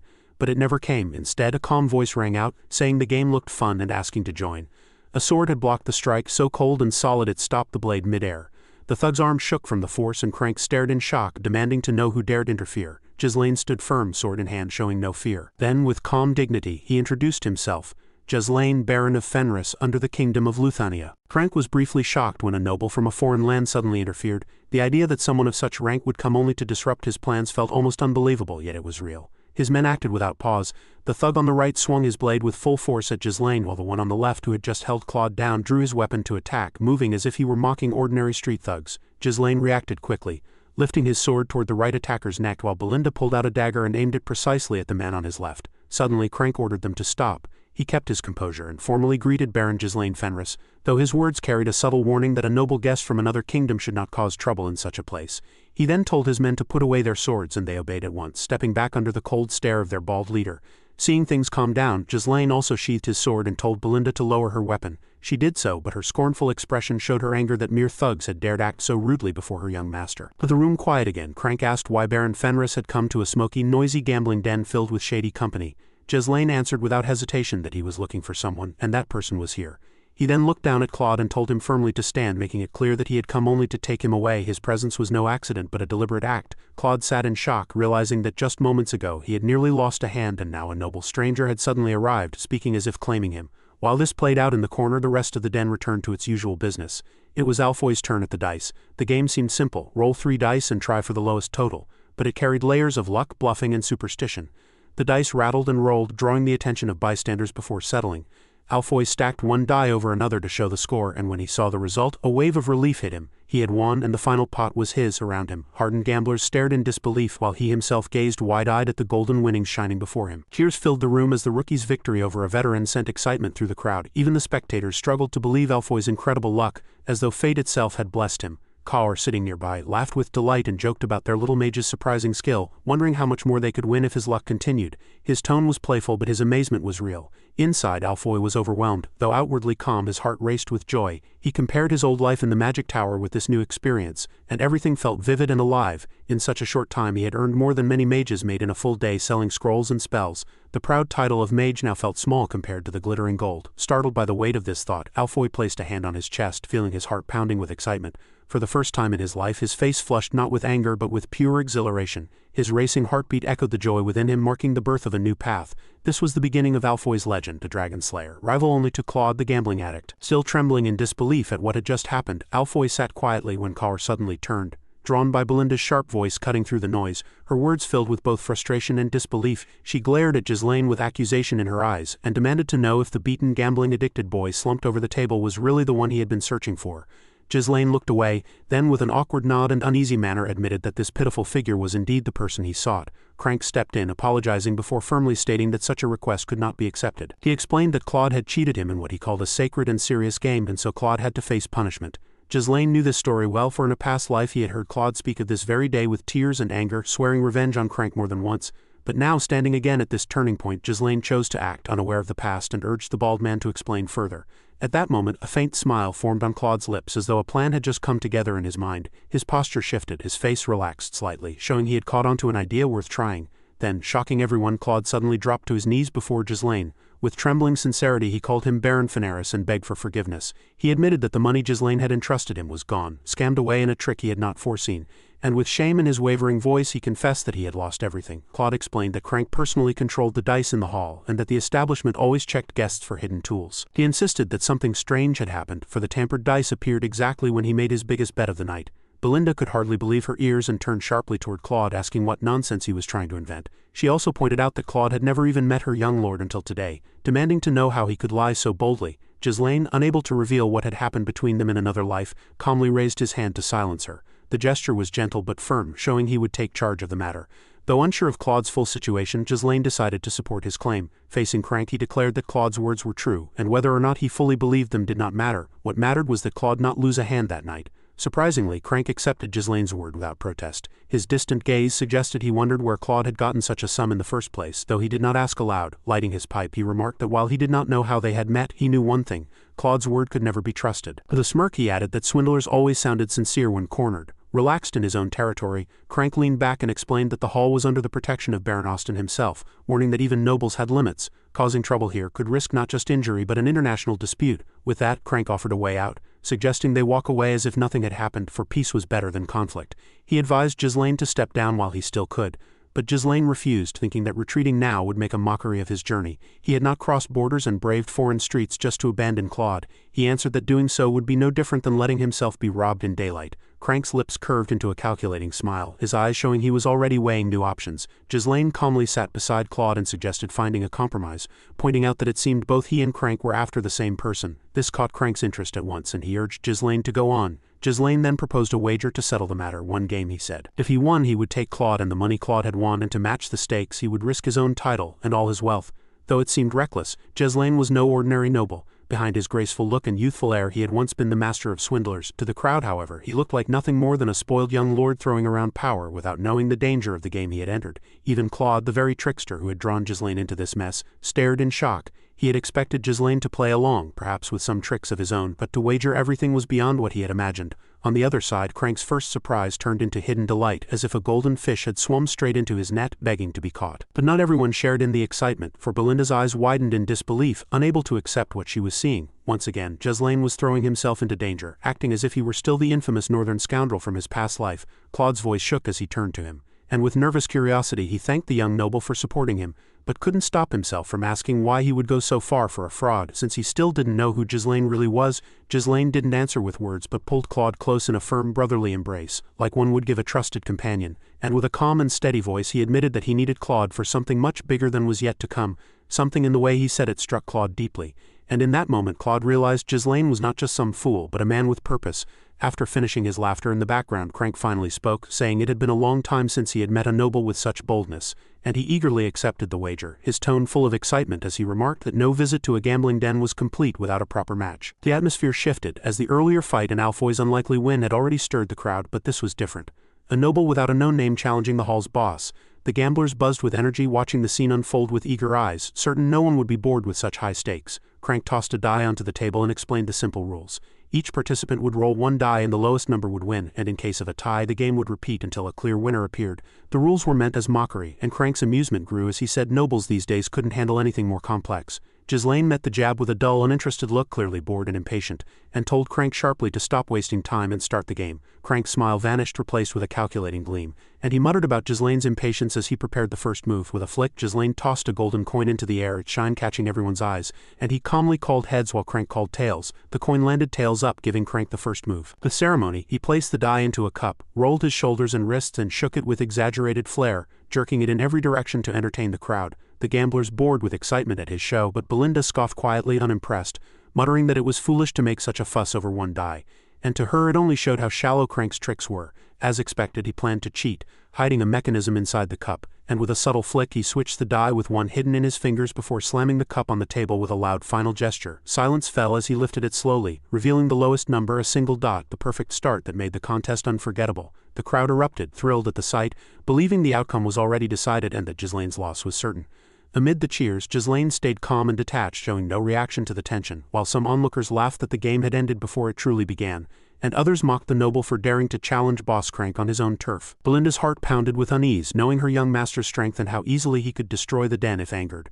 But she feared the consequences of public disgrace more than defeat. Claude too felt anxiety, since he had unintentionally dragged the noble into this mess, but he also knew never to underestimate the man who placed the bet. Crank snickered, mocking aloud that it was a shame the fine match was ending so soon and saying the noble had doomed himself, continuing to taunt until Ghislain's cold voice cut through the noise telling him to be silent. Picking up the die with slow, deliberate movements, Ghislain dryly remarked that Crank's mouth was far greater than his stature, his tone calm and irritated, not angry as the spectacle dragged on. Crank realized his opponent was not shaken at all, so he shrugged, stayed quiet and respectfully asked Ghislain to continue. Inside, however, he smirked with confidence, convinced Ghislain was bluffing and only pretending to be calm, which seemed obvious to him. He watched with smug interest as Ghislain examined the die, believing any effort the young noble made would be useless since the trick was already set. The special cup held a hidden bottom and a loaded die that always rolled a 1 swapped into place during Crank's earlier flourish, his practiced sleight of hand flawless and never once discovered. He believed his victory was guaranteed no matter how many rolls they made, and that Ghislain stood no chance. But that belief came from not knowing who Ghislain really was. Ghislain calmly placed the die in the cup, steady and sure, and with his left hand quietly pushed a strong surge of mana into the rim, sealing it with a faint bluish light invisible to ordinary eyes. He made no show or gestures as Crank had, but simply lowered the cup onto the table. Then before revealing the result, he asked with casual clarity if the lowest number would indeed decide the winner so that Crank could not escape their agreement. When he lifted the cup there was no die at all, only dust. Without hesitation, Ghislain declared he had rolled a 0 as if it were normal. Crank recoiled in disbelief, his expectations shattered. The crowd gasped in shock. One shouted that the die had turned to dust, another asked if a 0 could even be rolled, and a third demanded if it was allowed by the rules. Claude smiled quietly, pleased he had bet on the right man, and Belinda let out a breath, unsurprised, knowing Ghislain always managed to do the impossible against people like Crank. But Crank immediately jumped up, shouting that it was impossible, accusing Ghislain of cheating and calling it disgraceful for a noble to use such tricks. Ghislain calmly grabbed his wrist, the one hiding the die, and though Crank was large and strong he could not escape. Ghislain's grip was iron, and with one twist he forced Crank's hand open, the weighted die falling onto the table with a dull sound for all to see. In that instant the truth was clear. Crank had been the one cheating. The crowd murmured, then burst into shouts as they pieced together that every game, every roll had been part of his deception. Ghislain stayed composed and repeated Crank's own earlier words about honor and fairness, pointing out that the betrayal came from within, from the man who claimed to protect the game's sanctity. Crank realized Ghislain had known everything from the start, had walked into the trap knowingly, and revealed it to all, leaving him humiliated and cornered.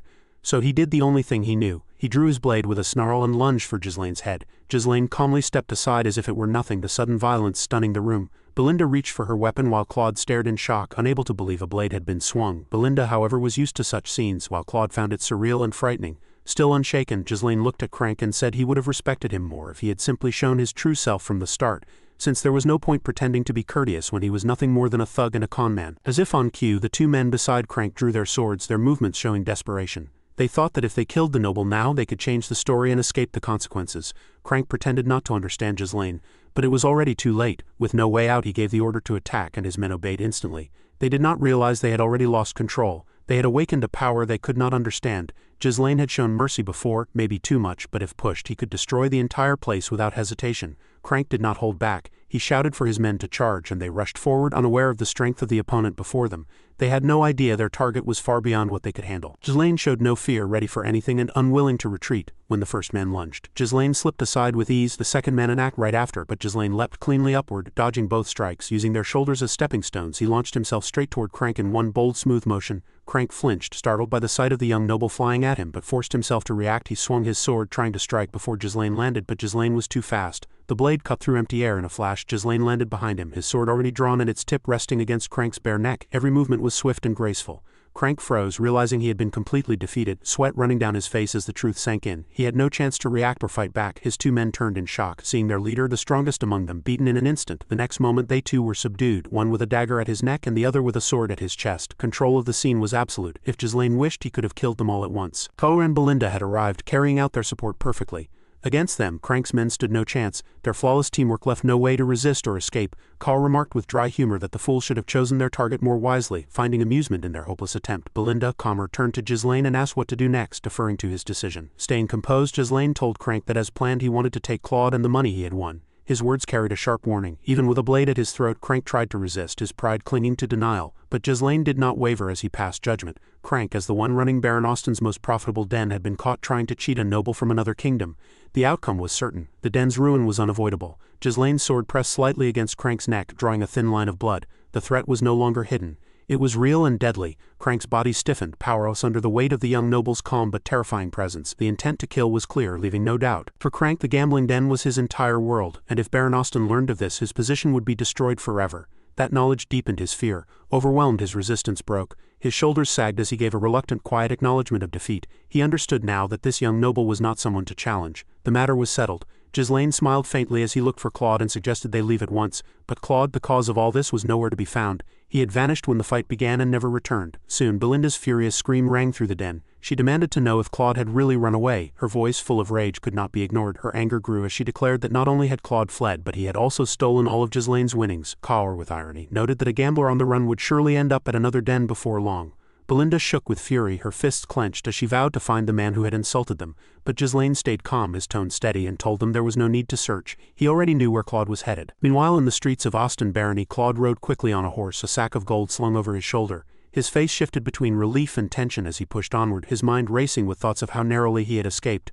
Amid these thoughts he reflected on the young noble, the strange and unfamiliar figure who had suddenly appeared in his life and helped him. It made no sense, and he could not understand why such a noble would help him, leaving the question unanswered. Still, with the gold in his hands, Claude felt he had achieved what he needed, believing the struggle at the gambling hall had served its purpose. Holding that belief tightly, he whispered an apology meant for the young noble he had left behind, his words filled with guilt. He had never planned to deceive Ghislain, but his need for money had been too great to resist. A year earlier, in a run-down house hidden deep within the forests of Austin, a pale and veiled young woman named Anna sat quietly on the cold, hard floor. She was Claude's lover and the daughter of his late teacher. In front of her, Claude sat with a small stack of gold coins he had won at the gambling den, speaking with pride about how he had mastered the game. He insisted that gambling was not about luck, but about patterns and formulas that anyone could learn to read, and his attitude had started to resemble that of an addict obsessed with beating the system. With continued winnings, he promised they could escape their life of hiding and live more normally. But before he could finish, Anna interrupted him, her trembling voice pleading with him to stop. Though she understood, her heart ached to see Claude trapped in this life, knowing he had been dragged into a chain of events beyond his control. She reached for his hand with shaking fingers, tears falling as she begged him softly that it was enough. She told him she did not blame him for her father's death, knowing deep down Claude had never meant harm, even as sorrow still consumed her. Across from her, Claude sat bruised and hollow with guilt, her words cutting into his heart as regret filled his chest. He had been used by those in the kingdom who feared his teacher's power and influence, turned into a pawn, and he blamed himself for being naive and foolish enough to let it happen. Because of that mistake, his mentor had been branded a traitor, and now the woman he loved carried the same mark. Together they remained hidden in that broken house, swallowed by grief and guilt. Even though Anna never fully blamed him, Claude could not forgive himself, yet he could not abandon her either. Refusing to leave her alone in a world that had grown cruel and cold, their suffering reached its peak when Baron Austin discovered Anna's presence. Her identity as the daughter of a professor from Siren Royal Academy tied to the Revolutionary Army was enough to draw his attention. Acting quickly, the Baron ordered her capture, sending Crank and his men who bound her in front of Claude. In that helpless moment, Claude, though more intelligent than most in the kingdom, lacked the strength to fight back, and he could do nothing but watch in pain as Anna was dragged away. The burden of failure grew heavier, for he already carried the guilt of his teacher's death, and now he had lost the woman he loved. Baron Austin then looked coldly at him, asking if he was truly Claude, and with Anna in his custody he gave him an ultimatum. Within 1 year, Claude had to gather and deliver 2,000 gold coins, the Baron suggesting with a veiled tone of mercy that if he succeeded, Anna might be spared. He made it clear that normally, as the daughter of a traitor, she would face certain death, but with the ransom she could live. That decree sealed Claude's fate and drove his every action from then on, with no chance at honest work because of his teacher's condemnation, and shunned as an outcast. He had no choice but to gamble for survival. He risked everything in games of chance, and now, holding Ghislain's winnings, he felt a spark of hope that he could finally meet the Baron's demand. With renewed determination, he set out for the Austin estate, resolved to pay the price and win Anna's freedom. Meanwhile, inside the sprawling manor of the estate, Baron Austin was unaware that his gambling hall, one of his best sources of income, had been compromised. Instead, his focus was on troubling reports from the prison camp where hostages were kept only to extract ransom from their desperate families. With disdain, the Baron complained that the prisoners were useless, eating food but giving nothing in return. And without any sympathy, he declared that those who failed to deliver ransom within 7 days should be executed. One of his knights confirmed the order without hesitation, ready to carry it out, then mentioned almost casually that it had nearly been a full year since a certain event. The Baron paused and looked up, and in a moment he understood. He muttered about the case of the traitor's daughter Anna, then asked if there was any news about Claude, whom he scornfully called a rat. The knight reported that rumors said Claude had failed many times to earn enough money at the gambling hall, always falling short. Hearing this, the Baron decided that Crank must have done well in stopping Claude from getting funds. Austin briefly thought Anna might make a good maid, but quickly rejected the idea because she was a traitor's daughter and too dangerous to keep alive. So he ordered her execution and told the knight to make sure Claude never learned of it. The knight then asked what to do if Claude actually arrived with the ransom, and Austin, smirking, said that if the boy brought money they would simply take it and kill him secretly, because no one would care if a gambler disappeared. The Baron's cruel grin widened as he thought about it, though all of this depended on Claude managing to gather the money. Just then the heavy door to the Baron's office opened, and another knight entered with urgent news. The Baron's displeasure was clear, and the knight first begged forgiveness before saying that Claude was at the main gate, shouting that he had come to pay the ransom. Soon Claude was allowed in, and without hesitation he laid a heavy bag of gold before the Baron, saying it contained 2,000 coins, the exact ransom for Anna. Yet Claude, after a year of hardship, still did not realize that Baron Austin himself had caused his suffering, setting the ransom and making sure he always lost at the gambling hall. Still, Claude stood before the very man behind it all, asking for Anna's release in exchange for the gold. Austin stayed calm, checking every coin even though he had already decided what would happen. The fact that Claude had raised so much despite Crank's sabotage was unbelievable. Suspicion clouded the Baron's face as he demanded to know where the money had come from. Claude, unaware of the trap, answered truthfully that he had won it in a bet. But the Baron knew Claude had only ever been allowed small wins, while big wagers had always been rigged to make him lose, so such a victory was impossible. Distrust deepened, and without warning Austin ordered Claude's arrest. He declared both Claude and Anna would be executed, since the ransom was now in hand and they were useless. Shocked, Claude could not understand. He had paid the full ransom as agreed, so why was this happening? Two soldiers grabbed him, and though he struggled he was no fighter and was quickly overpowered. He shouted at the Baron, demanding answers and reminding him that every coin had been paid. But Austin, full of contempt, dismissed him, saying the money's source was suspicious and must be checked with Crank. Coldly he told Claude that if he wanted to avoid death he should go quietly, because there would be no second chance. Claude's heart burned with anger at how nobles abused their power and discarded lives so easily. As he was dragged away, Austin remarked on how unbelievable it was that Claude had gained such wealth while being cheated, a fact that unsettled him. Furious, Claude shouted the Baron's name, exposing the scheme that had ruined his life. His voice rang out with anger. And then, suddenly, two lightning-fast strikes came from nowhere. The soldiers holding him collapsed instantly, unable to react before falling to the ground completely defeated. The room froze in shock. Baron Austin and his knight flinched, stunned that someone had managed to break into the estate without triggering a single alarm despite the strict security. The sudden break-in left everyone silent. Claude, who had been filled with anger just moments earlier, now felt only confusion. His thoughts scattered in disbelief. A hand on his shoulder stopped his spiraling thoughts, and he was stunned by how quickly everything had changed. Just minutes ago, he had been on the verge of imprisonment, facing an uncertain future. Before that, he had risked everything to save Anna, and now, once again, the mysterious noble who had helped him in the gambling den appeared out of nowhere to rescue him again. Ghislain stepped forward with calm confidence, moving past Claude without pause. As he passed, he gave Claude a few words of praise for his efforts. Without stopping, he went straight to Baron Austin, greeting him politely but with the authority of a noble. Baron Austin, on the other hand, was already panicking, demanding to know who this young man was that suddenly took control of the room. Ghislain simply snapped his fingers, and at his signal, Kaur and Belinda entered, dragging a tied-up and beaten Crank between them. The balding man showed clear signs of being overpowered. Belinda pushed him to his knees before the nobles, her commanding tone leaving no room for defiance, and Crank did not resist. Baron Austin's shock deepened as he saw his trusted subordinate, the man who ran his gambling hall and handled his shady dealings, now kneeling like a criminal before a stranger. The audacity of it all shook him completely. As Belinda secured Crank, Kaur calmly placed a chair in front of the Baron's desk. Ghislain sat down with ease, leaning back and resting his legs on the desk with the arrogance of a noble used to getting his way. From this relaxed pose he suggested they might as well talk over tea. The entire act was dramatic, but beneath it lay a real threat. Ghislain was no ordinary fallen noble. His presence carried authority strong enough to unsettle even the most powerful in Luthania. His influence, if fully released, could destabilize more than a corrupt barony in a small kingdom. Baron Austin stood frozen in disbelief as the young noble behaved with such boldness in his own estate. The tension rose sharply when a knight drew his sword, shouting insults at Ghislain and demanding he show respect to the Baron.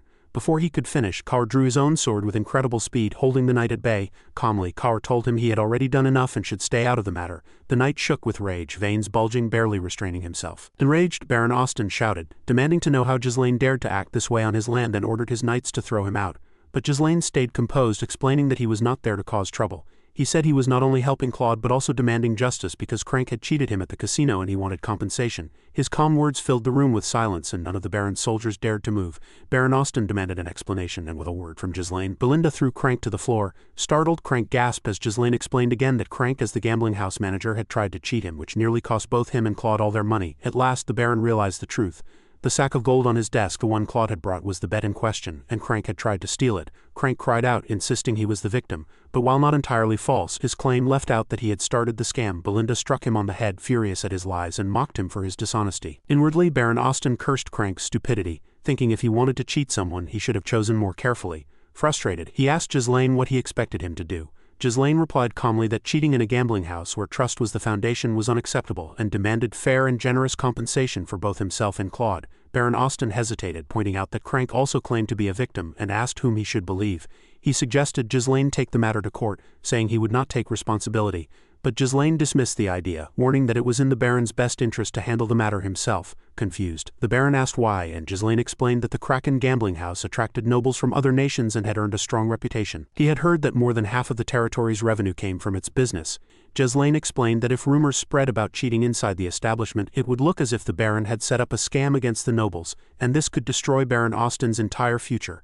Only then did Baron Austin understand how serious the situation was, and the realization hit him hard. Everything he had built, his power, his reputation, and the life he had secured over the years, was now close to falling apart. He cursed under his breath and looked at Ghislain with suspicion, wondering if the young noble was only there to extort money from him. Ghislain confirmed it without hesitation and calmly demanded that the Baron double the gold already offered as repayment, adding another condition that Anna Arcas, who had been held as collateral for ransom, be freed at once. At the mention of her name, Claude's face filled with confusion because he could not understand how Ghislain knew about her, or the details of his suffering.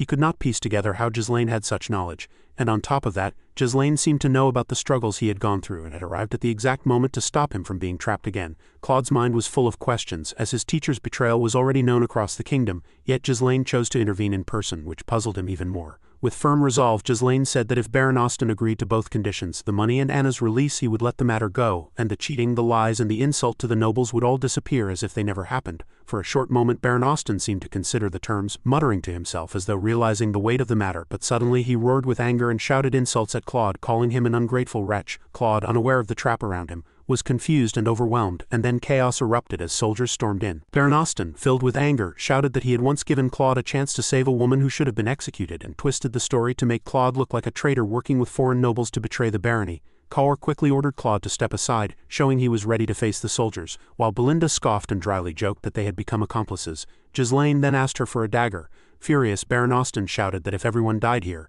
then everything that happened would vanish, and he commanded his men to kill without mercy. One knight charged straight at Ghislain with his blade aimed for his neck, but Ghislain moved in a relaxed and unpredictable way, kicking the heavy gold bag across the table and hurling it at the knight, distracting him and ruining his aim. Seizing the chance, Ghislain stood and advanced, and the stunned Baron could not react. Ghislain stabbed the dagger into the Baron's hand, pinning it to the table as blood sprayed and the Baron screamed in agony. At the entrance, Kaur and Belinda blocked the soldiers rushing to help their lord, and their presence alone made the attackers freeze. While the room echoed with the Baron's cries, no one dared to move. Ghislain, cold and calm, ordered Kaur and Belinda not to kill anyone because although he could destroy the whole barony, he could not risk sparking a war between kingdoms. Kaur scoffed in disappointment, craving blood, but obeyed, instead shoving a soldier aside with his swords flat. Belinda moved silently with deadly grace toward another soldier, her steps precise and predatory. The soldier fighting Kaur struck with force, but Kaur blocked smoothly, shifted aside, and punched him in the face, knocking him out. The soldier against Belinda fared no better as his sword was trapped by invisible mana threads forming a tight, unbreakable barrier. Belinda spun swiftly, kicking him in the neck and dropping him unconscious in an instant. To the center, with the dagger still stuck in the desk, Ghislain faced more attackers as two soldiers and a knight closed in, weapons raised to strike. Ghislain blocked the incoming strike without worry, moving his sword so smoothly it looked more like a dance than a fight. In the same instant he turned to face a knight attacking from the side, his blade already ready. For a man who had once fought through armies in war, what stood before him now was nothing more than a game. The knight's attack came, but Ghislain was already prepared. With one swift movement he pulled his sword back and smashed the hilt into the knight's neck. Even though the man wore a metal helmet, the blow bent the iron and sent him collapsing, unconscious from a single strike. Claude stood frozen nearby, unable to believe what he was seeing. The chaos around him felt like a blur, yet his eyes stayed fixed on Ghislain. He could not understand how a noble, someone he thought a stranger, could fight with such skill and precision. Sweat slid down his face as unease grew inside him. He kept asking himself who these people really were. He lacked the strength to fight, but even he could tell Ghislain was no ordinary noble. He did not move like someone raised in comfort, he moved like a warrior. Kaur fought wildly, his eyes shining with excitement, clearly enjoying the battle. Belinda fought with control and accuracy, striking down enemies one by one. Claude could not understand why they were helping him. Why would they go this far? With every moment Baron Austin's face darkened. His calm slipped away, replaced with fear as he saw his knights and soldiers fall, leaving none standing. Claude's mind went back to the day Ghislain first pulled him close at the gambling house. Back then the noble had only said he needed Claude, and it had sounded too simple to believe. Now, after almost being tricked by the Baron, it was harder than ever to trust anyone. He had learned many times that no one offered kindness without a reason, yet Ghislain's actions went against that belief, leaving him shaken and unsure. Soon every soldier in the room was unconscious, and Baron Austin's office had become a battlefield. The Baron sat slumped in pain, his hand still pinned to the desk by a dagger. Ghislain walked forward calmly and pulled the dagger free. Austin screamed, not in command but in agony, shouting curses at Ghislain for daring to disgrace a noble. Tears ran down his face as rage and shame twisted his features. Ghislain stayed calm and repeated what he had already said: he would be leaving with the money and with Anna. He seemed ready to add more, but Claude touched his shoulder gently, his expression showing he wanted to deal with the Baron himself. Claude thought that if this was how Ghislain chose to act, there was no reason to reject it. Accepting kindness was not weakness, and it was better than living with regret. With steady eyes, Claude looked down at the Baron and told him that if he had any complaint or revenge to seek, he could find him in Fenris, a land in Luthania. His voice carried calm confidence, and the smile that followed made his words even heavier. Claude said that if the Baron ever came to him, he would welcome him kindly. When the sun rose over Austin's land, a different light seemed to shine, one that gave Claude a fragile sense of hope. It felt like an ending and a beginning at the same time. Claude and Anna's reunion was filled with sorrow, not joy. Even though she was freed, Claude had already chosen not to stay with her. Deep inside, he believed he had caused her father's death, and he could not let her carry that burden. He left her with a heavy heart and a bag of gold enough to last her a lifetime. Without further words, he turned away and left with Ghislain for Fenris. Time passed quickly, and soon they reached their destination. What they found was a ruined land. Fenris was broken after years of being drained by Count de Grade. The people left behind lived more like slaves than free folk forced to serve their master's greed. Claude was shocked by the sight, his chest tightening, but he stayed silent, needing time to understand it all. Seeing Claude's heavy thoughts, Ghislain asked if he was sure about leaving Anna. Claude paused before admitting that Anna might be happier back in her homeland, far away from the man she might blame for her father's death. He knew he had not truly saved her, it had been Ghislain's doing, and that truth ate at him. He wanted to give her freedom, and once he rebuilt his life he planned to find her again. Ghislain fell quiet, thinking about how he had changed fate and stopped his sworn brother from being destroyed by tragedy. More than that, he had saved a man who in another life had carried anger until the day he died. Looking out at the land, Ghislain stood for the first time as its rightful lord. In doing so, he paid back the debt he owed Claude from their past life. It was something Claude would never know and something Ghislain never planned to explain. It was his way of honoring a brother who once walked beside him, sharing vengeance and bloodshed even at the cost of his own life. To Claude it simply looked like the start of something new. For him it was a chance, a new beginning. Now the two of them stood together once more. Two sworn brothers were planning to build a new power, one that could one day challenge kingdoms like Emilia, Count Desmond and Duke Delphine. As the weight of the situation settled, Ghislain turned to Claude and asked his opinion about the territory, noting that at least the air was pleasant. True to form, Claude bluntly replied that the place was in terrible shape, and jokingly suggested Ghislain kill its ruler and take it over, which seemed easy given its poor condition. Calmly, Ghislain revealed that the territory was already his. Shocked, Claude asked if he really ruled such a miserable land, having assumed Ghislain was wealthy and expecting a more secure future.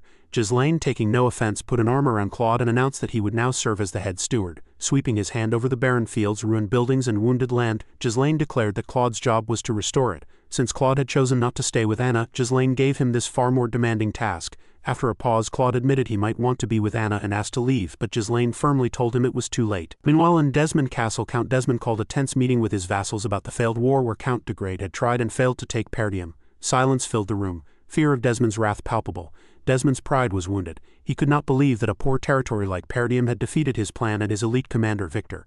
The conquest had been strategic, assigned by Duke Delphine, and failure meant Perdium, Fenris and Ghislain became his targets of rage. With a wave of his hand, Desmond ordered a message to Emilia, vowing to continue the campaign. At Fenrir Castle, Ghislain officially assumed his lordship, summoning Belinda, Gillian, Caur, Vanessa and Claude.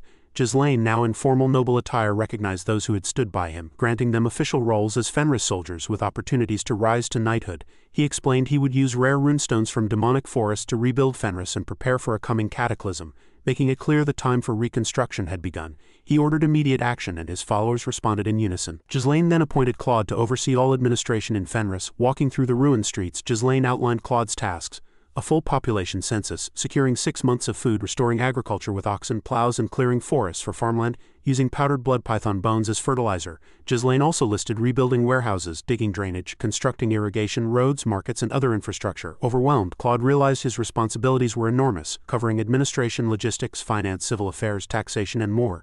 Ghislain reminded him that every great task starts somewhere and encouraged hiring help if needed. Seeing his protests ignored, Claude suddenly bolted for the door, possibly to escape the territory before receiving yet another title. Ghislain stayed calm and uttered a single word: Wendy. Instantly, swift movement flashed through the air.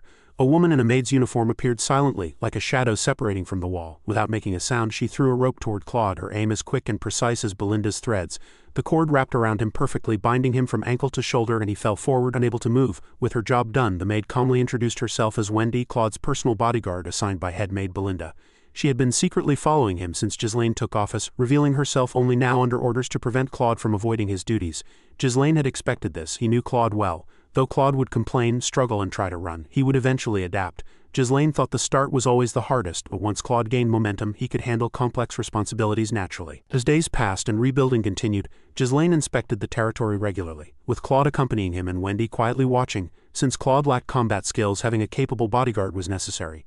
Ghislain soon realized that rebuilding wasn't only about structures. Fenris's people had been hurt deeply by years of exploitation, trust in their rulers was gone, many had suffered poverty or even died of starvation, and if these wounds remained, nobles would continue isolating themselves while the people suffered. Time was critical. Ghislain knew Count Desmond would return with an army after Perdium's failed conquest, and Fenris had to be ready. Eventually, funds ran low and vassals came with concerns about finances. Ghislain warned that spending at the current pace would leave them broke in 3 months, halting rebuilding and returning poverty. Kaur suggested digging and selling more runestones, but Ghislain refused, needing them for magic research and knowing they weren't endless. A stable, renewable income was necessary. Suddenly Claude burst in, energetic and determined, entering with confidence for the first time. He announced a solution to their financial crisis, surprising everyone. He proposed opening a gambling house to bring in money, presenting it with conviction. Belinda reacted immediately, throwing him out the window without hesitation. Claude returned slightly bruised but undeterred. Belinda instructed Wendy to punish him if he said anything foolish again, and Wendy accepted stoically. Claude pressed on, arguing that if farming failed and magical resources were limited, entertainment could bring in funds. He brought Alfoy to support him, but Ghislain dismissed the idea, saying they couldn't risk corruption while the land was fragile and enemies like Amelia and Count Desmond could attack. Claude argued that food shortages were urgent and Alfoy backed him, but Ghislain took control, promising to solve the food problem himself. Claude was shocked, doubting anything could grow on the dry, cursed land, but Ghislain smiled and posed a question, leaving the matter unresolved. Faking curiosity, Claude asked if he was truly sure that nothing would grow on the dead land. Without hesitation he confirmed it, swearing that no harvest could ever succeed there. Alfoy agreed, fully sharing Claude's certainty. Both were so confident in their knowledge that they didn't even question Ghislain's calm confidence. Then Ghislain asked if they were willing to place a bet. What they didn't know was that Ghislain's knowledge came from a past life, where he had learned a precise method to make the impossible possible. So the wager was made. Claude, the scholarly bureaucrat, and Alfoy, heir to a magic tower, felt untouchable in logic and science, agreeing with smug certainty that nothing could reverse the land's lifeless curse. 3 months later, their certainty was shattered. They stood in a test field, staring in disbelief at golden grain swaying in the breeze, real and abundant. Villagers cheered as the first harvest in years began. For Fenris it was a miracle, for Claude and Alfoy a shocking revelation. Claude demanded an explanation from the mages, baffled that it defied every principle he knew. Ghislain calmly explained that the crop was rye, which grows in harsh climates, and that he had spread a nutrient-rich powder made from blood python bones and enriched soil from the forest of demonic beasts. The seeds were also enhanced with mana amplification circles, combining alchemy, magic, and lost knowledge to turn barren land fertile. Ghislain knelt beside the crop, noting that this method allowed faster growth and repeated harvests, creating a self-sustaining cycle. Alfoy panicked, realizing that their own magic circles had unknowingly aided Ghislain's plan, while Vanessa watched in admiration, marveling at how he repurposed a circle usually for enhancing strength.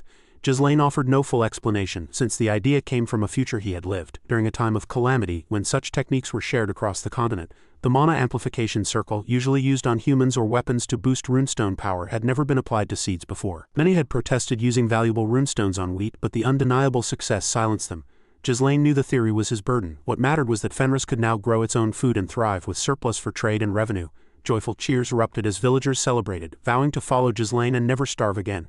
But Claude and Alfoy quietly tried to slip away, fearing the consequences of their lost wager. Ghislain's sharp voice stopped them, reminding them they had a contract to sign. Feigning ignorance, they hesitated, but Ghislain produced the document. Their lost bet meant they would serve Baron Fenris for 50 years without pay, legally bound as slaves. If they tried to escape, the contract could be sold to slave traders, sealing their fate. Mercenaries moved to block every exit, and Claude, soon to be legendary administrator, and Alfoy, dragon slayer of Fenris, were trapped. Their names would echo across the continent, but not as free men.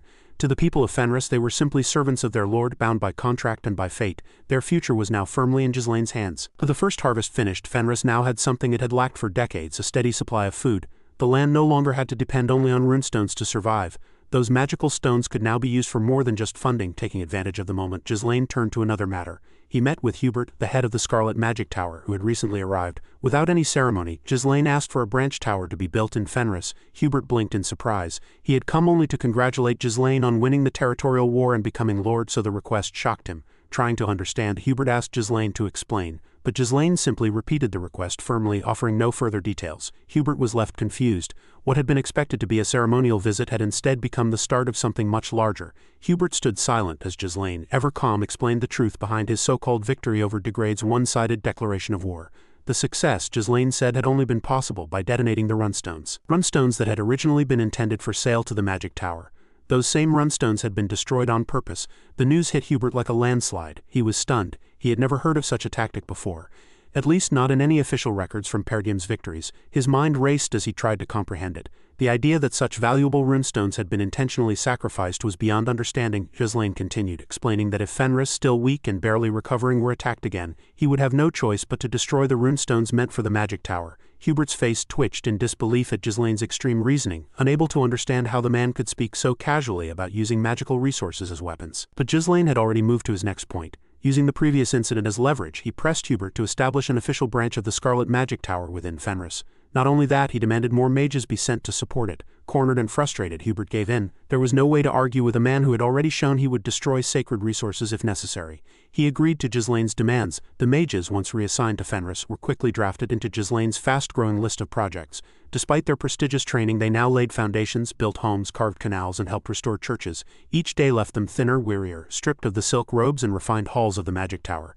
They now worked under the sun, coated in sweat and dirt. But thanks to their efforts, construction across Fenris moved faster than ever. Roads were paved, fields irrigated, and most importantly, the Scarlet Flame Tower's Fenris branch rose proudly above the revitalized land. It did not take long for the mages to realize the truth. They were not there to expand magical knowledge. They had become glorified construction workers. Disappointment spread quickly. Alfoy took advantage of this and tried to stir rebellion. He plotted to rally the mages against their new life of manual labor. The uprising lasted only a moment. Ghislain directly challenged the mages and made a wager. If he could defeat all of them barehanded, they would end their defiance. One by one, with frightening skill, he knocked each mage unconscious. No weapons, no magic, only raw skill. When the last mage fell, Ghislain turned to Alfoy and told him to bring the prepared contracts. Oddly pleased, Alfoy seemed happy that he was no longer the only slave of Fenris. Now contractually bound like him, the other mages shared his fate. Despite the chaos, the land prospered. Up to 50 low-circle mages were now officially bound to Fenris's service. The land flourished with golden rye, and infrastructure projects progressed faster than anyone expected. Sometime later, during an otherwise quiet day, Claude burst into Ghislain's office in a frenzy, his face pale and his breath hurried, bringing urgent news. A rebellion had erupted in Rayfold. According to Claude, Countess Amelia Rayfold had killed her own father and brothers to take control of the county. She had declared herself ruler through bloodshed, sparking chaos across the region. Ghislain received the news with grim understanding, knowing this would eventually happen. Amelia Rayfold had been the only person to ever evade him during his past life as the Mercenary King. What surprised him was how quickly the rebellion had begun. He wondered if his interference in the timeline had sped her actions. In that moment, Ghislain understood clearly. Amelia and Count Desmond were only pawns. The real mastermind was Duke Delini. Degrade had been used as a proxy to take Perdium. When that failed, the next phase had already begun. The war with Degrade was just a small fight compared to what was coming. Ghislain knew the real enemy, the Northern Overlord, had not yet fully moved. The conflict was far from finished, and Ghislain knew he had to be ready for when war came knocking at his door. Knowing Amelia had allied with Count Desmond, Ghislain was the first to speak his worry. He asked his lord what steps they would take in response. Belinda added her thoughts, suggesting that perhaps they should try to reconcile. Maybe they could make peace with Amelia, she reasoned, to avoid another war. But Ghislain had no intention of letting his guard down. He was not worried about Amelia despite her reputation. Contrary to the fears of his aides, Ghislain had already decided that he would go to the capital. Far to the south, in the heart of the Luthania kingdom, lay Cardinia, the capital city. Rising above the city like a monument to ambition stood a majestic castle, its towers piercing the sky, a symbol of power and rule. Once she had been the shining jewel of Cardinia's social elite, admired by nobles across the realm for her grace, intelligence, and charm. But her brilliance faded when she developed a rare and incurable skin condition. The disease made it impossible for her to endure direct sunlight. She had once tried to touch the sun with the skin of her hand. The moment light touched her skin, a sharp punishing burn erupted, merciless and cruel, like the torment told in the tales of eternal punishment. It was no metaphor, it was her reality. Every known treatment had been tried. From the most expensive cosmetics to ancient alchemical mixtures, nothing worked. Many so-called miracle healers and charlatans came forward claiming they could cure her, but each one failed. Every failure ended with execution by her father's direct order. Now she spent her days confined to her room, cut off from the world she had once ruled. Even as the daughter of a man more powerful than the king himself, she lived like a prisoner, her life reduced to monotonous silence behind velvet curtains and walls that blocked even the gentlest sunlight. The castle, home to the kingdom's most important figures, dominated the heart of the city. Surrounded by a heptagon-shaped wall marking the divide from the outer districts, the fortress radiated strength, ready to repel any attack. Its towers and battlements projected austere confidence. Several days had passed since Ghislain left the remote northern borderland of Perdium and reached the capital. The journey had drained color from the land, but the rival had returned it in full force, sharpening every memory and purpose. A moat ran alongside the main streets, its clear water flowing like a calm river through the avenues. Its surface reflected stone bridges and banners, and its quiet current made the busy roads feel orderly rather than chaotic. The city guards wore full steel armor, every plate polished to a disciplined shine. Their measured steps and steady formation conveyed the weight of law and the certainty of swift punishment. Since the kingdom's founding, the first king had decreed that only one noble house could hold the rank of duke. That honor went to the Delphine family. Under their rule, the duchy alone had the power and resources to challenge the throne if the crown wavered. In an earlier timeline, Ghislain had rebuilt this very capital after the duchy seized royal authority. His current return to Cardinia followed a different plan, one aiming to gain the strength of the royalist faction to balance the duchy's influence and reshape a fate once pursued in fury.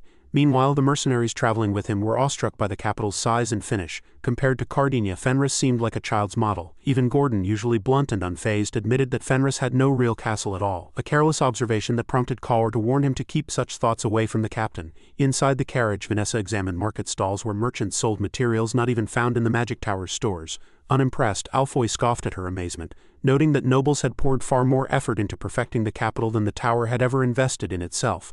While his companions marveled, a buried memory rose in Ghislain's mind, darkening his expression. The spectacle gave him no joy. He admitted with a bitter edge that the display unsettled him, leaving Claude uncertain about its cause and wary of the hidden tension it revealed.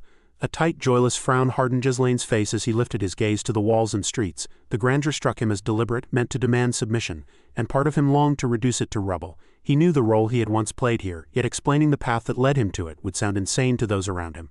Claude leaned toward Wendy and whispered, wondering what was troubling their lord. Wendy answered calmly as she usually did, saying that their lord's word determined the day's events and that going along with him was best in uncertain times. Claude still found it hard to understand Ghislain's strange nature, feeling that something about him did not fit ordinary experience. That feeling stayed with him like the smell of rain in the air before a storm. To Claude, Ghislain seemed like a man carrying a long-held private grudge against the city of Cardinia, the capital where their current mission was based and which shaped their future choices. Ghislain never said it openly, but Cardinia had never fallen. Its reputation as a city blessed by the goddess brought both respect and fear, and its layered defenses had resisted all previous attacks. Yet when Duke Delphine had taken the throne in another timeline, disaster followed. After losing Perdium and every beloved connection, Ghislain rose to become one of the 7 strongest figures on the continent, returned as a conqueror and set Cardinia ablaze, turning victory into ruin and sending a warning to all. This same city also became the center of the Salvation Church's schemes, where he was caught in plots that destroyed the loyal forces he had built. Left without allies or hope, he died with lessons unlearned and debts unpaid. Remembering that time of destruction, he had attacked the capital, seeking revenge on Duke Delphine, only to find the target gone, and his retribution misdirected.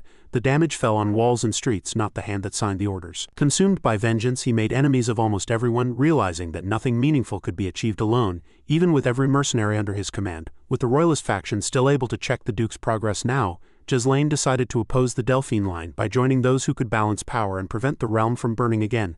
Few understood Ghislain's plan. Days before leaving, he went to Perdium on a hunting trip with his father, using the steady rhythm of bow and brush to carefully discuss leaving and the purpose that called him south. Zwalter reacted with worry when he heard the destination was the capital, asking directly about Ghislain's motives and whether the trip was truly necessary.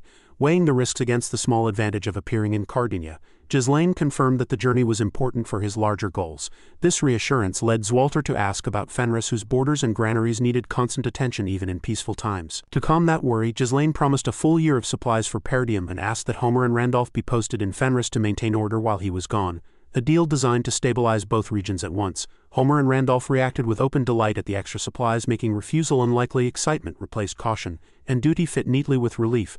But Zwalter saw the bigger problem and spoke up. He remembered warnings that Rayfald's attention had turned north. With rebellion already spreading, he argued that Ghislain leaving would put both Perdium and Fenris in great danger. With an arrow ready and a raven circling above, Ghislain gave a clear assessment. If Desmond and Rayfald joined forces while he was away, their combined strength would crush local defenses before reinforcements could arrive. He let the warning hang in silence. Though Count Desmond and Amelia faced annihilation, a counterplan already existed in outline. Calmly, Ghislain drew his bow and released an arrow with steady precision, showing that his skill was from practice, not show. The arrow hit perfectly. Beyond his unusual sword skills, he had trained in basic archery, proving that adaptability, not fancy moves, kept soldiers alive in hard times. He then explained the timing. Amelia had just taken over Rayfald's administration, giving only a short window before she could consolidate power. The plan aimed to use that window to strengthen friendly positions and gather allies who would maintain balance in the realm. Zwalter listened, struggling with the limits of resources. Perdium was poor, holding coffers and men to their limit, and the idea of building strength while defending every mile felt like a contradiction shaped into duty. Ghislain then clarified the main lever. The kingdom's own forces, especially the royalists, could be turned to their advantage. With that support, Duke Delphine's designs could be met with enough counterforce to halt his momentum and influence outcomes. Upon reaching the capital, Ghislain moved efficiently, hiring an agent to find a property suitable as a base of operations. At his price range, the agent showed a mansion that had been neglected but was still usable, suggesting it was a good deal while ignoring the flaws that had turned other buyers away. The estate was large, with a spacious house and generous garden, surprisingly cheap for its size. What the property conveyed more than details was its mood, hallways darkened with age, grounds shaded into gloom, and a quiet that hung thick like dust on every threshold. Cost outweighed comfort in Ghislain's mind. He accepted the austerity but asked Belinda's opinion out of habit. She gave only a calm comment, noting the large floor plan and convenient courtyards, even though her expression showed more. Objections came from Claude and Alfoy, who pressed the agent about the mansion's state. The answers were familiar. Months on the market without care, hedges left wild, rooms shuttered, and the house slowly surrendering to weather and rumors alike. Even Gordon, known for his tireless bravery, flinched when a flock of ravens erupted from the tangled yard under the heavy trees, betraying a fear his pride would not allow him to admit. The place unsettled even the toughest hearts. One mercenary watched Gordon and wondered aloud how a man so large and clumsy had survived among demonic beasts. Gordon ignored the remark, focused on the shiver running through him. Vanessa, unbothered by the chill, quietly decided that extra clothing would protect him better than pride. Meanwhile, the agent tried to reassure them, claiming ghost stories were idle slander, though his wavering voice and strained smile suggested he was desperate to be believed, undermining his own promise of safety. Without hesitation, Ghislain agreed to buy the property and asked for the price, a move that made Claude nearly shout as he urged the young lord to stop before regret became final. Claude insisted that something about the agent's expression was wrong, showing a man desperate to offload a burden rather than sell honestly, a signal even a casual observer could read. Ghislain dismissed it, asking what harm could come from old walls and dusty halls, reasoning that spirits could not truly hurt the living and that any disturbance could be confronted and defeated like any other enemy. The agent seized the chance, clasping Ghislain's hand with both of his as if the gesture sealed the deal. He praised Ghislain's judgment and claimed the land and mansion could normally fetch over 1,000 gold coins, yet he offered it for 500 for a quick, friendly sale. Ghislain immediately countered with 200. Stunning the agent and changing the negotiation's rhythm with a single, blunt move. His astonishment grew as Ghislain explained hidden costs. Maintenance would consume gold faster than rent could cover, and failed sales would leave annual taxes gnawing at the owner. By that logic, Ghislain offered 200 to take the burden or walk away, leaving the agent with taxes, decay, and gossip alone. While the argument continued at the gate, Rosalind watched from the shadows above, her ragged veil distorting her form so she seemed almost a whisper against the gray sky. Once the voices quieted and Ghislain secured the property at his price, Rosalind melted back into the corners like mist, leaving only the sense of her attention behind. Inside the grounds, Belinda gave a sharp order to clean the mansion from threshold to attic, treating dust like an enemy to be driven out room by room. Under Ghislain's steady authority, even the mercenaries who might resist obeyed. The scrape of brooms on stone and the creak of shutters proved that neglect would not last. Only then did Claude pull Ghislain aside to voice a concern he had felt since they began the march to Cardinia, sharpened now by the purchase and its implications. Ghislain had spoken of making connections in the capital, but Claude doubted the means. Mercenary Perdium, poor in resources and reputation, had little to offer the city's nobility, and he questioned whether any patrician would meet a frontier baron whose title smelled of bog and winter smoke. Ghislain agreed. From the capital's perspective, he had no compelling reason to be noticed. At best, he represented an inconvenience disguised as a petition. Claude then pressed him on how such indifference could be overcome. A faint smile answered, followed by a simple statement of intent. Ghislain explained that the goal was not to chase the nobles but to make them want to come to him. After the cleaning was done, he told his vassals to buy a list of ingredients, saying that experiments long held in reserve would now be tested where everyone could see. Soon, 2 huge cauldrons arrived with baskets and jars of materials, filling the courtyard with the sharp smell of minerals and damp earth as fires were lit and tools laid out for a long night's work. The mercenaries paid little attention, trusting their lord's strange ways. The mages and Claude, whose importance in Fenris was second only to Ghislain, observed the setup, full of questions with no clear answers. Alfoy sneered, wondering if the young lord was trying alchemy. Calmly, Ghislain said the work would resemble alchemy enough to deserve the name. He explained that the plan was to teach the companions to make cosmetics. Samples would be made as gifts and sent across the capital, not to nobles directly but to their household staff, because nobles distrusted unexpected presents but would watch any change in the appearance of those who served them. The strategy relied on confidence. Once nobles saw visible improvements and tried the preparations themselves, they would find them hard to ignore, and eventually the nobles would seek an audience rather than Ghislain requesting it. Among nobles, appearance was a sign of status.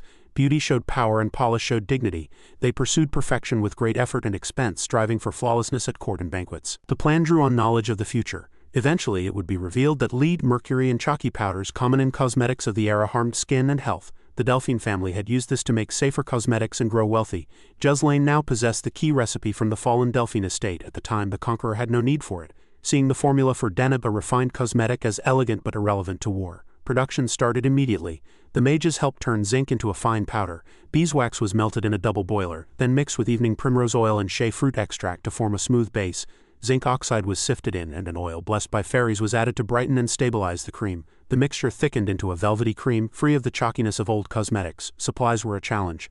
The fairy-blessed oil was rare, requiring intermediaries. Though scarcity would ease once the forest could be controlled and difficult plants cultivated. Adding the final extract brought a delicate floral scent. Observers were amazed that a frontier baron could perform such precise work, yet recent successes discouraged doubt. When finished, a hush fell. Vanessa studied the cream in quiet awe, and Alfoy, once skeptical, now respected both the method and the results. Claude too noted how the Baron's skill defied assumptions about rank and knowledge. Practically, the cream needed a full day to set before testing, and the team kept it covered until stable and fragrant. Inwardly, Ghislain calculated, once nobles adopted Deneb, rivals would seem dull, and the cream would become essential for any household wanting to impress at receptions. The recipe's origin was ironic. Created by Duke Delphine's circle, it would now strengthen those opposing them. Claude was told to package the first batch and send gifts to noble households. Alfoy worried about safety, but Ghislain's careful, conservative approach minimized risk. Meanwhile, a hidden watcher lingered outside a window drawn by the work's promise. Rosalind, curious, planned to test the cream on her own skin, trusting observation over rumor. Night fell, and the mansion stayed dark and heavy. Rain and thunder rolling endlessly, shadows stretching across the corridors. Lightning lit the tall windows, and the beams groaned along the roof. Despite the storm, the household slept. Mercenaries and mages breathed steadily. Gordon snored through omen and storm, and Belinda rested, unaware of any ghostly presence. The house held only the sounds of men snoring, rain on tile, and distant thunder. Occasionally a shudder passed through like loose bones, then the quiet returned. For Rosalind, this silence was her chance. Curiosity and need drew her to the room where Ghislain's cosmetic rested, conveniently the place she often used as a hiding spot, wondering if it might ease a condition she had long endured. Necessity and pride both guided her choice. If a cure existed anywhere in Cardinia, it would likely start here in secret, not in a public shop. An iron helmet hid her damaged face, leaving only her sharp, watchful eyes free to scan the halls for guards or stray lights. In the quiet, she moved to the workbench where jars were neatly lined up, each covered with patterned cloth, their order contrasting with the dust around them. She picked one jar, determined to find the substance that had inspired such bold claims earlier, and stirred whispers among those who listened. When she lifted the lid, her eyes widened, pupils narrowing as a clean, inviting scent rose. She stared at the cream with a startled hope that almost felt like disbelief. She pinched a bit between her leather-covered fingers, testing its feel and weight. Her expression clearly showed this was the first preparation she had found that promised more than rumors. The cream's texture offered smooth coverage, and its warmth left a subtle shine, suggesting real healing, not just concealment. Then she felt a presence and a slight shift of air behind her. Ghislain had entered the doorway and calmly asked if she was the intruder the mansion's ghost stories spoke of.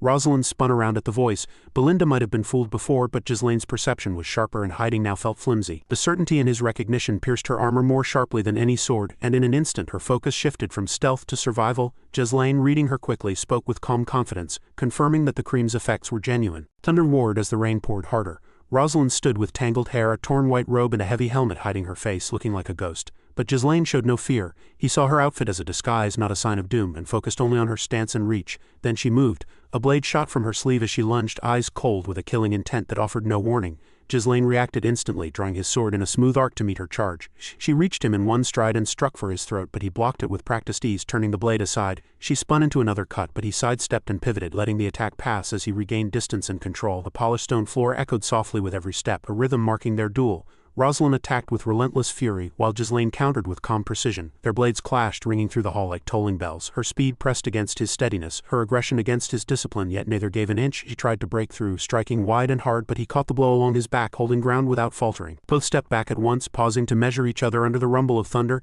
The air between them felt charged, not only by the storm but by the respect of two skilled fighters testing each other.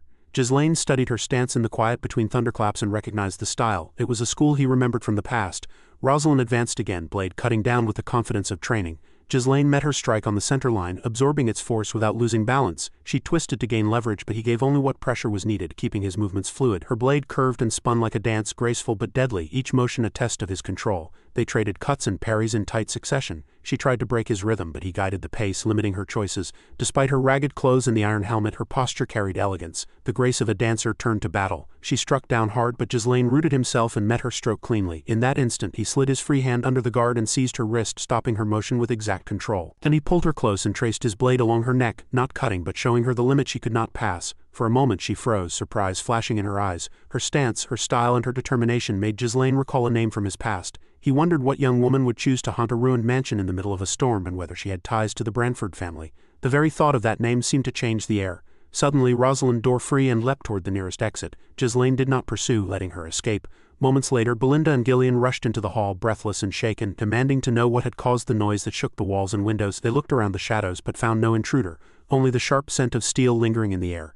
They found only Ghislain standing before a tall window, calm and motionless, his figure outlined against the lightning. Confusion grew when the hall offered no reason for his presence, only the heavy silence that follows an answer found. He lifted his gaze to the moon, looking past the storm's last veil of clouds. Without turning, he dismissed his two aides and said firmly that the course chosen this night might still bring advantage. Elsewhere, as dawn thinned the rain into mist, the Aylesbury estate began its routines, unaware of sword fights or a ghostly figure fleeing through the dark gardens. The day started like any other in houses where duty wore silk. Countess Mariel sat before the mirror applying powder with practiced care, shaped by years of custom and courtly demands. Yet the powder felt drier, more fragile, a small crack in perfection that threatened to spread. When she finished, the reflection showed flawless beauty, lines hidden well enough. A servant murmured praise, but the words did not ease her restlessness. Beneath her composed face, Mariel felt the cost of the illusion, the slow weight of years, the effort demanded each morning, the sense that the mask grew heavier as time passed. She remembered her younger days filled with sunlight, chatter and influence, when her choices in fabrics and cosmetics ruled the capital, and reputations rose in her shadow. But fashion moved on, applause faded into echoes, and the crown of influence passed to others. The mirror still reflected poise, yet the brightness of the past had dulled into memory. Powder and paint hid her age, but not the ache of remembering what had been lost. Her thoughts circled the question of whether time could ever be reversed, whether youth could be regained. At that moment, her maid announced the salon hour, and Mariel rose smoothly, ready to take her place in the routines that kept her public image intact. But before leaving, her eyes fixed on the maid. Something in the girl's face had changed so completely that habit gave way to shock. The maid's skin looked smoother, brighter and radiant, with a firmness that could not be faked. Mariel studied every detail with sharp precision. Her composure broke. She rushed forward, grasped the maid's cheeks, and turned her face toward the light, touching with urgent fingers. The smooth resilience under her hands forced belief where doubt had stood. Demands followed quickly. Every lotion, every powder, every practice was to be revealed, no matter how small. An explanation was no longer optional. Days later, the search led to a mansion rumored to be haunted, the same one Ghislain had bought after learning the truth. The maid explained that Count Aylesbury had received a set of cosmetics as a gift from a newly arrived noble, and finding no use for them, had given the jars to his staff. Now an ornate entourage approached the house, and nerves frayed. Those who had recently bargained for goods now faced a procession that suggested ceremony, inspection, and power capable of changing fates. As the carriages drew near, Claude whispered in confusion, wondering if a queen or someone of similar rank had come. The thought brought both awe and fear. Sweat gathered on his temples as realization struck. Whoever arrived held power beyond expectation, and a wrong step could cost wealth, influence, or survival. From the carriage stepped Mariel, her curiosity sharpened by years at court. She had tested the cream herself, and it had answered age with youthful suppleness. As her supply dwindled, caution gave way to determination, and the visit became necessary. Wendy snapped Claude out of his shock, reminding him of his duty to greet the guest before rumors spread. Claude regained his composure, offered formal courtesies, and led Mariel through the echoing halls toward the courtyard. There, framed by hastily trimmed hedges, Ghislain sat calmly feeding a raven perched on his gloved hand, the bird's bright eyes following each crumb as it vanished. Claude announced the arrival with careful weight, naming Countess Aylesbury as the noble center of the group and showing that this meeting held importance beyond the mansion's walls. Mariel, hiding her refreshed glow behind a feather fan, sought confirmation of identity, determined to connect the maker of the formula with the title whispered in servants' corridors. As Baron Fenris rose, Ghislain crossed the room and welcomed them with controlled warmth, expressing pleasure in the meeting and offering the courtesies due to rank, reputation, and possible alliance. He sealed the introduction with a kiss on her hand, naming himself ruler of the northern Fenaris lands and saying it was an honor to host her so far from the capital. True to her direct nature, Mariel raised the issue that no gift had been sent to her, only to her husband. This made her wonder if her past fame had failed to reach the north or if the wrong person had been thought important. Ghislain calmly deflected the accusation, saying no insult was meant. He explained that sending something unfinished or unworthy would not suit the woman who set the capital's standards and shaped its seasons of fashion. His words made the absence sound like respect for quality rather than an oversight, making it clear that only the finest offering could be worthy of her. Mariel understood at once. Beneath his politeness lay recognition of her influence. She also knew that a new noble's unasked-for gift, however fine, would be rejected on principle. With formalities done, they sat with their chairs angled for discussion, not ceremony. Business stood between them like a third guest, and Mariel began first, demanding that the maker hand control of the cosmetic over to her. Ghislain stayed calm, asking if she had tested it. Mariel confirmed she had, praising its excellence and saying it had replaced her old routines and saved her hours of powder and paint. Her tone was factual, like an entry in an account book, and his steady reply showed he valued proof over flattery. She spoke with authority, saying she intended to secure exclusive rights and that he must dedicate himself to development and supply. But Ghislain did not agree at once. Instead, he countered with willingness to sell on a large scale but not under monopoly, leaving open the chance for wider distribution in the capital. Mariel's lips curved with bitter knowing as she reminded him that trade in Cardinia punished those who opposed her. To cross the Queen Maker meant doors of influence would close swiftly. Though spoken lightly, the threat carried weight, hinting at vanished invitations, absent musicians, and suppliers who suddenly became unavailable. She followed with practical advice. However good the product, the circles of power rarely welcomed outsiders, and old houses guarded their influence. Ghislain met her warning with an easy smile. He did not flinch at comments about his worn-down mansion, which to sharp eyes showed strained finances. The hints of insult passed off him like rain on stone. Belinda, however, burned with swallowed anger, while Claude muttered half-excuses about their lodging, as though thrift explained it rather than strategy.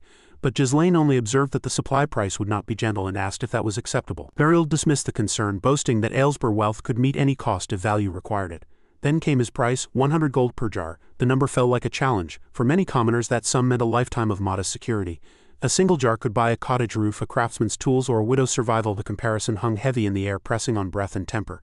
Silence stretched until Mariel asked without humor if he was joking. Ghislain gave no room to doubt. The price was firm, grounded in scarcity, and in the attention already drawn to the formula. His reasoning cut to social truth. When the capital's leading hostess sought out a maker, the value rose instantly. By her interest alone, it ceased to be just a product and became a standard. Mariel's cheeks turned pink both from the compliment and from realizing the hidden push behind it. She knew this kind of tactic well and could not easily dismiss it. Inside, her thoughts grew sharp. Jewelry or furniture might justify such high prices, but cosmetics, even extraordinary ones, rarely did. To succeed, the sales would have to rise above the cost of supply, making rarity into vanity, and eventually the monopoly would collapse under its own pressure. Her hands shook on the armrests. She could not form a counter-argument. Across from her, Ghislain sat calm and steady, as if her silence had been expected and already weighed against different possibilities. He broke the quiet with an offer, and she lifted her eyes, interest stirring. Frustration gave way to curiosity, and even the air in the room seemed ready for resolution. A raven outside seemed to watch, as if the house itself knew the conversation had reached a turning point. The terms were simple. Exclusive rights would not be given, but full honor would be hers. Mariel's name would headline the unveiling, and society would hear the story from her directly. At his signal, Belinda stepped forward carrying a wooden chest, a promise made real. Inside was the first finished batch, along with careful notes, records of yield, setting times, and sources that revealed enough for trust but kept secrets safe. Curiosity overcame her irritation. Mariel wanted clearer details. Wealth alone no longer moved her. Real power lay in attention, in the salons where reputations rose and fell, and she intended to control that stage again. Belinda placed the chest on the table, opened it, and revealed 15 jars of deneb, neatly lined, sealed, and ready for Mariel.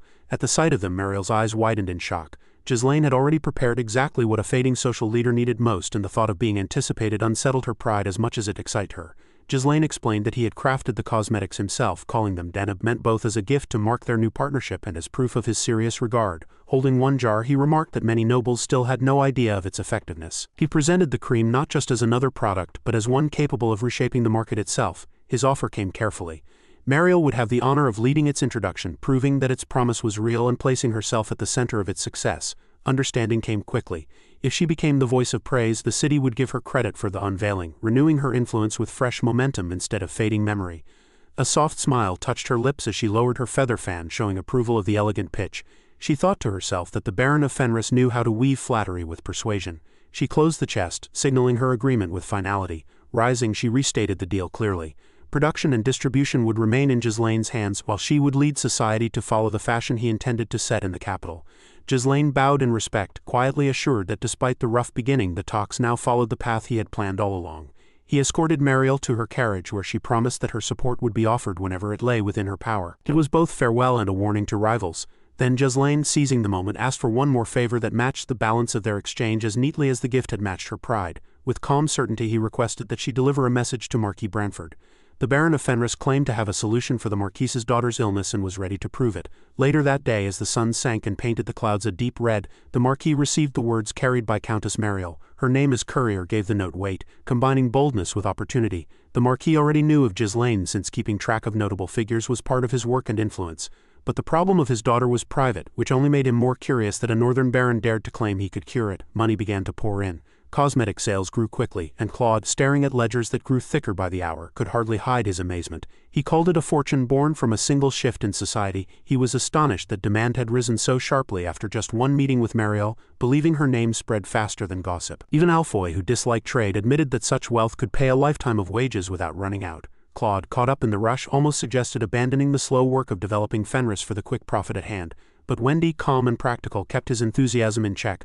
Belinda, on the other hand, wondered why he was so thrilled when the money was not even his. Ghislain viewed it differently, and praised Ghislain's clever move, pointing out that it not only gained ground in the kingdom but also strengthened their position. Ghislain, however, cooled their excitement, reminding them this was only the beginning. He said the victory was just a first step, a prelude, and the real struggle would start now that they had drawn attention and spent their promises. He did not speak his true aim aloud. Another alliance in the capital still had to be made, the real reason for coming to Cardinia, while wealth was only a cover and a tool. Later that night a quiet meeting formed when a delegation from the Branford household approached the mansion with care and without announcement.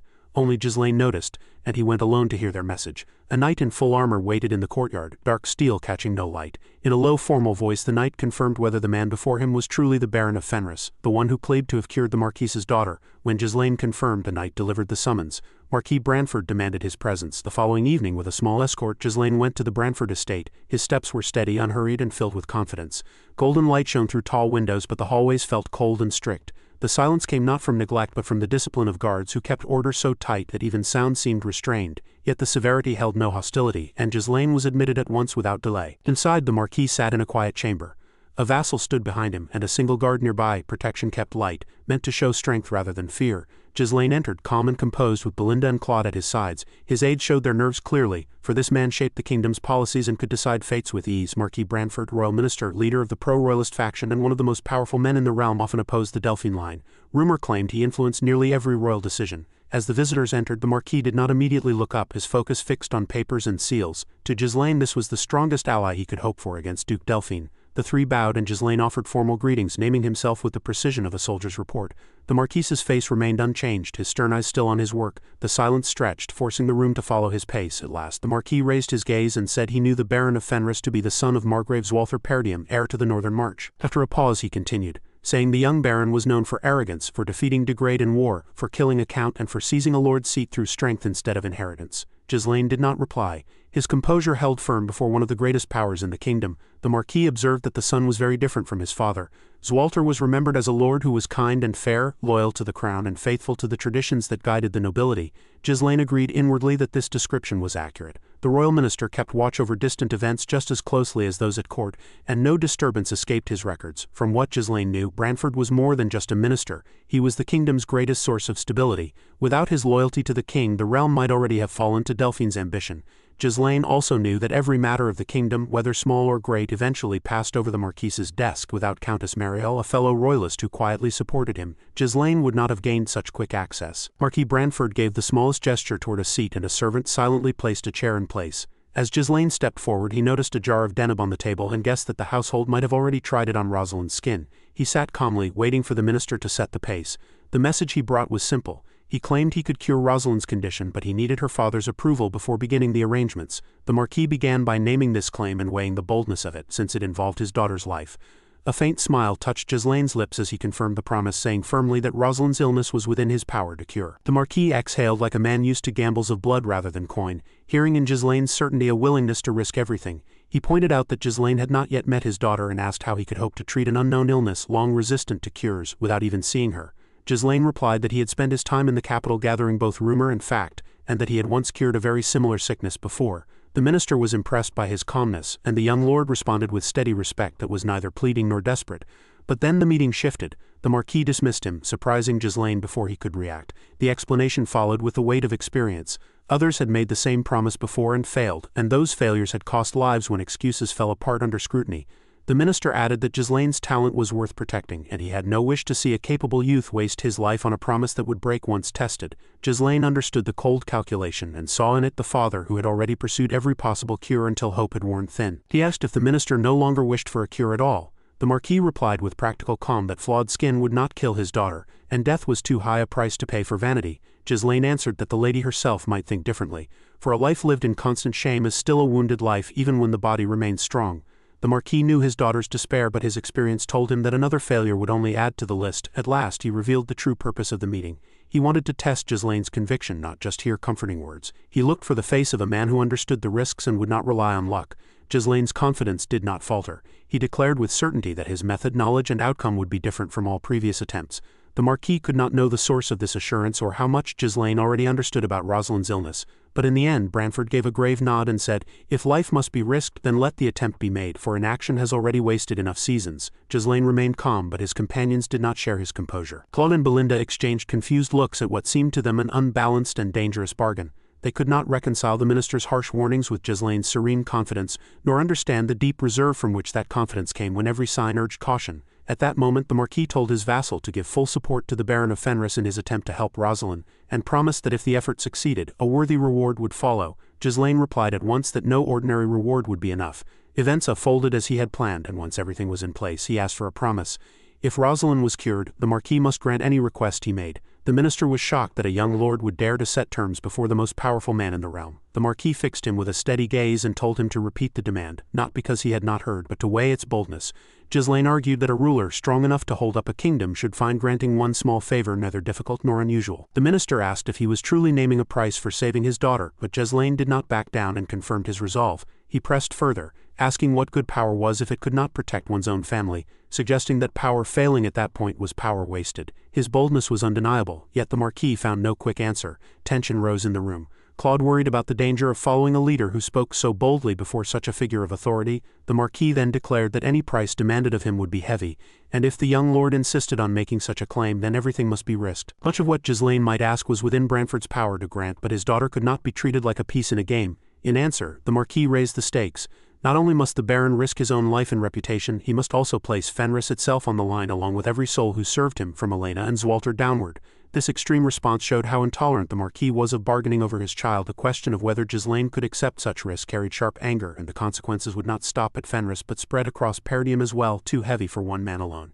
Yet Ghislain looked like a man who either ignored the danger or had already measured it completely. With firm resolve he took the Marquis's hand, sealing his promise without further words. Surprise showed in Branford's eyes. He had expected arrogance, but he could not understand the source of such calm confidence. What was clear was Ghislain's unshakable determination. The minister no longer saw a northern scoundrel of rumor, but a young lord whose will shone like tempered steel. Few had challenged him in this way since he took office. For now his anger cooled, though his gaze stayed cold. With clear, disciplined decision he gave orders to notify the royal treasurer, to cut all support to Perdium, and to command the city guard to surround the Baron's mansion in the capital, allowing no one in or out. As Branford left he set a limit of 1 week in which Rosalind must be brought before him in perfect health without a single blemish. Ghislain bowed slightly with a quiet smile and gave his word to see it done, binding his promise with a calmness that made witnesses doubt their own fear. Belinda's nerves grew strained despite all the impossible feats already credited to his name, while Claude cursed inwardly, convinced that just as money stopped being a problem, their captain had found a way to summon new trouble from every side. Belinda understood the danger clearly. If Marquis Branford acted seriously, time itself would crumble and both Perdium and Fenris could be dragged into disaster. Their supplies would be emptied and their roads destroyed. She could not understand why Ghislain chose to invite such risk, knowing that the Marquis allowed no challenge to his authority, and that the true cause was his daughter Rosalind's illness, something his wounded pride could not fix with politics or hide with ceremony. Even the most powerful man in the kingdom could not solve it, and so resignation had settled over everything like frost. For that very reason, success now was not about ambition but necessity, and any cure would be judged not only by medicine but also by the courage to accept the cost. That same day, in another part of the mansion, Rosalind lay in pain, unaware that a harsher trial would begin the moment Ghislain's treatment started, unaware that time itself had been set against her by a strict and merciless hand. Her thoughts drifted back to a question she had once asked her father. Must life itself be risked to truly help others when their need is greatest? Was mercy without power anything more than a ribbon tied around weakness? The Marquis had given a harsh answer. Help from the powerless turned into hypocrisy. To truly lift others, one must first gain the strength to do so and carry its burden without complaint, even when it demanded sacrifices that could never be regained. From that lesson she chose the sword, vowing to become strong enough to protect the weak, and she trained until her body learned strength as naturally as breath. Years of work burned discipline into her bones, until the sword in her hand felt like a second heartbeat. Now she looked at the rash spreading across her hands, shied away from the sunlight like prey from fire, and hid the scars left by her pursuit of strength, the proof that mastery often demanded payment from the body itself. A voice cut through her thoughts, pulling her back to the present. Ghislain entered without ceremony and announced that the intruder who had slipped into his mansion nights ago now stood before him, and that fate had brought both threads together in the same room. He ignored the ruin in her face and introduced himself formally, calling himself Baron of Fenris, young lord of the northern march of Perdium, showing respect before speaking of remedies as if laying a cloth across a wounded table. Tears rose in her eyes as his calm words pressed through her storm. Her mind struggled to believe what she heard, for hope had betrayed her before, leaving behind only its echo in the dark, yet he stood unshaken by her appearance, carrying the same confidence she had seen in the hall. She could not yet imagine that this very man, smiling with such conviction, would one day lead her into suffering and bring her back again, changed by the journey, remade not by pain endured but by pain chosen. Rosalind asked Ghislain why he came. Ghislain, addressing her respectfully as lady, replies that he came to treat her illness. He asks if the cosmetics he gave her had any effect. Rosalind angrily throws the cosmetics container at him, but Ghislain avoids it. With a tearful and broken voice, Rosalind asks if he really thinks he is the first person to claim they can cure her. She says that no matter what medicine or method is used, nothing ever works. She tells Ghislain to leave her alone because all efforts are useless. Ghislain answers that he is different because he has risked his life on this treatment. Hearing this, Rosalind becomes angry and says that everyone who came before said the same thing only to satisfy their greed. She asks if Ghislain thinks he is some great and special person just because his cosmetics seem to work. Ghislain feels sympathy for her. Rosalind Brantford, born as the daughter of a royalist leader father and the kingdom's chancellor mother, was once admired by everyone. After her mother's death, she became the Marquise's cherished treasure. She mastered both sword and magic, skillfully using sword and mana, and achieved success as a supporter of many industries in Cardinia. But her life completely changed because of a mysterious skin disease. Even though the Marquis family tried everything possible, her illness could not be cured. So Marquis Brantford decided to protect her future through a political marriage, even if she could no longer live as before. The cause of her sickness was an irreversible skin eruption caused by mistakes in mana training. It was a rare rejection reaction caused by imbalance between the positive and negative poles of mana. In short, her mana pathways were damaged. The more she released mana, the harder it became to cure her. Rosalind, full of anger, tells Ghislain to leave before she kills him, and she takes a stance to attack while releasing mana. Ghislain apologizes and says he will treat her by force. He moves toward her, blocks her strike, and subdues her easily. Then he calls Belinda and Wendy to bring a bed, and he ties Rosalind to it. Rosalind screams, demanding to know what Ghislain is doing, and orders him to release her immediately. While preparing for the treatment, Ghislain says they must first remove her mask. Hearing this, Claude is shocked. Ghislain explains that he must check her condition before the treatment can begin. Rosalind refuses, saying she does not need treatment and begging him not to remove the mask, but Ghislain forcibly removes it. Everyone is shocked when they see her face. Ghislain asks Rosalind to endure the treatment for the next week, saying that if she has the will, she can survive it. Gritting her teeth, Rosalind tells him that he must have a death wish. She asks if he really thinks he can cure her. Ghislain answers that if he fails, he will die anyway. Calling her lady, he reminds her that she will soon die as well if nothing is done. Hearing this, Rosalind's eyes fill with tears. Ghislain thinks there is nothing to worry about and tells himself they will succeed. This treatment was created by Rosalind's future self. She herself discovered the cure. When the treatment begins, Rosalind feels unbearable pain, but she does not let out a single sound. Rosalind thinks she has to bear this pain for a whole week. She suffers and wonders why it has to be her. Out of so many people, why must she be the one to go through this? Then she remembers what Ghislain said earlier about her dying. Clenching her teeth from the pain, she tells Ghislain it's fine. If she is going to die anyway, then he should do it properly until the end. If he does it carelessly, she will kill him herself.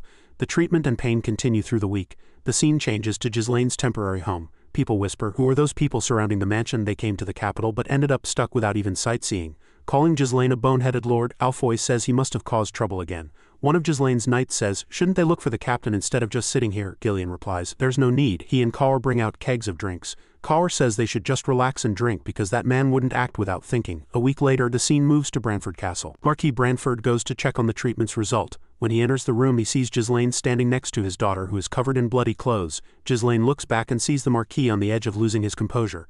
Then Ghislain pulls the cloth off Rosalind's face and the Marquis is shocked. He cannot believe what he is seeing. News spreads through the Marquise's lands that Lady Rosalind's illness has been cured, and soon the Marquis will host a banquet. Later, Ghislain enters the Marquise's room with Claude and Belinda. He greets the Marquis. The Marquis praises Ghislain, saying he was not just talk. Ghislain replies that it was thanks to the chance the Marquis gave him. Then the Marquis says a promise is a promise and asks Ghislain what he wants. Everyone in the room waits eagerly for an answer. Ghislain asks the Marquis to become his patron. The butler and the knight captain are surprised by this. Belinda gives Ghislain a thumbs up and says this is exactly what she expected from him. Claude thinks that if the Marquis becomes Ghislain's patron, then the Marquis will have to share responsibility for whatever Ghislain does. Nothing could be better for gaining influence in the kingdom. The Marquis says Ghislain called it a small wish, but clearly he did not come to him for nothing. The Marquis explains he already has someone in mind in the north. But before he can finish, Ghislain asked, do you mean Count Brivant? The Marquis is surprised and says there are also powerful lords like Rayfold and Desmond in the north. He asked Ghislain why he assumed so quickly. Ghislain replied, Desmond seems neutral on the surface, but we don't know his true intentions. Rayfold is in chaos because of family conflicts. The others are either extremely greedy or just bad leaders. Count Brivant is close to the royalists, wealthy, and even has the military power of the Red Flame Magic Tower.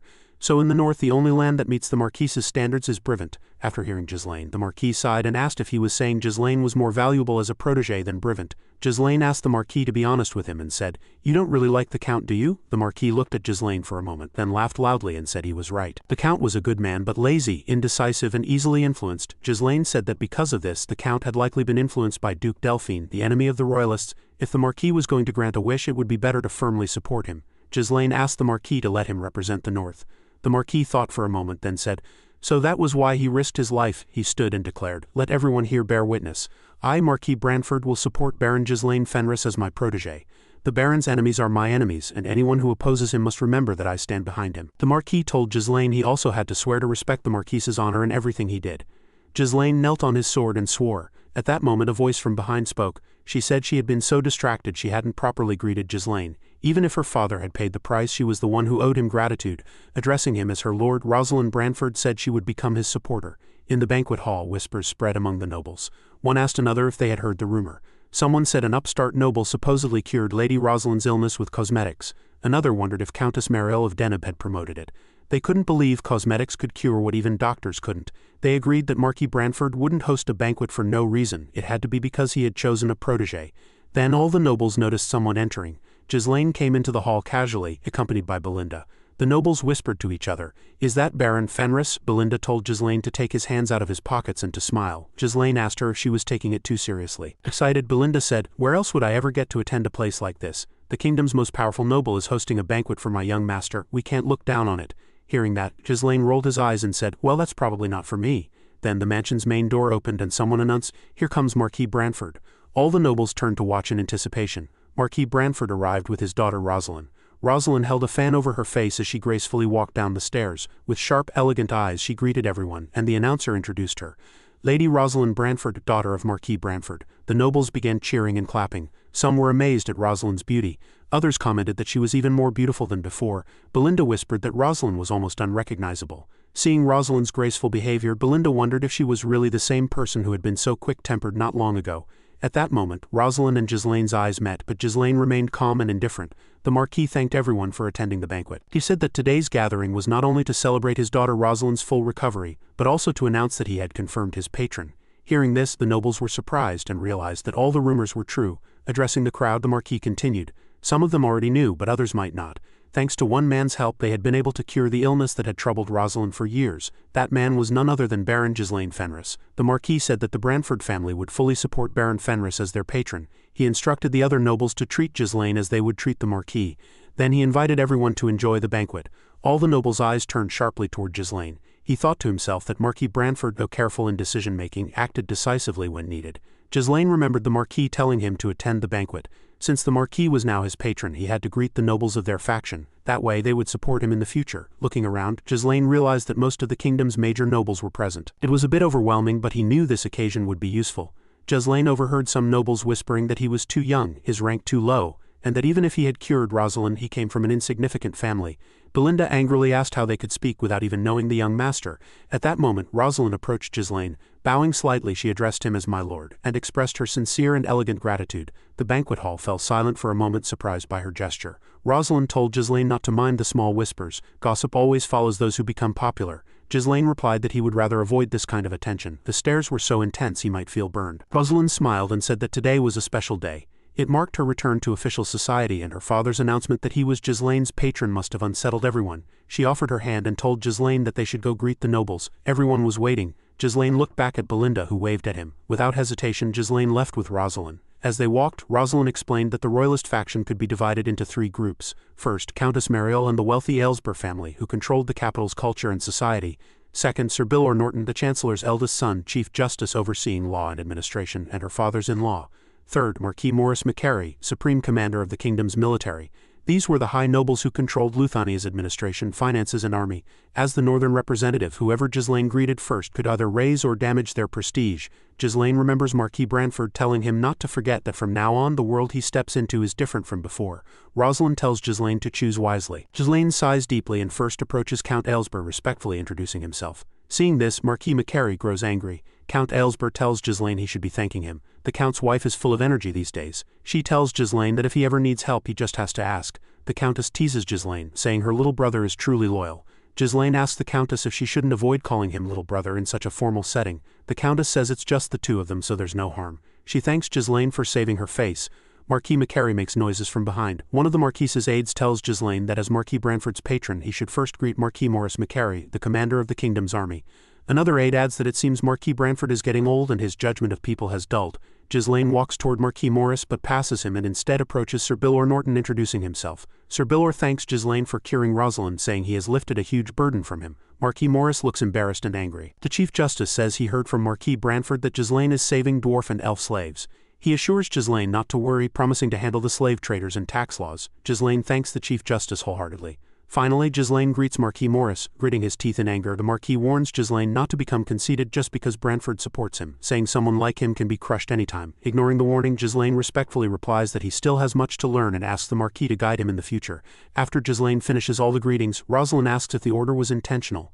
Ghislain says he followed his heart. Other nobles then approach Ghislain. Some praise him, others offer gifts. Count Aylesbury says it seems Ghislain has earned Marquis Morris's resentment. The Countess tells the Count not to worry, saying Marquis Morris is a simple man. The Chief Justice says that even if he seems jealous, he cannot deny that Baron Fenris is remarkable. Marquis Branford approaches and says it's natural, since Ghislain cured Rosalind's illness when no one else could. The Chief Justice addresses Marquis Branford as brother, saying it's as expected to have discovered such a fine man. The Marquis says he didn't really do anything. It was Ghislain's own strength that brought him from the bottom to stand before the Marquis, his strength to lead an unfavorable war to victory, the ability to read situations and foresee what's coming. The Marquis thought Ghislain was worth supporting, but the brighter the light, the darker the shadow it casts. The Marquis only hopes Ghislain's shadow isn't too deep at that moment. Ghislain's senses tingle. He sees someone entering the banquet hall. Looking at the man, Ghislain thinks that at last he has finally appeared. Ghislain's eternal enemy, Duke Delphine's closest aide, is strategist Raoul Joseph. Another figure enters beside the strategist carrying a large sword. When Viscount Raoul Joseph and the fully armored knight enter the banquet hall, whispers spread that these men are from Duke Delphine's house. People murmur that nothing good will come from getting involved and advise each other not to make eye contact. Just when the atmosphere had been pleasant, this interruption happens. Viscount Joseph approaches Marquis Branford, saying it has been a while. Marquis Branford replies that he thought the Viscount was not interested in such events. The Viscount says he came only to pay his respects and has heard that the Marquis has taken in a young lion. Ghislain watches the strategist intensely. Marquis Branford remarks that it is not enough for the Duke's house simply to take interest. The Marquis asks who the armored knight behind the Viscount is. Viscount Joseph says it is his escort knight, not someone worthy of the Marquis's attention. Marquis Branford's knight commander Talio says that even if he is just the Viscount's escort, it is proper for him to show his face. Talio orders the escort knight to reveal himself, but the knight stays silent. Seeing this, Talio draws his sword and asks the knight again if he did not hear him. The Marquis stops his commander and tells Viscount Joseph that he has come a long way and should take care not to disgrace Duke Delphine's name before leaving. The Viscount thanks the Marquis for his consideration. Marquis Branford thinks that even though Raoul, a key figure of the Duke's house, was in the capital, no reports had reached him. He had slipped past Branford's notice. The Marquis realizes that the Duke's influence has already reached into the capital. The Viscount and his escort knight approach Ghislain and they lock eyes. A tense staring contest begins. Both continue staring until finally the Viscount asks Ghislain if he knows him. Ghislain says yes, he has heard much about the Viscount in the capital. Viscount Joseph replies that he has also heard much about Baron Ghislain Fenris, saying he has made quite a name for himself in the north. Ghislain thinks to himself that the Viscount would know this since all the schemes to destroy Perdium were his doing. The Viscount says they have exchanged enough greetings and suggests moving somewhere private to discuss matters. At the meeting place, Viscount Joseph speaks directly. They are interested in the cosmetics Ghislain has created. Word reached them that Lady Rosalind's skin regained its glow thanks to his products, which is why they came to the capital. They have been working on something similar. Ghislain, however, is focused on the escort knight behind the Viscount. He says that if the matter is about exclusivity or sharing techniques, he will apologize in advance. The Viscount laughs and says that is not why he came. The point is that a talented young man like Ghislain had been wasting away in the remote north. Suddenly he rose to prominence, led a war to victory, and gained recognition in the capital. Was it luck or skill? Ghislain stays calm and indifferent, saying he only studied a little, that's all. A moment of silence passes. The Viscount then offers Ghislain a place in Duke Delphine's house. Ghislain says nothing. The Viscount continues, saying that talent and ability have an expiration date. If Ghislain stays in the harsh north, he could die under barbarians or in wars before ever realizing his potential. He has seen many promising young men like Ghislain waste away. But if Ghislain entrusts himself to Duke Delphine's house, they have the power to ensure that does not happen. Ghislain then says, but he has already joined the royalist faction. The Viscount tells Ghislain that he has only just begun and hasn't fully committed. The Viscount offers to give Ghislain a fine territory in the south and also to his father. Count Perdium has suffered greatly defending the kingdom from the northern barbarians, hasn't he? He cannot keep fighting forever. It is time for him to live more comfortably. Hearing this, Ghislain thinks as expected. This is exactly how the Viscount would approach him. Even though Ghislain has sided with the royalists, the Viscount still tries to recruit him, as if joining the Duke's house could fill some emptiness. The Viscount has persuaded many this way. It is merely a strategy to keep unpredictable people under their control. Ghislain says the north is better than the Viscount thinks. The Viscount tells him he doesn't need to decide immediately. He will remain in the capital for some time, giving Ghislain a chance to think it over. Ghislain says he wants to make the Viscount an offer too. What if the Viscount comes to his side? That surprises the Viscount. The scene shifts to a carriage outside Branford's castle. Inside are Viscount Raoul Joseph and his escort knight. The knight asks the Viscount what he thinks of Ghislain now that he has seen him. The Viscount pauses, then says Ghislain has strange eyes that make him want to pluck them out. The escort knight warns the Viscount that Ghislain tried to kill him. He felt Ghislain's intent to kill, noting that Ghislain was testing the knight's skills, thinking how he might get past him to reach the Viscount. The scene shifts back to just before the meeting between Ghislain and the Viscount. Ghislain is thinking how he could get past the escort knight. He immediately tries to strike the Viscount's head, but the knight stops him. Ghislain strikes again, yet the knight blocks him once more. The Viscount seems to vanish from both Ghislain and the knight's sight as if they are on a battlefield fighting each other for dominance. If Ghislain gains the upper hand, he could kill the Viscount. Each time Ghislain attacks, the knight blocks him. Eventually, Ghislain starts a full-on fight with the escort knight, searching for a way to reach the Viscount. Neither gains the advantage and they reach a stalemate. Back in the meeting, Ghislain keeps watching the escort knight. Frustrated, he grits his teeth and offers the Viscount to join his side. The Viscount is surprised by this. Smiling, he tells Ghislain that Marquis Branford would find this very pleasing. Then the Viscount begins to leave, saying it was a pleasure and that they might meet again if the opportunity arises. Ghislain and the escort knight continue to watch each other. Ghislain tells the Viscount they will certainly meet again and that he is looking forward to it. As they leave, the escort knight looks at Ghislain one more time. Ghislain feels the intensity of his gaze and realizes this knight is Caen Balzac, the kingdom's greatest swordsman. Back in the carriage in the present, Caen tells the Viscount that Ghislain knew about him. The Viscount says that hearing it from the kingdom's best sword, Ghislain's feats seem more than just rumors. Still, it only delayed the plan to seize the north and the delay hasn't been wasted. There are many other methods remaining. The Viscount says they need to give Desmond a clear warning. When dealing with Ghislain Fenris, they must assume he is equal to a knight commander of a territory. Caen Balzac calls him the North's greatest sword. The Viscount first does not understand, but Caen explains that Ghislain should be considered as fighting the greatest sword of the North, not merely an ordinary knight commander. In Ghislain's mansion, Kaur urges his men to hurry and collect every last penny, warning them not to skim a single one. Whispers ripple through the room. So all of these are supplies they're giving us, right? Ghislain orders, move all the military goods over here. Ghislain tells Rosalind that he is planning to return home now. She answers, surprised already? He says, yes, I have many things left to do. Then reminds her that as he said last time, he will leave the distribution of Deneb and the capital to her. So he needs the 300,000 gold as promised. Rosalind scowls and asks, don't you have anything else to talk about with me besides money? He shrugs. I mean, you're my patron. She calls him cold and says, you know, as your patron I need to know more about you so I can better understand you. Baron, for example, what goal drives you to devote your life entirely to work? Ghislain studies her for a moment and claims it's nothing special.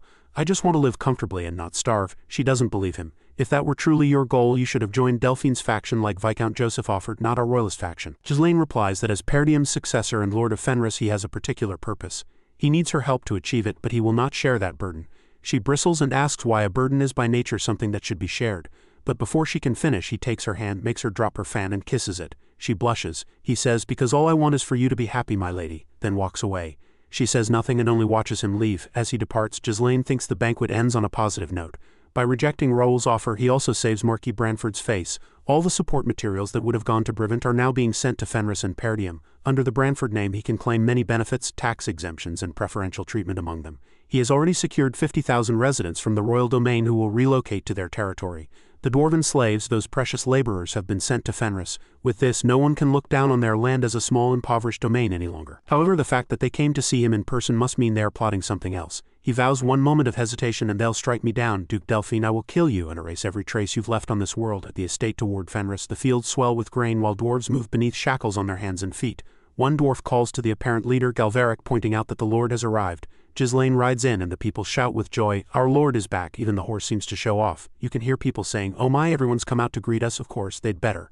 Belinda, Claude, Kaur and Gillian beam at the welcome. Even the dwarves are surprised and whisper. Everyone seems excited. But you see, I've never seen a territory like this. From what I heard, the Lord here will build us a new home and will never let us starve. It seems the citizens here really love their Lord. Galveric studies Ghislain and spits. Haven't you learned your lesson yet? A noble is still a noble. They're just pieces of trash who think only of themselves. He must be no different. The dwarves press Galveric. Are you really going to continue with that plan? He answers that they will proceed as planned. Ghislain looks at the chained dwarves but says nothing. Belinda scolds him to at least wave and he raises his hand. Claude, delighted, sighs that it feels so good to be home and jokes that now that we have a lot of money I can relax and have some. but Ghislain bluntly orders Claude to organize the materials he told Lowell to research and bring them to his office. Claude's enthusiasm drains. "We just came back. Can I have some time to catch my breath?" Ghislain snaps. "There's no time for a slave to rest. Consider the time you spent in the capital as your vacation." In the meeting room, everyone is present. Ghislain asks Lowell whether anything happened with Director General Homer. Lowell answers, "No, my lord." Ghislain says he will visit him soon and adds, "Report what happened during my absence." Lowell reports that the administration of the territory has been carried out exactly as Ghislain instructed before he left for the capital. Alfoy interrupts to ask, "And what of the construction work on the major facilities? I took a look while getting here, and it seems they finished all the road and waterway maintenance while Vanessa and I weren't here." Vanessa taps Alfoy with her staff and scolds him to be more polite. Lowell continues, "That's correct. Other than that, we've nearly finished building the workshops and the grain storage as well. If we put the dwarven slaves brought in from the capital to work, it will all be completed quickly. Additionally, the crop yield is so abundant that we may no longer need to purchase grain from the merchant guilds." Belinda asks how great the yield is. Claude answers in sheer volume. It rivals Rayfold. Per unit of land, the production is the highest in the kingdom. Wendy thinks back to when Claude Blaine once said farming here was impossible. Belinda beams that at this rate he might become a great lord, and now he has the royalist faction behind him. Gillian agrees that Ghislain's plan to revive the territory is taking shape.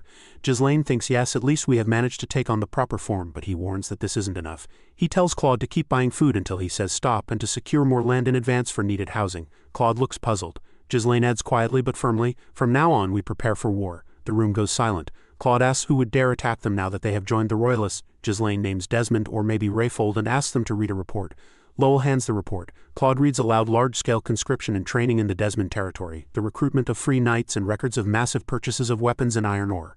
Ghislain says this is the data he ordered Lowell to collect on Count Desmond's movements before leaving for the capital.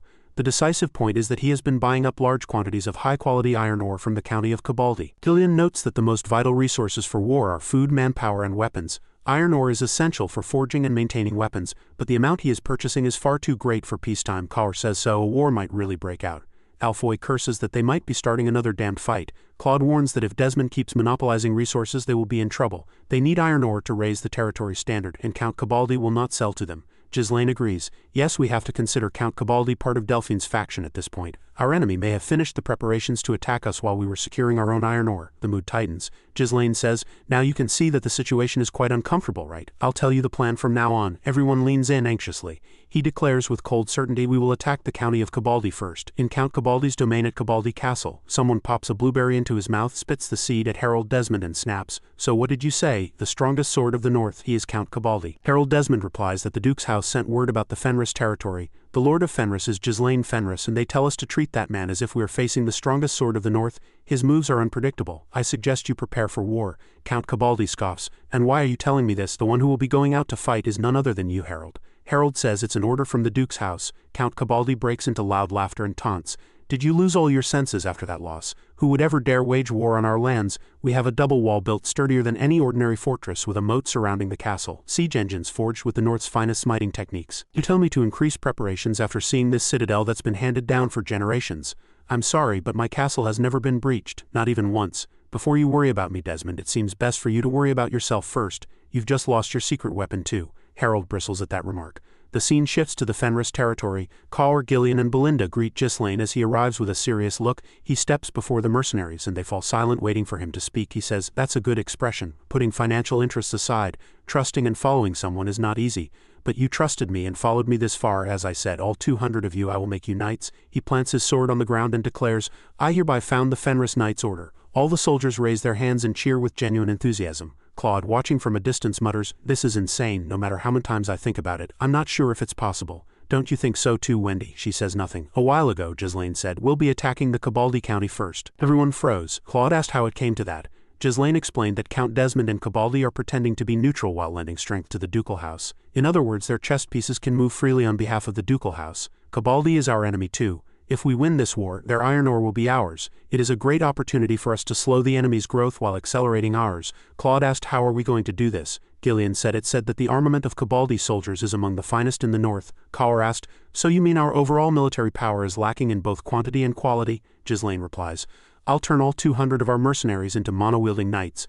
A well-trained knight has the power of 100 ordinary soldiers. If we form an order of 200 knights, that means we'll have the equivalent strength of 20,000 men." Belinda asked, "But how? Learning mana properly takes years, doesn't it?" Ghislain calls to Vanessa, "Can you bring that here?" She answers, "Yes, my lord," and brings 3 barrels full of mana compression sigils. Claude asks, "Did you spend all the runestones for the sake of creating these?" Ghislain says, "With this you can learn to master mana, although it may deviate a little from the standard. I modified the Perdium family's mana cultivation technique to make it easier to learn. So a month should do." Belinda asks you to modify the family's cultivation technique without permission. "Don't you think the Lord would be furious?" He replies, "Better than dying because you didn't learn." Ghislain explains that simply training our soldiers won't be enough to bring down Cabaldi Castle. "Speaking from memory of when I entered Count Cabaldi's castle back during my mercenary days, there was a sturdy double wall with a deep moat surrounding the castle and flawlessly arranged defensive weapons. With so many elements favoring defense, it is said that Cabaldi Castle has never once fallen throughout the family's lineage. If they resolve to hold a defensive siege, then our mercenary tactics will be difficult to employ." Hearing this, Claude says, "See, let's give up on the first strike and focus on blocking off Desmond. We can get iron ore from other regions, although it may be difficult." Ghislain says, "Want to bet whether we'll win or lose?" Claude responds, "You're not seriously going to stake the fate of the territory on a bet, are you?" Ghislain tells him, "Don't worry about that part. I always have a plan." In the present, one of the mercenaries asks, "But to become knights, don't they need to use mana? I heard it takes years at the fastest." "How can someone learn to use mana?" Ghislain answers. "As you know, proper mana training takes years of practice, but I'll make it so you can use mana within a month." The mercenary gasps. "A month?" Ghislain confident promises, "I'll explain it in a way you can actually understand." The scene shifts to the training hall where mercenaries lie exhausted, and Ghislain stands in the center infusing mana into a man's body, urging him to bear with it. Compressing years into a month carries a heavy burden. The sigils will let you feel mana briefly. You must gather mana particles from the air under your dens to form a mana core. Imagine winding up a skein of thread. The mercenary strains and succeeds in creating the mana core. Outside the castle, Belinda tells him, "You've worked hard, young master." Ghislain replies, "Thanks. Hey, can you bring them all back to their lodgings? You'll need to keep an eye on them for a while." Then he says, "Dwarven will now be crafting the armor that our order will be using. How are the dwarven slaves doing?" Lol answers, "The elves haven't arrived yet, but the dwarves are already waiting in our territory's lodgings." Ghislain says, "In the lodgings." Then he looks up at the sky and says, "The moon won't be rising tonight." A little outside the Fenris territory, a hand breaks through the ground. It's the dwarves. Galveric calls everyone, "Come up." One of them asks Galveric, "Are you sure that we'll be free if we just escape this kingdom?" He replies, "They said there's a secret autonomous district in another kingdom where slaves of different races live together, so it must be true. Come on, the border is right ahead." Suddenly the dwarves begin to tremble, and Galveric doesn't understand. He urges, "What are you hesitating for? Let's go. Do you still have second thoughts about slave life now? If you're scared, go back and spend your whole life crafting toys for the nobles." They cry, "No, that's not it," and shout behind you. He turns and sees Ghislain in person and they freeze. Ghislain tells him running won't help. Galveric stammers,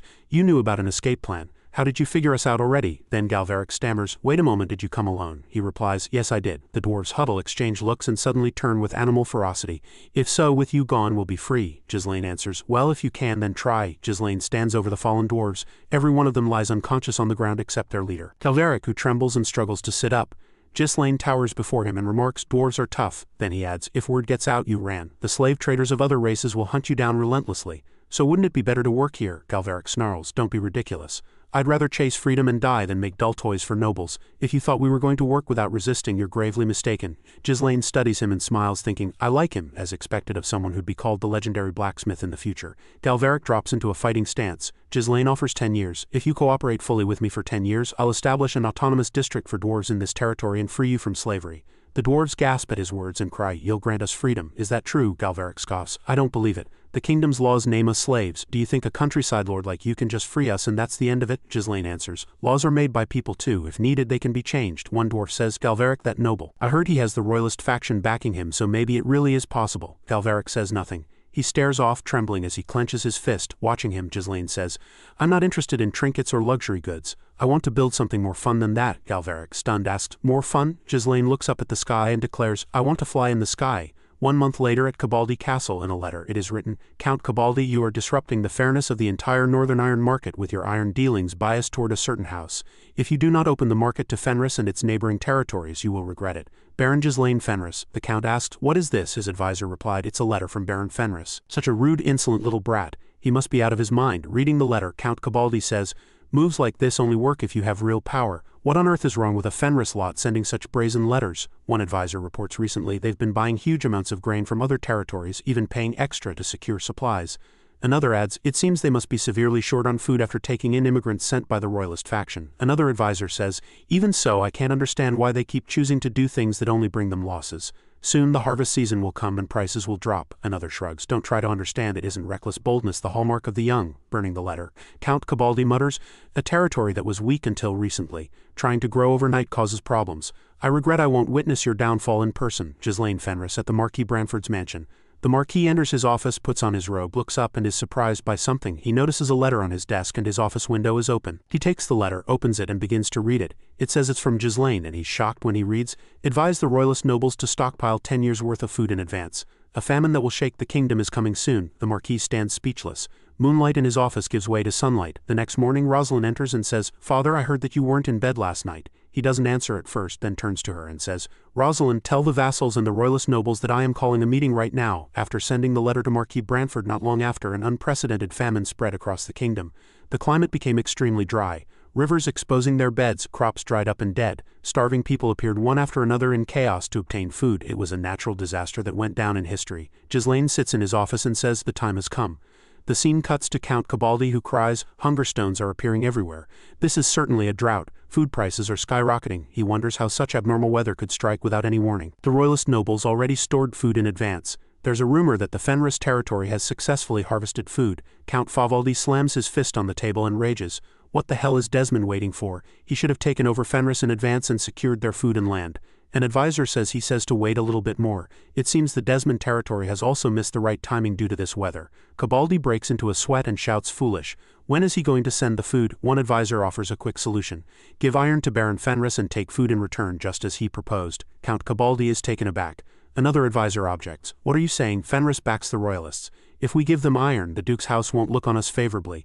Someone else points out support is coming soon from the Duke's house and Desmond, so we should hold. But the advisor who suggested trading iron warns there's a limit to requisitioning food from the citizens now. We're barely suppressing public unrest by using the army, but at this rate, I don't know if we can hold out until the support arrives. If our reserves run out and even the soldiers starve, this iron fortress that has never fallen under the Cabaldi line will be undone by revolt. Grim-faced, Count Cabaldi snaps. You want me to crawl to that brat after all that? He bites his lip, then decides, give iron to Fenris and bring back food. Some advisors gate, but he continues. Baron Fenris will be wiped out by the Duke's hand anyway. Even if we hand over some now, nothing will change, he goes. Whether it's the Duke's house or Count Desmond, if they want to fight, let them try.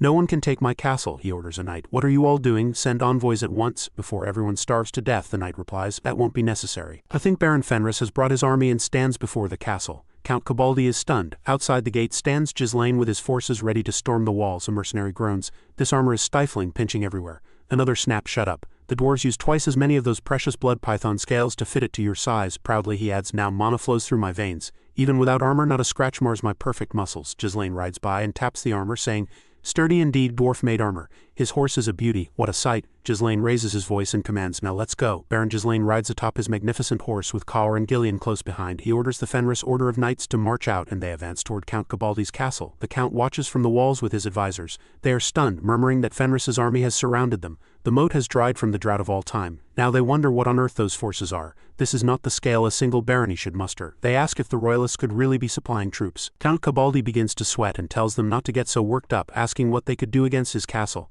He insists that if they deploy their powerful weapons, the enemy will never even step into the castle's shadow. From below, Ghislain calls his name and asks if he has read the letter he sent. Cornered, Count Cabaldi snaps at this as an outrage. And how dare Baron Ghislain bring an army without warning? Ghislain replies that he made his intentions clear and warned the Count that he would regret keeping the market closed. Count Cabaldi's furious advisors scoff, calling him a brat and asking whether slapping words together makes a legitimate cause. Trapped, Count Cabaldi yells that if Ghislain wants war, he should produce a proper justification and issue a formal declaration. He refuses to associate with someone who disrespects noble etiquette. Ghislain repeats a declaration of war. He tells Gillen to pass him the bow and draw. Count Cabaldi calls him a madman and backs away. The guards close ranks with raised shields to protect the Count. Gillian warns that the walls are high. Ghislain spins the arrow between his fingers to load power. His intelligent horse lowers so that Gain can brace a foot on the ground. He releases the arrow and it streaks toward Count Cabaldi like a thunderbolt. It slams into a soldier's shield, drives through it, pierces the man and rips off part of Count Cabaldi's ear. The Count does not immediately realize he has lost an ear and begins to bleed with a severe look. Ghislain tells him this is his declaration of war. The scene shifts to capital Cardinia. Everyone gathers in Marquis Branford's office. One of them says Baron Ghislain has started a war. Count Aylesbury says that thanks to that fella's advice they managed to survive the famine with stored grain, then trails off. Sir Bilwer Norton adds that starting a war at a time like this is deeply worrying. Marquis Branford asks what the pretext is. Rosalind replies that it is because they refuse to open the iron market to Fenris and the nearby areas. This reveals Count Cabaldi has been trading almost monopolistically with Desmond's territory. Count Aylesbury says you can always manufacture a pretext somehow. Marquis Morris McQuarrie insists they must expel him from the faction before this escalates. One subordinate agrees while another argues they should focus on drought recovery, not war. Sir Bilwer Norton asks if they simply dislike that child. Marquis Morris McQuarrie erupts asking what he just said. Rosalind steps in and tells everyone to calm down. They must now devise a solution to break the situation. Arguments only waste time. Marquis Morris McQuarrie claims he is exceedingly calm and that this is clearly bait for the Duke's house to pick at. Someone else enters and says he agrees, addressing his dear royalist comrades. Everyone is stunned and whispers that he is from the Duke's house. Marquis Branford studies him and says Count Foude. Count Foude says Baron Ghislain attacked Count Cabaldi, a neutral noble, while everyone suffered from a natural disaster. Then, with a challenging look, he asked whether this can be considered the will of the entire royalist faction. Addressing Marquis Branford, Branford returns the look. Sir Bilwer Norton observes that the Duke's house's intelligence is no joke. Count Aylesbury thinks they appeared strong from the start, wondering if that signals confidence. Rosalind reflects that this incident could turn neutral nobles against the royalists. An excellent opportunity for the Duke's house to gain dominance. It is no exaggeration to say her father's statement could decide the faction's fate. If Baron Ghislain is defeated, they lose northern influence. Even if the royalists withdraw, the result is the same. But if Ghislain wins and captures Cabaldi's largest northern iron mine, the reward could justify the risk. Marquis Branford, gaze fixed, says the justification for war is sound. Count Foude asks what he means. Branford explains this is a personal dispute between Baron Ghislain and Count Cabaldi, not the will of the royalists, and the Duke's house has no cause to intervene. Count Foude counters that there is a right time for war. To stand by and do nothing is to abandon their duty as royalist nobles to maintain the kingdom's order. Marquis Branford sizes up and says he does not understand why the Duke's house is so touchy. Count Foude looks surprised, and Branford adds that it is as if Count Cabaldi is a puppet of the Duke's house. The scene returns to Count Cabaldi's castle where his screams echo. Gillian praises Ghislain's judgment. Caller adds that the Count will never wear earrings again. Count Cabaldi kneels in agony from the arrow that tore his ear. Soldiers hurry to help him, shouting for him to staunch the bleeding. Furious, Count Cabaldi orders all troops to take position. He curses them and tells his men to spill those vermin's blood to show the majesty of Cabaldi Castle, never breached in history. The soldiers shout yes in unison. They read the ballistic. Gillian reports they are preparing to attack. Ghislain notes they are masters of defense, so their response will be swift. A Cabaldi soldier announces that the ballistic missiles are loaded. Count Cabaldi, bleeding and clutching his wound, orders them to fire. Hundreds of bolts arc into the sky toward where Ghislain stands with his magnificent horse. The volleys are about to strike when, with a serious and determined look, Ghislain grabs his sword. Some bolts smash into shields, those aimed at the three of them. Ghislain, Gillian, and Caller are deflected by their weapons. Others find cover behind shields. They emerge unscathed from the assault. Count Cabaldi stares, shocked by what he has seen. Ghislain, mocking, asks, "Is that all you've got?" He turns to his men and commands everyone to fall back to the main position and prepare for the next operation. Claude, beaming, says, "Wow, our lord really picked the perfect time to fight, right, Wendy? Our enemy probably didn't even stock up on any food, so we just have to wait until they give up," Alfoy, annoyed, says. "Then why did you even bring us here?" Claude replies, "Well, this isn't bad. Our laborers, our mages worked hard to build this post, so get some rest. You get to rest in the back lines without having to work." Then says, "If you're so bored, we can play a game." Alfoy jumps up at once and says, "How much are you going to bet?" Suddenly, Ghislain bursts into the tent and says, "Claude, come out." The two are startled. Claude asks, "Are you already back?" But Ghislain ignores him and tells Alfoy, "Gather the mages." Alfoy, exasperated, says, "Damn it." Ghislain orders him to dig an underground tunnel toward the castle. Alfoy starts to sweat and stammers, "Dig a tunnel." Claude says, "All we have to do is stay out here to win this war. Are you sure we really have to put in any effort?" Ghislain answers, "We can't just sit still if we want to end this war before the Cabaldi starts receiving supplies from the Duke's faction." He looks at their fortress and concludes that this war will end faster than anyone can ever imagine. Count Cabaldi shouts, "Fenris, this insolent bastard." He clutches his wound and says, "How dare he injure my noble body and run away?" The advisors say he probably thought he stood no chance against our incredible firepower. Another says, "Obviously he changed his strategy to waiting until we run out of food." Count Cabaldi, furious, replies, "You mean they'll wait until we surrender? However, I have the ducal family backing Mulan." He adds, "I'm sure they will send reinforcements soon, since they can't just give up the iron mine that I own. We just need to hold out until then." A soldier reports the Count, "It looks like they're digging under us." The Count is surprised. He peers through his monocular, sees them, and says, "Unbelievable. They're going to dig a secret tunnel out in plain sight like that." The advisor says they can't take it from the front, so they're trying to attack underground. Another advisor adds, "Considering the geography of our castle, the exit of their tunnel must be at our southern gate." Count Cabaldi orders his soldier Jaemon to station troops at our southern gate. The moment the enemy pops their heads out of the ground, strike them all at once. After that, open the gates and have the cavalry stand by so they can sweep away the Fenish troops all at once. The soldier asks, "What about the castle walls?" Count Cabaldi answers, "They don't even have any siege weapons, so what can they even do?" They're mostly infantry or cavalry, so even deploying a minimum force would be enough to hold them off. With a look of someone certain of victory, he thinks, Baron Fenris, you did attack me at an unexpected time, but the one who will remain standing in the end will be me. At night, the scene shifts to the dwarves hauling something on wagons up a hill that overlooks Count Cabaldi's fortress in the Fenris camp. One dwarf says, Lord Guy telling us to bring such a thing to a high ground like this. Another dwarf says, I can't even see since there are no torches at all. Then another asks Galveric, we made it as the Lord ordered, but are you sure this is going to work? Galveric is doubtful. In a flashback between Ghislain and the dwarves we hear, there's no way what I made wouldn't work. You want to fly in the sky? Galveric asks. Did you get a blueprint of the legendary airship, which is a lost technology of an ancient empire? Ghislain asked, what even is that? Then he says, anyway, you're going to get a better understanding of what I want from you once you see this. They sit near a fire and Ghislain drapes a cloth over the flames. Galveric doesn't get what he's doing, and soon the cloth begins to lift as warm air less dense than the surrounding air creates upward lift.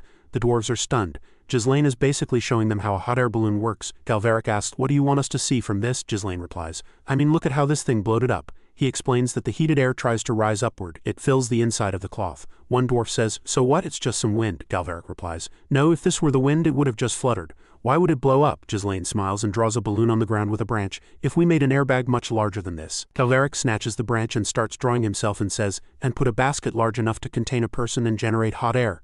Then asks Ghislain, but why does this phenomenon happen? Why does hot air rise in the first place? Ghislain answers, I don't know, I accidentally found out while lighting a fire to dry laundry. Galveric says, good grief, who would ever think of this by looking at something like that? Then he says, alright, take me. Ghislain asks where to. Galveric answers, to your workshop. Of course, he is overjoyed and concludes, let's make this thing right away and put it to the test. In the present, Ghislain waits for them on the hill and says, just in time. Galveric, tired, says, this is just an easy job for us dwarves. Belinda hands him the helmet and says, young master, the mages and knights are all ready. Ghislain replies, good Belinda, go and prepare too. Alfoy, furious as ever, snaps at you, jerk. Why the hell did you even tell us to dig a tunnel if you were going to do this? But he doesn't finish the sentence as a mercenary gives him a motto and says, do not raise your voice to my lord. Ghislain ignores him and walks up the hill through his men. He stops at the crest and from above surveys Count Cabaldi's fortress. Ghislain explains to his men, from this moment forward we will be dropped in the middle of our enemy's territory. As we trained beforehand, we will infiltrate the castle and take control of the inside. The main objective of this plan is to open up the gate and call in Ghislain's cavalry unit. However, the Cabaldis have the best equipment in the north. Even if you've learned how to control mana, it won't be easy. Furthermore, the enemies we have to fight from now on will be even stronger than Cabaldi. If we can't easily end a war of this level, there will be no next time for us. His men look worried, but Ghislain smiles and tells them, but don't worry, we've already pioneered the forest of beasts which no one had ever managed to do. We've led a hopeless war to victory. Then he says, so I ask you, is our preparation lacking in any aspect? The soldiers answer. He asks, are you afraid? They answer, we are not afraid. He puts on his helmet and says, you've grown faster than anyone could imagine. The balloon is ready and Wendy is there to manage the fire that will lift it. And Ghislain says, now it's time to fly. The scene moves to the fortress where Count Cabaldi's soldiers watch the situation while using a binocular. One guard says they've been working so hard to dig the tunnel in the morning, but now they're just gone. Another guard answers that they probably sleep at night too. Two more guards arrive to relieve them. Then they ask, did you notice anything? They answer, none. I don't know how many more days we have to watch them. I don't think they even want to attack. Phew, finally I can get some sleep. What a hassle because of those guys. While one looks up he notices something. 7 balloons are coming their way in the sky. And the soldier asked, what are those? Some round things are approaching. A guard asked, is it a monster? Before they can react, Ghislain descends and grabs one by the neck and slams him to the ground, then with a single swing cuts. The soldier is cut in two. Ghislain wheels back to finish the downed soldier, killing him. Then everyone begins to descend, Belinda, Kaur and the others. Ghislain says I shall stand on the front lines this time too. He orders everyone to kill them all. Some knights walk toward Count Cabaldi's room. We are introduced to the commander of the Cabaldi Knights, Leslie. The guards outside the Count's bedroom were surprised to see the knight commander visiting so late at night. The knight commander asked the guards, what about the Lord? One of the guards quickly replied that the Lord was still sleeping. Then Leslie immediately entered Count Cabaldi's bedroom. As the knight commander entered, the Count woke up at once. Seeing Leslie, he was startled and demanded, what is going on? Addressing the Count as Lord, Leslie said, it's an emergency. The enemy has broken into the castle. Hearing that, Count Cabaldi's face turned pale. What broke into the castle? He repeated in disbelief. Outside, the air balloons kept coming one after another, carrying more Fenris troops. Ghislain and his comrades began massacring the soldiers who were guarding the walls. Excited, Kaur shouted to his men, go, tear off the last ear flap from that rump-faced lord. The sounds of fighting, clashing steel, and the terrified screams of soldiers echoed through the halls and soon reached the Count's bedroom. Pure dread appeared on the Count's face. How did the Fenris men get over the walls? What about the tunnels? He asked in panic. Leslie replied, According to the soldiers' reports, the Fenris men rode some kind of unidentified sphere and flew through the sky. Flying through the sky, the Count gasped. What on earth are you saying? Leslie said grimly. How they entered no longer matters. Their momentum is too strong and they're rapidly seizing the castle. My lord, we must move at once. Leslie quickly explained his plan. I'll head straight to the underground passage near the outer wall and hold the gate. If we can do that, we can call in the main force stationed at the south gate and encircle the Fenris troops. For a moment, Count Cabaldi's mind went blank as he processed the information. His hands trembled, and his voice came out shaky. We even dug traps targeting the Fenris tunnels. I can't believe I fell for their decoy. As dread loomed over his face, he muttered, My fortress, the fortress that has never fallen even once. Is the Cabaldi line going to end with me? The knight commander shook the Count's shoulders, bringing him back to his senses. Leslie urged, My lord, you must escape through the secret passage with the retainers and seek aid. I will remain and defend the castle. But if the situation doesn't calm down, you must bring that fellow over. Outside, chaos erupted among the Cabaldi soldiers. They shouted in confusion, How did the Fenris troops get in? Ghislain kept cutting down the Cabaldi soldiers like tofu. One soldier charged at Ghislain, but Ghislain cut him cleanly in half before he could even scream. Seeing their comrades die so easily, the soldiers froze in fear. One of them shouted, Get a grip, there's no time to panic. Fire your crossbows, they're few in number. But before they could react, another soldier screamed, Look up. One of the air balloons came crashing down right on top of the Cabaldi soldiers. The explosion threw dirt and debris everywhere. Apparently Gordon and Alfoy were on that balloon. Coughing through the smoke, Alfoy yelled at Gordon, You stupid muscle pig. I told you not to ride with me, you're too heavy. Gordon, still trying to catch his breath, glared but said nothing. As they struggled to stand, a group of Cabaldi soldiers charged toward them. Before the blades could reach them, Ghislain appeared out of nowhere and killed the attackers in an instant. Are you too hurt? Ghislain asked. Kaur smirked and teased. Even as a knight, you still act the same, Gordon. But Gordon stayed silent, his face grim. Suddenly, Ghislain and Belinda noticed movement in the distance. On the other side of the wall, the Cabaldi soldiers had already taken control of the gate. Kaur was surprised. They've already gone into a defensive posture. Ghislain said calmly, Their response is faster than expected. There must be someone sharp thinking among them. The enemy forces we dispersed with the tunnel operation will soon gather again. We must hurry. Turning to his knights, Ghislain asked, Is everyone ready? All the knights answered in unison, Yes. Ghislain gave orders quickly. Kaur, stop the soldiers on the walls and destroy all siege engines. Belinda, find Count Cabaldi. I'll break a path to the gate. In a serious tone, Ghislain asked again, Are you ready? All the knights raised their swords high, and a powerful aura engulfed them. We're ready, they shouted. A faint smile appeared on Ghislain's lips as he put on his helmet. Then in a commanding voice he ordered, Fenris Order of Knights, begin action. A moment of stillness passed as both sides prepared for the clash. One of the Cabaldi soldiers rushed to the knight commander. Commander, the Fenris troops are coming. Leslie realized immediately they're aiming for the gate all along. Ready your spears, Leslie ordered. As the Fenris knights charged forward, Leslie commanded his forces, Hold on until the main force from the south gate arrives. The battle began with an earth-shaking roar. Countess and his knights unleashed a one-sided massacre upon the Cabaldi forces. The knight commander's eyes widened in disbelief as he witnessed the gruesome scene, his troops being torn apart without mercy. He especially noticed Ghislain, whose every swing cut through men like paper. The soldiers began to panic. There's no way to stop them. Every one of their weapons is infused with mana. Leslie stared, stunned. Every intruder is a knight, but that's impossible. No matter how skilled they are, they shouldn't be able to push through a heavy infantry line this fast. Determined, he said, The one at the front, we must stop that man at all costs, another soldier reported. Commander, the Fenris momentum is too strong. The outer wall forces can't hold any longer. At this rate, the gate will collapse. Leslie gritted his teeth. Destroy all the mechanisms that open and close the gate. I'll buy us some time. Then Ghislain charged directly at him. Their blades met with a deafening clang. Leslie barely blocked the strike, but felt the sheer weight of Ghislain's power push him back. Their swords clashed again and again, sparks flying in every direction.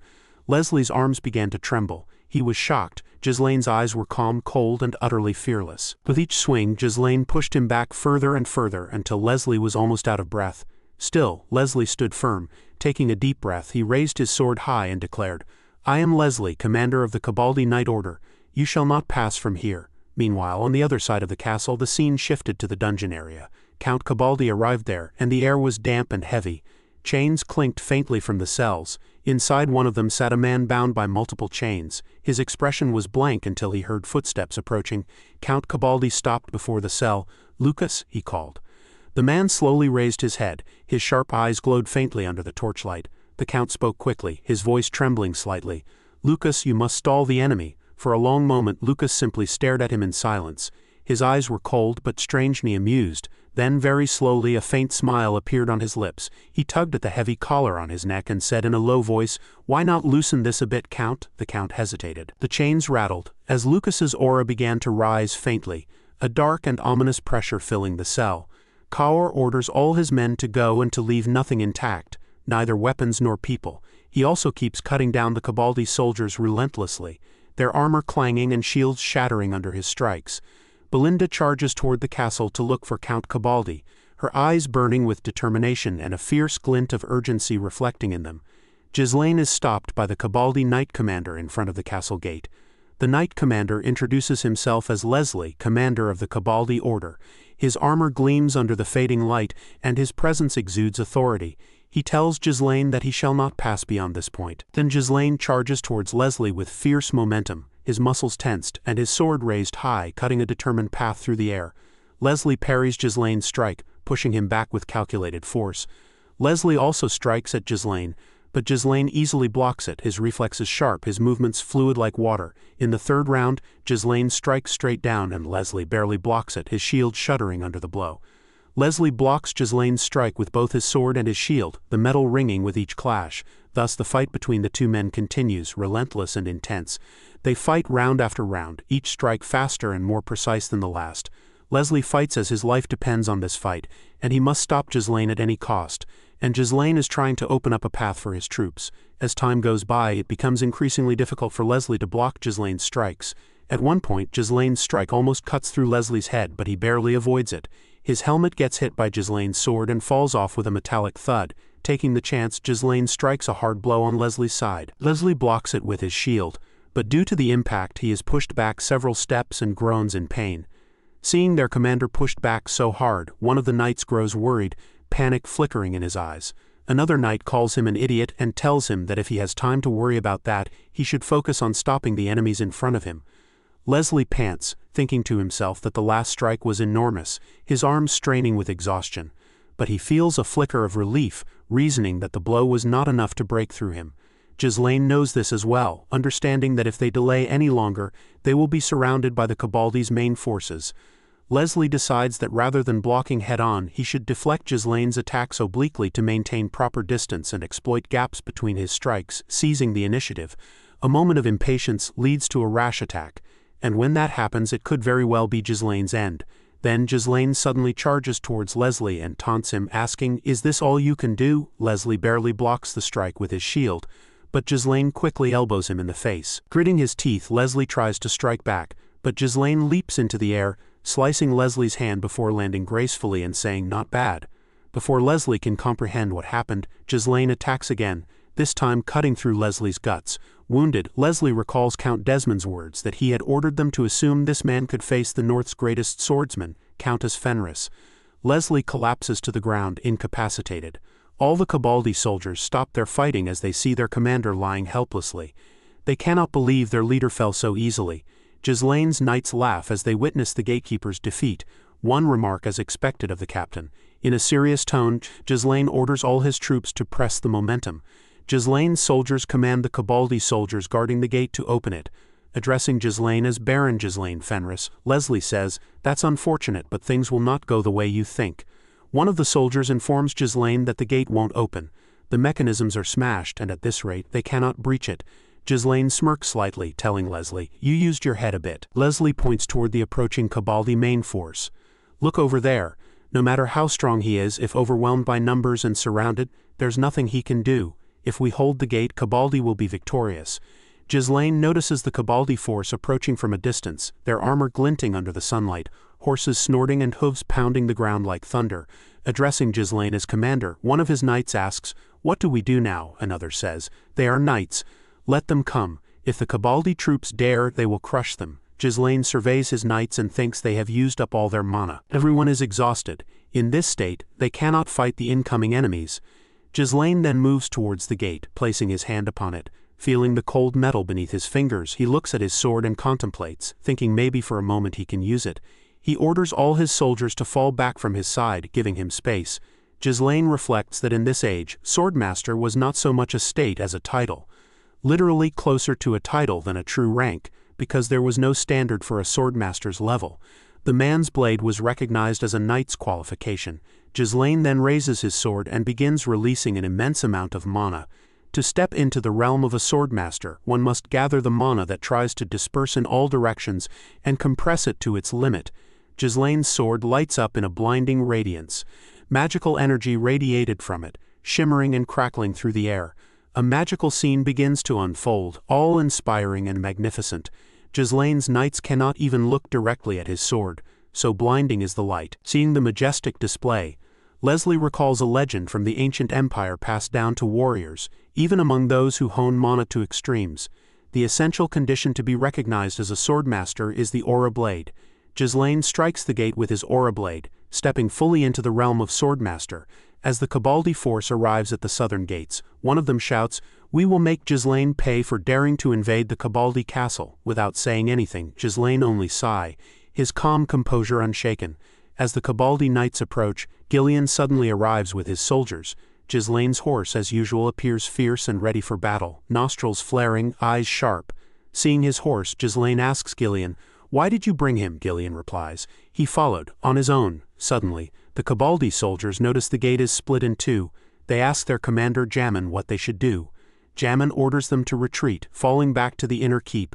Ghislain then mounts his horse. Raising his sword high, he commands all his troops to charge, leaving not a single enemy alive. The scene shifts to the dungeon area where Belinda lies defeated on the ground, her chest heaving, pants ragged. She fiercely looks up at Lucas, her eyes burning with unspoken determination. Lucas, looming over her, asks, "What's your connection to the Shadow Knights?" A cold wind sweeps through the dungeon, carrying with it the distant echoes of the battlefield, and Belinda clenches her fists, silently, vowing that neither defeat nor darkness will ever break her resolve. As the Fenris troops break through the inner gate, the Cabaldi soldiers panic, trying to flee, convinced that death is imminent. The sounds of metal clashing against metal echo through the courtyard, filling the air with an overwhelming sense of dread. In the midst of the chaos, Kaur, filled with excitement, slays a Cabaldi soldier and taunts them, saying, "You have nowhere to run. Fenris has already taken the inner keep." His voice cuts through the panic, sending a ripple of fear among the remaining soldiers. The enemy knows they have lost. Ghislain, seeing the disarray among his own troops and the enemy soldiers, orders his forces to step up the assault.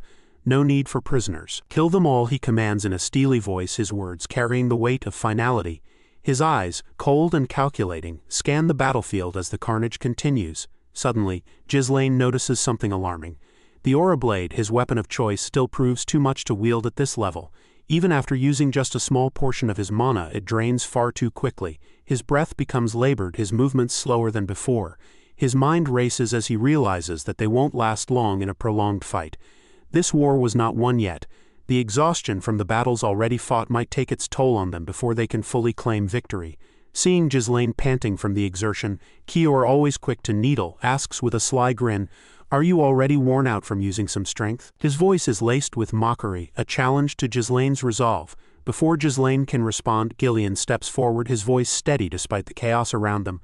"We finished subduing the enemy's main force." "My lord," he informs Ghislain, his report filled with efficiency and pride.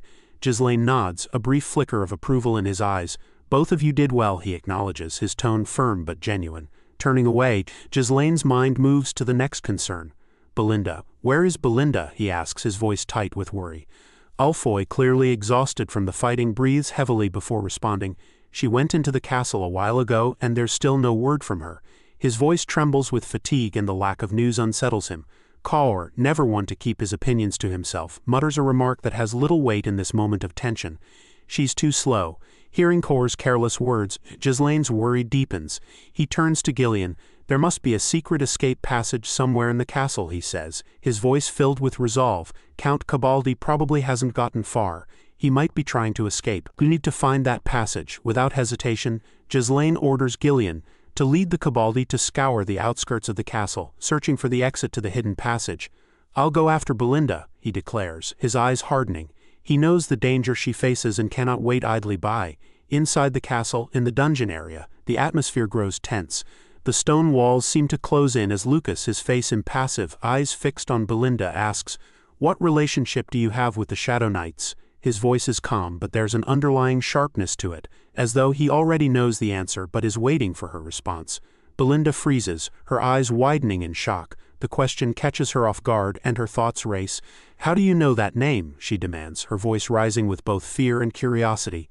Lucas remains silent, his gaze never wavering. Without warning, Belinda throws a hidden dagger toward Lucas. Her motion is swift, precise, the blade slicing through the air with deadly intent. But Lucas reacts with practiced ease, deflecting the blade with his spear. A move so fluid it almost seems effortless. The clang of metal rings out as the dagger ricochets off his spear. Belinda doesn't hesitate for a second. She leaps into the air, pulling the dagger back toward her with a thin, nearly invisible string attached to its hilt. As she descends, she kicks Lucas in an attempt to catch him off guard. But Lucas is ready. With the speed of a seasoned fighter, he deflects her kick, his body fluid and strong, blocking her every move. "Answer me," Belinda demands again, her patience thinning as the fight intensifies.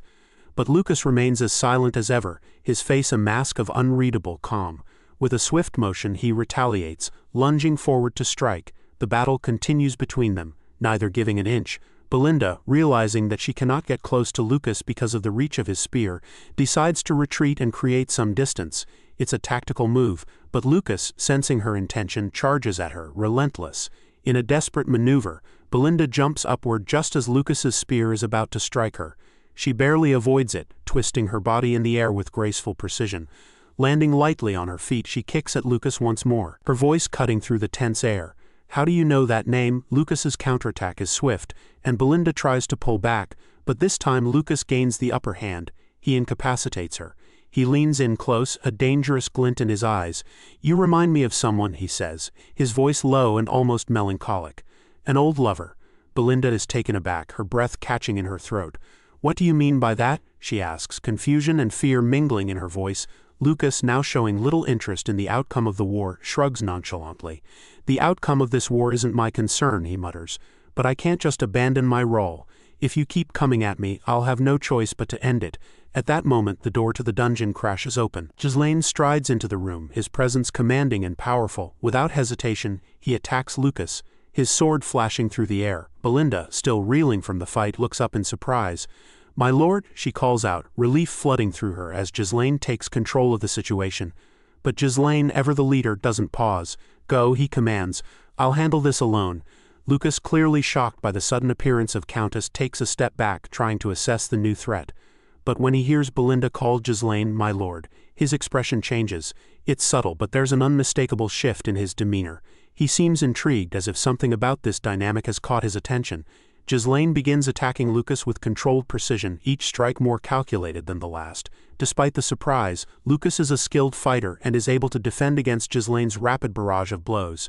As they fight, Lucas mutters, "This makes it hard to chase that woman." He then asks, "Are you the noble who started this war?" Ghislain, his focus unwavering, blocks Lucas's next attack with ease. "Yes," he answers, his voice steady, "and I intend to finish it." The two clash again, their weapons ringing out as they exchange blows. Lucas charges forward with his spear, but Ghislain counters with a swift move, blocking his strike. In the heat of the battle, Lucas's weapon gets caught, much to his surprise.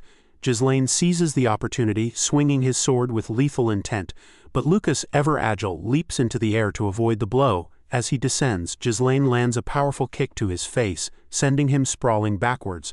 Lucas, injured but not defeated, creates some distance between them, his breathing heavy. Ghislain begins to laugh, a sound that surprises Lucas. "It's good to see you," Ghislain says, a smirk playing at the edges of his mouth. Lucas, still trying to process the situation, raises an eyebrow.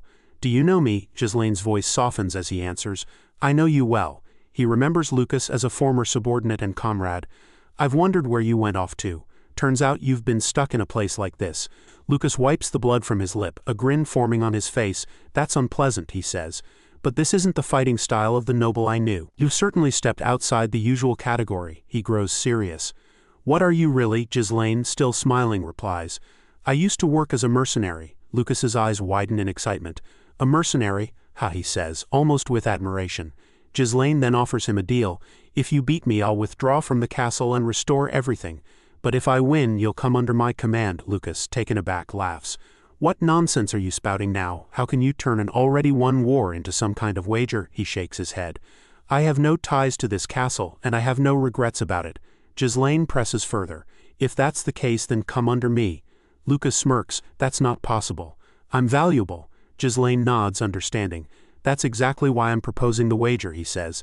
This castle versus your ransom value. Lucas pauses, clearly assessing the situation. After a moment he feints a smile. This damned castle versus my value, quite interesting. He then asks, what's your name? As Ghislain removes his helmet, he reveals his face. I'm Ghislain Fenris, Lord of the Fenris territory. As Ghislain reveals his face, he tells Lucas that he'll be the one to serve as his master. Ready for a fight, Lucas comments that Ghislain looks pale and asks if he's pushing himself too hard. Ghislain simply replies, think of it as a handicap. Lucas then charges at him, saying, all right, I'll do as you say. In the cold, snow-covered mountains, we are shown a scene from Ghislain's past. A moment when Lucas was still his subordinate. The bitter wind whirled around the mountainside, whipping the snow into a frenzy as Lucas packed his bags. His movements were brisk, deliberate, but there was an unmistakable weariness about him. He turned toward Ghislain, his voice carrying a hint of finality, and asked, do you know? Today marks 10 years since Moriana's recognition, and with it the expiration of our contract. We see a tired, worn-out look on Ghislain's face as the realization sinks in. The years had left their mark on him, but the weight of this moment seemed to carry its own heavy toll. His eyes narrowed slightly, reflecting the snowflakes that clung to the ground, and he muttered under his breath, so that's how it turned out, huh? The air was thick with unspoken words as Ghislain looked at Lucas, a silent question hanging in the balance. Won't you renew the contract? He asked, his tone betraying a sense of resigned curiosity. Lucas frowned, his eyes hardening as he glanced away.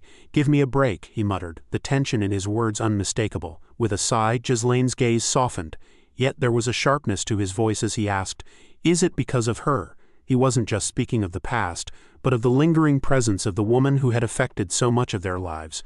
Lucas's voice was firm but tinged with an edge of frustration. Don't take it the wrong way. I won't let my life be swallowed up by the captain's endless fights. There's more to life than this. His words echoed in the cold air, sharp and definitive yet filled with the weight of choices made long ago.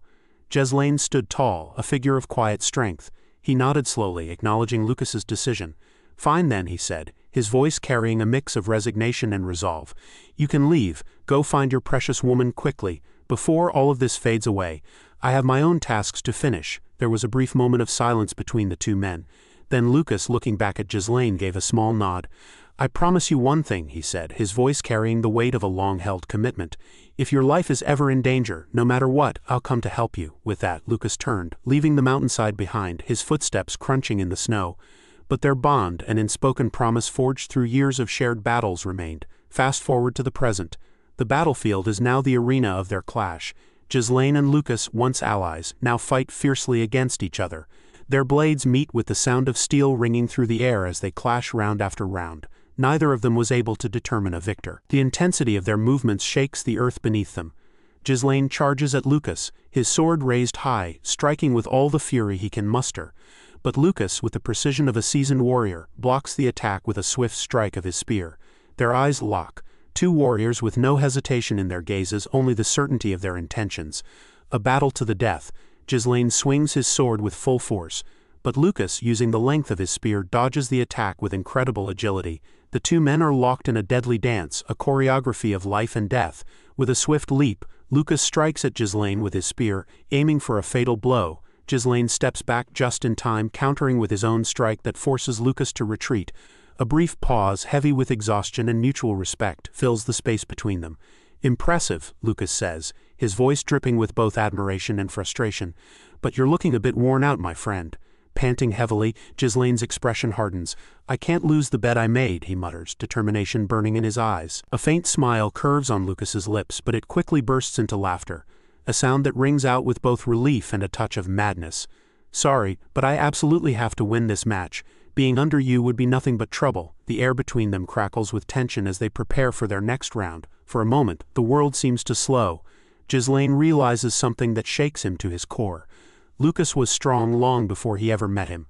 Lucas had fought in Moriana's right and served under Ghislain for 10 long years. As the right hand of the Mercenary King, Lucas had always been the fixer, silent, efficient, and lethal. but even Lucas could never find the love he had sought for so long. He had promised to help Ghislain when the time came, and on the day Ghislain fell into Idun's trap, Lucas had died by his side, keeping that promise. A faint smile appears on Ghislain's lips as he recalls the memory. His chest tightens with emotion. Without warning, he throws down his sword in a final symbolic gesture. Lucas is taken aback, shocked by Ghislain's sudden surrender. Before Ghislain's sword even hits the ground, Lucas seizes the opportunity. He charges at Ghislain, intent on finishing this battle once and for all.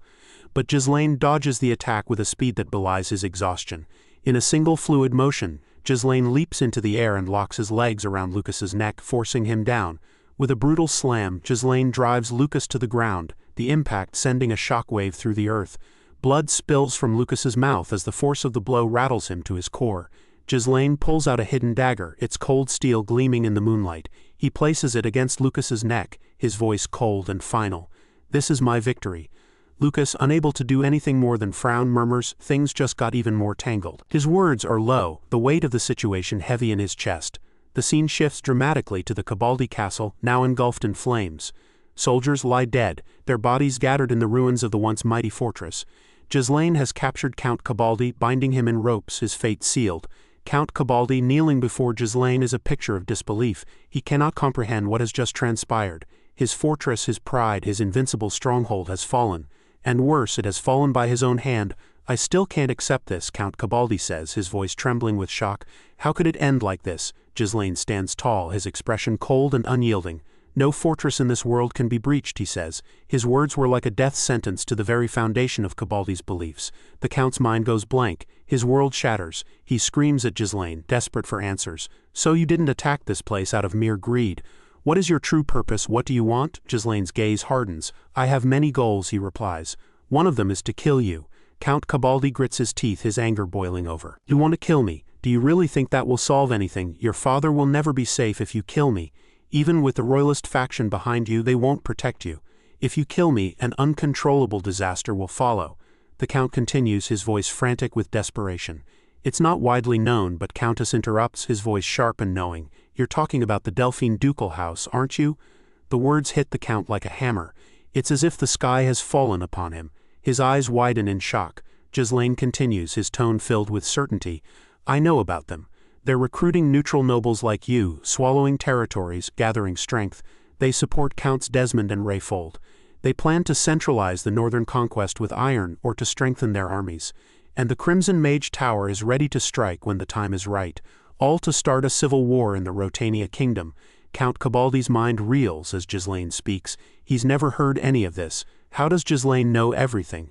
Who is he really? How could he have known all of this? Desperation floods Count Cabaldi's mind, and he makes a final desperate offer. "If you already know all of this, then let's make a deal. I'll give you one last chance. Promise me you'll cede half of your iron ore production for 20 years, and I'll personally tell the Duke of Delini about your talents. Join the ducal house, and you and your father will enjoy eternal peace without lifting a finger." He leans forward, a sly smile creeping onto his lips. "So saving me will benefit you more than killing me, right?" Without saying a word, Ghislain draws his sword and cuts the Count in half, his movement swift and merciless. Before Count Cabaldi even realizes what has happened, his life is extinguished in an instant. The dramatic sight of the blood spilling to the ground is the final punctuation to a death sentence that has been long overdue. As the Count's lifeless body collapses, Ghislain turns away, his voice cold and final. "All of them will die by my hand." The scene shifts again to Count Desmond, who, upon hearing the news of Count Cabaldi's death, slams his fist in anger. The world is slipping from his grasp, and he knows it. "Ghislain slipped through the cracks," he mutters, his voice tinged with both fury and disbelief.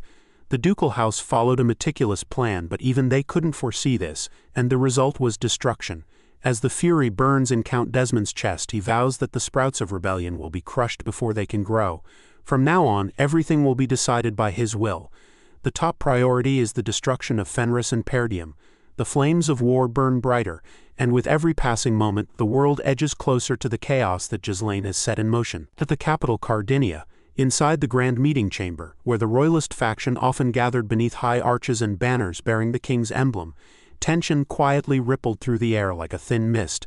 The room was filled with murmuring nobles dressed in their refined garments, each carrying their own mixture of curiosity, disbelief, and unease. At the center of it all sat the supreme commander of the Rotania army, his face twisted with irritation. He couldn't believe it. Baron Fenris, that moron, had actually won. He had won against Count Cabaldi, a man known across the land as the master of the Iron Fortress, a fortress many believed could stand strong for 100 years. Even the seasoned generals had once sworn that Cabaldi's fortress was nearly impossible to breach, yet somehow Baron Fenris, young, relatively unknown and often dismissed, had brought it down. The nobles began whispering among themselves. One leaned forward, fanning himself lightly, as he said, "I never expected Baron Fenris to possess such superior military capabilities." His eyes remained wide as though still struggling to process the news. Another noble nodded vigorously, adding, "Truly, one cannot judge others by their external appearance." Their voices carried the tone of people who were less praising Fenris and more bewildered that their earlier predictions had been proven wrong. Rosalind, who had been sitting quietly until then, lifted her gaze. With a composed tone she commented, "Moreover, it is said that Baron Fenris occupied the fortress in a full-scale battle, and Count Cabaldi did not surrender." Her words drew attention. "Lord Ghislain showed great prowess in the siege of Perdium, so his military strength cannot be questioned." The Supreme Commander's irritation flared at her words. His eyebrows twitched as he snapped, "That's impossible. It was just good luck. If the Great Famine hadn't happened, Ghislain wouldn't have been able to win so easily." He sounded as though the very idea of Countess succeeding on his own merit was personally offensive. The High Judge chuckled at the Supreme Commander's ranting. "And isn't it amusing," he said with a sly grin, "that you're acting as if there's some kind of problem with that?" He shrugged lightly. "In the end, what matters is that Baron Fenris won." Amid the bickering voices, one man remained unusually silent. Mark Branford, the leader of the Royalist faction. His calm and unreadable expression stood in contrast to the noisy chamber. After silently observing the room for a moment longer, the Marquis finally spoke. His voice cut through the chatter like a knife. "Toledo," he said, turning to his Knight Commander who stood behind him, "has there been any movement from Desmond's side?" Knight Commander Toledo responded immediately, "They are still quiet, my lord." The Supreme Commander scoffed loudly. "Quiet? Ha! I put a lot of effort into placing the kingdom's forces on the road leading to Cabaldi's fortress, and now it's all in vain. Count Alsbury, older and calmer, we have benefited enough from this time's harvest," he said, implying that the political advantage alone was worth the trouble. Then the High Judge added, "And now that it's clear Count Cabaldi was receiving support from the Duke's family, it will be difficult for them to intervene for the time being." His voice held satisfaction, as though he enjoyed the political implications more than the military victory itself. Hearing all this, Rosalind sighed softly. She thought to herself, if Count Desmond had moved because of this matter, we could have confirmed he is not a neutral noble but aligned with the Duke's family's faction. The answer would have revealed much, but Desmond's silence left matters murkier than ever. Marquis Branford rose from his seat, drawing all eyes. "It is still too early to judge hastily," he said. "Of course, with Baron Fenris's victory, our influence, the King's Royalist faction, will extend further north. It's true. We have gained great military power now, but the Duke's family will not stand idly by." His voice echoed sternly. "Never let your guard down." With that, he adjourned the meeting for the day. As the nobles slowly made their way out, Count Alsbury commented under his breath, "The Marquis has never changed. It's a great victory after a long wait." He should have at least smiled. The High Judge chuckled, replying, "Isn't it because of that coldness that he has been able to lead the King's loyalist faction until now?" Mark Branford stepped outside the meeting room, his cloak flowing behind him. He turned to Rosalind. "Come with me as well," he said simply. Just as she was about to follow, she noticed something odd. She looked closely at her father's face. For the first time in what felt like ages, the coldness in his expression had softened just a little. The realization struck her like a burst of sunlight breaking through clouds.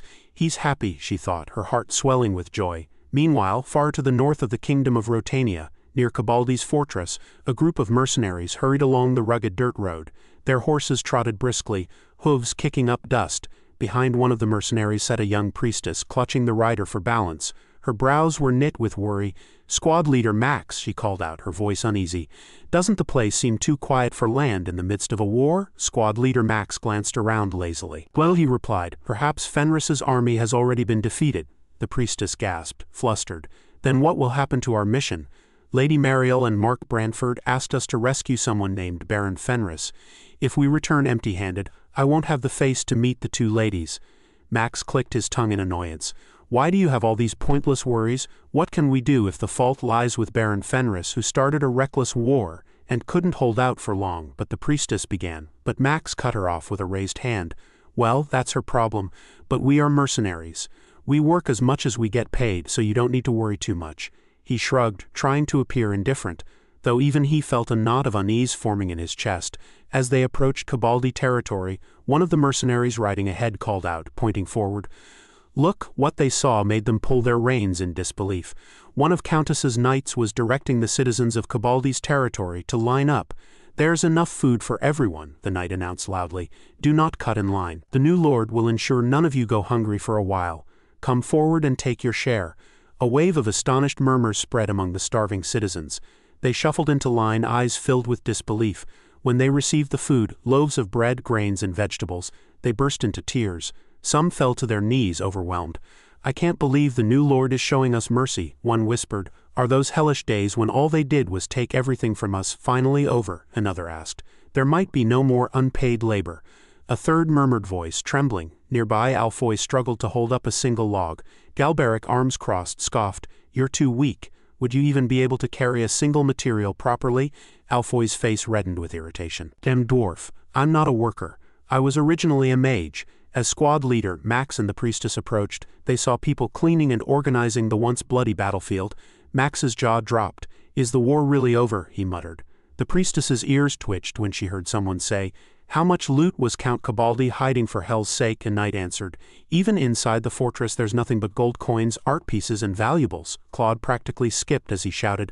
"Moreover, in the armory there are advanced weapons and a stock of iron ore." The priestess swallowed hard, shocked. Loot, gold. This was not what she expected. Max began sweating, realization struck him. Fenris had won. But before he could fully process it, a deep voice boomed behind them. Faces I've never seen before. They turned sharply and saw Ghislain towering like a living mountain. His massive frame cast a shadow over them. Max and the priestess froze, terror gripping their hearts. Ghislain's eyes narrowed. "Reveal your identity and affiliation," he ordered in a chilling tone. The scene shifted to Cabaldi's fortress. As Ghislain opened the large door to the grand hall, they saw Ghislain standing in its center, calm and authoritative. Ghislain escorted Max and the priestess inside. Both newcomers were clearly on edge. Addressing Ghislain as Sir, Ghislain announced, "They are guests from the capital." As Ghislain turned toward them, Max felt every instinct he had honed over his long mercenary life scream in warning. That aura, that scent, he thought. Years of missions had taught him how to judge a person's value simply through their presence. Ghislain exuded the accurate scent of dried blood and a disciplined stillness. There was no mistaking it. "This man is Baron Fenris," Countess asked evenly. "Who are you?" Both Max and the priestess bowed. Max introduced himself, voice slightly shaking. "It is an honor to meet Sir Baron Fenris for the first time. My name is Max, and I was sent by Marquis Branford. I came on a mission to rescue Baron Fenris by any means if the Baron were in danger." Ghislain looked mildly pleased. "I see, the Marquis came to my aid," but then Ghislain's expression shifted slightly. "You're late," Max panicked. "We hurried on the road as much as possible, taking the mission's priority into account, but we didn't expect the war to end so quickly." He rubbed his hands nervously. "Then we will return now before he can finish," Countess interrupted. "Where are you going?" Max blinked in confusion. "What? The war has just ended," Ghislain said calmly, "and we are suffering from a shortage of manpower. So you will work a little." "This has nothing to do with our mission," Max protested weakly. With a straight face, Ghislain said, "I was in danger, and you didn't help me." Max mentally screamed, "We arrived after the war ended. What were we supposed to do?" Ghislain walked closer, placing a heavy hand on Max's shoulder. "Later, if the client who sent you asks me about you, I won't know what to say." His voice held a subtle threat wrapped in polite indifference. "So isn't it better for both of us to save each other's face?" Max's mouth opened and closed like a fish. After a long internal struggle, he muttered, "I understand, I'll do it." The priestess stared at him in shock. "Max," Ghislain then noticed her, "you're a priestess." She straightened quickly. "Well, yes, my name is Piote. I serve Lady Joanna, goddess of beauty and fertility. I was sent because Countess Mariel is a patron of our sect." Ghislain recalled the sect, one that shunned battlefields and impurity. Priests were rare in the north. Even Ghislain had needed to rely on Rayfold's temple for his daughter. Holy power was priceless. A devious smile curled up Ghislain's lips. "What perfect timing with a graceful bow," he addressed her. "My lady priestess, you must have suffered coming through such a rough road." Piote flustered deeply. "And no, there is no need for such formalities. Belinda, Ghislain said, escort the lady priestess to the site immediately. Piote blinked. The site. Belinda and Wendy grabbed her gently but firmly by both arms. Wait, I didn't come here to work. Many miserable people need your holy power, Belinda replied firmly. Ghislain observed and grunted. A priestess? What an unexpected power. Ghislain nodded. Indeed, I didn't expect the king's royalist faction would also move the church. With this, I can move freely. He then instructed Ghislain to bring that man. The scene shifted again to another part of the fortress. Kaur was rolling on the ground as Lucas beat him mercilessly. The other knights watched, stunned. I can't believe the squad leader was defeated so easily. One whispered. Lucas snorted mockingly. Are you the master's right-hand man? Doesn't seem like it to me. Kaur's teeth ground together in fury. I haven't even started yet, he roared, launching himself at Lucas again. Kaur charged at Lucas. Lucas clenched his fist when he saw Kaur coming at him. Immediately, he swung his fist. Ghislain appeared out of nowhere and blocked his and Kaur's attacks. Everyone was shocked to see this. Kaur referred to Ghislain as Gramps. He didn't expect to see him there. Ghislain told the two men that they had done enough. Lucas stepped back and said that Ghislain is the one who deserves to be Ghislain's right-hand man. Kaur was annoyed to hear this. He asked Ghislain to let go of him. He said that the fight is not yet over. Ghislain twisted his arm and gave him a powerful push. The attack sent flying. He slammed his body on the ground. Ghislain advised him to maintain his dignity in front of his subordinates. He turned to Lucas and asked him to follow him. He told him that Ghislain is looking for him, while breathing heavily. Kaur watched Ghislain walk away with Lucas. He grit his teeth out of anger. Ghislain carefully looked at him. He noticed that Kaur was angry. While he was looking at him, Lucas laughed. Ghislain asked him why he was laughing. Lucas revealed to him that the first thing Ghislain ordered him to do was to beat up his own subordinate. He found this quite funny. He believed that Ghislain was a weird guy. Later in the night, we see Ghislain enter the training ground. He saw someone swinging his sword at a dummy. The person turned out to be Kaur. The warrior was angrily swinging his sword. He turned around and swung his sword at Ghislain when he felt his presence behind him. Ghislain easily blocked his attack with his sword sheath. He told Kaur that he heard about how he got crushed by the new guy. Kaur turned around and asked Ghislain to leave if he came there to make fun of him. He reminded him that he is a busy man. He told him that he shouldn't have time for him. Ghislain smiled and threw something at him. He asked Kaur to catch it. He gave Kaur a book. He revealed to him that he jotted down his thoughts on the mana circulation method and swordsmanship that should suit him. He asked the man to make good use of it. Kaur quickly scrolled through the book. He was shocked to see what was inside. He asked his lord why he didn't give it to someone like Lucas. Ghislain asked him to give it back to him. Kaur declined his request and thanked him. Ghislain walked past him and explained to him that there wasn't a big reason why he lost. He simply lacked fundamentals. Ghislain told Kaur that experience and instinct have their limits. Kaur referred to him as captain and called out to him. When Ghislain turned around, Kaur bowed his head. Ghislain smiled and asked him to rest. He told him that he would see him tomorrow. After a month, Fenris absorbed the Cabaldi territory and quickly underwent rapid territorial expansion and stabilization. Fenris was able to secure the wealth it needed by confiscating the wealth of Count Cabaldi and his retainers. They calmed the public sentiment by distributing food to the territory's residents. Fenris also took care of the largest iron mine in the north. By giving proper compensation to the laborers who had long been exploited, their motivation to work increased.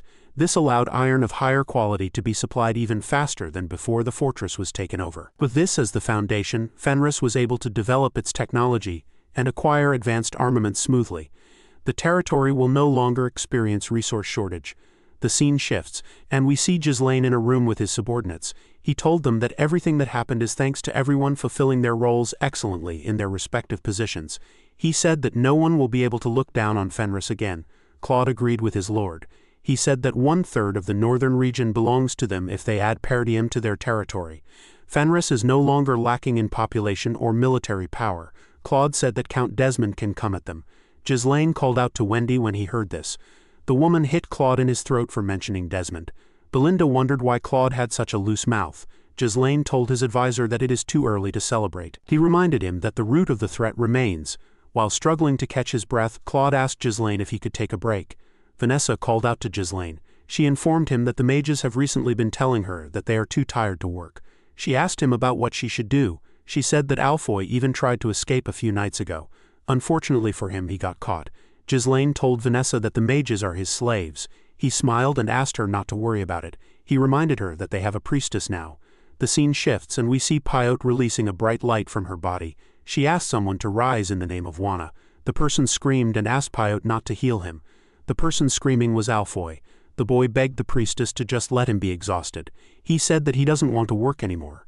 Unfortunately, he couldn't run away from her divine power because Gordon was holding him down. He asked Alfoy to just receive the healing. Pyote asked Wana if it was really okay to use divine power like this. She couldn't believe that she was healing people who were exhausted so they could return to work. She wondered when Ghislain was going to let her go. She recalled that he said she was only going to do a little work. The moment she thought of this, Ghislain walked up to her and called out to her. Pyote was surprised to see him. Ghislain told her that he noticed that her divine power had increased. The priestess said that she can't really tell. Unlike mana, the total amount of a person's divine power does not increase through training. It is a mysterious power that only gifted individuals can wield. Ghislain realized that Pyote was not an average priestess. He asked her if she had experienced any inconvenience during her stay.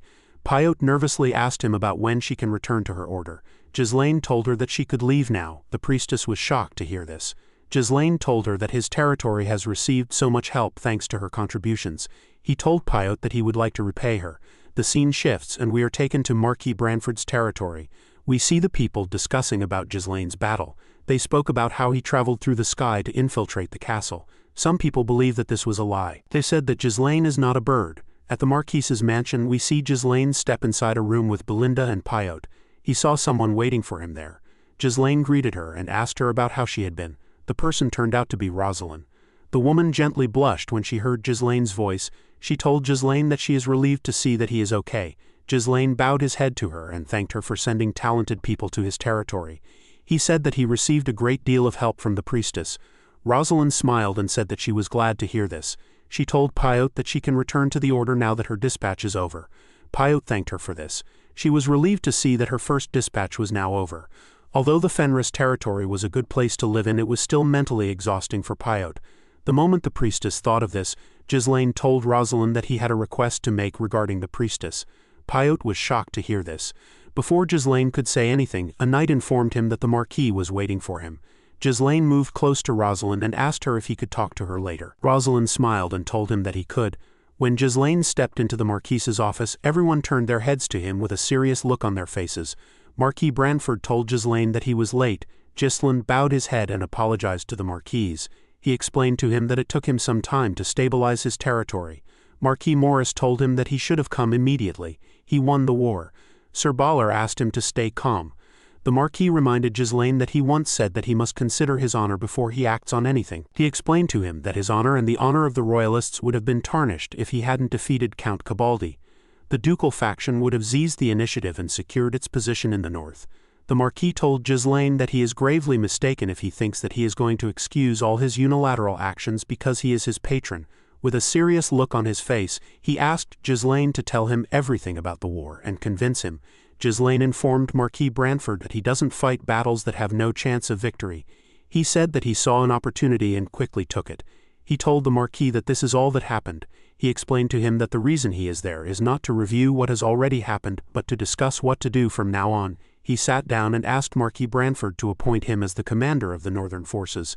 Everyone was shocked to hear this, but no one was as shocked as Marquis Morris. Branford glared at Ghislain when he heard his request. Ghislain didn't look away. He looked the Marquis in his eyes. Marquis Branford stood up and told Ghislain that they had begun to change everything since he arrived. He said that he is feeling the wind of change breezing across the royalist faction. Ghislain smiled and told him that he would be their tailwind. Branford explained to him that the commander of the northern forces is an empty title in peacetime. However, during war, it becomes an important title that holds tremendous authority. The Marquis asked Ghislain if he was saying that he should put this sword in the hands of someone as unpredictable as him. With a confident smile on his face, Ghislain told him that he was correct. The current military organization of the Luthania Kingdom consists of 4 core units. The regional army commanders are selected in advance during peacetime to establish strategies to deal with various situations. As the Marquis stated, the title is empty in peacetime, but once war breaks out, the story changes. This is because the commanders gain the authority to summon all the lords in the region. Ghislain told the Marquis that the position of the commander of the northern forces is currently vacant. He asked Branford to give him the position if he wants to put someone there. The Marquis sat down when he heard this. He asked Ghislain to tell him what makes him think that the position is vacant. He said that he could put someone in the position if he didn't want it to be vacant. He told Ghislain that the position can't just be given out because someone asked for it. Ghislain asked him if the Duke's influence hadn't already reached the southern and western commanders. Branford was surprised to hear this. Ghislain said that the east and the north are still under the royalists, but the untrustworthy Count Desmond is aiming for the position. Ghislain clenched his fist and told the Marquis that it would be even more difficult to clean up after the balance collapsed. He said that they need to strengthen their power with every means possible while their faction still holds the upper hand. Ghislain told the nobles that they needed to gain enough power so that they would be able to suppress the ducal faction even if they started a civil war in the kingdom. Count Aylesbury, Sir Biller and Marquis Morris were shocked to hear this. They didn't expect Ghislain to think this far. The Marquis was surprised to hear this. He smirked and called Ghislain a little brat. He knew that Ghislain was toying with him. He picked up a pen and began to write. He revealed to him that he will submit a request for his promotion to the royal court very soon. He explained to him that the kingdom's law states that one must be accountable to sit in the commander's position. He told Ghislain that his father's pride would be hurt if he gave them the same title, and gave him an even greater authority. Marquis Branford told Ghislain that they will be promoting his father too. He revealed to him that he has a condition. Belinda and Pyotr were surprised to hear this, with a smile on his face. The Marquis revealed to Ghislain that they received a rescue request from the Shadow Mountains of the Turian Kingdom. He told him that Ghislain would be the one to go there. Ghislain didn't expect to hear this. The Turian Kingdom is the nation of knights. It is a country where monsters pour out endlessly from the Shadow Mountains, which occupy most of its territory. Due to this, most of the people in the kingdom are tough, and they place great value on martial prowess. Even the knights' combat strength ranks among the top on the continent. Ghislain recalled that he once hunted and trained in this place. Since their royal court has allowed even outsiders to hunt in order to deal with the monster problem, there is only one reason for them to request aid. The Marquis informed Ghislain that there had been a problem in preparing for this year's monster wave. He told Ghislain that this problem shouldn't be an issue for someone like him, who can infiltrate a fortress by flying through the sky and cut down a castle gate with an aura blade. Ghislain told him that he understood. He begged Marquis Branford to deploy the royal army to the Fenris territory while he and his close aides are away from the castle. He explained to him that there is no telling what the ducal faction will do, even if their momentum has been temporarily reduced. After the meeting ended, Ghislain left the room with Belinda and Pyotr. As he walked out of the mansion, Ghislain carefully looked around. He remembered how Duke Delphine preemptively won over the lords who held the commander positions in his past life. The Duke was able to incite a civil war and ultimately usurp the king's throne. At that time, the commander of the northern forces was Harold Desmond. Ghislain decided to make the first move in this life. He promised to take the north for himself the same way the Duke did. The scene shifts and we are taken to a field. We see Victor's damaged helmet placed on his sword. The sword was shoved into the ground. A man gently touched the helmet. It seemed like he knew Victor. While he was looking at the helmet, someone called out to him. The man's name is Hutton. The person who called out to him turned out to be Count Desmond. The Count was wearing his armor. He asked Hutton about how he is feeling. Hutton turned around to see the Count. He turned back to the helmet and said that he had great expectations for Victor. He told Harold that the world is a cruel place. He asked him if the person who killed Victor was Ghislain Perdium. Harold corrected him by saying that Ghislain's name is now Ghislain Fenris. He told him that Ghislain is now a baron. The swordsman didn't say anything. He walked past the Count and said that there is no point in lamenting. He told Harold that the rule of the world is that there is always someone better than you. He thanked him for his concern. Before Hutton could leave, Harold told him that the ducal house underestimated Perdium and Fenris, and yet they are the ones who had to pay the price.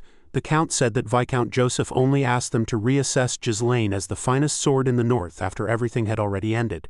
He told Hutton that Ghislain has the royalists behind him. Due to this, the royalists are moving the royal army to keep watch over him. Harold told the swordsman that his position as a neutral noble is now nothing but an empty shell. Hutton asked Count Desmond if he was questioning the authority of the Duke. The Count turned to him and said that he would no longer be swayed by anyone's orders. He revealed to Hutton that he will personally start a war to destroy Perdium and Fenris and settle matters with the ducal faction once and for all. Hutton didn't expect to hear this. He informed the Count that the royalist faction won't sit idly and let him do as he wishes because he would be inciting a civil war. He told Harold that it is a bit too much for him to oppose the royalists without the help of the Duke. Count Desmond called out to Hutton and told him that there was no reason for him to hide his true feelings in front of him. He asked him if this situation was truly enough for him. Hutton asked the Count why he was saying something so harsh. He said that he cannot just forget about that night. The night when Victor, who had never known defeat, returned as a shattered helmet. With a shaky tone in his voice, Hutton referred to Victor as his one and only disciple. He clenched his fist and gritted his teeth. He said that he should have trained Victor to become stronger. He told Harold that there is no way that this is enough for him. He went on his knees and told Harold that he would behead Ghislain Finnerise. He begged the Count to let him do it. Harold assured Hutton that the time would come soon. The moment he said this, several knights appeared behind him. Harold stretched out his hand and asked Hutton to tear everything to shreds together with his two-wing knight order when the time comes. Count Desmond told himself that Ghislain would die on that day. Before Ghislain left the capital, Rosalind went to see him with a worried look on her face. She asked Ghislain if he was really going to the Turian kingdom. Ghislain told her that he has to go there. He said that it was an order that he received from the Marquise. Rosalind couldn't believe that he was going to such a rough place. She recalled that it hadn't been long since the war with Count Cabaldi ended. Ghislain explained to her that her father doesn't truly trust his performance in the war. He said that the Marquis wants him to prove his strength with this mission. He smiled and asked Rosalind not to worry. He told her that he had killed several monsters. The girl still seemed bothered. She informed Ghislain that the negotiation he requested with the Wana order has been completed. She told him that he could hold on to the priestess for some time without any problems. Pyote heard what Rosalind said inside the carriage. She knew that she was doomed. Ghislain told Rosalind that he is actually quite surprised. He told her that he did not expect her to be able to bring in a priestess from an order with such strict internal discipline, even if she is a sponsor. Rosalind smiled and said that it actually wasn't so difficult. She said that Leader Parisco is a priest of the Wana order, but he is extremely weak when it comes to money. Ghislain bowed his head to Rosalind and told her that he was indebted to her again. Rosalind blushed when she heard this. Ghislain stretched out his hand when he noticed this. Rosalind gave him her hand. Ghislain gently kissed her hand and told her that he would always hope for her happiness.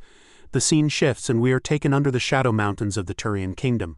We see Ghislain, Kaur, Belinda and Lucas riding somewhere. They were all wearing their armor and coats. As they rode their horses forward, Belinda called out to her master. Ghislain quickly placed his hand on his sword. He and the group saw some monsters running towards them. The monsters charged at them. Ghislain and his subordinates began to tear them apart. It wasn't even a challenge for Ghislain. Lucas also handled the monsters around him easily. Kaur jumped off his horse and tore the monsters around him apart with a single swing. He laughed and called the monsters vermin. He asked them to come to him. Immediately he did this. Belinda hooked his mouth with her rope. She dragged him to his horse. Kaur was annoyed with this. He asked her why she had to hook his mouth. Belinda put away her rope and asked him if he wanted her to hook it somewhere else next time. Kaur informed his master that they had been running into monsters the whole way there. He asked him if this place was the lawless wilderness crawling with strong beings. Lucas couldn't believe that Kaur followed them, even though he was aware of the kind of place it was. He told Kaur that he doesn't know if he is brave or dumb. Kaur decided to ignore him. Ghislain turned to the men and asked them to get ready. He told them that they would soon reach their destination. A few days ago, at the Fenris territory, Ghislain gathered his subordinates and informed them that he would be going to the Turian kingdom. He told them that he won't be there for long. Claude and Alfoy were very happy to hear this. They acted as if they were sad. Claude told his lord that he didn't know what he would do without him. Alfoy said that they will have no choice but to take a vacation. Ghislain ordered Ghislain to manage the territory in his absence. He asked him to make sure that Alfoy and Claude don't slack off. Ghislain told his master that he understood. Ghislain explained to his subordinates that he had deployed some units from the kingdom around the territory. He said that they don't know what Count Desmond is up to. He told his subordinates that the opposition will still try their absolute best to win even if they have cornered them. Ghislain asked Ghislain to retreat if Count Desmond attacks. Ghislain assured his lord that he understood. Ghislain turned around and asked Belinda and Lucas to follow him. Kaur called out to his lord and asked him to take him too. Claude and Alfoy were shocked to hear this. They had never seen Kay refuse to take a break. Lucas told Kaur that he is not joking around when he says that he won't survive in Turian with his mediocre skills. He told him that Ghislain is actually doing him a favor. He asked him to stay in Fenris and protect the territory. Immediately he said this. He saw something in front of him. Kaur already swung his fist at him. His attack got stopped by Ghislain. Kaur told Lucas that the competition isn't over yet. He assured him that things won't end like they did last time. Lucas smiled when he heard this. Ghislain also smiled when he saw how energetic his subordinate was. He called out to Ghislain. The man informed him that he is more than capable of taking care of everything on his own. Ghislain smiled and asked Kaur to join them. The scene shifts, and we are taken back to the present. We see the group enter a fortress. This place is Fortress Ironcliff. It is in the Shadow Mountains. There were several warriors in the fortress. All the warriors turned to Ghislain and his subordinates when they entered the fortress. Some of the warriors were standing next to the monsters they captured. Belinda noticed that the warriors were staring at them. She said that they are really trying to set a mood. Lucas told her that the place is just as he remembered. Kaur asked the warriors to tell him what they were looking at. Ghislain ordered him not to pick a fight with them. Kaur asked him if they would go straight to hunting monsters. After unpacking, Ghislain told him that they can't. He explained to Kaur that they have to register themselves as hunters in the guild building in order to be able to hunt. Belinda found this odd. She reminded her master that he came there because of the kingdom's royal family's plea for help. She told him that there should be some kind of special treatment available to him. She asked him why he needed to go through such a troublesome process. Ghislain smiled and told her that they cannot rely on their status there. He told her that the rules there are for everyone. He and his subordinates went into the guild building. They met a warrior at the front desk. Ghislain informed the warrior that he was Baron Fenris from the Luthania kingdom. He told him that he came there in response to the Turian royal family's request for aid. The knight turned to him and asked him if he was there for the hunter registration. He informed Ghislain that his nobility status isn't recognized there. He told him that nobles and slaves are all the same to them. Belinda was shocked to hear this. The knight began to write on a paper. He asked Ghislain not to earn resentment by acting like a noble for no reason. He explained to him that the Knights of Turian merely oversee things at the fortress so that it can maintain its minimum functions. Any problem that comes up amongst hunters is expected to be resolved on its own. He asked Ghislain to try not to kill anyone. He said that they all came there to hunt some monsters. Kaur smiled and told the man that the knights are simply lazy slackers. The knight asked Ghislain if he agreed to their terms. Ghislain told him that he does. The moment he heard this, the man threw 4 tokens on the table. He explained to the group that they will be permitted to hunt anywhere in the Shadow Mountains area, if they hold on to the tokens. He asked them to make sure they have it on them at all times. Ghislain and his subordinates picked up the tokens when they heard this. The knight asked them to have a great time. Belinda didn't like the attitude of the people there at all. She didn't like how they were acting even though they came to help them. While she was complaining, someone welcomed them to Iron Cliff. He asked Ghislain if he just finished his hunter registration. Ghislain turned to the side when he heard this. He saw the man with 2 other men. Kaur asked the man to get lost. He told him that they are busy. The man smiled and said that he works for Doncad, the king of Ironcliff. He took off his hood and revealed his scarred face. He said that he belongs to an association that was established under Doncad's protection to safeguard the rights and interests of hunters.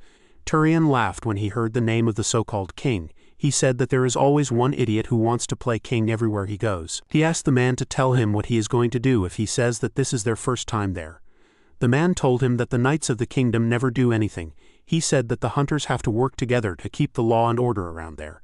He told Kaur that they simply wanted to help them get used to this place. He informed him that they won't have to waste time with unnecessary disputes if they pay a small fee to join the association. Lucas called out to his lord when he heard this. Belinda couldn't believe that the man was trying to rip them off. Ghislain asked Kaur to watch carefully. He told him that he wants to show him what to do when he goes to a new neighborhood, especially in a lawless city like this. He walked up to the man. The man believed that Ghislain had made up his mind. He told him that he is very quick-witted. He told Ghislain that they would be seeing each other in the fortress, whether they liked it or not. He said that they should cooperate. Immediately he said this. Ghislain gave him a bone-crushing punch in his face. The attack sent the man flying. He crashed into the wall. Kaur was shocked to see what his master did. Ghislain told him that first comes the fist in places like this. He said that the strong define justice. The warriors next to the man took out their huge hammers. One of them called Ghislain a fool. The other one told Ghislain that he dug his own grave when he refused to work under Lord Doncad's protection. The moment he said this, he and his comrade charged at Ghislain. Ghislain took out 2 daggers and threw them at the men. The daggers never hit them, they were just a diversion. Kaur and Belinda attacked them when they got distracted. Belinda used her leg to hit one of them in the chin. Kaur gave the other man a punch in the head. The men got knocked out. The knight told them that they had done enough. He asked them if they're going to pay for the damage they caused. Belinda reminded him that he said that he wasn't going to intervene. Kaur smiled and told his lord that he understood what he meant now. He told him that he simply needs to show his skills and stop using his brain. Ghislain nodded his head at him. Lucas told Ghislain that he seemed to know this place quite well. He asked him if he had ever been there before. Ghislain told him that he had. Belinda was surprised to hear this. She didn't know how this was possible. Ghislain recalled that the special one among the continent's 7 strongest used to be in the Turian kingdom. The first man Ghislain hit stood up and called them bastards. With his messed up face, he told the group that they had no idea about what they had just done. Before he could say anything else, Kaur gave him a punch to knock him out. He asked his lord about what they're going to do. Now, Ghislain told him that they can't waste their time dealing with this riffraff. He said that they will flock to their side on their own once they know who is on top. He asked the men on the ground to pass a message to their king. He asked them to tell Doncad to come find him by himself if he has a problem with him. The scene shifts, and we see a man scream out in pain when he is stabbed in the chest with an axe. The man screamed that barbarians are there again. The huge and muscular barbarians tore the men there apart with their weapons. Their huge leader wore a huge monster fur. He raised his axe and ordered his warriors to begin the harvest. He asked them to indulge in the moment. The barbarians destroyed everything there. The scene shifts, and we are taken to the Soundwind tribe's encampment at the northern edge of Luthania. The barbarians sat around a fire and discussed how they tore their enemies apart. One of them said that a man was begging for his life. His comrade told him that he is not skilled enough. He explained to him that he won't have to see something like that if he kills his prey cleanly. While they were talking, someone called out to the chief and asked him to take a look at a letter. The chief of the Soundwind tribe, whose name is Kustu, turned to the man when he heard this. He grabbed the letter and opened it. He was shocked to see what was inside. He turned to his subordinate and threw his liquor at him. He told him that he should have brought the village chief along with him if he got a paper that had letters on it. He asked him if he was making fun of him for being illiterate. The man apologized to him and told him that he would go get the village chief. The chief opened the letter and said that the north is empty. He said that the writer has permitted them to claim Perdium. A bald man said that they have finally gotten the chance to plunder the rich land that the northern wolf cherishes dearly. Another warrior sitting next to the chief smiled and said that the time had finally come for the warriors to claim the land that they had long desired. The moment he said this, the man noticed that his chief was quiet. Kustu found it odd that the writer asked him to claim Perdium. He began to laugh. He wondered about what kind of scheme the bastards in the Luthania kingdom are trying to pull. He couldn't believe that they sent a personal letter to him. He didn't really care about the scheme as long as he got to fight. Their tribe has already been planning to invade Perdium. This situation favored them. He stood up and ordered his men to tell the other chiefs to muster their warriors. He said that the time has come to claim Perdium. The scene shifts and we are taken to the Shadow Mountains. We see Kaur looking shocked when Ghislain told him that he needs to kill 100,000 monsters. Ghislain reminded him that he said he wanted to get stronger. He told him that he needs to kill at least this many monsters. Kaur asked his lord to tell him how he would get stronger by killing some dumb monsters. He said that there are so many people in the world who are stronger than the monsters. The moment he said this, Belinda asked her master to look forward. When Ghislain raised his head, he saw some monsters eating another monster. One of the monsters turned its head around when it sensed the group's presence. The monster had the head of an owl. These monsters are the apex predators of the Shadow Mountains. They are known as owl bears. The monsters were huge owls. They turned to the group and showed off their claw-like hands. Kaur grabbed his sword and asked his lord to wait there while he took care of them. He said that he can fight thousands of owlbears. Immediately he said this, Ghislain gave him a punch that pushed him off his horse. The owlbear appeared out of nowhere and used its huge leg to grab Kaur's horse. Ghislain advised Kay not to take his eyes off the monsters. He said that the owlbears don't make a sound when they move. Kaur drew his sword and told his lord that he should have mentioned this earlier. He charged at the owlbear and swung his sword at it. The monster jumped and dodged the attack. It let go of Kaur's horse. The man had to move back to dodge his horse. The moment he did this, the other owlbear with an injured eye grabbed his hand with its beak. It turned Kaur around with its head and threw him to the ground. The first owlbear quickly charged at Kaur and tried to crush him with its huge legs. Kaur was able to block the attack, but the owlbear was still trying to squash him. He turned to his lord and asked him if he would just stand there and watch. Ghislain reminded him that he said that he could take them on by himself. Lucas reminded Kaur that he told him that he can't survive there with his half-ass skills. Kaur was annoyed to hear this. Lucas smiled and told him that he didn't know how he would progress if he were having a hard time against a birdhead. Kaur gritted his teeth out of anger when he heard this. The two owlbears began to attack him with their legs. Belinda nervously asked her master if he wouldn't die from this. Ghislain told her that Kaur is not someone who would die from something like this. He explained to her that owlbears are quite smart. If a person charges at them without much thought, they will fall right into their trap. They are not the apex predators of Shadow Mountains for no reason. This is why they never even imagined that they would be the ones being hunted. It was just like the time when Kaur managed to land a cut on Victor. Ghislain knew that he already taught Kaur how to get stronger, and he had seen him do it before. The problem is that Kaur doesn't utilize his strength well unless his life depends on it. Ghislain believed that Kaur needs to think with the mindset of a hunter, not the prey. Kaur needed to avoid charging in blindly. He needed to wait until the moment comes when he is certain that he can get the kill. Kaur needed to make his instinct his own. The man gritted his teeth. He moved his sword between the toes of the owlbear. He caught one of its toes. The leg of the monster slipped when this happened. Kaur got up and landed a quick cut on the monster's neck. Belinda and Lucas were surprised to see this. The other owlbear quickly swung its hand at Kaur when it saw what he did. Kaur dodged the attack by jumping. While he was in the air, he landed a clean cut on the monster's body. He smiled and asked the monster not to mess with him. Ghislain was happy to see that his subordinate was improving. Back at the Ironcliff Fortress, people spoke about Ghislain and his team. They talked about how the group has been taking out monsters to the point where the place is practically empty. The people couldn't believe that the group was poaching without having a single casualty. One of them said that they will soon have no monster materials left to sell. One of the warriors said that the group messed with Donkad's subordinates. He said that it won't be long before the group is dead. He said that Donkad will soon step in. The scene shifts, and we see a huge man standing in front of some monsters. The huge man said that he was going to let Ghislain get away with messing with one of his subordinates. He said that he can't believe that Ghislain is aiming for his table. He raised his unique weapon and put it on his back. He ordered his hunters to get ready. He told them that it is time to hunt. The scene shifts, and we see Ghislain and his subordinates putting away their weapons after taking care of a large number of owlbears. Kaur said that they killed a lot of monsters. He turned to some men loading up the monster corpses and asked them to finish up quickly before more monsters came. He asked them not to take any materials because he is going to count every single one. The men nervously told him that they understood. Lucas told Kaur that he would soon find a blade sticking out of his back if he kept pressuring them.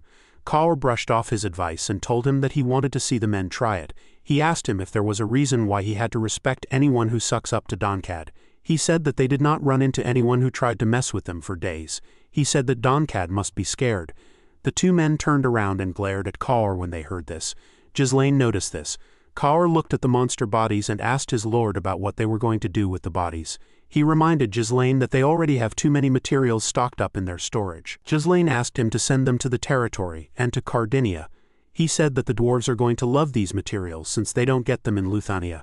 He told Kaur that he already sent a letter telling Claude to form a transport unit.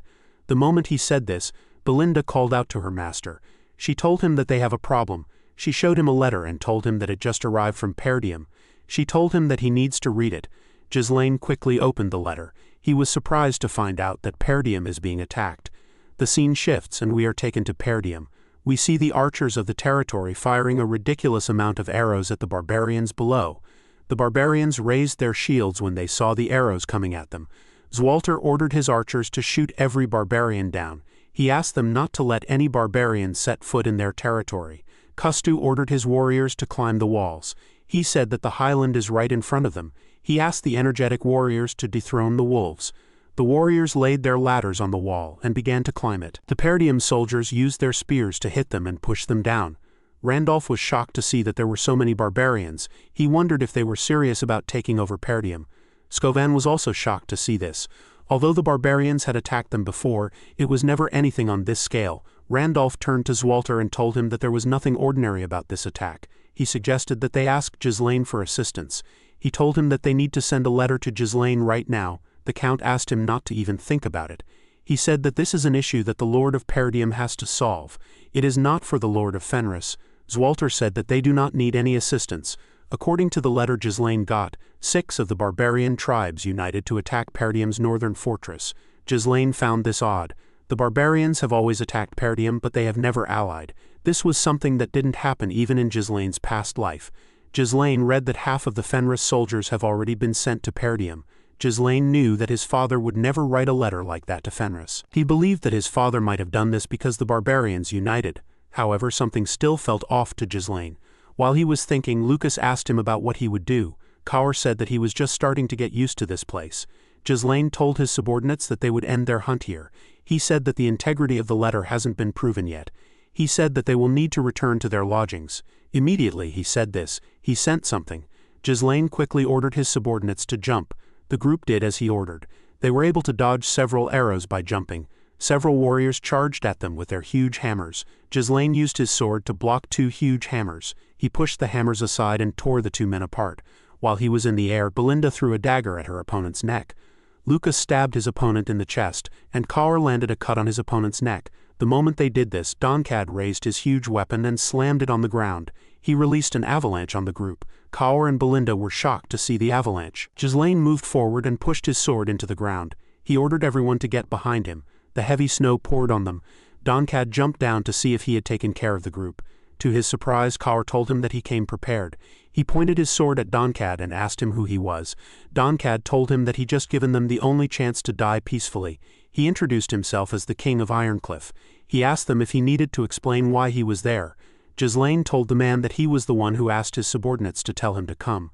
Lucas told him that he never expected him to come just because Ghislain called him. He asked Doncat if he was a dog. Kaur realized that this was the idiot playing king. He asked Doncat if the rule doesn't state that they should refrain from killing each other. He asked him if he really thinks that he is above rules just because people call him king. Doncat smiled and said that rules are very important. He told Kaur that he never said he was going to kill them. He said that they are currently in the middle of the Shadow Mountains. It is not too strange for people to die at the hands of monsters there. Immediately he said this, he showed the group the tokens of people he has killed. Kaur wasn't impressed with his display of power. Doncat asked the group about who their leader is. Kaur wanted to call out to his lord. Before he could say anything, Ghislain tapped his shoulder and said that he was the leader. He told Doncat that Kaur will become king of Ironcliff very soon. The man laughed and asked Ghislain if he was certain that he was not the leader. Ghislain told the man that something had come up. Kaur smiled and raised his sword. He asked his lord to go take care of his business. He told him that he is going to crush Doncat quickly. Ghislain put his sword away and asked Lucas and Belinda to follow him. Lucas asked Kaur to try not to die. Doncat's subordinates were annoyed to see Ghislain and his subordinates walking away. They charged at them. Kaur moved to the side and landed a huge cut on their necks with a single swing of his sword. His sword was so fast that the men couldn't react to the attack. He smiled and asked the men not to take their eyes off him. He told them that he is their opponent. Doncat smirked when he heard this. He told Kaur that he would grant his wish. His remaining men charged at Kaur with their huge hammers. Kaur blocked the attack of the first man who swung his hammer at him. He cut the man down with a single strike. Another warrior swung his hammer at him. Kaur blocked the attack and pushed his hammer aside. He tore the man's stomach open with his sword. The third warrior appeared behind him. He swung his hammer at Kaur's head. Kaur bent his head and dodged the attack. He gave the man a powerful kick in his chin. The man spat out some blood. The kick sent him flying. Before Kaur could get up, Doncat swung his pillar at him. Kaur quickly jumped back to dodge the attack. Doncat instantly raised his weapon and made a huge swing. Kaur was still able to dodge the attack. Doncat referred to him as Red Hair and told him that he is not half bad. He asked Kaur to come work for him. He assured him that he would treat him well. He disgustingly licked his lips and told Kaur that the two of them would make a great team. Kaur asked the man to tell him how a wolf can work under a pig. He said that he is going to be the king of this place from now on. Some minutes later, we see some crazy movements in the snowy mountain. Kaur and Doncat were the ones destroying the trees and the terrain. Kaur was dodging Doncat's attacks. The huge man swung his pillar with ease and precision. Each attack was smooth and well executed. Although Kaur was able to dodge his attacks, he was getting pushed back. Kaur decided to attack the man. He thrust his blade at him at a crazy speed, but Doncat easily blocked his attacks. Kaur found the man to be quite annoying. He couldn't believe that Doncat was using the pillar like it was some kind of shield. Immediately he thought of this. Doncat swung his pillar at him. Kaur jumped to dodge the attack. He swung his sword at Doncat while he was in the air. The man quickly raised his pillar and blocked the attack. He moved his pillar aside and made Kaur lose his balance. He gave him a kick in his chest before he could land on the ground. The attack sent Kaur flying. Fortunately, the knight was able to quickly regain his balance. He grit his teeth out of anger. He found it incredible that Doncat was able to move this fast even though he is fat. He couldn't believe that the man wasn't showing any openings despite the fact that he was carrying a stupidly massive pillar. Kaur knew that he would pass out if he got hit even once. He didn't know how he was going to beat this man when his counterattacks didn't work. The moment he thought of this, Doncat appeared in front of him. He swung his pillar at him. Kaur was able to bend his head and dodge the attack. Doncat's pillar hit a tree and destroyed it with a single swing. The tree quickly fell apart. It slowly fell on Kaur. Kaur realized that Doncat already knew that he would dodge the attack. He was actually aiming for the tree. Before he could jump out of the way, he saw Doncat raise his pillar. The man smiled and told Kaur that he had run into guys like him as many times as the number of monsters he had hunted. He said that guys like him always think that they are some kind of top dog. Immediately he said this. He hit Kaur with his pillar. The tree also fell on the knight's body. Kaur was able to raise his sword to block the pillar, but it wasn't strong enough to stop it. He spat out some blood. The attack caused a loud explosion in the area. When the cold air cleared up, we saw Doncat sitting on his pillar. He robbed some flint rocks together and used them to create fire in order to light his cigar. He quickly put the cigar in his mouth and let out a puff. Kaur was lying under the tree that hit him while Doncat was smoking. The huge man told Kaur that he had never met someone who challenged him for his position. He said that he forgot how to hold back. He told Kaur that it is not always a good thing to become renowned. He said that everyone backs down before they even try. He revealed to Kaur that he noticed that he started getting scared at some point and focused on dodging. He said that he decided to finish things quickly because it stopped being fun. Doncad stood up and told Kaur that he felt bad for the blonde guy who trusted him. He said that the fight was boring. Before he could walk away, Kaur stood up and called him a shithead. He asked him if he ever said that, and he got scared. Doncad was surprised to hear Kaur's voice. He quickly turned around to see Kaur's body covered in blood. He asked him if he would reconsider his offer. He asked Kaur to work for him. He told him that it isn't too late for him. He said that pride doesn't put food on the table. He asked Kaur if it isn't better to live as a satisfied pig than a hungry wolf. While breathing heavily, Kaur let out a sigh. He took a stance and pointed his blade at Doncad. He told the man that one of them would have to die there today. He assured Doncad that the person dying won't be him. Doncad called him a fool. He took a stance and covered his pillar with mana. He told Kaur that he won't be able to regret his actions after he dies. Even though Kaur was putting on a brave face, he felt like he was about to die. He was certain that all the bones in his body had completely shattered. He realized that things are always like this for him. He thought that he understood everything Ghislain taught him, but he forgot it in real situations like this. He knew that Doncad was right when he said that he got scared. Kaur was unable to execute his moves clearly due to his fear. He noticed that his hand was shaking. He quickly grabbed it to calm himself. He realized that this was fear. He remembered asking Ghislain to tell him when he ever got scared. Ghislain told him that he was scared of getting his position taken away by Lucas. He underestimated Lucas before the fight, but it turned out that the man was better than he expected. Due to this, Kaur became scared. Ghislain asked him about how he plans to win a fight while being scared. Kaur didn't know what to say. He knew that Ghislain was right. He told his lord that he actually never got scared when he fought in the Forest of Beasts or when he fought Victor. The moment he said this, Kaur saw a blade coming towards him. He quickly bent his head to dodge Ghislain's attack. He used the sword in his hand to block his lord's attacks, but he got pushed back. He asked Ghislain about what he is doing. Immediately he said this. His back hit a wall. Ghislain quickly swung his sword at the man's neck. He stopped moving when his sword got close to Kaur's neck. Ghislain explained to Kaur that he starts getting too focused on dodging once he starts thinking that he is at a disadvantage. He said that this is naturally something that humans instinctively do. He raised Kaur's hand and moved his blade close to his neck. He told him that he would have stood a chance if he had pressed in. Kaur remembered his captain telling him that he needed to overcome his fear in order to achieve his goal. Immediately he thought of this. He saw Doncad's huge pillar coming at him. Kaur calmly raised his head and looked at the pillar coming at him. He realized that death is something that must be avoided at all costs, but it was also the greatest teacher. Kaur calmly dodged the pillar by carefully moving his body. His movement was well calculated. He was able to stab Doncad in his stomach. The man was shocked to see what happened. He quickly swung his pillar at Kaur's head. Kaur easily dodged the attack. Doncad thrust his pillar at the knight. Kaur jumped over his pillar and dodged the attack. He used the pillar to push himself forward. He landed a clean cut on Doncad's shoulder. The huge man couldn't believe that this was the second time Kaur's blade was touching him. He could tell that the attacks weren't lucky shots. He realized that Kaur was growing stronger during the fight. He couldn't accept that the king of Ironcliff was losing to some unknown brat. He charged at Kaur out of anger. Kaur jumped out of the way and dodged the attack. Doncad's pillar hit the tree that was behind Kaur. He screamed and asked Kaur about what he had done. He thrust his pillar at the knight. Kaur told Doncad that he didn't do anything special. He jumped over the pillar and grabbed the falling tree. He used it to move himself in front of Doncad. With a smile on his face, Kaur told the man that he was no longer afraid. The moment he said this, he beheaded Doncad with a single slash. The man didn't expect to see his head leave his body. The scene shifts and we see Ghislain and his subordinates riding their horses at full speed. A man watched them from afar with a telescope. He quickly informed his senior that Ghislain had started moving. The officer quickly checked to see if he was looking at Baron Fenris. He noticed that someone was missing in Ghislain's group. He said that this is fine. He ordered his subordinate to send a letter to Count Desmond. He asked him to tell the Count that Baron Fenris is moving according to their plan.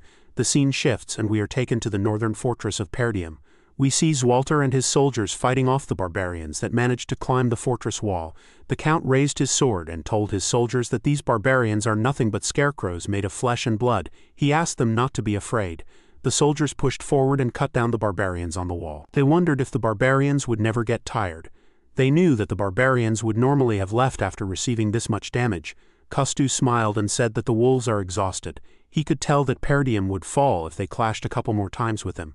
He raised his hand and ordered the members of the Soundwind tribe to retreat. He said that it is time for them to rest. He asked his subordinates to switch with the follow-up unit.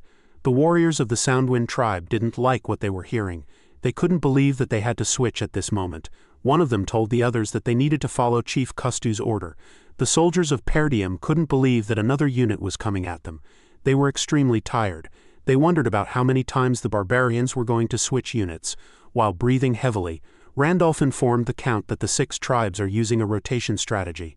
They are taking turns in order to continue the flow of their attack. Randolph explained to his lore that their forces are far too lacking to absorb the gaps between the barbarians' assaults. While breathing heavily, Skovan said that he never expected the barbarians to use a strategy. He told his lord that the barbarians are trying to exhaust them to death. Randolph found the alliance of the 6 tribes to be strange. It didn't make sense to him that the barbarians would use a strategy. He told his lord that there must be a mastermind behind this situation. Zwalter ordered Randolph to open the gates the next time the barbarians get close. He said that he will personally go out to get the head of the enemy chief. The knight captain and Skovan were shocked to hear this. Immediately, Zwalter gave the order. Randolph saw something from afar. He asked the Count to look forward. Zwalter saw some knights charging towards them. He was shocked to see the unit approaching the fortress. It was Ghislain's unit. Ghislain gloriously charged at Perdium. Belinda was annoyed to see the barbarians surrounding the northern fortress. Lucas said that the alliance of the 6 tribes must be true. Ghislain ordered Belinda and Lucas to lead their units and spread out to both flanks to form an encirclement. He said that they will wipe out the barbarians today. Immediately, he gave his order. Belinda and Lucas moved in different directions with their units. Some of the barbarians laughed and asked about who the new losers were. One of them asked about why the knights were coming from their rear. A barbarian smiled and said that he didn't care. He said that he was just getting tired of retreating like a coward. He told his comrades that this was a great opportunity for them. The barbarians noticed that Ghislain was charging at them alone. They decided to kill him and feast on his blood. When Ghislain got close to them, he raised his halberd. With a single swing of his new weapon, Ghislain beheaded them. The barbarians were shocked to see the heads of their comrades in the air. He spun his halberd in the air and began to attack the barbarians. He tore them apart with each attack. None of them was able to block or withstand his attack. It wasn't even a challenge for Ghislain. Every enemy that faced his weapon got cut down. The barbarians were shocked to see this. They couldn't believe that Perdium had a warrior like this. They wanted to get Ghislain off his horse, but their efforts were meaningless in front of Ghislain. Kustu watched Ghislain cut down his warriors. He grit his teeth out of anger. He asked his warriors if great warriors like them are scared of one guy. One of his warriors quickly informed him that they had a problem. He revealed to Kustu that their new enemy is pushing them back from the flanks. He said that the northern wolf is coming at them from the rear with his soldiers. Kustu did not expect Zwalter to open his gates. The Count has never done something like this before. He didn't like the fact that Zwalter did this now. He raised his axes and told his warriors that none of this matters. He reminded them that they outnumber their enemies. He asked them to push forward. The moment he said this, he noticed that his warriors were frozen in shock. They said that a demon is in front of them. They saw a demon soaked in blood. It was a demon from a myth. On the day that the forest of beasts burned, there was a tale of a demon that was drenched in crimson blood. This demon stole everyone's soul. It is known as the Bloody Demon. The barbarians saw Ghislain as the Bloody Demon. Ghislain and his horse were covered with the blood of the warriors. Kustu smiled when he understood why his subordinates called Ghislain the Bloody Demon. He laughed and said that this is fun. He told Ghislain that he never thought that there would be someone as strong as him in the north. He charged at Ghislain and introduced himself as the great warrior of the north. He referred to Ghislain as a demon, and told him that he would take his head. Ghislain told the man that he was disgusting. Immediately he said this. His crazy horse raised its hoof and used it to hit Kustu's horse in the face. Kustu quickly jumped off his horse when he saw that it was about to fall. Before he could hit Ghislain, he asked him if he knew the amount of the northern lands that had been gnawed away by his barbaric acts. Ghislain thrust his halberd at the man. Kustu was able to dodge it. He swung his axe at Ghislain's head. Ghislain moved his body back to dodge the attack. He used his halberd to hold Kustu's axes before he could swing them again. He dragged the chief and threw him to the ground. Kustu quickly got up. He asked Ghislain to fight him properly. He told him that he would take his life immediately. He said this. Ghislain's horse kicked him in the face. The attack sent the chief flying. It sent him to the mouth of the northern wolf. Zwalter stabbed the chief in his chest. Kustu carefully looked behind him to see who stabbed him. He never expected it to be the northern wolf. Ghislain told him that a new mythology would spread among the barbarians. From this day on, the barbarians will always know that the northern wolf will slit the throats of their warriors. Zwalter took out his sword and let Kustu's body fall to the ground. He announced to his men that the chief of the barbarians is dead. He asked them to make the barbarians never think of coveting Perdium again. Ghislain and his father came down from their horses. Ghislain walked up to his father. Zwalter smiled and told him that it had been a while. Ghislain took off his helmet and placed his hand on his chest. He said that he was a little late. Randolph quickly hugged him and told him that he was so proud of him. He told Ghislain that they can finally breathe thanks to him. Zwalter asked his son about how he knew about the situation and how he knew that he was to come with this many soldiers. Ghislain revealed to his father that he came here after receiving an urgent plea for aid bearing the seal of Perdium. He explained to Zwalter that the letter stated that he was under attack by the barbarians, and that he had already received a part of Fenris's forces as reinforcement. The Count was surprised to hear this. Ghislain took out the letter and asked his father if he wasn't the one who sent it. Zwalter glared at Randolph when he heard this. The knight captain assured his lord that he wasn't the one who sent it. He reminded Zwalter that he ordered him not to send any letters earlier. The Count didn't understand what was happening. He wondered about who sent the letter with a calm tone in his voice. Ghislain asked his father to listen well. He told Zwalter that they had fallen into a trap. The scene shifts, and we are taken to the camp of the 2nd Corps garrison of the Royal Army. We see the soldiers gambling. One of them said that he has lost his weekly salary again. Another soldier turned to the Corps commander and asked him about when they were going to leave. He said that this lifestyle is too exhausting for him. Another man said that he is starting to miss Cardinia. The Corps commander, whose name is Doran, told his men that they would go home when they were ordered to leave. His subordinate said that he heard that they were there to stand guard in case Count Desmond attacked Fenris. His comrade said that they haven't seen a single movement from the Count. He told the other men that there was no way that the Count would do something like that with the Royal Army watching. Commander Doran asked his subordinates not to be too worried. He said that he knows Count Desmond wouldn't do something so reckless. He told his subordinates that Count Desmond would be opposing the entire kingdom by attacking. He said that even the strongest great lord of the north wouldn't do something so insane. Some minutes later, we see an army appear on a hill. Their flags were in the air. A soldier quickly ran into the commander's tent. He informed Doran that they had some trouble. He revealed to him that Count Desmond's army is charging towards them. Count Desmond was the one leading the soldiers. Doran quickly got out of his tent and announced that this was a night ambush. He ordered his men to form up the front lines and prepare for battle. He ordered the spearmen to move to the front and stop the advancement with the flank formation. The men quickly prepared to attack when they saw the Count getting close. Unfortunately for them, Count Desmond and his soldiers destroyed their formation and tore them apart.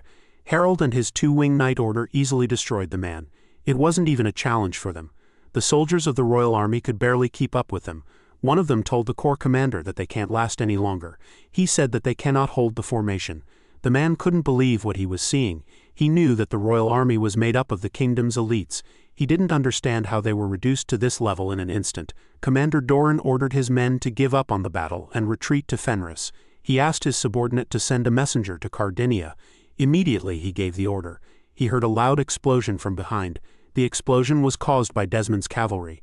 The cavalry attacked the army from behind and cut off their escape route. The cavalry was led by Hutton. Commander Doran couldn't believe that Desmond made the Royal Army focus on the front and sent his cavalry to the back to block off their escape routes. He realized that Count Desmond completely got them. The moment he thought of this, a horse appeared in front of him. Count Desmond was the one on the horse. The Count greeted Viscount Doran. The commander grit his teeth out of anger and asked Harold if he had lost his mind. The scene shifts and we are taken to the Fenris territory. We see Claude looking shocked when he found out that Count Desmond wiped out the entire 2nd Corps of the Royal Army. The messenger informed him that the Count is advancing to Fenris without stopping. Everyone in the room was shocked to hear this. Alfoy couldn't believe that they were going to go to war again. Pyote was shocked to hear about them going to war. Claude's assistant asked him what they should do. Claude said that Ghislain ordered them to destroy all the important facilities in Cabaldi and move all the supplies and troops to the Fenris castle if Count Desmond attacks. Gillian said that this is the time to follow their lord's order. Alfoy asked them why they were all waiting around. He suggested that they all start moving.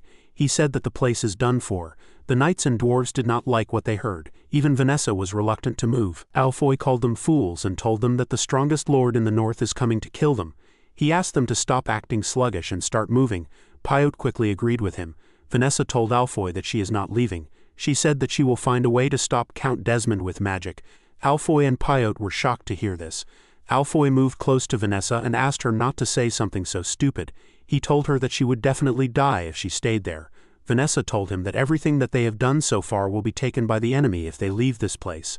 Alfoy explained to her that they are not discarding anything. He told her that he wants them to survive first. He said that someone with Ghislain's temper will definitely take the land back from Count Desmond.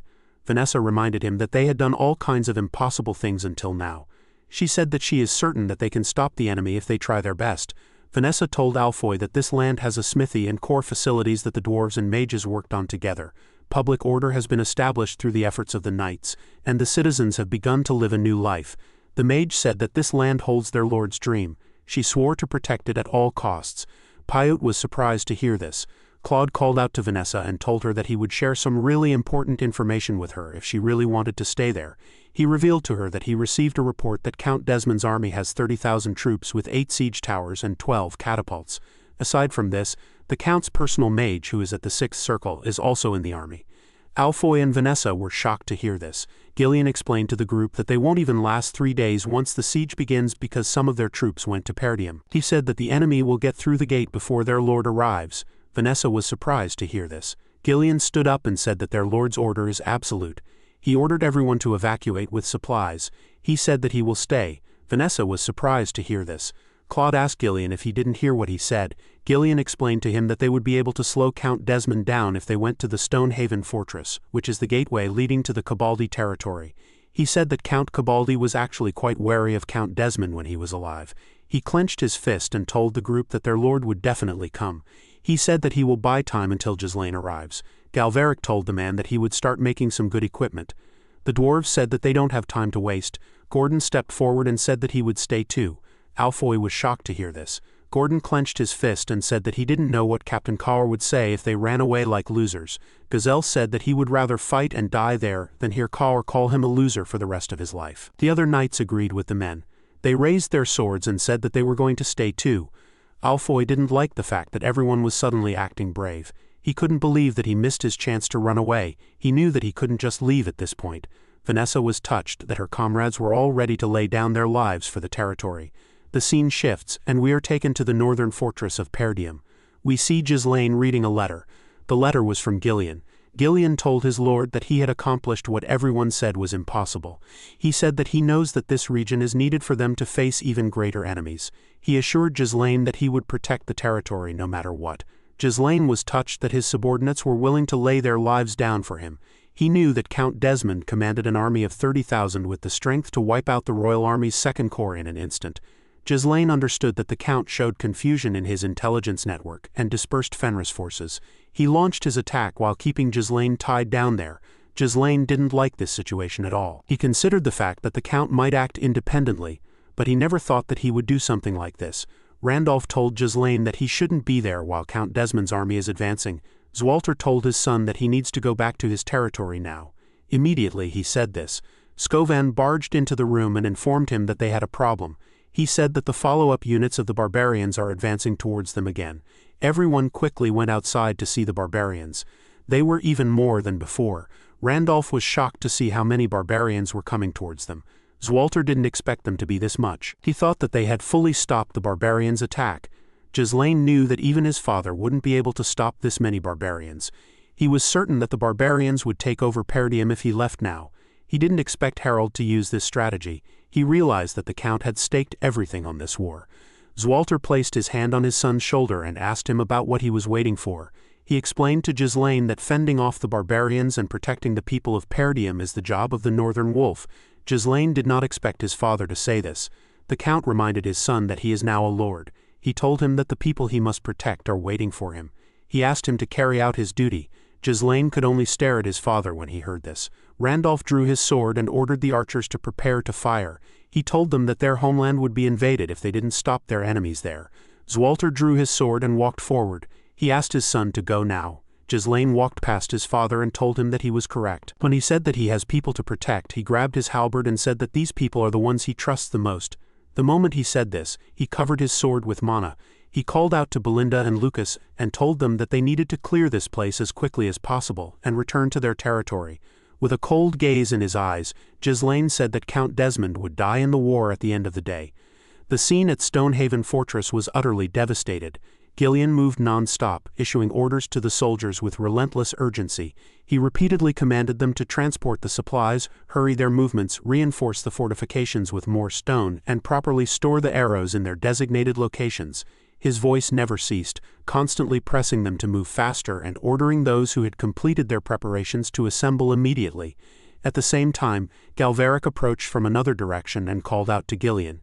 Carrying a massive hammer on his shoulder, he asked whether Ghislain had ensured that every soldier was wearing the newly issued armor. The two of them then stood side by side observing the ongoing preparations as they spoke. Ghislain did not hold back his praise, stating that the armor's quality was genuinely exceptional. Galveric responded with pride, explaining that the armor had been crafted to be completely impervious to arrows and most importantly, remarkably lightweight, allowing their forces to fight at full strength. He went on to brief Ghislain on the current situation, adding that the knight's armor had also been enhanced with magic circles through the assistance of the mages, enabling it to neutralize magical power when infused with mana. Realizing the extent of their contribution, Ghislain smiled and turned to Galveric, telling him that he and the dwarves were invaluable assets. He then asked if Galveric was truly certain about staying here. Galveric frowned slightly, hesitation evident as he avoided Ghislain's gaze, and replied that at the very least they would not die there. He remarked that many nobles throughout the kingdom desired their people. Placing his hands on his hips with unmistakable pride, Galveric lifted his gaze toward the open sky and reflected that if they were indeed fated to become slaves, then risking their lives for the freedom promised by their lord 10 years from now was a far better gamble. Yet sadness flickered in his eyes as he handed Ghislain a helmet, and asked what meaning that freedom would hold if that lord were no longer present. Those words shook Ghislain deeply. It took him a moment to regain his composure before he finally smiled. Shortly afterwards he turned to the soldiers and asked whether everyone had assembled. With all troops standing in formation, they answered in unison that they had. Ghislain then began to assess the formation. 1 priest Pyote, 10 mages with the formidable Vanessa among them, and Alfoy standing nearby exhausted and lowering his head, followed by 100 knights. Finally Ghislain cast his gaze over the perfectly aligned ranks and acknowledged the presence of 1,000 soldiers. After saying that, Ghislain put on his own helmet and cast his gaze toward the distant horizon.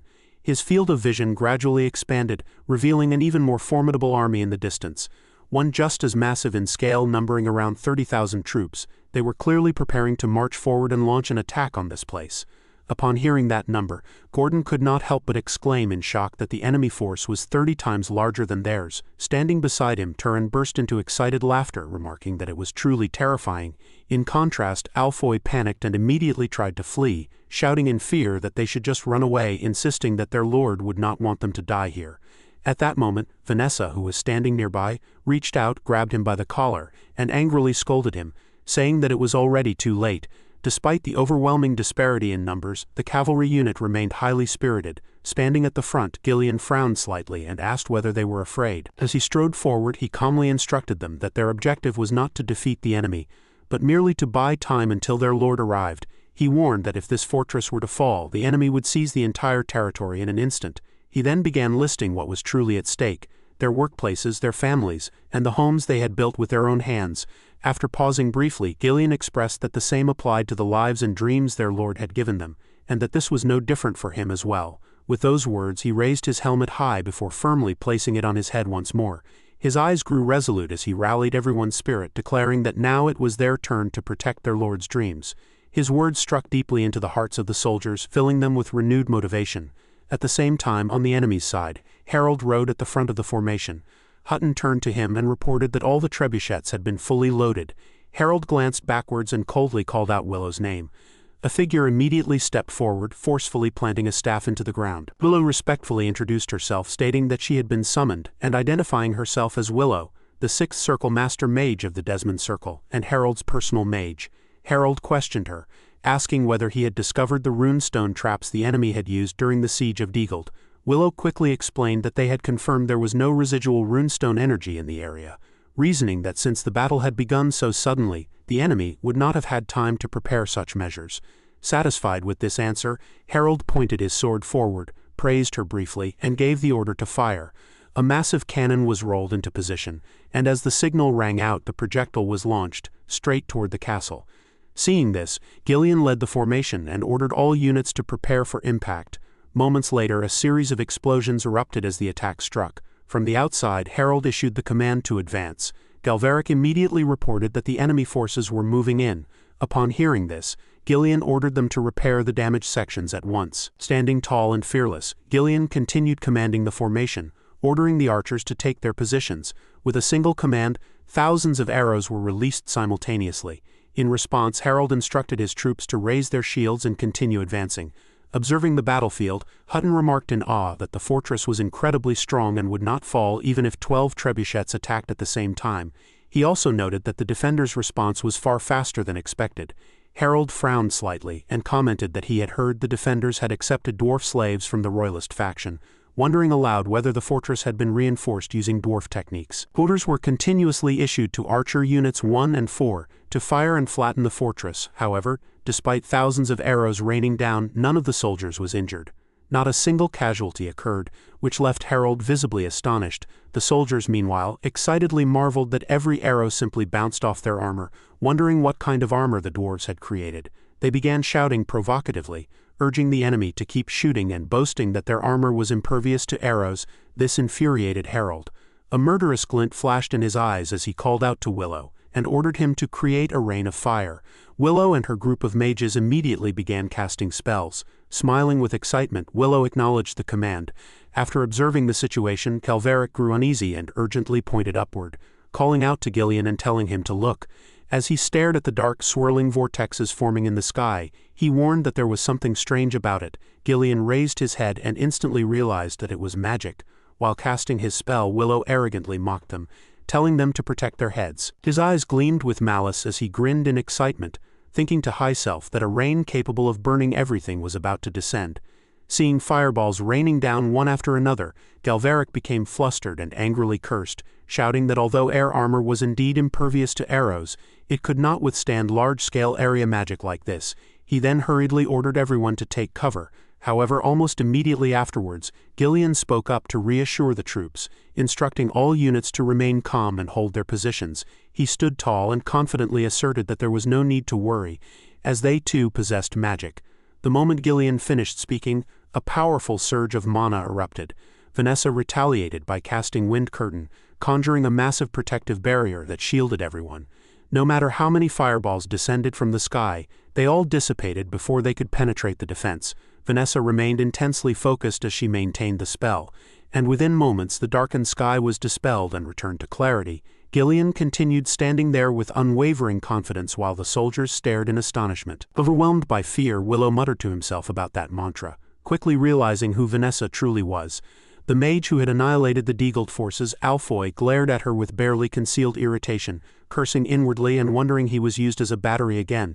Vanessa quickly noticed his lapse and sternly warned Alfoy to maintain his concentration and prepare for the next attack. On the opposing side, Hutton sought guidance by respectfully requesting further orders from the court. When no response came from Harold, Hutton grew uneasy and called out to him again. At that moment, Harold was deep in turmoil. He reflected that their trebuchets had been stopped by a fortress reinforced by dwarves. Their arrows had been rendered useless by armor, and even their magic had been countered by magic. His expression darkened as he silently assessed the situation, concluding that although the Fenris forces were divided and Ghislain Perdium was absent, he was not actually at a disadvantage. However, the war that had erupted without regard for the Duke's or the Royalist faction's commands had caused him to lose his composure. Suddenly, Harold broke into a faint smile. Lifting his head, he marveled at what he called sheer fortune, thinking that if he had not intervened at this moment he would never have been able to defeat Ghislain, and that this turn of events was truly a stroke of luck. Immediately afterwards, Harold issued a new order, declaring that there was no longer any need for caution. Hutton, taken aback, asked what he meant. In response, Harold sharply furrowed his brows and with firm resolve commanded that all forces be instructed to advance and that the fortress be erased from the map. Harold Desmond led his mighty army and swung his sword forward, heroically shouting for all troops to advance and capture the fortress. As a result, an army of several thousand soldiers surged forward while defensive actions began from the top of the castle. A barrage of arrows was released under the soldiers' firm resolve as they urged one another to fire and to delay the enemy's advance as much as possible. However, the arrows were blocked by Harold Desmond's forces using their shields. Suddenly, someone noticed a problem and pointed upward, shouting to draw attention there. Upon seeing fireballs being launched downward, the soldiers began to panic, exclaiming that the catapult was on fire and asking whether the dwarf could block that with armor as well. From the rear, Calveric quickly issued orders, telling them to dodge. A massive axe was then swung with great force, and just as the soldiers ducked, Ghislain swung his axe and struck the incoming fireballs, sending them flying away before they could reach a corner of the castle, grunting with exertion. Meanwhile, among the mages, Vanessa and Alfoy were also concentrating intensely on resisting the assault. The soldiers rejoiced at what had just happened. cheering that they had survived and praising the knights as expected. Nevertheless, many problems remained, and the soldiers anxiously pointed out that the siege tower was already right in front of them, wondering whether the enemy intended to overwhelm them with sheer numbers. Standing at the front like an unshakable shield, Ghislain loudly reassured everyone, telling them not to be afraid, to trust one another, and to hold their positions. Immediately afterwards, a series of commands was issued, ordering the Fenris knights to take their positions. Ghislain also radiated a powerful fighting spirit as he prepared for battle, declaring that they must prepare for close combat. His eyes flashed with killing intent as he asserted that the first strike had to be overwhelming, adding that this battle would be the first crucial step in deciding the outcome of the war. As soon as Ghislain finished speaking, his axe sliced through a group of enemies. He then spun and swung his weapon high, and with a single sweeping strike, he annihilated a large number of foes without mercy, sending them flying so violently that they crashed through buildings and shattered. The soldiers of Harold Desmond, who were climbing upward, saw their comrades fall right before their eyes and began to falter, asking in shock what was happening above. As soon as they climbed up and saw Ghislain's blood-soaked axe, their steps halted, and their bodies trembled uncontrollably. Ghislain simply stood there, exuding the aura of a powerful warrior. His eyes glimmered faintly with murderous intent, and those who met his gaze turned pale with terror, their eyes rolling back as they became unable to react. Ghislain continued attacking while shouting for his forces to kill them all and not allow the enemy to take even a single step onto the wall. Below, Harold Desmond watched as his army was gradually wiped out and muttered in great frustration, referring to Ghislain as the White Lion. Standing beside him, Hutton offered his assessment that the knights were extremely high-level opponents, and that it would likely take quite some time for ordinary soldiers to defeat them. After hearing this and calculating the situation, Harold Desmond called out to the two winged knights, who responded in unison, acknowledging his command. He frowned and ordered them to dismount, join the infantry line, climb the siege tower and push back the enemy knights. He further instructed that one squad should join the post-siege unit and strike the gate while the siege tower attacked the wall.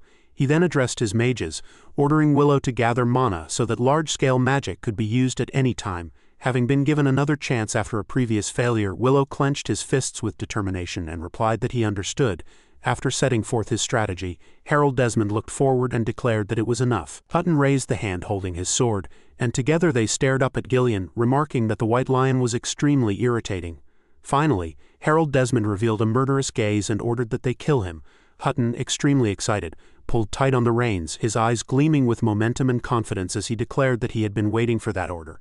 At the same time, in the capital Cardinia, everything was noticeably quieter.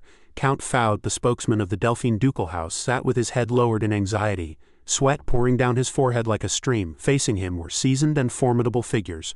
Marquis Branford kept his head bowed in silence, his hands clasped together without saying a word.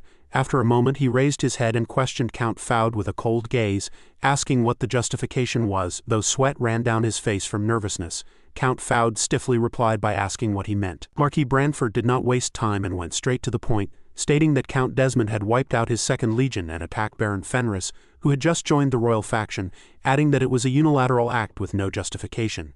He paused briefly, frowned, and demanded to know whether all of that was the will of the Delphine ducal house. Count Faud became flustered, cleared his throat softly, and argued that such a claim was absurd, saying that he understood how the Marquis felt, but questioning what Count Desmond, a neutral noble, had to do with their house. Before he could finish speaking, Rosalind Branford cut him off directly, asserting that denying it was useless. She glared at Count Faud in irritation and mocked him, explaining that from the before and after investigation of the Cabaldi War, they had already discovered that Count Desmond and the ducal house were in league, and she asked whether he thought they had moved the Second Legion for no reason. Morris also frowned and immediately added that Count Faud should choose his words carefully, warning that the price for touching the Kingdom army would not be small. Facing pressure from all sides, Count Faud ground his teeth in discomfort, inwardly clicking his tongue and thinking that they were showing their displeasure far too openly. He finally realized that he had been made a scapegoat, and thought bitterly that Viscount Raoul had dumped everything on him. Count Faud then shouted, trying to resolve the situation, pleading for the royal faction members to calm down and insisting that the one who had caused all those problems was Count Desmond personally, not the ducal house. He bowed his head to express his sincerity and affirmed that their ducal house promised not to get involved in the matter, and that there would never be a joint attack on Baron Fenris. Marquis Branford, showing little respect, questioned him in return, asking whether they would pretend not to know, even though it was their own faction. and whether they intended to take no responsibility. Count Faud calmly raised his hand and replied by pointing out that previously they had not interfered in Count Cabaldi's matter either, adding that just like then it would be best for the Marquis to keep his hands off that war. This angered Marquis Branford, who slammed his hand heavily onto the armrest and rebuked him for making things complicated. He then stood up, turned around, and raised another point, stating that Fenris' downfall was inevitable and accusing them of using Desmond to test the royal faction. He explained that if the royal faction intervened it would drain the kingdom's army strength, and if they stayed back the ducal house could safely take Fenris. Hearing this, Count Faud grew even more anxious and hurriedly tried to prove his innocence, stammering that it was a misunderstanding and insisting that they did not want war, which was why they had said they would not get involved. Marquis Branford paid little attention and replied that of course, but declared that he would not tolerate their schemes anymore. He then turned and called for his knight, Tolio. Marquis Branford glanced meaningfully at him, and ordered him to lock Count Faud up immediately and arrest all ducal faction nobles in the capital. He did not stop there and issued a further threat, stating that if Baron Fenris were defeated, they were to cut off all the ducal nobles' heads and send them to Duke Delphine. This terrified Count Faud so much that sweat poured down his face as he froze and exclaimed in shock, asking what was happening. Before he could react, two knights stepped forward and seized him. He continued shouting and demanding an explanation, protesting that he was the Duke's representative and that by custom they were obliged to guarantee his safety. Marquis Branford calmly turned to Maurice Meekwery and asked which ducal faction territory was the weakest. Maurice smiled slightly, gently stroking his short, bristly beard, and replied that the quickest to strike were Baron Harrington's and Baron Collins' territories, adding that they could be occupied as early as that very day. Marquis Branford responded that it was good, and ordered that those two territories be occupied the moment Baron Fenris was defeated, and that the kingdom forces nearest the north be ordered to immediately support Count Fenris. The more Count Faud listened, the more frightened he became, his face draining of all color. Marquis Branford spoke with unwavering determination, declaring that Desmond would attack separately with his own army. Returning to the battlefield, the situation had descended into complete chaos, filled with noise and bloodshed. The two winged knights acting under Harold Desmond's orders had joined the battle, and their strength completely overwhelmed the defenders. At that moment the defending soldiers could only shout in panic, crying out that the two winged knights had entered the walls. Meanwhile Gordon the Muscle continued fighting with all his remaining strength, yelling for the enemies to come closer and boasting that he would completely flatten their already flat heads. Someone shouted Gordon's name, but his attack struck only the large shield before him and failed to reach his opponent. The two continued, one defending and one attacking in an endless exchange. However, when the two winged knight raised his sword, Gordon the Muscle looked momentarily confused and exclaimed in surprise. Fortunately, before the blade could sever Gordon the Muscle's head, the knight suddenly stopped. Ghislain had appeared just in time from behind to rescue him. After eliminating the enemy, Ghislain turned back and sternly warned Gordon that his head had almost gone flying. Another two-winged knight attempted to exploit the moment and launch a sneak attack from behind, but Ghislain easily blocked it. He spun around and retaliated with a decisive axe strike, cleanly severing the knight's head. Witnessing this, Hutton approached from behind and remarked that he had heard most of Baron Fenris's subordinates were mercenaries and commented that they were truly beasts. Ghislain slowly turned toward the source of the voice, his expression darkening as he questioned who the speaker was. His gaze fell upon the golden sword in the man's hand. Standing proudly, Hutton introduced himself as Hutton, commander of the two winged knights. With a chilling glare, he ordered the white-maned beast to state his name. From the opposite side, Ghislain gently closed his eyes and replied that his name was not worth telling to anyone. He then raised his axe and stated that he was merely Lord Fenris's weapon. Resting his weapon on his back, he released a killing aura and challenged Hutton, calling him Desmond's dog and urging him to attack. Hutton showed no fear. Instead, he became excited and burst into laughter, remarking with interest before charging straight at Ghislain without hesitation, shouting that Ghislain truly was a beast. The twin-wing knights managed to breach the fortress walls and surge at Ghislain's men. Battering ram unit move up, strike the gate. They charge the central gate, but the gate holds. The scene returns to the fight between Ghislain and Hutton. The two keep fighting, Hutton seeming to hold the advantage and showing no sign of strain. They lock eyes. Ghislain swings his axe from low to high to wind up a strike and lands it, but Hutton parries.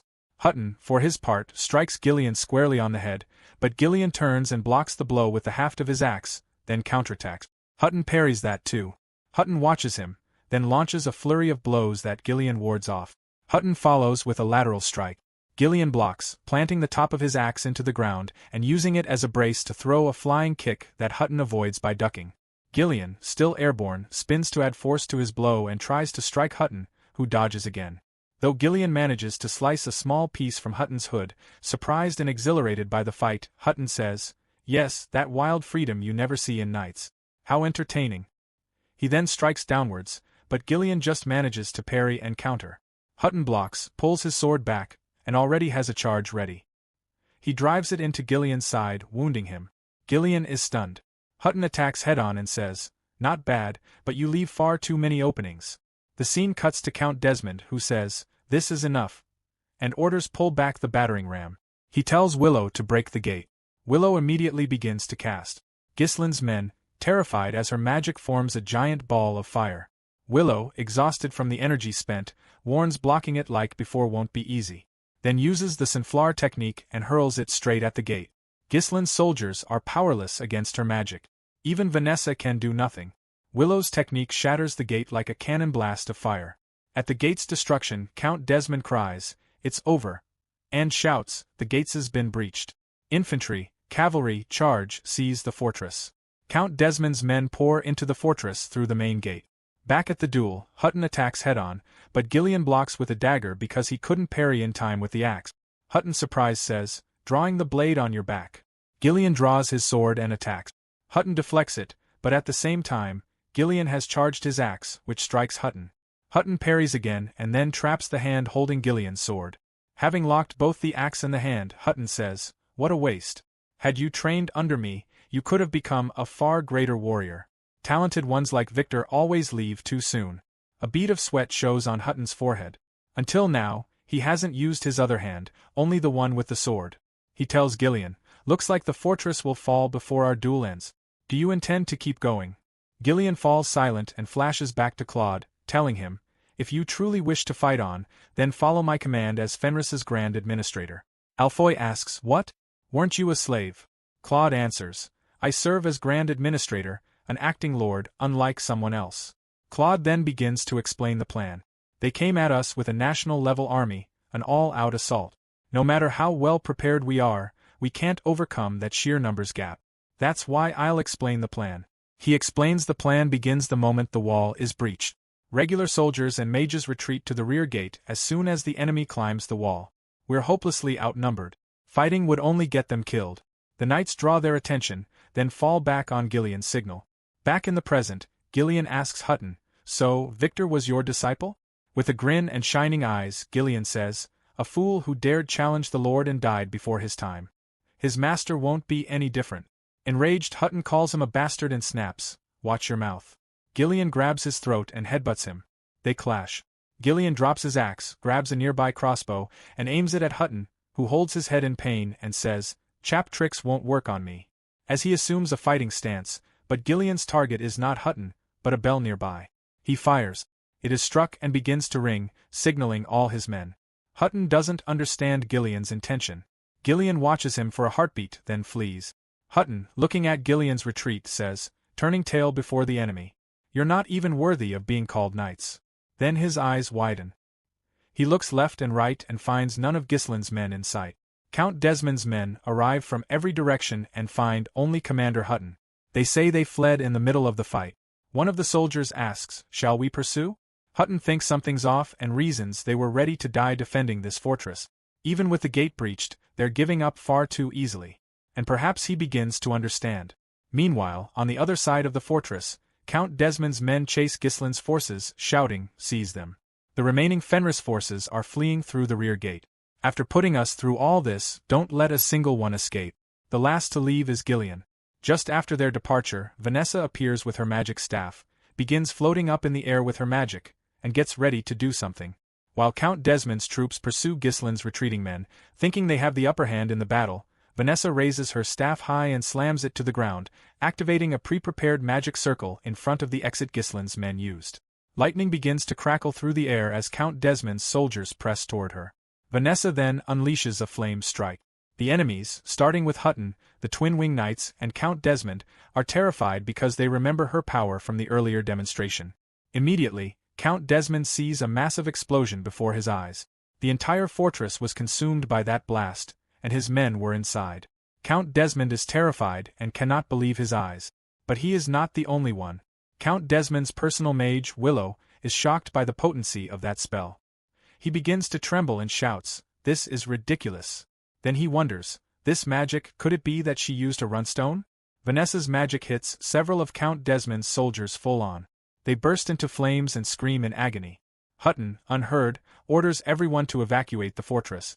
Then he commands the two winged knights, rescue the wounded and account for everyone.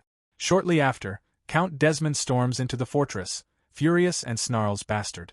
Hutton is surprised to see him. Fury and hatred shine in Count Desmond's eyes as he orders Hutton report the situation right now. Count Desmond had expected none of this. He planned everything down to the last detail, but it did not go as he anticipated. Meanwhile, Ghislain and his men watch the fortress burn from a nearby hill. One of the men calls out in surprise, "Wow, it's burning nicely." The priestess Pate trembles when she sees Ghislain bleeding from a stomach wound inflicted by Hutton, and immediately begins to heal him with her magic. Ghislain, his hand resting on Vanessa's shoulder, reassures Pate that he's fine and it's only a minor wound. Alfoy, watching the fortress burn and everything destroyed, mutters, "Everyone here has no sense of money using such an expensive runstone like that again." But Gordon replies, "So what? Our captain has lots of money." Galveric adds, "If we lost the war, they would have taken it all anyway." Ghislain admits it was Claude's excellent strategy. He turns to his men and asks if they are all right. They answer yes. Ghislain explains the plan. Count Desmond and his men will start chasing us soon. According to the plan, we move to the second rally point. The scene shifts to Ghislain fighting the barbarians. Several barbarian corpses litter the field. Only one survives, the man who appears to be their leader. Exhausted, the new barbarian chief struggles for breath, but cannot afford to rest before Ghislain arrives on his warhorse and strikes. The new leader blocks Ghislain's blow. Ghislain follows up with several attacks, riding in perfect sync with his mount, which reads the situation brilliantly and moves to make Ghislain's strikes precise. The new barbarian chief barely parries them all. Then the horse spins and in a combined attack by rider and mount they strike both the barbarian and his horse, the leader taking a kick to the head from Ghislain's steed. The barbarian's horse falls to the ground unconscious and the leader beginning to sweat hisses at Ghislain. "You don't know moderation," calling him blood demon. He adds, "You're more crazy about fighting than our warriors." Then he pleads, "Blood demon, if you have even a little reason left, put down your weapon and listen. I, Waroka, on behalf of the tribes, propose a truce," Waroka explains. "Look around. Everywhere you look are pitiful souls turned into disgusting lumps of flesh," he continues. "We only moved under Chief Custa's orders. And now that he's dead, there's no reason to keep fighting, is there?" Ghislain watches him and thinks to himself in a past life. The barbarian General Waroka received part of fallen Perdium's land for helping the Duke House. Among the simple-minded barbarians, he was relatively clever. Waroka pleads this meaningless killing. "Haven't both our warriors and yours already paid enough sacrifice? We promise we will never attack the northern fortress again." But Ghislain silences him, and as he raises his strike, "You've stalled long enough. Is that it?" Then he crashes down on him and severs his throat, saying with a cold gleam, "There is no moderate war in this world." Ghislain dispatches the new barbarian chief, Waroka. The scene returns to Ghislain and the others as they ride toward the second rally point. As they move, Gordon notices Count Desmond's men are in pursuit and tells Ghislain, who turns and sees them closing in at incredible speed. Count Desmond, the twin wing knights, and Hutton press behind. Hutton tells Count Desmond, "We finally see the rats." Count Desmond, furious, points his sword and bellows with hatred, "All troops charge. If not now, we can't bring down Fenris." Pyote terrified whispers already. And even the coward Alfoy exclaims, "Even after taking that much damage, they chased us this fast." Ghislain considers the situation and murmurs the rally point is still far. He wonders, is this the end? After weighing his options, he decides to stand and fight alone and orders the men, "You all go to the rally point first. I'll form a defensive line with the knights and buy time." Everyone is stunned by his words. It is practically suicide, and he won't last a few minutes. One man alone can do nothing against those knights, let alone Hutton. The others halt with him and spot the silhouettes of Count Desmond's soldiers on the hill. An overwhelming number. Ghislain's men mutter, "Wow, that crowd. Did they really take a hit?" Well, even if 30,000 are cut in half, that's still 15,000. The overwhelming numbers gap hasn't changed. Gordon adds, "Honestly, those flat helmet guys are no joke. It's not just strength. I feel a wall in skill too." His friends taunt, "Are you scared? Later, return all those useless muscles." The other says, "I'll tell Commander Care everything." Gordon snaps, "Damn it. Since it's like this, I'll block at least one more. He adds, our captain will handle the revenge. The others agree and steel themselves for death. They know the battle is lost because they are so vastly outnumbered. Ghislain steps forward, grabs his axe and declares, the Lord never lets things go when he's been wronged. He lifts the axe to the sky and cries, Fenris knights, prepare for battle, rousing them for the charge, and they fling themselves at Count Desmond's men. Everyone and every mount is pumped, ready to give everything. The two forces thunder toward one another. Ghislain's men from below and Count Desmond's from above collide and the battle erupts. Hutton does not hang back. He is in the front line facing Ghislain's strongest, Ghislain. On the flank, Gordon and his two friends fight desperately as Gordon screams, damn you bastards. I'll make sure you never dare target Fenris again. From the hill Count Desmond watches and comments on their choice. If you can't run, you've chosen to resist to the end. Then he orders the mage first unit forward. The mages step up with spellbooks open and unleash fireball after fireball toward Ghislain's rank. The men flinch, but Gordon tells them, we have armor made with dwarf technology. Against magic, it proves useless, and Vanessa, together with the other mages, decides to intervene, forming a protective wind bubble that the fireballs cannot pierce. Both Count Desmond and Hutton are surprised they manage to block the attack. Vanessa, lifting into the air on wind magic, declares, I can't just watch the knights sacrifice themselves in front of me. I'll fight with them. The scene returns to the duel between Ghislain and Hutton. Hutton says, now I understand your name. He names him Ratatosk, Mercenary Captain Ghislain. Ghislain is taken aback. He did not expect Hutton to know his name. Hutton continues, you were a mercenary group we used to deal with often because of your great skill.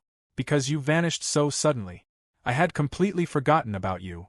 He asks, why risk your life to follow Baron Fenris? Do you think playing knight as a mercenary changes your true nature?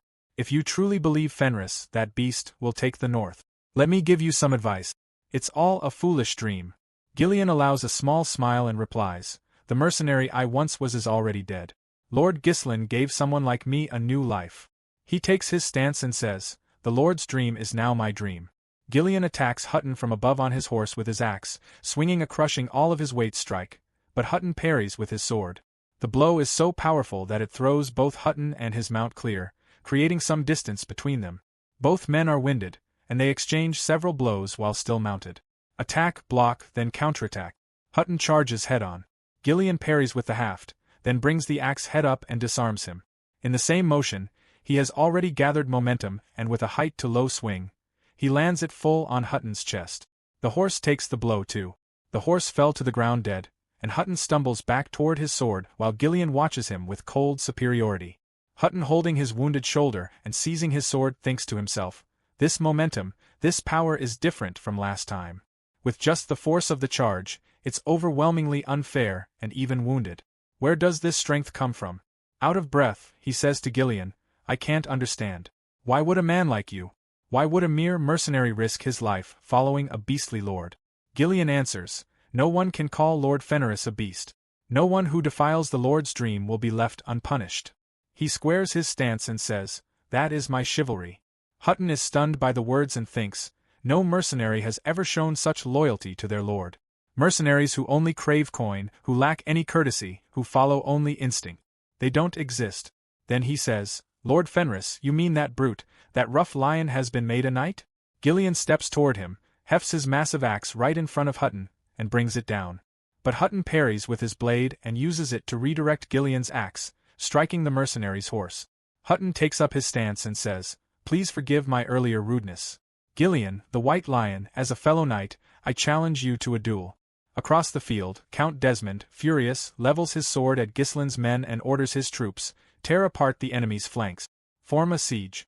Count Desmond's forces begin to encircle both Ghislain's knights and the mages. Alfoy notices and says, if we're surrounded by this many troops, it's over. Galveric asks, isn't there any other way? Everyone is exhausted from Count Desmond's assault. Vanessa, also breathless and near collapse, commands Alfoy, the mages and the soldiers form a circle around us. She plants her magic staff into the ground. A ring appears beneath it and an ice barrier rises around them with a single entry. At that entrance, Ghislain's men hold off Count Desmond's troops, and at least they are not completely surrounded. The twin wing knights are stunned and shout that ice wall.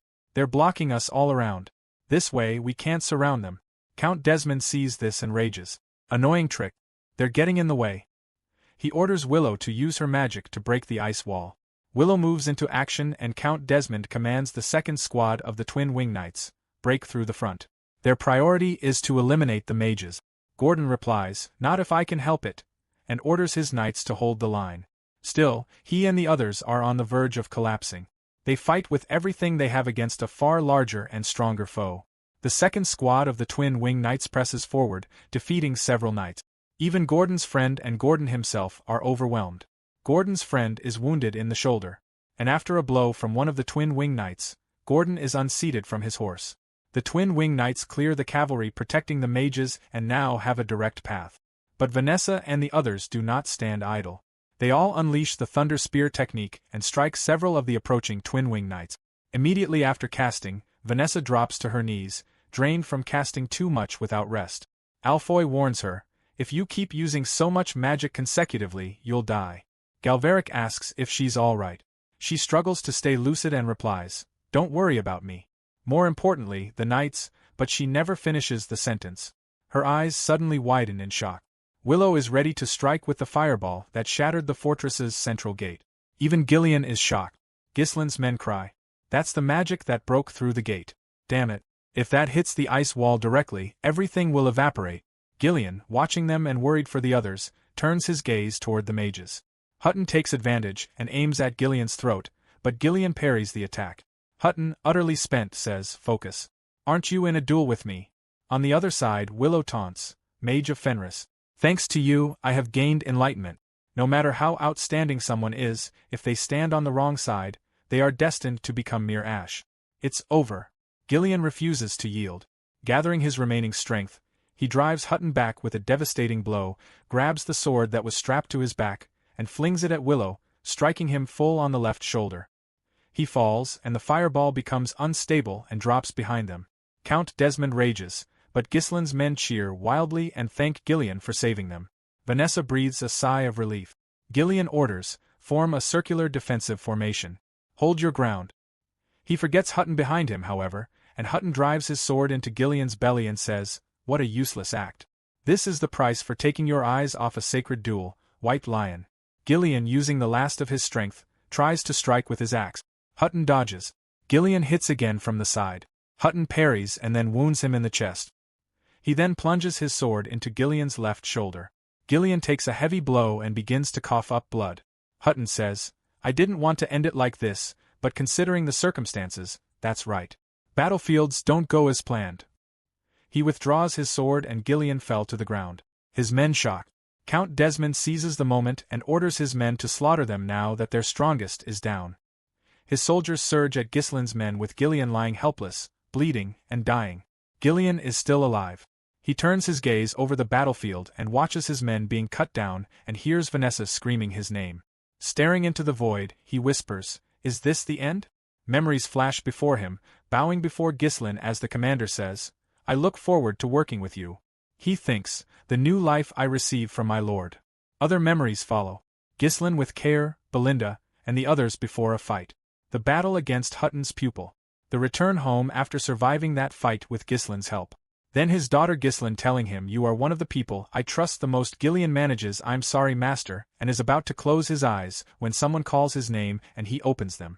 A silhouette stands over him. It is Care, who says you should maintain your dignity in front of your subordinates. Get up. Arrived on the battlefield, but will that be enough to defeat Count Desmond? The story takes us back to the Shadow Mountain Range in the Turian Kingdom. A terrifying monster wave of snow creatures is currently storming the fortress, sending the commander into a total state of panic. He screams for his men to open fire and a rain of thousands of arrows descends, cutting through the front lines of the beastly horde. However, the monster wave is relentless. They continue their advance, some even using the piled-up corpses of their fallen kin as a grim leader to scale the fortress walls.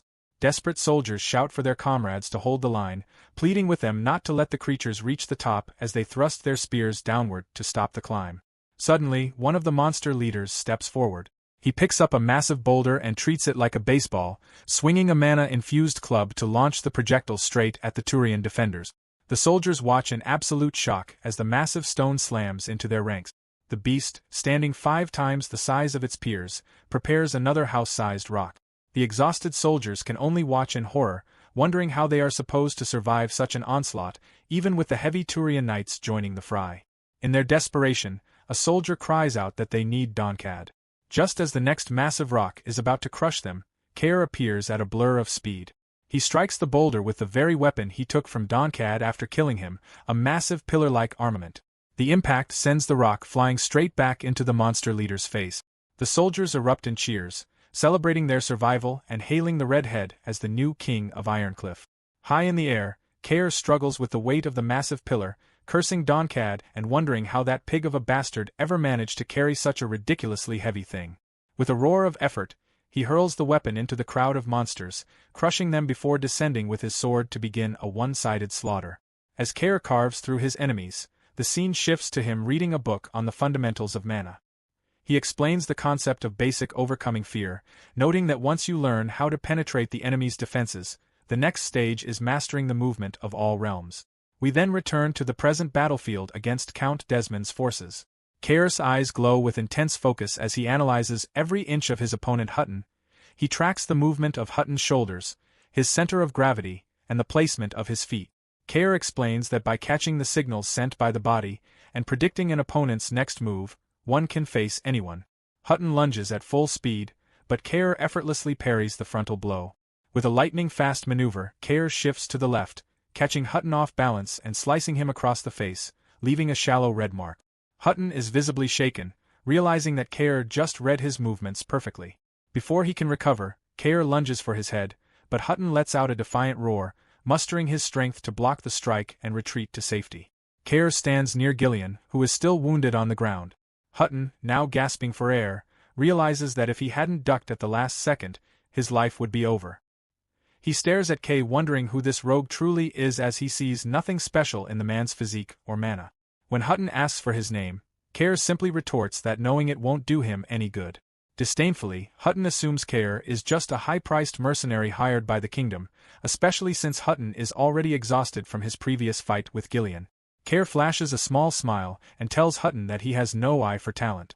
He officially introduces himself as Kair, captain of the Fenris Knights. Hutton is stunned, having expected the White Lion, Ghislain, to be the only captain. From the ground, Ghislain grumbles that this is foolish nonsense. But Kair tells the old man to just lie there and shut his mouth. He challenges Ghislain to get up and fight if he's so upset, then charges back at Hutton. Despite his exhaustion, Hutton refuses to back down, determined to defend his title as the leader of the Twin Wing Knights. The two warriors clash in a flurry of steel. Hutton parries and counterattacks, eventually locking blades with Kair. Kair puts both hands on his sword to increase the pressure, but Hutton holds his ground. He mocks Kair's clumsy, graceless movements, claiming that Baron Fenris only raises beasts. Hutton boasts that he has won 5 great knightly battles that decided the fate of territories, asking Kair if he really thinks he'd stoop to fighting a commoner. Kair is unimpressed, noting that those battles are just bets made by mercenaries. He begins to overwhelm Hutton with pure strength, mentioning that their own lord has won over 100 such battles. The shock of this claim causes Hutton to drop his guard for a split second, and Kair immediately capitalizes with a brutal kick to the chin. As Hutton staggers, Kair swings his blade downward in a heavy vertical strike. Hutton barely manages to raise his sword above his head to block it. Furious, Hutton tells Kair to stop his ridiculous chatter. He uses a grappling maneuver to seize Kair's leg, heaving him into the air and slamming him to the ground. As Hutton prepares a finishing blow with the pommel of his sword, he screams that they will eliminate anyone who stands in Count Desmond's way. Suddenly, Ghislain intervenes, blocking the strike with his axe. Both Kair and Hutton are shocked to see him standing. Seizing the opening, Kair strikes Hutton in the abdomen, forcing the knight to retreat. It is now a 2-1 fight. Ghislain, though still struggling for breath, compliments Kair on how strong he has become. Kair is genuinely happy to see his ally back on his feet, and asks how he is even moving. Ghislain explains that he received help from Priestess Pyote, who had been healing him, while Kair kept Hutton busy. A frustrated Hutton screams at Ghislain, calling him a scoundrel and a vulgar mercenary for interfering in a duel. Ghislain ignores the insults and warns Kair not to let his guard down, identifying Hutton as Instructor Baker, the man who nearly killed him. Kair realizes why the opponent is so tough, noting that they likely only have one chance left to end this. The two warriors charge simultaneously. Hutton manages to parry Kair's first strike, but Ghislain has already moved to the flank. In a desperate move, Hutton grabs Cair's sword hand and uses a technique to twist it, forcing Cair to drop his blade in pain. Hutton then shifts to block Ghislain's axe. However, as Cair falls, he kicks Hutton's sword out of his hand. Ghislain drops his axe and tackles Hutton, sending both of them crashing to the dirt. Cair recovers instantly and begins raining punches down on Hutton. Ghislain joins in from the other side and the two engage in a brutal unrefined brawl. Cair lands a heavy kick to the stomach, and while Ghislain holds Hutton in place, he delivers a massive head, but that leaves Hutton coughing up blood. The proud knight is left broken and battered on the ground. With his face shattered, Hutton calls them cowardly bastards and asks if they are even knights at all. As they both grab the axe together, they tell him that this is a battlefield, not a tournament. They shout in unison that in battle only the results matter. While Hutton screams in defiance, Cair and Ghislain bring the axe down, crushing his head and ending the fight. Across the field, Count Desmond hears their final war cry and turns to see the gruesome scene, letting out a scream of pure despair at the loss of his champion. Meanwhile, in Rapehold County, Amelia and her allies are holding an emergency meeting. She explains to them that according to the information obtained so far, intelligence she has just received, Count Desmond has officially initiated a war. While Baron Fenris was busy leading a portion of his troops to defend the northern fortress of Perdium, Desmond struck with a massive army of 30,000 men. He defeated the 29th Legion of the kingdom stationed there and is now launching a direct assault on the Fenris territory. One of Amelia's allies remarks that Desmond is attacking at the exact moment the Fenris forces are divided. Another adds that although this war was started on Desmond's own initiative, ignoring the wishes of the ducal house, the timing is undeniably perfect. Amelia's guard, Bernaf, warns her that if things continue at this rate, not only will Fenris be destroyed, but Perdium itself could suffer severe damage. After hearing her guard's words, Amelia remains silent for a brief moment before a small smile creeps across her face. She declares that she will in fact attack Desmond's territory. At this moment, she is formally introduced as Amelia Rapehold, the Countess of Rapehold. Everyone present is shocked by her declaration. Before they can utter a word, Amelia adds that Desmond's territory is currently empty, stripped of its main fighting force. However, one of her advisors asks what happens after that. Her guard, Bernaf, points out that if they follow through, they must prepare for a total war against the most powerful lord in the north. Amelia tells them that it would be foolish not to act now. She reasons that if Desmond captures Fenris and expands his power, he will inevitably become the new enemy of the ducal house. Conversely, if Ghislain wins, he would become the strongest in the north, and the ducal house would never simply stand by and watch.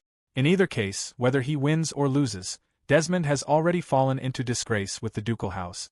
Therefore, if she takes his place, she asks rhetorically if they don't think the house will support her more. She answers her own question with a confident, "Of course, they will."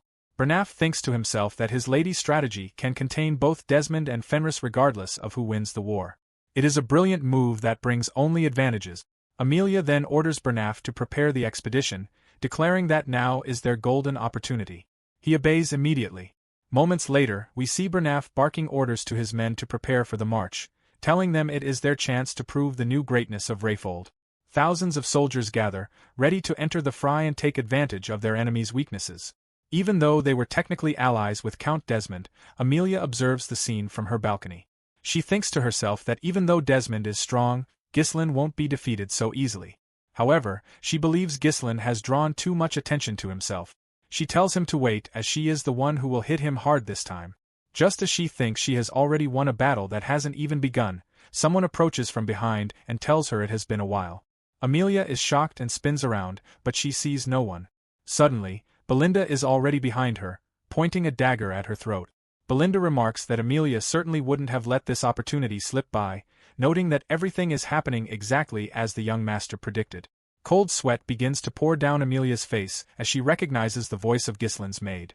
She demands to know why she is there. Belinda silences her and explains she carries a message from Baron Fenris. The message is simple. It would be better not to act rashly. Belinda tells her they will have to modify their plans. The scene shifts back to the battlefield where everyone is in a state of shock. The twin wing knights are stunned to see their commander has been killed by Fenris's men. And Count Desmond is desperate after losing his strongest warrior. Without a second thought, Desmond lunges at the two men responsible for the kill, Ghislain and Cair.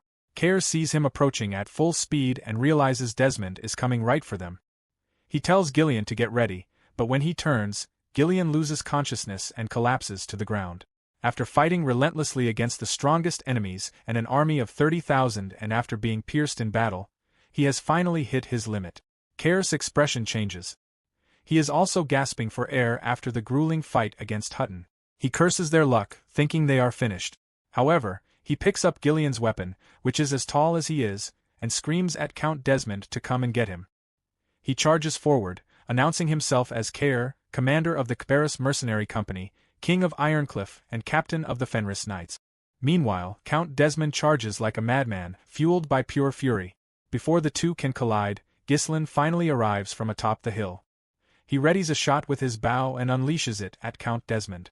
Desmond notices it at the last second and manages to parry, but the strike is so powerful that his horse is forced to a halt by the sheer momentum of the arrow. Cair notices the interference and stops. Count Desmond cannot believe his eyes. He begins to sweat, wondering how it is possible for Ghislain to be there already. Cair lets out a small smile and calls out to his captain, clearly exhausted. Ghislain charges into action on his horse. The steed is just as furious as its master, which is evident from Ghislain's face as he heads straight for Count Desmond at full speed. All of Ghislain's men are overjoyed to see him. From Gordon and the mercenaries to Galveric. They are all spent from the endless war. Alfoy is ecstatic, jokingly asking where Ghislain got lost to arrive so late. Vanessa and the others share the same relief. On the other side, Count Desmond is far from happy. Surprised, he thinks to himself that the previously prepared plan should still be in motion. He wonders if Ghislain could have eliminated the barbarians so quickly. As he watches him approach, he tries to convince himself that isn't the case, that Ghislain must have just left everything behind and rushed here alone. He mocks Ghislain, asking what he can do by himself and claiming that his haste will lead to his ruin, even though Desmond is internally terrified. From the top of the hill, Ghislain's father, Zwalter, asks a knight if he is sure about what he's saying. The knight, clad in golden armor, responds that for this particular war, part of the command over the kingdom's troops will be delegated to the houses of Fenris and Perdium. He explains that this is a message from the Marquis of Brantford. After hearing this, Zwalter offers his thanks while his brother notes that it seems they aren't too late. Zwalter agrees and bellows orders to his men. He tells them to leave Desmond to Ghislain while they handle the smaller fries. He commands the knights to raise their swords, and a wave of soldiers descends from the hill, charging toward Desmond's men with a deafening cry for Fenris. The twin-wing knights are horrified to see an army coming at them from all directions, wondering how they could have filled the entire ridge line. Count Desmond is shocked. Recognizing the armor of Perdium and the kingdom's army, he realizes the Crown Prince's faction has intervened and curses the useless members of the ducal house. He decides to focus solely on Ghislain and charges at him. However, the twin-wing knights beat him to it, swarming Ghislain and declaring that Baron Fenris is their only target.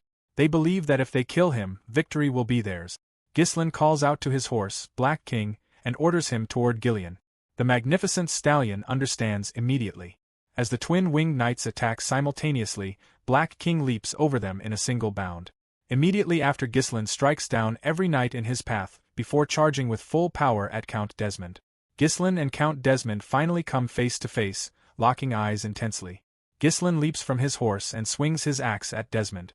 The Count manages to dodge by ducking and using his sword to parry part of the blow. Desmond attempts a counterattack, but Ghislain avoids it with a roll, grabs him by the neck, and slams his face into the dirt. Desmond reels from the impact, spitting blood. Meanwhile, Black King heads toward Gillian.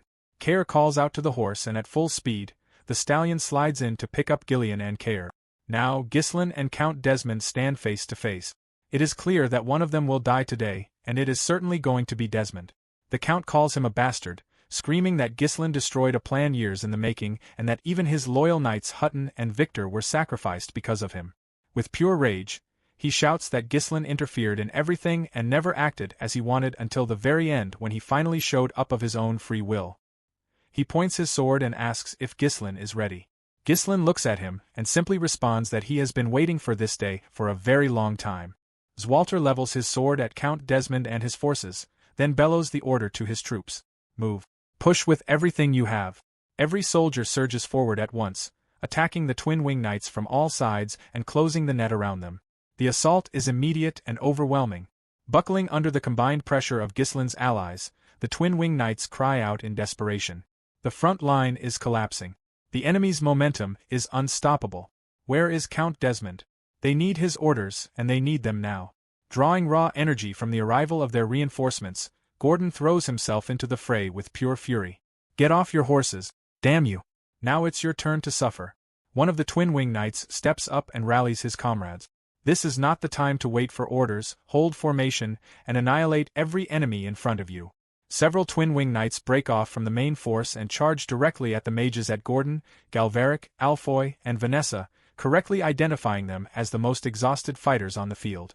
Seeing them coming, Gordon manages a tense, nervous smile. This was not supposed to happen. His pirate companion snaps back. That idiot went and drew all their attention for absolutely no reason, charging in like a reckless fool. Behind them, Alfoy stands pale and hollow, barely on his feet, groaning that he doesn't even have a drop of mana left to absorb. Then someone behind them shouts, "Fire!" And a volley of arrows screams down from above, striking the Twin Wing Knights at the very last second and saving Gordon and the others from certain death. They spin around to look, and there on the hill, a single voice cuts through the chaos. "We waited at the point for ages. You disobedient fools." It's Claude. He sits tall on his horse, composed and commanding, and he roars the order to his men. All forces begin operations. Support our allies immediately. Ghislain's troops open up with a barrage of crossbow fire, tearing into Count Desmond's soldiers. Black King charges at full gallop, carrying Ghislain to safety and kicking every Twin Wing Knight that dares stand in his path. Zwalter and his men press the attack, and Ghislain's broader forces join the push from every angle. The tide of the battle shifts violently.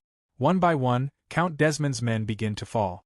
The scene cuts away from the chaos of the main battle and narrows its focus to what matters most. The duel between Ghislain and Desmond. Two men now stand face to face. Desmond swings his sword in a sharp strike. Ghislain catches it on the flat of his axe, deflecting the blow cleanly.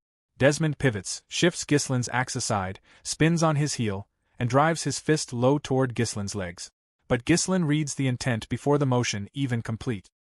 He plants his axe into the ground, vaults himself into the air, clears the punch entirely, and lands a kick directly into Desmond's face. Without pausing for a single breath, he follows with a downward axe strike. Desmond raises his sword to block, but the force of the blow is ferocious. It drives him backward and drops him to one knee. Ghislain is already surging forward again, and as Desmond watches him close the distance, watching his own men fall one after another on the battlefield beyond, something breaks open inside him. He thinks to himself, "I have lived my entire life without a single mistake. My plans were always perfect. I always steered my house in exactly the right direction. Trial and error, failure and correction. Those things had simply never existed in my life." But Ghislain gives him no time for reflection. He unleashes a relentless flurry of strikes, and though Desmond blocks and answers each one, Ghislain drops low, uses his axe as a brace, and launches a kick that connects square in Desmond's stomach and sends the Count staggering. Desmond crashes to the ground, bloodied, breathless, and as he sees Ghislain raising his weapon for another strike, the thought tears through him. Then why? Why is this happening? Ghislain brings the axe down in a devastating overhead blow. Desmond catches it on his sword, and the collision is so violent that it detonates between them. Ghislain takes note of this. Desmond actually stopped that. He stopped it. Count Desmond snarls up at him. "Who do you think you are to shake everything I built? When you first moved against me for the first time in my life, my plans fell apart." His hands are trembling under the crushing weight of Ghislain's weapon pressing down on him. But he gathers himself, begins to push back against the axe, and spits out the words. "The people who trusted me and followed me died by your hand. I swallowed humiliation after humiliation because of you." With one final surge of effort, he hurls Ghislain's weapon aside and sends the Duke stumbling backward. Then Desmond explodes forward in a direct charge. Ghislain sidesteps and counters with his axe. Desmond rolls out of the way with an acrobatic flip and unleashes a scream from somewhere deep in his chest. "Because of you." He brings his sword crashing down, but Ghislain catches it. No time to brace the axe, so he uses his sword. Desmond drives his blade forward with every ounce of strength he has left, and the collision produces another explosion that kicks up a massive cloud of dust and hurls Ghislain backward through the air. Ghislain lands and reads what he is seeing. This power, Desmond, is feeding everything into his mana core, burning through it, burning through his own life force to fuel it. An aura begins to rise and coil around Count Desmond as he declares that he cannot lose. Does Ghislain truly think he will stand here and let everything he built crumble to nothing? There is only one way to correct this, only one way to reverse it all. He has to kill Ghislain. He pours every last fragment of his power into a single motion and launches himself at Ghislain at supersonic speed. Ghislain sees him coming and knows with cold clarity that he cannot dodge in time. It looks for a moment as though Desmond lands the hit. Ghislain's helmet goes spinning into the air, but in truth, at the very last instant, Ghislain managed to deflect the strike just enough. The blow grazes rather than destroys as the blood begins to run. Ghislain speaks, and his voice is quiet, almost distant. "Herald Desmond, I still cannot forget that emptiness I felt the first time I killed you. Even after tearing your corpse apart hundreds of times, thousands of times in my mind, the people precious to me still did not come back to life." The memories flood through him then, one face after another. His father, his sister, Vanessa, Alfoy, Claude, Care, Gillian, and Belinda. Now it's different. Now I will tear you apart for them. Ghislain begins to gather his mana, coiling it, compressing it, and launches his counter at Desmond's head. Desmond pulls back just barely, but not completely. Ghislain catches his ear. What follows is a blur of controlled brutality. Ghislain assaults Desmond with both axe and sword, strike after strike. Desmond parries and fires back, but Ghislain blocks the counter, answers with the axe, uses it to break Desmond's footing, and drives his sword through the Count's body. Desmond tries to strike back, even with the blade inside him. But Ghislain parries again, slams the axe into his chest, and then with one clean motion brings the sword down and severs Desmond's right arm at the shoulder. Drenched in his own blood, Desmond rasps, "Back then, I should have aimed for you, not your sister. From the very beginning, I should have crushed you." Ghislain does not respond. He drives his sword through Desmond's chest a second time. The scene shifts to Raoul Josephine, seated in his private office, flanked by advisors. He tells them to quiet down, then asks with a calm that borders on disdain. Everyone seems quite rattled. Was it truly so shocking that Count Desmond launched a surprise war? One of the advisors bristles. This is an affront against the ducal house. The other adds that the incident has earned the deep displeasure of the royal family, and word has come that every noble aligned with the ducal faction in the capital has been arrested. Raoul Josephine looks at them the way a chess player looks at pieces that can no longer serve their purpose. "If you lose your composure over a variable this small," he begins. Lately, Count Desmond has simply not been producing the results he once did. One can imagine how deeply that must frustrate a man like him. He pauses, then continues. He is, at his core, a man who spent his entire life in pursuit of perfection, now trying to erase a stain from his story. I can understand that feeling. And if you cannot even understand the heart of a person, he concludes, can you truly call yourselves advisors to Her Highness Delphine? The first advisor insists they don't doubt for a moment that Desmond will conquer the north. Their concern is about what comes after, specifically, whether Desmond, once he takes the north, will actually obey the orders of the ducal house. Raoul Josephine simply tells them when the civil war begins. Whether he wants to or not, he will comply. Then Cain Balzac speaks. His voice carries the weight of someone who has seen Ghislain fight and never forgotten it. What do you think happens? He asks if Count Desmond is defeated. The room tightens. One of the advisors scoffs that it's impossible. An army of 30,000 is still unable to defeat Fenris with only a few thousand at his back. Raoul Josephine, however, turns to Cain with genuine interest. Does this concern you? Cain Balzac's answer is measured but unambiguous. As I said before, Ghislain is not an opponent you dismiss easily. And if by some chance Desmond were to lose to Ghislain, what worries me most is that Desmond will release that power at the end. Ghislain has run his sword through Desmond. And yet Desmond is not dead. Not even close. His eyes are brighter, more alive, more terrifying than they have been at any point in this entire fight. What power is Cain Balzac talking about? The battlefield falls into a heavy, suffocating silence as the tide of the duel takes a horrific, supernatural turn. Count Desmond stands broken, his right arm severed, and Ghislain's blade buried deep within his chest. Yet he does not fall. Instead, a terrifying, viscous, dark aura begins to seep from his wounds, coiling around him like ink and water. Jagged bolts of dark lightning crackle through the air, illuminating the desperation in his eyes as he locks onto Ghislain's position. In a display of raw, terrifying willpower, Desmond reaches out with his remaining left hand, gripping the cold steel of the blade protruding from his own ribs. With a guttural roar and a surge of primal strength, he snaps the mana-reinforced sword in two, as if it were nothing more than a brittle twig. Ghislain watches in genuine disbelief, his breath hitching as he witnesses a man who should be dead continue to exert such overwhelming pressure. The logic of combat has been discarded. Desmond is no longer moving through muscle and bone, but through sheer unadulterated malice. As the dark aura intensifies, threatening to swallow the very light around them, Ghislain instinctively leaps back. He puts several meters of distance between himself and this new monstrous version of the Count. His mind was racing to process the impossibility of what he had just seen. Staring down at the jagged remains of his shattered weapon, Ghislain feels a cold sweat prickle his skin.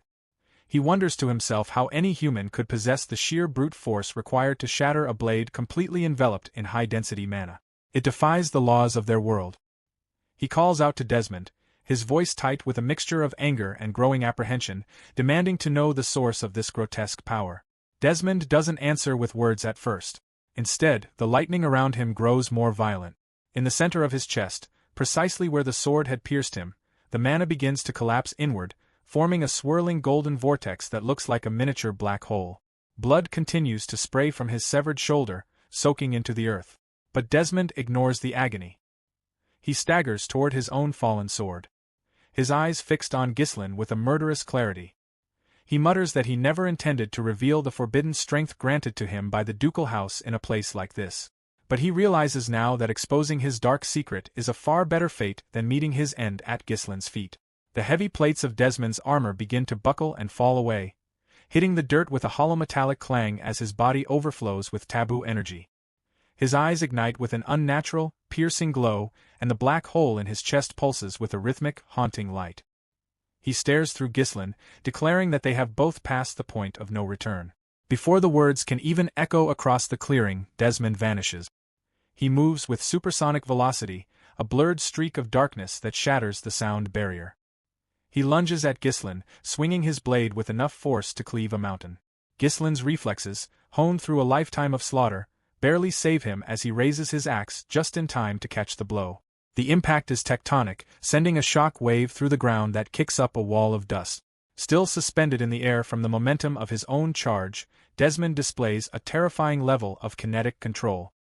He spins his body mid-flight, using the centripetal force to launch a secondary strike from a blind angle.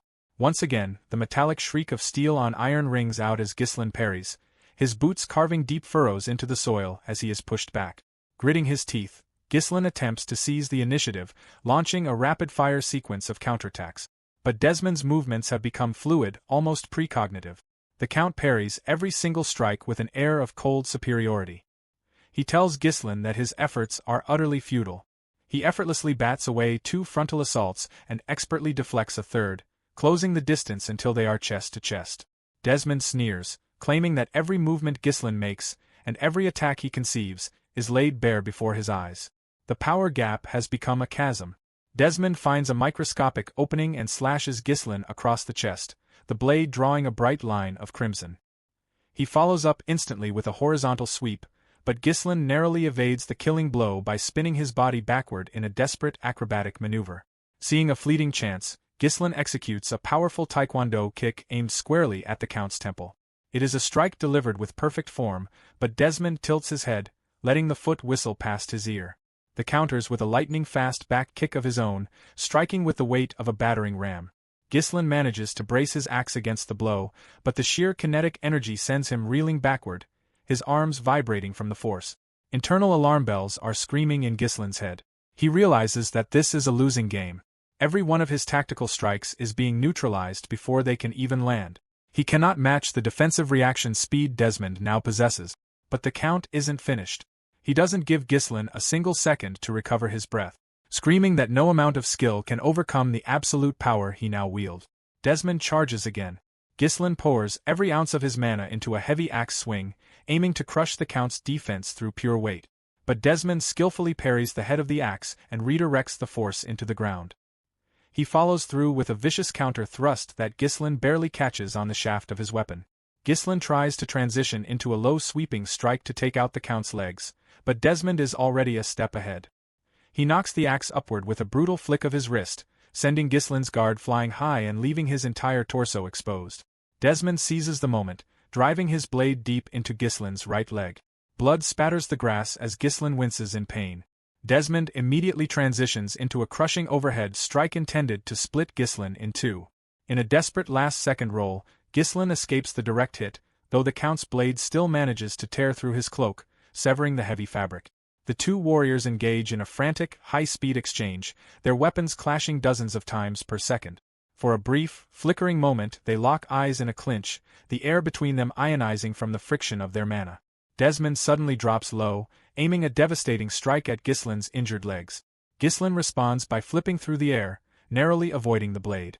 While still inverted, he attempts to bring his axe down on Desmond's head, but the Count blocks it and readies a thrust for the exact moment Ghislain's feet touch the dirt. Ghislain, anticipating the trap, ducks into a low crouch and swings for Desmond's shins, but the Count effortlessly leaps over the arc of the axe. The tension reaches a breaking point as they stand frozen for a heartbeat, staring each other down. Ghislain pours his remaining strength into a massive lateral swing. A strike meant to end the fight then and there. To his absolute horror, Desmond doesn't even dodge. He pins the axe head against the ground with his sword and delivers a brutal front kick directly into Ghislain's solar plexus. The sound of ribs cracking echoes across the field as Ghislain is sent hurtling through the air, coughing up a spray of blood. He is completely defenseless, his momentum carrying him away from his weapon. Desmond begins to charge a final decisive blow, his face twisted in a mask of triumph. He declares that the end has arrived and that Ghislain has officially lost. In the stands, the atmosphere is one of pure terror. Ghislain's father, Zwalter, watches with a pale face while Claude and Kaer stand paralyzed by the sheer scale of the destruction. Only Lucas keeps his head. Seeing Ghislain in midair and unarmed, Lucas draws his own sword and hurls it across the battlefield with perfect aim. Ghislain, even while reeling from the kick, reaches out his hand as if he had sensed the weapon coming all along. But time is running out. Desmond's blade is inches away from Ghislain's throat, and a massive, blinding explosion erupts where the two men collide, obscuring everything in a cloud of golden and black smoke. Away from the carnage, Cain and Josephine observe the fallout from a distance. Cain's expression is grim as he notes that Desmond has finally unleashed that power. Josephine asks for clarification, wondering if he means the forbidden strength obtained through a dark pact with him. Cain nods, explaining that while the mana circulation method is fundamentally incomplete and unstable, its effects are undeniable. It allows a human to momentarily break the shackles of their own physical limits, reaching a realm of power that shouldn't exist. Josephine realizes the danger, noting that if Desmond is truly using that strength, Ghislain is in an impossible situation. However, Cain remains focused on a different, more troubling detail. He wonders why Ghislain's own mana seems to share the same nature as this forbidden demonic power. The scene shifts back to the crater on the battlefield. As the dust settles, Ghislain is revealed to be standing, his hand gripped firmly around the hilt of Lucas's sword. He successfully parried Desmond's killing blow at the very last moment. Desmond is gasping for air, his face drenched in sweat and disbelief. He cannot comprehend how a human could block a full-power strike fueled by the forbidden core. Ghislain is also breathing heavily, his body trembling from the strain. He admits that the power is indeed absurd. Noting that even with 3 of his own cores open, the pressure is almost too much to handle. He reflects on his past life, realizing that when he killed Desmond before, he had done so with a single, swift strike to the waist, never giving the Count the chance to activate this transformation. Memories of the past flicker through Ghislain's mind. He recalls others who utilized this specific volatile brand of mana, notably the raging Vanessa, who employed a nearly identical circulation technique. He looks Desmond in the eye and tells him coldly that he has faced enemies far more terrifying than a mere Count. He declares that if his current level of power is insufficient to bridge the gap, then he will simply have to evolve right here, right now. A brilliant, blinding light begins to emanate from Ghislain's chest. With a sudden, explosive surge of mana, he shoves Desmond back, creating a pocket of space. Ghislain explains that since the nature of Desmond's mana is so similar to his own, it provides the perfect catalyst to forge a new core. He closes his eyes, centering his spirit as he prepares to expand the vessel of his soul to contain the energy of the world itself. He focuses on dampening the internal shock waves that would normally tear a man apart. And with a roar of determination, he commands his 4th core to open. An astronomical pillar of mana erupts from Ghislain, forming a shimmering, impenetrable sphere of energy around him. Desmond is frozen. His confidence is shattered as he watches the impossible unfold before his eyes. Cold sweat pours down his face as he recognizes the pattern of the mana. A pattern that should not belong to a mere mortal. Ghislain drops into a low lethal stance. The sword from Lucas now glowed with a fierce sun-like yellow radiance. He asks Desmond if he can still see his attacks, his voice echoing with the weight of a god. He tells the Count to watch closely, for this will be the last thing he ever sees. Ghislain vanishes. He doesn't just move fast. He tears through the fabric of space itself. For a billionth of a second, Desmond sees his own terrified reflection in the polished steel of the blade. There is no time to scream, no time to parry, and no time to regret. Ghislain passes through him like a ghost, and the Count is cleaved perfectly in half. His body falls in two separate pieces as the shock wave of the strike finally catches up, shattering the ground for 50 meters behind him. In the silence that follows, Kane watches the finality of the strike. He muses that if Desmond, even with his forbidden power, couldn't take Ghislain's life, then the world is facing a new kind of monster. Josephine can only ask one final trembling question. Exactly how deep does Ghislain's awakening truly go? In the grand halls of the capital of Cardinia, the atmosphere is so tense and heavy that even experienced politicians feel like they can barely breathe. Inside Branford's private office, the silence suddenly breaks when Marquis Morris speaks in a shaking voice.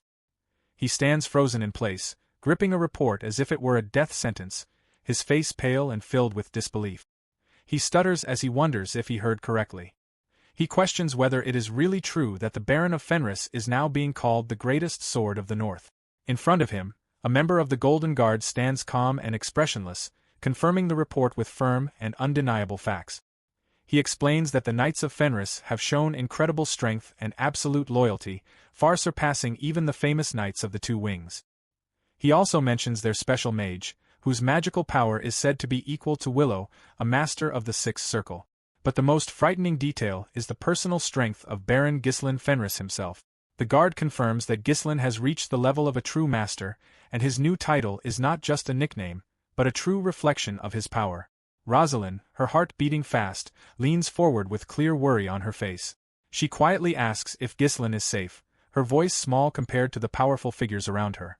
The guard reassures her, explaining that the Baron is currently handling the situation after the battle and is already taking steps to take control of all of Count Desmond's land. This news shocks Morris even more. Taking the land as well feels like a bold and almost ruthless move.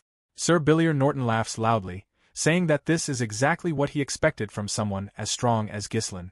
Count Aylesbury agrees seriously, saying that from now on, it is no exaggeration to call the Fenris family the strongest power in the north. However, not everyone is happy about this rapid rise.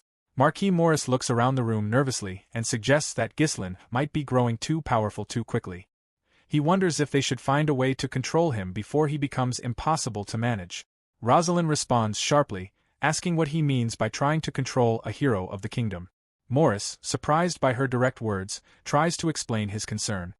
He says that Ghislain has always acted on his own and ignored orders.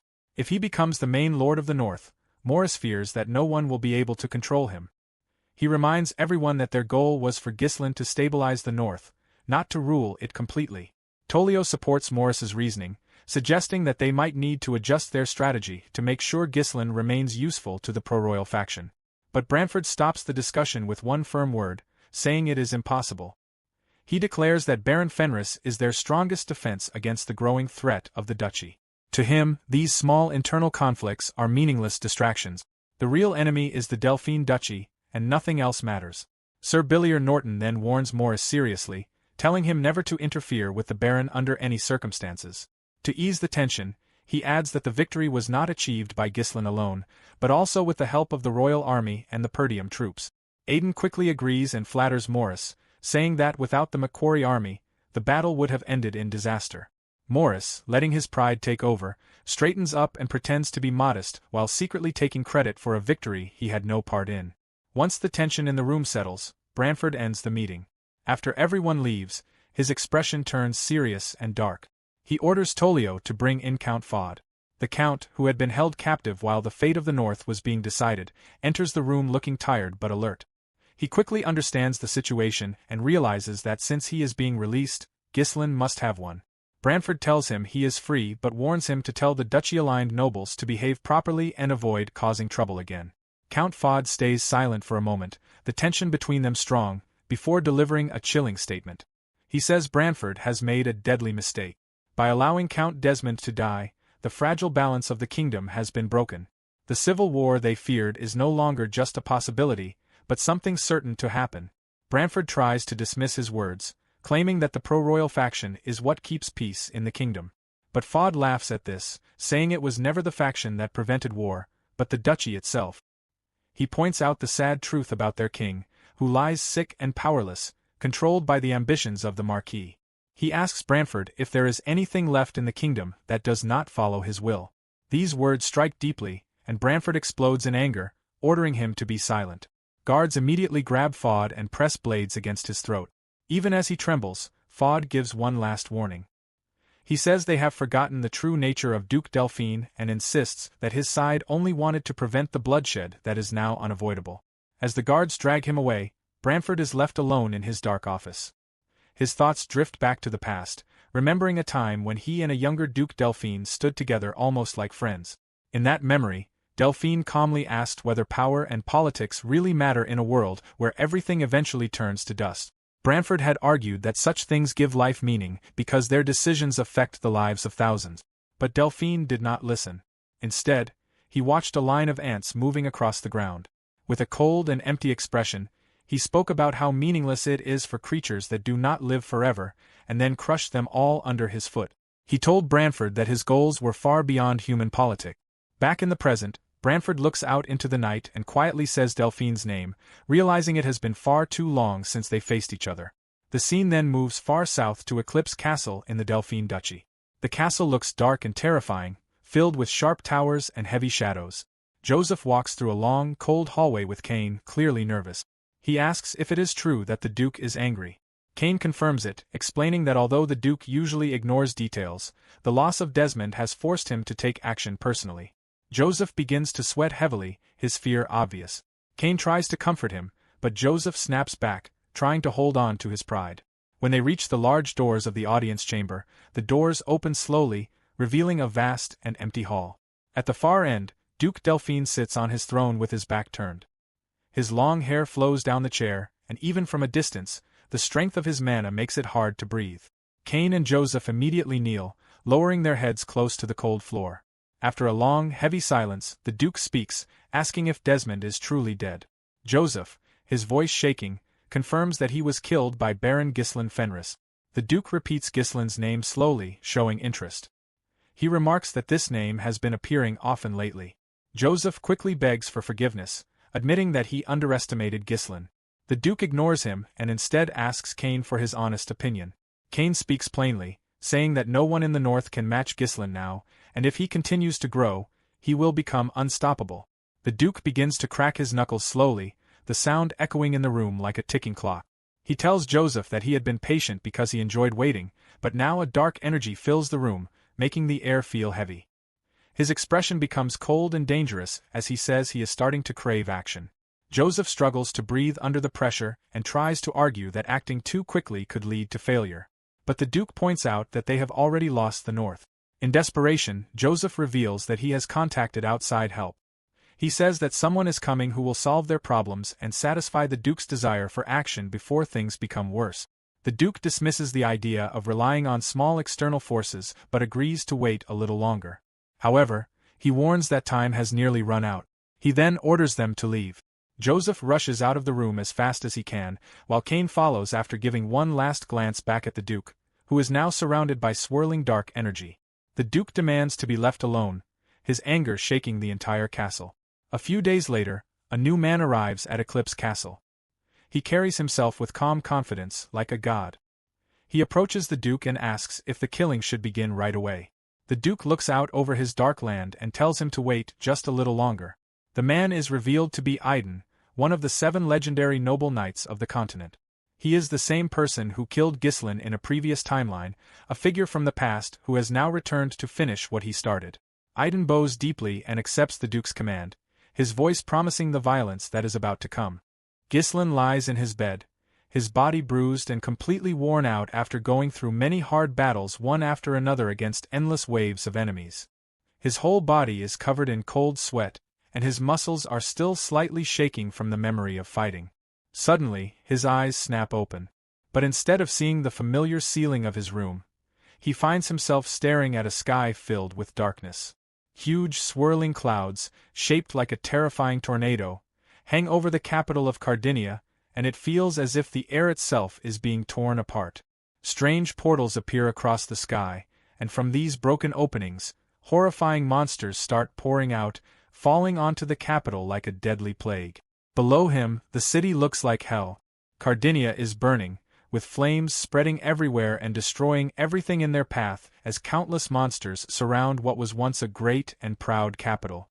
Ghislain watches all of this from above, floating like a ghost over the destruction.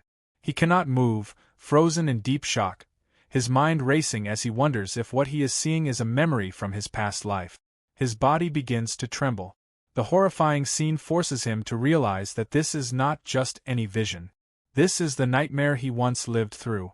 The deep blood-red sky, the strange cracks tearing through the land, and the bizarre creatures from another world that turned everything upside down. This was the time of the Great Calamity, when the 7 strongest people on the continent, including Ghislain himself, had no choice but to stand and fight with all their strength. As he floats there, Ghislain is troubled by one question. Why is he seeing this exact moment? Soon, his ghost-like gaze is drawn to a single figure, a knight rushing straight into battle. This unknown warrior charges toward a particularly horrible monster, a creature whose head is made of several human skulls fused together, with a glowing core of energy beating in the center of its chest. The knight, who has long white hair flowing behind him, moves forward with a calmness that feels unnatural, completely unaffected by the chaos around him. Ghislain watches closely, holding his breath, wondering who this person is. Then, in a movement so fast it is almost impossible to see, the knight swings a massive sword. In one smooth motion, he cuts off the monster's arm as it tries to attack. Without stopping, the white-haired warrior drives his sword deep into the creature's chest, aiming directly at the glowing core. He twists the blade strongly, tearing apart the space where the monster's life force once existed. Ghislain is both amazed and confused. He is sure that this man was never part of his memories from the war, yet something about the knight feels strangely familiar. The knight continues fighting, moving like he is performing a deadly dance as he faces another monster. This time, he blocks a heavy attack with perfect precision and then destroys the creature's core with a single accurate strike. Ghislain's eyes widen as he suddenly understands what he is seeing. He recognizes that style of swordsmanship. It belongs to the famous Perdium family. But this is not just the normal style. This is the perfect form of that sword. It is a level of skill far beyond anything Ghislain has ever known, even compared to his own family's technique. Just as the knight finishes his attack, another monster sneaks up behind him and lunges toward his shoulder. Ghislain, caught in the vision, shouts a warning. But the knight has already sensed the danger. Using a thin layer of mana spread around his body, he detects the attack the moment it touches his aura. He moves smoothly, dodging with grace, blocking the next strike, and delivering a deadly counterattack without even turning his head. Ghislain is left in complete awe, desperately wanting to see more. He reaches out his hand toward the mysterious knight, hoping for just a little more time to understand. But as he reaches out in the vision, his hand touches something real.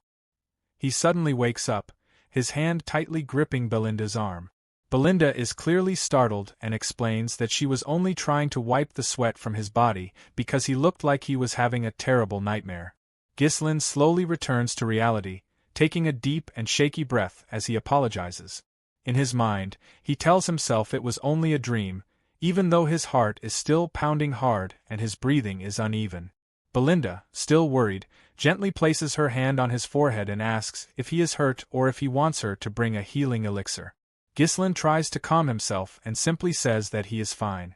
He gets out of bed and starts getting dressed while Belinda informs him about recent political news. She tells him that a messenger has arrived from Marquis Branford in the capital, bringing an important message. Now that Ghislain has officially become a count, he has been given the authority to command the Northern Army. Ghislain pauses for a moment, thinking about his new title as Count Fenris. Then he asks about his companion, Ghislain. Belinda smiles and reassures him, saying that Ghislain is doing very well and is full of energy. It seems that the treatment given by Priestess Pyote worked extremely well. Feeling relieved, Ghislain's attitude becomes more serious and commanding. He tells Belinda to call all his vassals immediately, declaring that it is time to prepare for their next big move. The scene then shifts from the serious mood of the manor to the Fenris Magic Tower branch, where Alfoy is in the middle of an angry outburst. He is shouting in disbelief that someone would dare ask him for a donation. The person he is yelling at is Priestess Pyote. Full of arrogance, Alfoy demands to know how she could even think of asking the leader of the Fenris Magic Tower for money. Pyote, surprised by his reaction, nervously tries to explain that she is not trying to take anything from him. She says in a shaky voice that there are people in the territory who are suffering and badly need help. However, Alfoy does not care at all. He laughs at her and claims that if anyone is in need, it is him. He complains about his own situation, saying that even though he is the respected heir of the Magic Tower of Flames, he is forced to live like an unpaid worker in such a remote and unimportant place. He then sarcastically asks how much money she is lacking that she had to come begging him. Pyote shows him a small bag of gold coins and admits that she only needs a few dozen more coins to reach her goal. The moment Alfoy sees the gold, his attitude changes instantly. His body starts to shake slightly, and his eyes fix on the coins with clear greed. Sensing that something is wrong, Pyote begins to step back, apologizing for troubling him and saying she will look for help somewhere else. But Alfoy quickly stops her, not wanting to lose the chance to get the gold. He changes his tone and says that he never actually refused to help her. Pyote is surprised, but Alfoy leans closer and whispers with a sly smile. He says that as someone of high status, directly giving money to a priestess might look like a bribe. To avoid problems, he suggests a way for her to earn the money fairly. They move to his private office, where Alfoy starts spinning a gold coin on his desk. He explains a simple game of odd or even. However, it is obvious that he only plans to cheat and take the money Pyote already has. Pyote hesitates and reminds him that gambling is forbidden in her order. She explains that gambling comes from greed, and taking part in it would be a serious sin for a priestess. Alfoy ignores her concerns and tells her that she still does not understand how the world works. He insists that this is not gambling but just a way for him to give her money. To show how easy it is, he decides to go first. He flips the coin and calls out odd. Another mage nearby looks at the result and says it is heads, which means even. Alfoy pretends to be upset and gives Pyote a coin, saying he lost. He asks if she understands the game now, but Pyote is still unsure. Alfoy continues to manipulate her, saying that she is not doing this for herself but for the people who need help. He asks how helping others could ever be called greed. His twisted reasoning finally convinces her, and Pyote agrees, believing that he is right. Excited, Alfoy says they can finally begin properly. He tosses the coin into the air, catches it, and quickly covers it. Pyote calls out even. When he reveals the result, another mage shakes his head and says it is odd. Alfoy smiles, saying he won. They continue playing. Pyote calls odd the next time, but she loses again. Round after round, the game continues, and little by little, Pyote's bag of coins becomes emptier until almost nothing is left. She becomes desperate and starts to cry, saying she has not won even once. Meanwhile, Alfoy is enjoying himself, secretly laughing at how easily he is taking all her money. One of the other mages, unable to watch any longer, quietly tells Pyote to stop. He reveals the truth that Alfoy is cheating using magic, and there is no way she can win. The truth shocks Pyote deeply. She suddenly rushes at Alfoy, accusing him of cheating and demanding that he return her money. Alfoy stays calm and smug, asking why he should give it back since he won it fairly. He then mocks her, asking if she will continue playing or give up on the people she wanted to help. Pyote breaks down in tears. She realizes she only has one gold coin left. Still, she refuses to give up and demands one final round. Alfoy spins the coin again, his eyes shining with dangerous magic. Pyote closes her eyes and begins to pray with all her heart. Alfoy laughs at her, thinking that prayer cannot defeat his magic. He proudly believes that in this room, he controls everything. As Pyote prays, she asks for forgiveness from the goddess Wana, blaming herself for falling into this situation. A tear rolls down her face as she begs the powerful and beautiful goddess to help her win this final round. Suddenly, the atmosphere changes. A huge pillar of divine light falls from the sky, breaking through the roof of Alfoy's building. Outside, the guards look on in shock as the sky splits apart. The light surrounds Pyote completely. Her body begins to glow, and a shining halo appears above her head. Alfoy and the other mages freeze in fear, their faces filled with disbelief. They recognize what is happening from ancient stories. This is a divine revelation, the moment when a chosen saint receives power directly from the goddess. Pyot slowly rises into the air, floating in the center of the holy light. Alfoy starts sweating in fear, unable to understand why the goddess would interfere in something so small. Then, with a calm and powerful voice filled with divine authority, Pyot looks down at him and says, "Even." She then orders him to reveal the result, marking a miraculous transformation for the young priestess. Pyot then demands that he open his hand, marking a miraculous power-up for the young priestess. Cornered and desperate, Alfoy grinds his teeth so hard they might shatter. His mind races as he frantically commands himself to move, screaming internally for his switch magic to activate. But the air around him grows heavy and cold. Shock washes over him as he realizes his mana is stagnant. The magic simply isn't working. He stares in disbelief, realizing his power is being completely nullified by a crushing weight of holy power. Sweat pours down his face in thick droplets, and his breath hitches. He realizes the terrifying truth. This isn't just a trick. It's the intervention of a goddess. With his future as an heir already burnt to ashes, Alfoy's desperation turns into a wild, manic resolve. He decides that if he's going down, he's going to enjoy the chaos.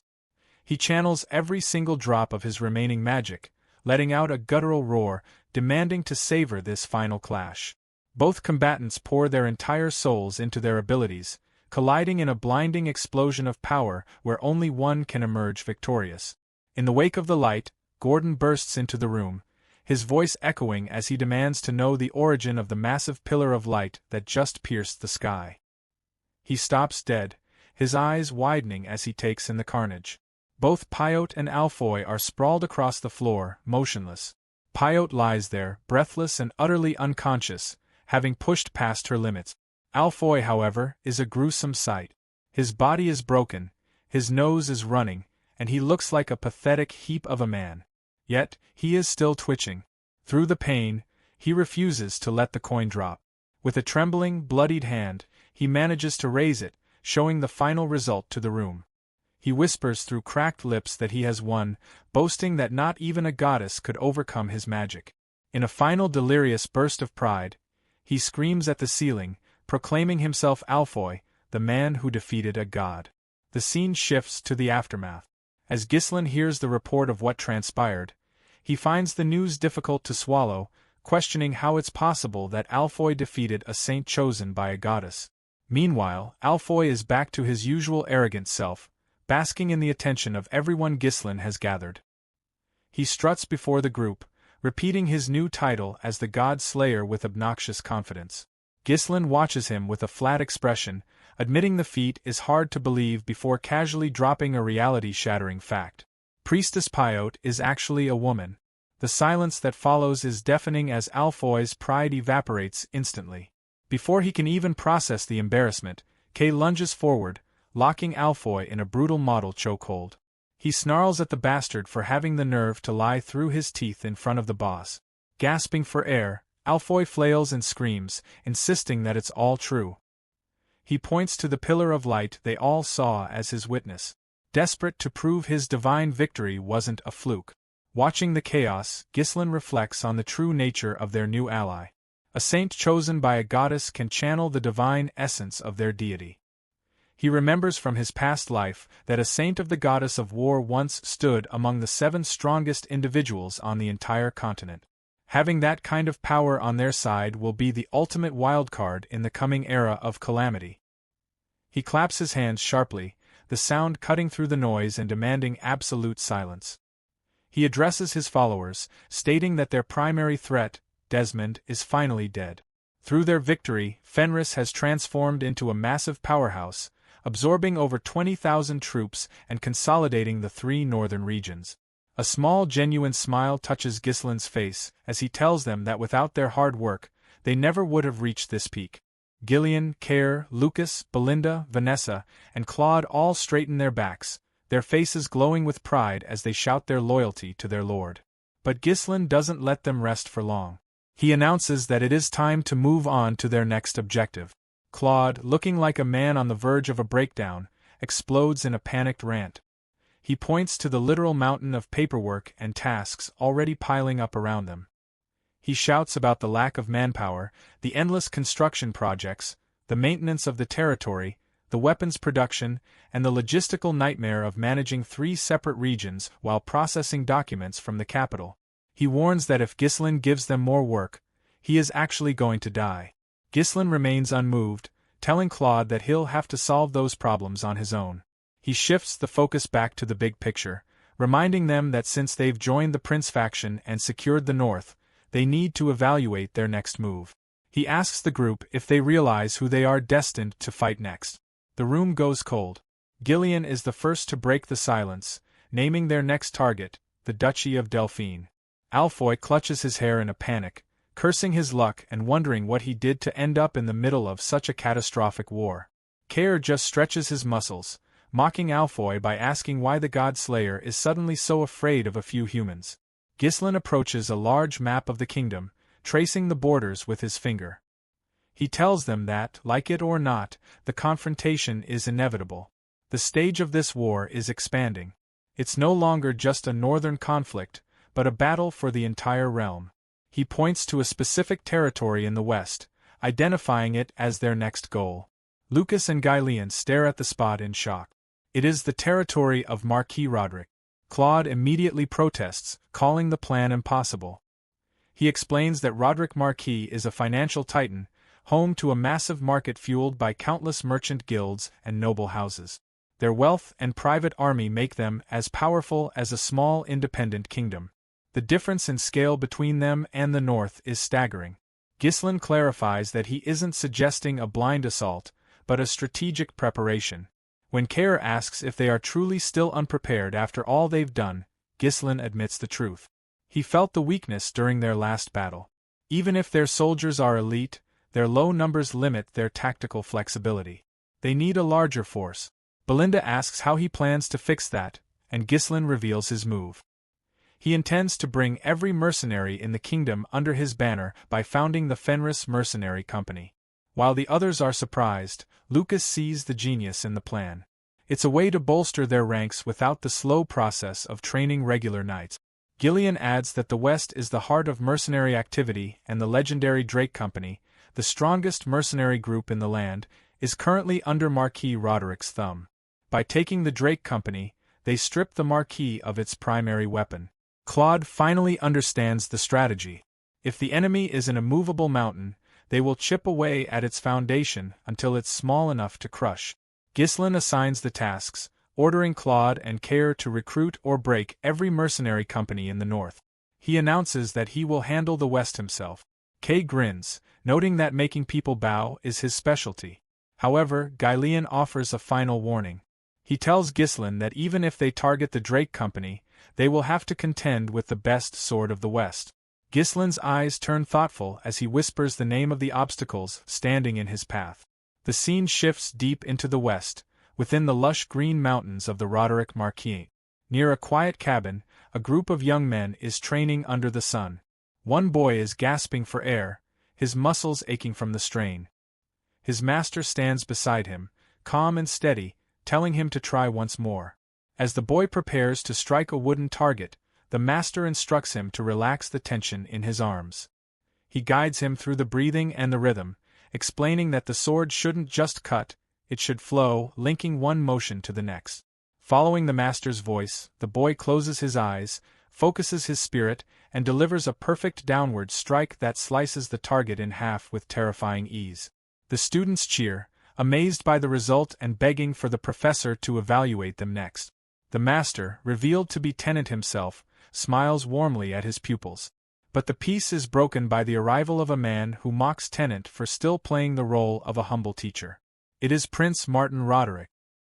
He claims he has come to see his old master after a long absence and demands that the children be dismissed so they can talk. Tennant's warm demeanor vanishes, replaced by a cold, intimidating aura. He tells the prince to wait, his voice carrying the weight of a mountain as he informs him that class is still in session. Feeling the sheer pressure of Tennant's power, Martin falls silent and obeys. Much later, near a crackling fire outside the cabin, Tennant finally joins him. Martin complains about being made to wait, but Tennant remains unbothered. Martin looks at him, remarking on how peaceful Tennant seems, almost as if he's forgotten he's the best sword of the West. Tennant cuts to the heart of the matter, stating clearly that he has no intention of returning to the Marquis estate. Martin grows desperate, arguing that there is no one in the West with Tennant's level of skill. Tennant suggests that the Drake Company or Martin's friend Dominic should be enough, adding that a subordinate shouldn't interfere in a family succession battle. Martin explodes in anger, shouting that he doesn't care about the family politic. He needs Tennant's strength to win. Tennant takes a slow, deep breath, and the air around the fire begins to vibrate with his released power. He asks Martin where he thinks he stands in the world of warriors. Martin stammers that Tennant is at the absolute peak. Tennant looks into the flames, revealing that the top is a lonely place. He tells a story of a time when he met someone far stronger than himself, someone so powerful that Tennant's entire body trembled like a frightened child.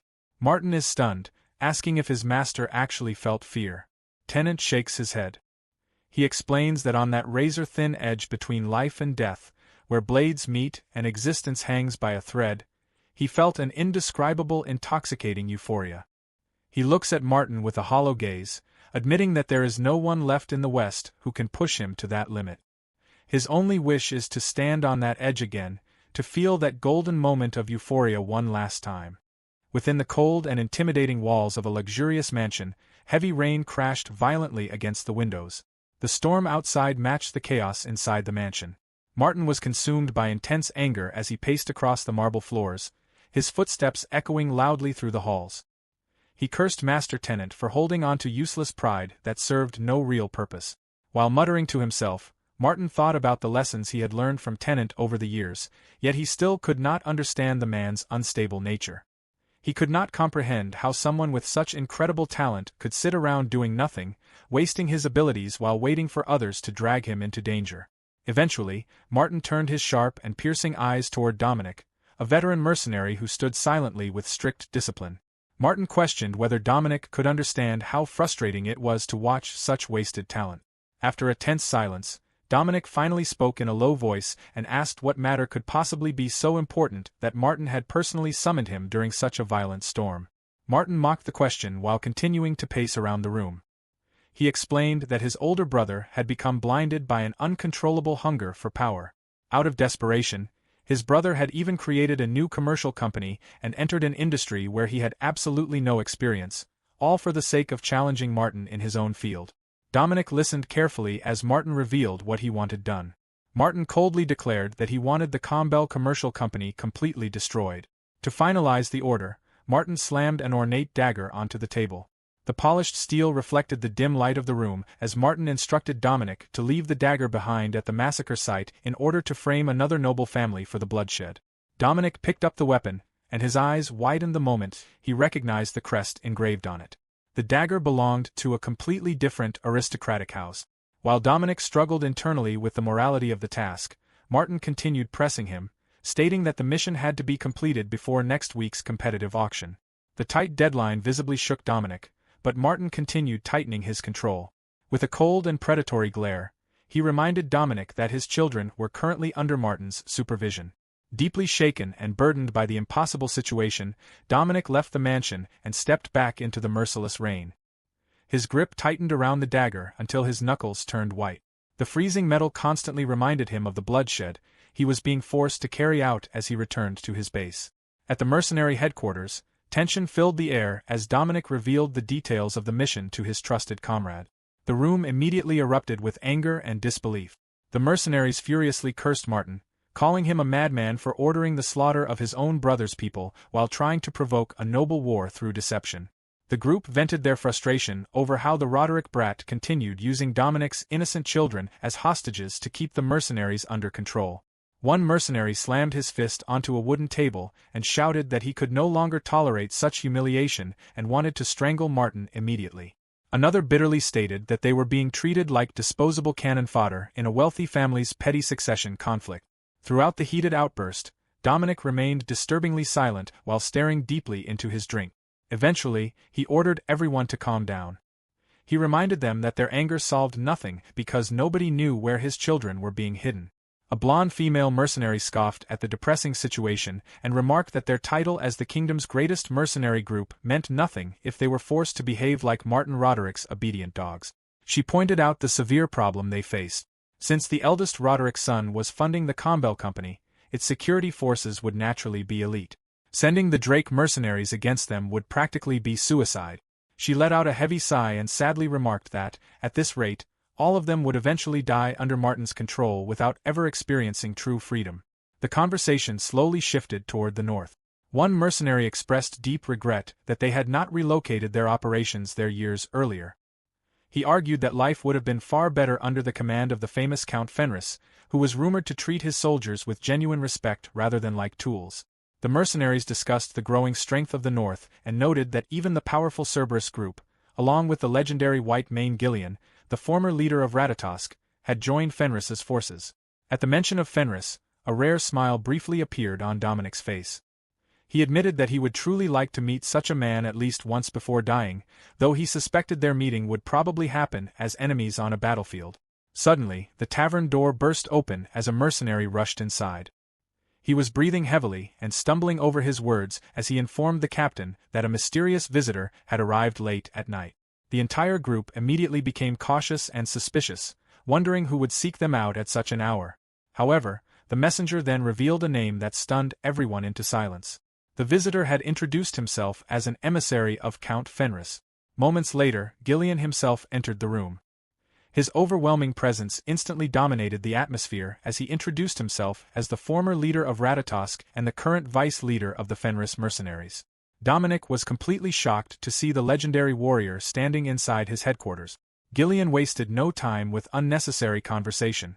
Looking directly into Dominic's eyes, he informed him that someone important wished to meet him. Ghislain then guided Dominic deep into the dark forest until they arrived at an old and isolated cabin. Inside, young Ghislain sat calmly beside a crackling fire while the smell of a simple meal filled the small room.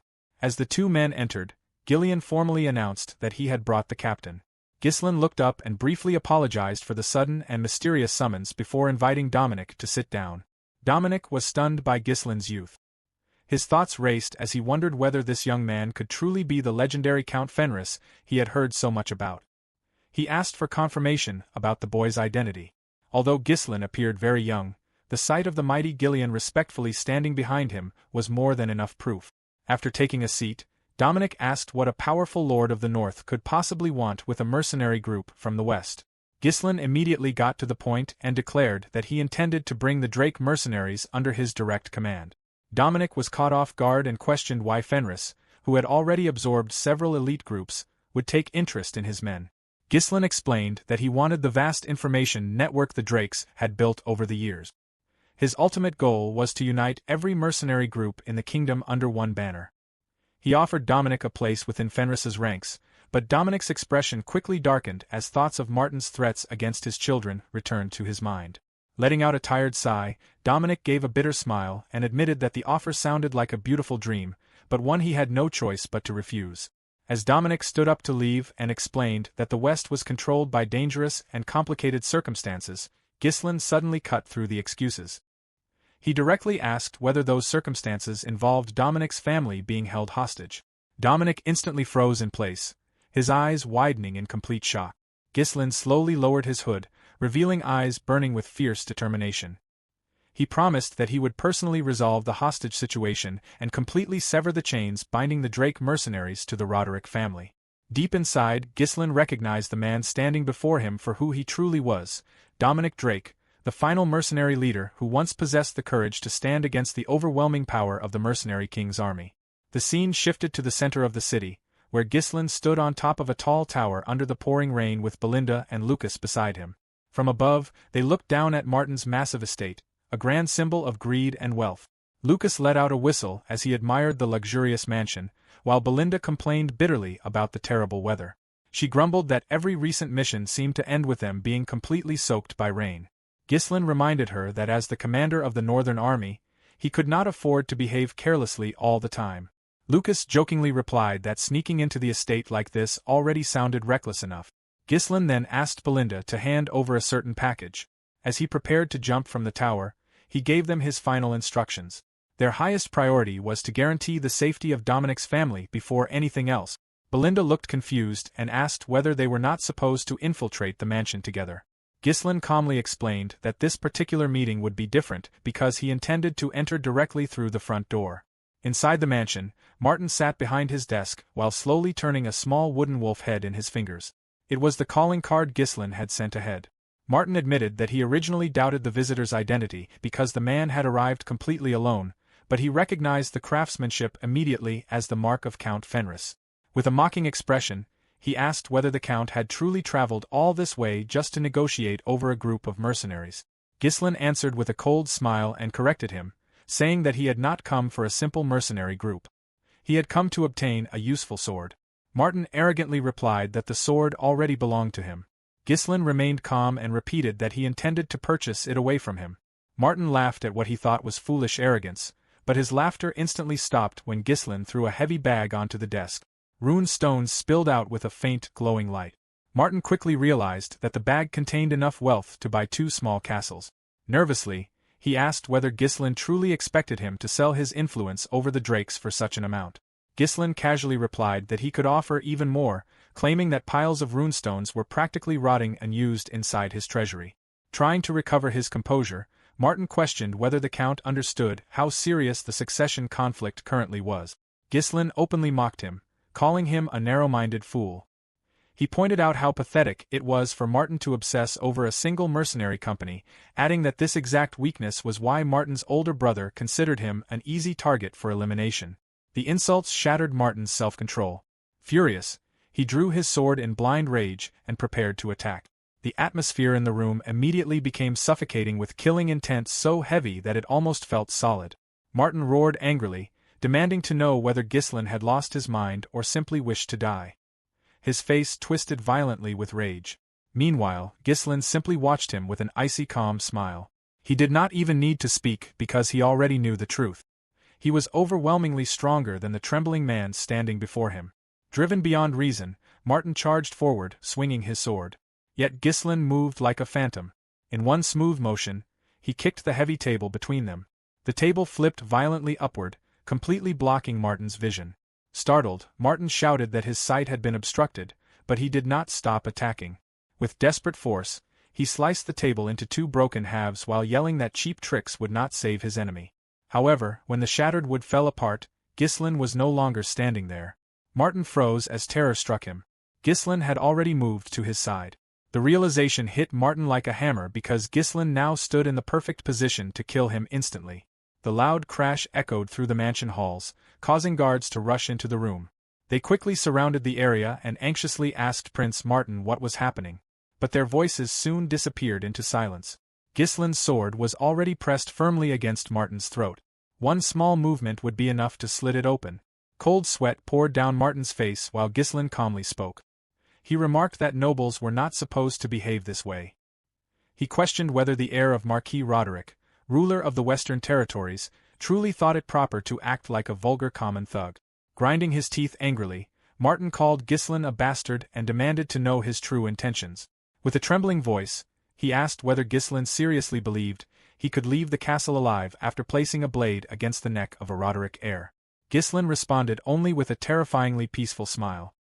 He slowly withdrew the sword from Martin's throat, allowing him to breathe again, before pointing the blade directly toward the prince's heart. Ghislain formally declared a duel. He announced that Ghislain Fenris, Count of Fenris, challenged Prince Martin Roderick to a night duel. Martin's breathing became uneven while the guards stood frozen in shock. They whispered among themselves, unable to believe that a formal duel was being declared in such a deadly situation. Martin's expression twisted with hatred as he said Ghislain should stop joking. He claimed that he had no time for games because he could simply command his knights to cut the Count down immediately. He accused Ghislain of mocking him, but Ghislain's face remained unreadable. He then offered a final temptation. He stated that he would give Martin a massive advantage. If Martin managed to inflict even the smallest scratch upon him, then victory would belong to the Roderick family. Ghislain promised that if that happened, he would surrender everything, including the agreement, his claims, and even the priceless runestones. Martin was visibly shaken by the scale of the wager, but Ghislain also revealed the condition for his own victory.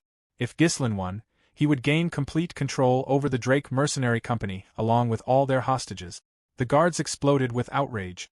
They called the proposal unbearably disrespectful and begged Martin to order Ghislain's arrest. Instead, Martin released an uneasy laugh. He commented that the rumors had been true all along.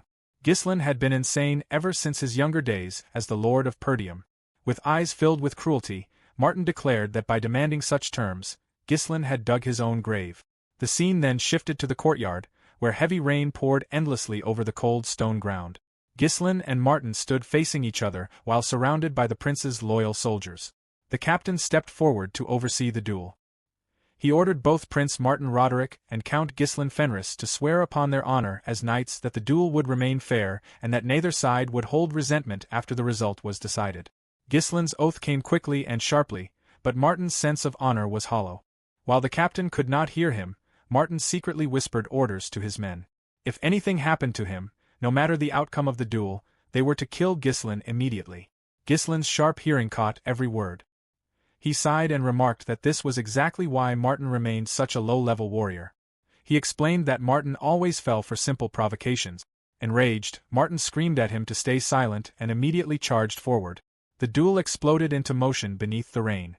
Martin opened with a heavy sideways slash, but Ghislain blocked it effortlessly. Martin instantly followed with a powerful overhead strike, yet Ghislain smoothly moved his sword behind his back and deflected the attack with a motion that almost looked graceful enough to be a dance. Ghislain counterattacked with a side slash that forced Martin to leap backward into the air. While airborne, Martin twisted his body and used the momentum to bring his sword crashing down with all his strength. But Ghislain answered with a rising parry that shook Martin down to his bones. The moment Martin landed in the mud, he lunged forward with a desperate thrust aimed directly at Ghislain's head. Their swords collided violently as Ghislain refused to give ground. Martin then unleashed a furious barrage of attacks. For a brief moment, it seemed as if Ghislain was slowly being forced back toward the castle gate. Martin noticed an opportunity when Ghislain dodged one thrust, causing the prince's sword to stab deeply into the wooden gate behind him. Ghislain immediately swung low toward Martin's legs. However, Martin used the stuck sword hilt as support and vaulted over the attack. Seeing Ghislain's back exposed, Martin shouted triumphantly that the fight was over as he brought his sword down toward the count's neck. At that exact moment, time seemed to slow for Ghislain. He released his aura, a shimmering energy that wrapped around his body just like the mysterious warrior from his dreams. The aura acted like a perfect radar that sensed even the slightest vibration in the air. The instant Martin's blade entered the range of that aura, Ghislain reacted with unnatural precision. Without even turning around, he blocked the attack coming from his blind spot. Martin's entire world collapsed in disbelief. He gasped in shock and stammered that it should have been impossible for a blind spot attack to be blocked. Ghislain merely glanced back calmly and admitted that Martin was slightly more skilled than he originally expected. Then, with a brutal twist of his wrist, Ghislain threw Martin off balance before driving a devastating kick into his ribs. The sound of breaking bones echoed loudly through the courtyard. Martin was launched backward through the air and crashed violently back inside the castle. Blood sprayed from his mouth as he struggled back to his feet while clutching his shattered ribs. Breathing heavily, he glared at Ghislain with eyes overflowing with murderous hatred. Ghislain only smiled and motioned with one hand for the prince to attack again. Martin snarled angrily and told Ghislain to enjoy his confidence while it lasted. He revealed what he considered his greatest advantage, explaining that he had been personally trained by Tennant, the unmatched greatest swordsman in the West. In the next instant, Martin exploded forward with terrifying speed. His body vanished and immediately reappeared right in front of Ghislain as he swung a deadly strike toward Ghislain's head. However, Ghislain's eyes followed the movement perfectly. His sword rose at the exact moment needed and deflected the seemingly unstoppable attack. Martin froze in shock. That move had been a secret technique personally taught to him by his master. The two exchanged over a dozen strikes within moments, sparks flying through the dark hall. Finally, Martin grabbed his sword with both hands and thrust forward at close range while screaming that this would be the end. But the result was completely different from what he expected. Instead of using his sword, Ghislain caught the edge of Martin's blade with his bare hand, which was reinforced with aura. Looking directly into Martin's eyes, Ghislain asked whether Martin truly believed he deserved to call himself the disciple of the greatest swordsman in the West. At the same time, Ghislain drove a brutal front kick into Martin's solar plexus and launched him backward across the hall. Ghislain gave him no chance to recover. He advanced like a predator hunting wounded prey. Martin panicked and attempted one final desperate frontal attack, but Ghislain calmly knocked the sword downward into the floor. He told the prince that simply being someone's disciple did not make the sword style truly his own. Then, in a flash of motion, Ghislain performed a flawless rotating counterattack using the exact same technique Martin had used earlier. His blade sliced deeply across the prince's throat. Martin's eyes widened in horror as he realized Ghislain had not merely copied his master's technique. He had perfected it instantly after seeing it only once. Ghislain followed with one final merciless thrust straight into Martin's stomach. As life slowly faded from the prince's eyes, his final thoughts turned toward Master Tenant. He finally understood that Ghislain was a terrifying monster capable of mastering techniques after witnessing them a single time. With his dying breath, Martin weakly muttered that although Ghislain might be powerful enough to earn Tenant's acknowledgement, he would still lose in the end. Moments later, the Prince of the West collapsed lifelessly into the mud. The silence that followed was immediately shattered by the furious screams of the guards demanding vengeance. They charged forward while swearing to kill the bastard responsible for the prince's death. Ghislain let out a quiet sigh, remarking that this outcome had been expected. However, he still did not raise his sword. Suddenly, 3 shadows dropped from the ceiling. Gillian, Belinda, and Lucas landed directly in front of Ghislain, blocking the knight's path. They stared at the approaching soldiers with complete boredom and declared that the guards were far too weak to even stand before them. The scene then shifted to the cold and intimidating Eclipse Castle within the Delphine Duchy. Raoul sat calmly inside his office, controlling his dark network from the shadows, when a soldier entered and announced the arrival of a guest. Raoul looked up with a sharp glint in his eyes and welcomed the newcomer, Delmuth, the 7th Circle Mage and Master of the Crimson Magic Tower. The atmosphere inside the room became suffocating as Delmuth stood before Raoul, the weight of the summons hanging heavily in the air. Delmuth asked whether this urgent call meant there was truly no more time left to waste. Raoul answered with a chilling voice that sounded like rough gravel. He warned that the Duke was currently consumed by overwhelming and absolute fury. Delmuth visibly lost part of his composure after hearing about the Duke's rage. Raoul's expression darkened even further as he leaned closer and asked Delmuth whether he still remembered that horrifying night when the Duke had slaughtered every single one of his own relatives. The memory returned vividly. Duke Delphine stood in the middle of a horrific massacre, killing his own family members with his bare hand. Raoul explained that only through that horrifying act had the Duke managed to break one of the ancient chains suppressing his true power, finally tasting a terrifying fragment of freedom. The image remained unforgettable. Covered completely in the blood of his own family, the Duke laughed madly while surrounded by corpses. Raoul quietly admitted that forgetting the smile the Duke wore that day was impossible. After several heavy seconds of silence, Delmuth finally regained his voice and confessed that the memory remained permanently burned into his mind. Raoul then picked up a rolled parchment from his desk and ordered Delmuth to take it. With a flick of his wrist, Delmuth used magic to levitate the scroll through the air until it settled into his hand. He asked what secrets the document contained.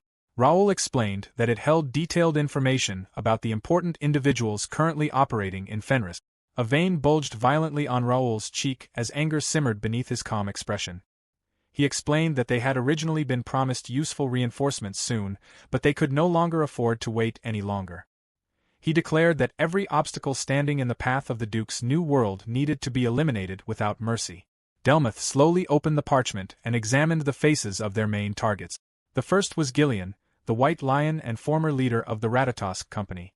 Beside him was Kair, the Mad Dog of the Cerberus Company.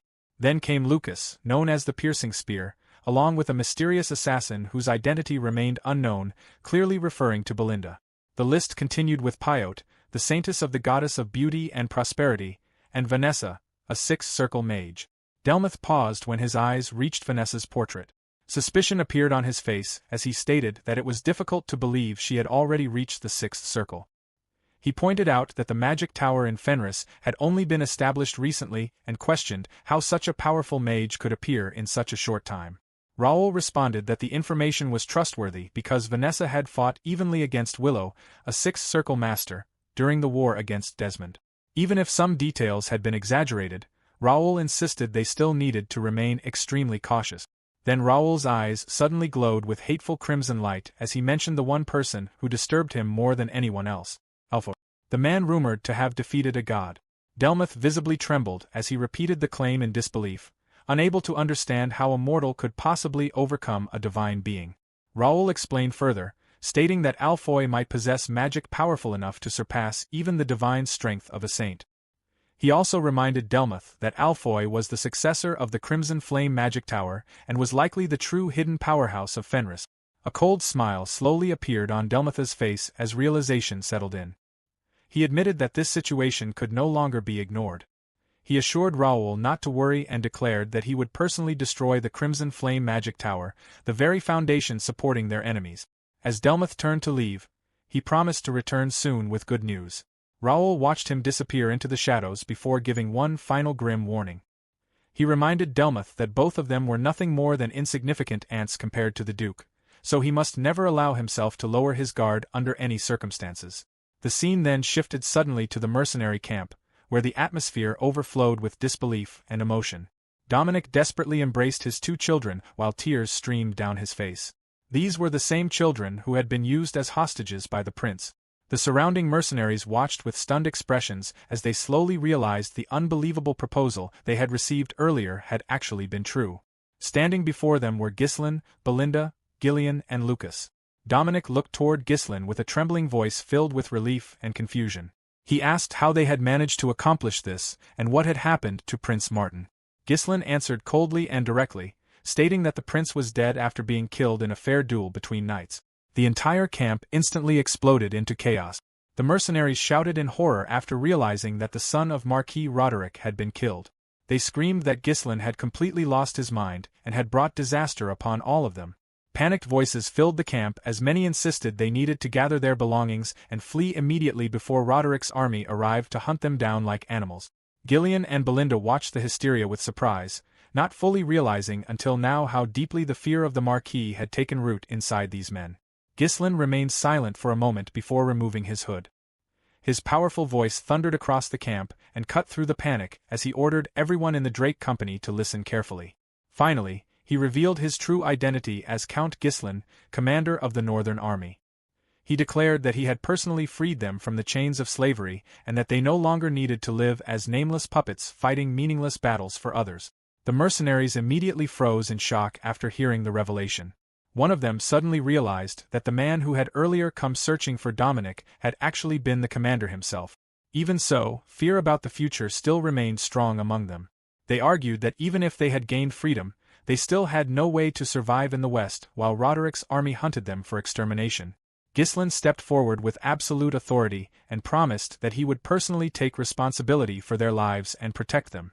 The mercenaries could only whisper in shock as they wondered why a high-ranking noble would ever choose to take responsibility for people like them. Dominic stepped forward and looked at Ghislain with a new burning respect in his eyes. He asked what they were supposed to do now. Ghislain looked directly at him and simply told them to follow him. He then drew his sword and raised it toward the sky. Ghislain declared that he neither hid nor ran away. He vowed that he would always stand on the front lines to guide them, and he asked them to stand firmly beside him. Dominic's eyes widened with inspiration. Without any hesitation, he dropped to one knee and swore that both he and the entire Drake Company would remain on the front lines alongside Count Ghislain until the very end. Ghislain rested his blade on Dominic's shoulder. Inside his mind, he quietly felt victorious as he realized that he had just secured one of the most powerful fighting forces in the West. He then told everyone that it was time to move. Inside a command tent, Ghislain spread a map out before Lucas, Gillian, and Belinda. He ordered Lucas to lead the company toward Fenris and establish a base there, assuming that Claude and Care had already finished their own tasks in the area. After that, he instructed Dominic and Gillian to begin absorbing the remaining mercenary groups across the West. Since Dominic knew the territory best, Ghislain told him to use force against anyone who refused to cooperate. Dominic remarked that the plan was extremely intense. Lucas looked confused and asked whether Ghislain was not coming with them. Ghislain explained that he had an important mission that only he could complete at this moment. He then turned to Belinda and told her that she would accompany him to the south. Belinda was surprised and asked why they would head into the territory of House Delphine. She pointed out that since Prince Martin had died, the Roderick family would surely be searching for revenge, making such a trip seem reckless. Ghislain acknowledged the danger but explained that the enemy would not act immediately. Since the prince had died in an official duel, the law technically supported Ghislain's side. He promised that he would return within a week. The scene then shifted to the pair arriving at the massive gates of a castle within the Maubre territory in southern Lithuania. As they entered, the heavy iron gates slammed shut behind them with an ominous echo. The road ahead looked empty and lifeless. A strange mystical darkness covered the area and seemed to swallow all sound. Belinda quietly commented that the place felt disturbingly silent. Ghislain explained that rumors about a terrible tragedy involving the lord of the territory had caused everyone nearby to move with extreme caution. Belinda lightly nudged him with her elbow and teased him for acting secretive once again. Since they were finally alone, she told him to stop hiding things behind mysteries. At last, Ghislain revealed his true purpose. He explained that he needed to obtain a specific power. He then spoke about Aloys, a seventh circle master from the School of Illusions and one of House Delphine's greatest assets. Aloys possessed the ability to manipulate minds through illusions powerful enough to cover an entire battlefield. Ghislain warned that if his soldiers began attacking each other because they mistook allies for enemies, then the war would already be lost before it even started. The power capable of countering such a terrifying ability was hidden somewhere inside this very castle. Soon afterward, 2 guards stopped them at an inner gate. One of the soldiers shouted at them to stay back and leave if they had no official business with Lord Mowbray. Belinda introduced Ghislain as Baron Dudley of the East and explained that they had come to solve the Count's problem. The guard became visibly shocked at the mention of a problem, but Ghislain pushed further by specifically bringing up the matter involving Edwin Mowbray.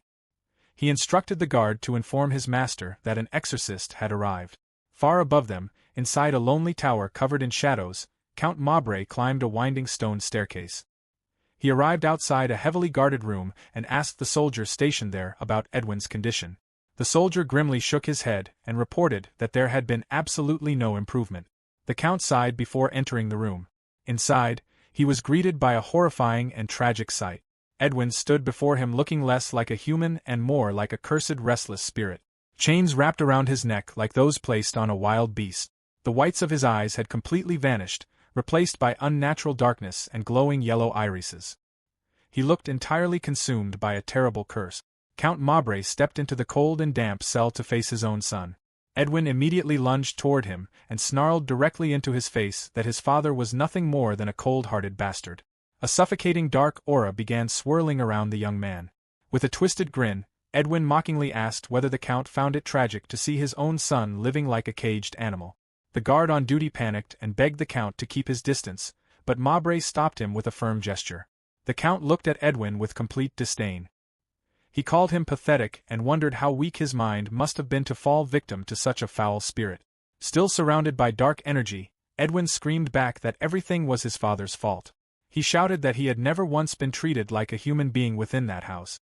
According to him, every misfortune in his life had been caused by the Count. Despite being of noble blood, Edwin remained chained and restrained like an ordinary dog. The Count showed no emotion as he coldly stated that he would simply find another body for his son before releasing him whenever he wished. He demanded to know why the entity refused to leave Edwin's body. At that moment, Edwin suddenly burst into crazed laughter. The spirit possessing him mocked the Count and explained that it could not leave because the true owner of the body actually wanted its presence. Count Mowbray was visibly shaken and quietly whispered Edwin's name in disbelief. Inside, he burned with frustration as he remembered how neither divine power nor powerful magic had been able to affect the evil spirit at all. He had even secretly brought in a captured black mage from foreign lands, yet nothing had worked. Grinding his teeth, the Count wondered whether there truly was no method capable of purging this filth. Above Edwin, the shadowy outline of a monstrous spirit could be seen looming over him and controlling him like a puppet. After leaving the cell, the Count was approached by one of his soldiers, who informed him that a noble from the east had arrived and requested an audience. Distressed and exhausted, Mowbray brushed past the soldier and ordered him to send the visitor away since he had no interest in meeting anyone. However, the soldier hesitated and nervously explained that the visitor claimed to be an exorcist. The Count instantly froze. A tremor ran through his body before he slowly turned around with wide eyes and repeated the word in disbelief. The scene then shifted to a meeting between Count Mowbray and Ghislain, who was accompanied by Belinda. Ghislain introduced himself as Baron Dudley of the East and explained that he had heard rumors about the young Lord Edwin suffering from a mental affliction. He calmly requested permission to treat him. The Count remained skeptical and questioned why a man calling himself an exorcist would describe the matter as a mental illness. Ghislain simply smiled and remarked that whenever people lost their minds, others often claimed they had been possessed by evil spirit. At that moment, the Count realized that this man had not arrived by coincidence. Despite all the secrecy, Ghislain somehow knew the truth. Maubrey demanded to know where he had heard such information, but Ghislain dismissed the question and stated that the source was unimportant compared to the fact that he could remove the spirit. When the Count asked whether he used divine power or magic, Ghislain admitted that he used neither. Instead, he explained that he understood the symptoms perfectly, including the pitch-black eyes and the release of a dense dark aura. Maubrey was stunned that this stranger knew every detail. The Count suddenly stood up and asked whether Ghislain truly understood the nature of the being inside his son. Ghislain explained that the entity was an ancient enemy of his and that he had tracked it down for that very reason. He refused to reveal anything further and once again requested permission to begin the treatment. Desperate for hope, the Count asked what Ghislain wanted in return. Ghislain promised that if he succeeded, he would state his price afterward and assured the Count that it would not be overly burdensome. The Count then asked how long the process would take. Ghislain warned that it would require several days because the ritual was both dangerous and exhausting. When asked what supplies he needed, Ghislain gestured toward the tools he had personally brought and claimed that they were more than sufficient. The Count finally agreed, but he issued one final warning. If Ghislain failed, he would not leave the estate alive. Completely undeterred, Ghislain accepted the condition and requested that nobody enter the tower during the ritual. Only he and his servant Belinda would face the spirit inside. He emphasized that if anyone interrupted them, Edwin's life would be placed in grave danger. Eventually, Ghislain and Belinda arrived at the cell where Edwin remained chained like an animal. The possessed young man demanded to know who they were. Ghislain calmly replied that he was the man who would cure him. Edwin immediately burst into mocking laughter and asked whether Ghislain was some kind of priest. The possessed boy sneered that such efforts were useless because he was a grand existence that even divine power could not affect. Ghislain stood beneath the looming spirit and declared that any ritual they tried would be useless. Suddenly, he moved without warning and slammed a heavy punch directly into Edwin's face, sending him crashing into the stone wall. Edwin gasped in real pain, shocked that an ordinary human attack could actually hurt a spirit. Belinda watched calmly and wondered if the host body was tougher than expected. Ghislain observed that the spirit was protecting the boy's body with dark energy, allowing them to be rougher during the exorcism. Belinda agreed, realizing that the boy would not die from a simple beating. Ghislain asked for the tools, and Belinda opened the briefcase. Edwin, filled with fear and anger, cursed Ghislain and threatened him, reminding him that he was harming the body of a count's son. He screamed that Ghislain would never leave the place alive. Ghislain remained completely calm and told the spirit to stop pretending that the body belonged to it. He pulled out a small spear, calling it his cross, and then the true exorcism began. Ghislain beat Edwin mercilessly, punching him repeatedly from both sides without stopping. Edwin screamed in agony, crying and begging to know when the pain would end. He shouted that this could not possibly be a real exorcism. Ghislain ignored every plea, grabbed him by the leash, and continued the brutal assault. At last, the spirit could no longer endure it and screamed for him to stop. As the entity cried out in pain, Belinda looked surprised.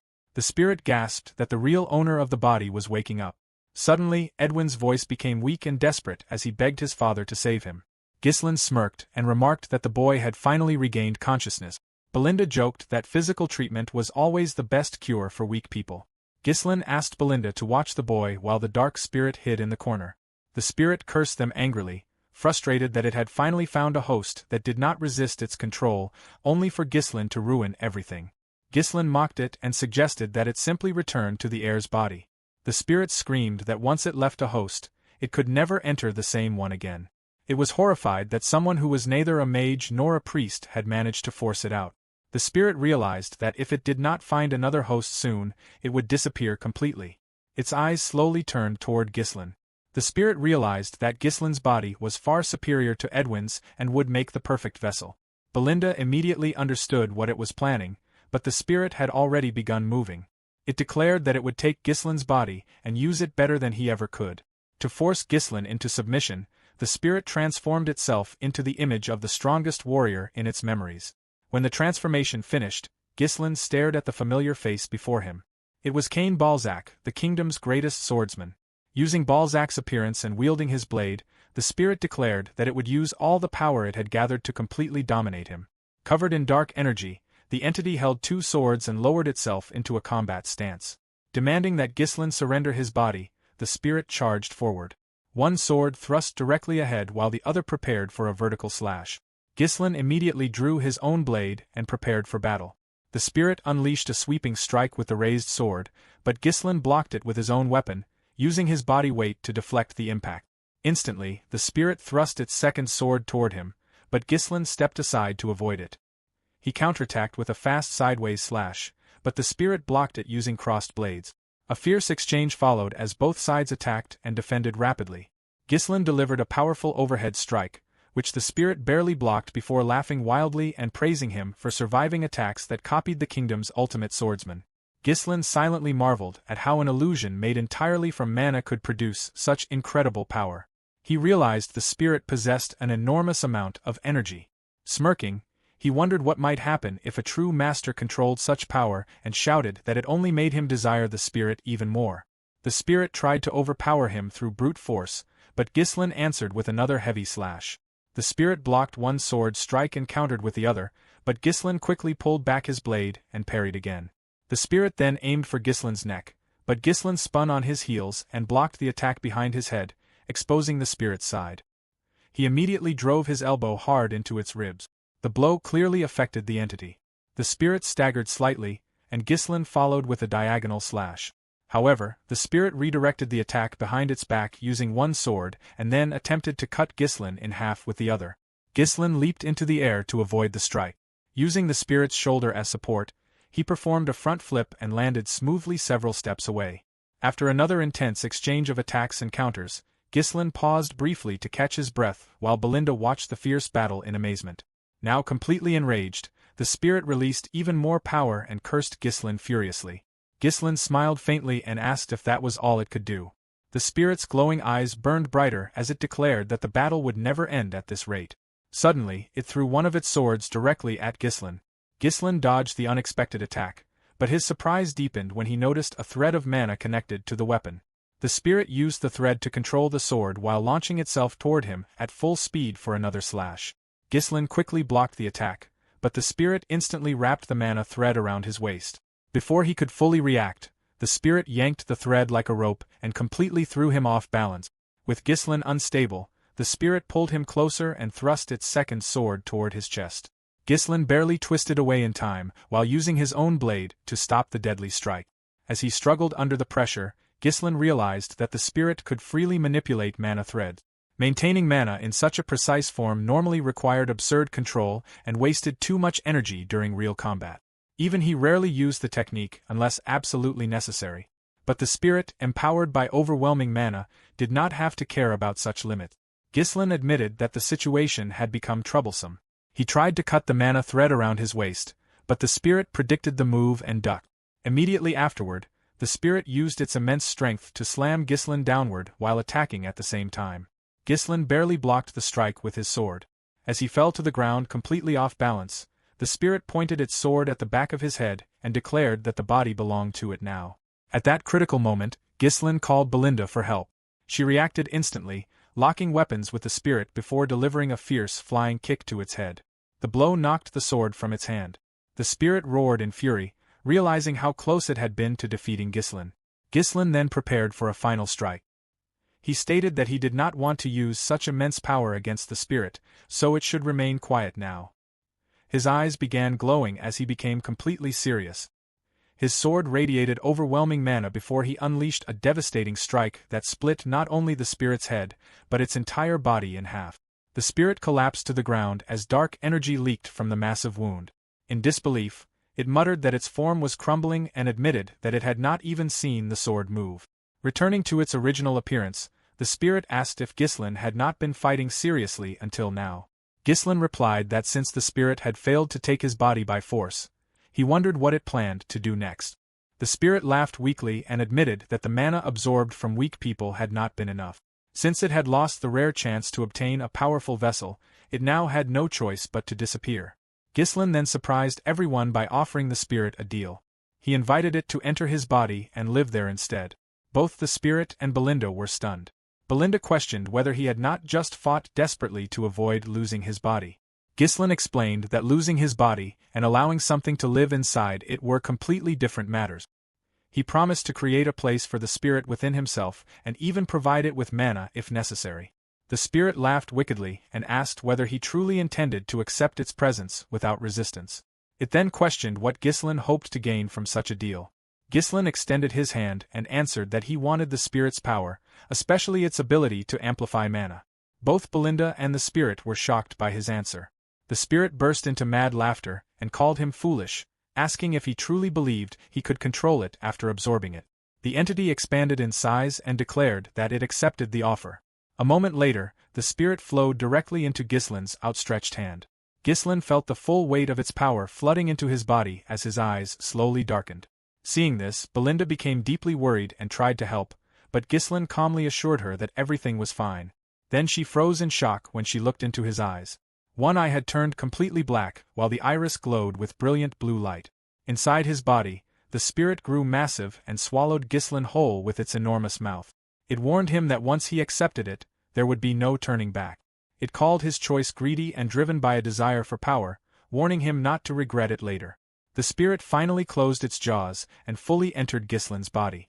Ghislain immediately collapsed unconscious into Belinda's arms while she screamed his name. Inside Ghislain's body, the spirit became ecstatic. It marveled at the incredible energy surrounding it and admitted that this was the first time it had entered the body of someone so powerful. Compared to Ghislain, all its previous hosts had been pathetic weaklings. As a reward for surrendering his body, the spirit promised to grant him tremendous power and evolve the body into something even greater. It explained that the emotions within Ghislain's memories were the true source of its own strength and demanded to see those memories. Suddenly, the white empty space around them transformed into a dark abyss filled with countless dead bodies. The horrifying scene shocked the spirit completely. It stared at the bloody wasteland in disbelief, before noticing a figure standing in the distance. The spirit asked who it was. The figure slowly turned around. It was Ghislain himself, completely covered in blood, staring directly at the spirit. Inside Ghislain's subconscious, the evil spirit encounters an older version of Ghislain standing amidst rubble and corpses. Completely shocked to find someone else inside this inner world, the spirit demands to know who he is and why there is another person inside someone's subconscious. But looking closer, the entity realizes it is actually Ghislain himself. The spirit gasps that no, that cannot be. Though this face looks a bit older, it clearly belongs to the owner of this body. But then, how can this be his current age? Ghislain looks at the entity and tells him that if he wants to pry into his memories, he should go right ahead and take a look deep into his heart if he can handle it. Instantly, an absolute darkness begins to envelop the evil spirit, plunging him into a pitch-black void where he cannot see a single thing. The spirit starts to thrash around, falling into a total panic as the complete blackout suffocates him. Then, Ghislain's dark memories from his past life begin to flash before his eyes. The spirit witnesses Ghislain's dead sister who was killed, Ghislain himself running away, and the brutal death of his father whose body had several swords and arrows pierced through it. Finally, he sees the utter destruction of his hometown, Perdium. We see a furious, tearful Ghislain swearing that on that very day, he made up his mind to get his revenge no matter what. The scene shifts to Ghislain standing atop a massive mountain of corpses he slaughtered. Then, he is severely slashed by a sword. Idun stands over him, mocking him by revealing that they joined hands with the ducal Delphine family because he was the one who brought ruin to Ghislain's family. Seething with rage, Ghislain screams the name of Duke Delphine. Idun then cuts off Ghislain's head, who vows with his dying breath that if he is ever born again, he will never forgive them. After witnessing this horrific past, the evil spirit is completely shaken, wondering how such violent emotions could possibly exist within a single human being. Realizing this soul is completely impossible to devour, Ghislain appears from behind and asks him what he thinks about spying on someone else's memories. Startled, the evil spirit backs away in sheer disbelief, screaming that it must be a lie. It is all a lie because how could anyone die, come back to life and return to the past? Ghislain coldly responds that whether it makes sense or not does not matter. The only thing that matters is that he is alive. Wide-eyed, the evil spirit looks deep into Ghislain's eyes, wondering how an ordinary human could possibly carry such a devastating burden on his shoulders. He screams in terror, begging to be let out of there immediately. In an instant, the dark entity is transported to a completely different environment, one far brighter than before. Confused, the evil spirit stammers, asking what this place is. Ghislain tells him it is something he must protect at all costs, something he will never lose again, as he visualizes everyone he holds dear. His father, his sister, Claude, Vanessa, Gillian, Alfoy, Belinda, and Care and others. After a few seconds of heavy silence, the evil spirit finally understands, whispering that this is the reason he can shoulder the weight of an entire world. It is his sense of responsibility. The scene flashes back to the real world, where Ghislain lies unconscious on the ground, enveloped by the ominous dark aura of the evil spirit, while Belinda cradles his head. Moments later, Ghislain snaps his eyes open.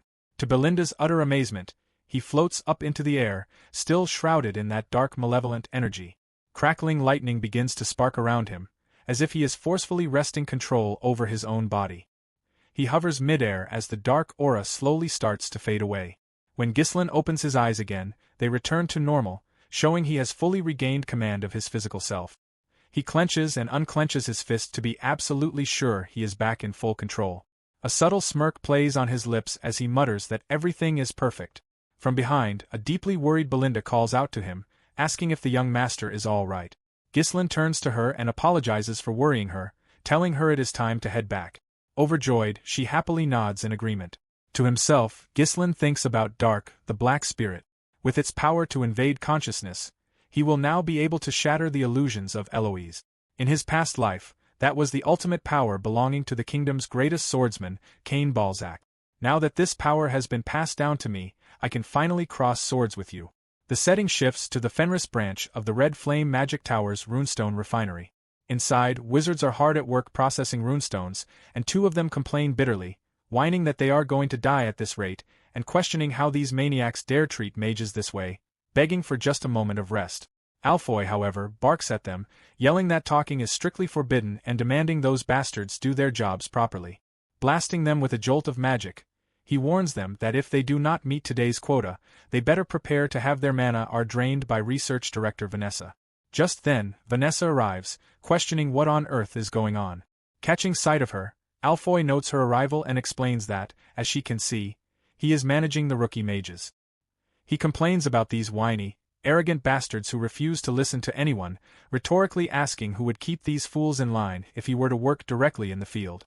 Nearby, the mages break off pieces of rune stones, packing them into bags to transport them. Proud of his management, Alfoy brags that it is a dirty job someone has to do, and who better than an enlightened mage like himself. Vanessa dryly responds with a dismissive nod, adding that it is actually great timing because it looks like she will need to step away for a while. Surprised, Alfoy asks her where she is going. She informs him that the Crimson Tower has requested an exchange with the Red Flame Magic Tower. Alfoy gasps in shock at the mention of the Crimson Tower. A Magic Tower exchange is an exceptionally elegant and prestigious event where mages gather to share knowledge, debate, and test their skills. Out of all the activities, the most anticipated is the duel between the disciples of the respective towers. When the competition gets too heated, casualties can even occur. Utterly baffled, Alfoy notes that this is normally an event that hostile towers never hold, leaving him wondering why those bastards would suddenly propose such a thing. Vanessa explains that she received an invitation from Tower Master Hubert, noting that by tradition, the Tower Masters and Elders stay out of the exchange duels. Shocked, Alfoy stammers, realizing the Master personally summoned her. Offended, Alfoy turns away in a huff, declaring to Vanessa that he refuses to go. He complains that he is the rightful successor to the Red Flame Tower, working his fingers to the bone far away from home. Yet his master has not even sent him a single letter. Why on earth should he help him? He dramatically resolves that he would rather be buried right here in Fenris. Hearing his dramatic speech, Vanessa bluntly tells him that he does not need to worry about that at all, because his name was never even on the guest list, Master Alfoy. So, it is perfectly fine if he stays behind. The scene then cuts to the Red Flame Magic Tower itself. The elder mages express their concern, asking if it is really wise not to invite him, since no matter how useless he might be, he is still the official successor of their tower.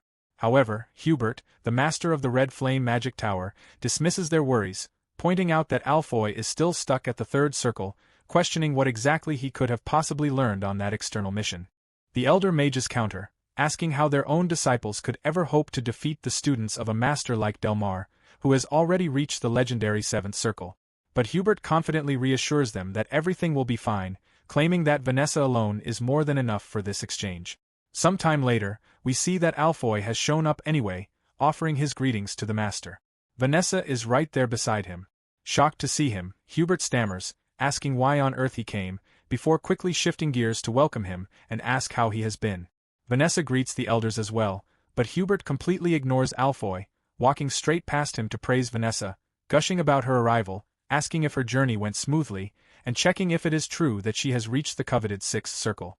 Hubert then turns to the other mages and barks that the elders should follow Vanessa's example, mocking them for still being stuck at the fifth circle. The elders do not take this insult lightly and snap back at Hubert, shouting that the tower master himself is still just a sixth circle master, warning him that he is about to be overtaken by a girl who used to be a simple maid. They mockingly remind him how he used to claim he would reach the seventh circle in no time if he only had rune stones. Flustered and embarrassed, Hubert stammers for them to shut up. Looking toward Vanessa, he curses to himself, wondering what on earth that punk from Fenris actually did to her, recalling that she used to be a child whose mana traces he could barely even sense. Twirling his mustache as he turns around, Hubert convinces himself that no matter how incredible those from the Ascension Tower think they are, he is the one holding the rune stones. He has absolutely no reason to dance to Delmoth's tune. With a malicious grin and glowing eyes, he brags that with these rune stones, it is only a matter of time before their red flame tower becomes number one in the entire kingdom. Sometime later, none other than Delmoth arrives at the entrance with his students, carrying an undeniably superior aura. Compared to them, the members of the red flame magic tower looked completely outmatched, like a ragtag bunch. Spotting them, the wide-eyed elders gasp, shocked that they brought so many disciples with them, counting around 50 of them. Deeply taken aback and worried, Hubert wonders to himself what is with those numbers, questioning if they came to declare war. The two tower masters now stand face to face, confronting one another with their respective disciples lining up behind them. Delmoth remarks that it has been a long time, Hubert, while Hubert simply spits out his rival's name. Suddenly, Delmoth releases a wave of his power, leaving everyone completely awestruck. Terrified, Hubert commands everyone to raise their magic barriers immediately, screaming at Delmoth to demand what the meaning of this is. Delmoth merely looks down at him with an intensely arrogant gaze. Shortly after, Delmoth calms down, suppressing his power. As he brushes past Hubert, he casually mentions it was merely a polite greeting and a quick way to verify a few things. Noting that Hubert remains exactly in the same place. Seething with rage, Hubert calls him a bastard, declaring that everything is prepared for them to fight immediately, demanding they settle this right now. Delmoth smoothly responds that he can have it however he likes. But then, Delmoth's eyes suddenly widen as he spots Vanessa, recognizing her as the infamous woman who reached the sixth circle. He then turns his gaze toward Alfoy, acknowledging him as well. The man who supposedly defeated a god. Delmoth flashes a sinister little smile and mutters to himself that having two key figures of Fenris right there is perfect, since it saves him the trouble of seeking them out to kill them. The scene then shifts to the magic combat arena, where the announcer declares that the magic tower exchange is finally beginning, starting with the report on the disciples' achievements. He explains the rules and announces that there will be a total of 5 magic duels, requesting each magic tower to send forth the disciples who will participate in the matches. Delmoth immediately calls upon one of his disciples, Modi, who steps forward. Delmoth whispers something privately into his ear, and upon hearing it, Modi cracks a wicked smile. He steps forward with his magic wand, telling his master that he understands, while simultaneously unleashing his powerful aura. The elder mages turn to Hubert in worry, warning him that the opponent appears to be a fourth circle mage and that they are coming out incredibly strong right from the start. They anxiously ask the tower master whom he will send out, with another elder suggesting that they should send out a matching opponent. After pondering the situation for a moment, Hubert asks if Ribeiro was a second circle mage and then commands to send him out. The elder strongly disagrees with the decision, asking Hubert if he is seriously suggesting sending out a second circle disciple to face a fourth circle opponent. Hubert explains his reasoning, stating that he does not want to reveal their true fighting strength over a match like this. He notes that even if there is a significant circle gap, the opponents would never try to kill a disciple in such a public setting. He adds that even if they lose all the previous matches, sending out Vanessa at the very end guarantees a win, allowing them to still save face. Ribeiro steps forward, though he looks highly unconvinced. Hubert tries to reassure him, telling Ribeiro that this is a great opportunity to fight someone of a higher circle. He adds that it is perfectly fine to lose, so he should just treat it as a way to build experience. Ribeiro hesitantly replies that he understands, but he remains deeply anxious since a 2-circle difference is no small matter. The two opponents stand face to face, and as soon as the match is signaled to begin, Ribeiro immediately starts casting his spell, launching 2 fireballs directly at his opponent. However, Modi casually blocks them with his magic wand as if they are absolutely nothing. He comments on how ridiculous the attack is, and utilizing an air cutter technique, he unleashes a blade made of wind that cuts Ribeiro down completely. Hubert stands completely frozen in shock, whereas Delmuth looks utterly pleased because his disciple did exactly what he was commanded to do, which was to try and kill their opponents. The mages instantly rush over to check on Ribeiro's condition, crying out in panic that the bleeding is too severe, that he is going to die at this rate, and that he needs immediate treatment. Infuriated, Hubert screams at Delmuth, calling him a bastard and demanding to know if he planned to have his disciples murdered. Delmuth responds in a perfectly calm voice, telling him to cool down, and claiming that the most surprised person among them is probably his own disciple. Meanwhile, Modi acts incredibly arrogant, showing absolutely no remorse for his actions. Delmuth continues his mockery, suggesting that his disciple likely did not expect the boy to be defeated by a spell with so little power. Hubert is left speechless and boiling with rage. Standing on the other side of the arena, Delmuth tells him not to be too angry, adding that he understands his feelings, but asks if it isn't common sense that there might be casualties during a magical duel. The announcer urges them to proceed with the next duel before the mood cools down. The second duel also ends incredibly fast with a victory for the Crimson Magic Tower. Once again, it is clear that the intent was to slaughter the opponent. They arrive at the third duel, where Hubert's disciple immediately surrenders before the battle can even begin. Delmuth's disciples begin mocking them loudly, laughing about how they were supposedly the best magic tower in the north with that pathetic level of skill. They mockingly note that seeing it for themselves after hearing only rumors makes the truth crystal clear, laughing and calling them absolute pieces of trash. On the other side, the elders whisper to Hubert, pointing out that while the skill level of the Crimson disciples is impressive, something is clearly wrong, as it feels like the true purpose of this exchange is to kill their disciples. One of them anxiously asks if there is truly no countermeasure. Hubert is utterly miserable with how things are unfolding and grinds his teeth in pure rage. Fueled by hatred, he turns to his remaining disciples, asking if there is anyone willing to step up for the next duel. However, the disciples are paralyzed with fear, stammering back and asking if he seriously wants them to go out and fight against monsters like that, declaring they cannot do it because those guys have no qualms about killing people. Delmuth notices their hesitation and remarks that while this event is meant to showcase the disciples' achievements, if no one is willing to step forward, he looks at Hubert and asks why the Tower Master doesn't just come out himself. He then bursts into loud mocking laughter. Hubert seems to completely give up, thinking to himself that he was foolish to think the gap wouldn't be this massive, concluding that the Flame Magic Tower is completely finished. But suddenly, someone shouts out calling them a bunch of pathetic bastards. Stepping forward is none other than Alfoy, the man who defeated a god. Alfoy confidently declares that he will be the one to step forward. Hubert and the elders look on in absolute shock as they see him taking the stage. Delmuth spots him and muses that if it isn't the successor of the Flame Magic Tower, then it would only be polite for them to send out a fitting opponent. From the opposing side, a young man steps forward introducing himself as Master Delmuth's first disciple and the successor of the Crimson Magic Tower, Borda. With an arrogant air of superiority, he tells Alfoy it is nice to meet him. The elders immediately recognize him and are gripped by fear, gasping that he is the Crimson successor, a dangerous fourth circle master. Alfoy casually responds with a simple acknowledgement saying that he is Alfoy. But Hubert rushes forward yelling at him to wait and frantically points out to Alfoy that his opponent is a fourth circle master, asking how on earth he expects to win when he is only a third circle mage. Alfoy nonchalantly asks what that even matters since they haven't even tried yet. While cleaning his ear with his pinky finger without showing a single shred of fear, he reminds them that he has even beaten a god before.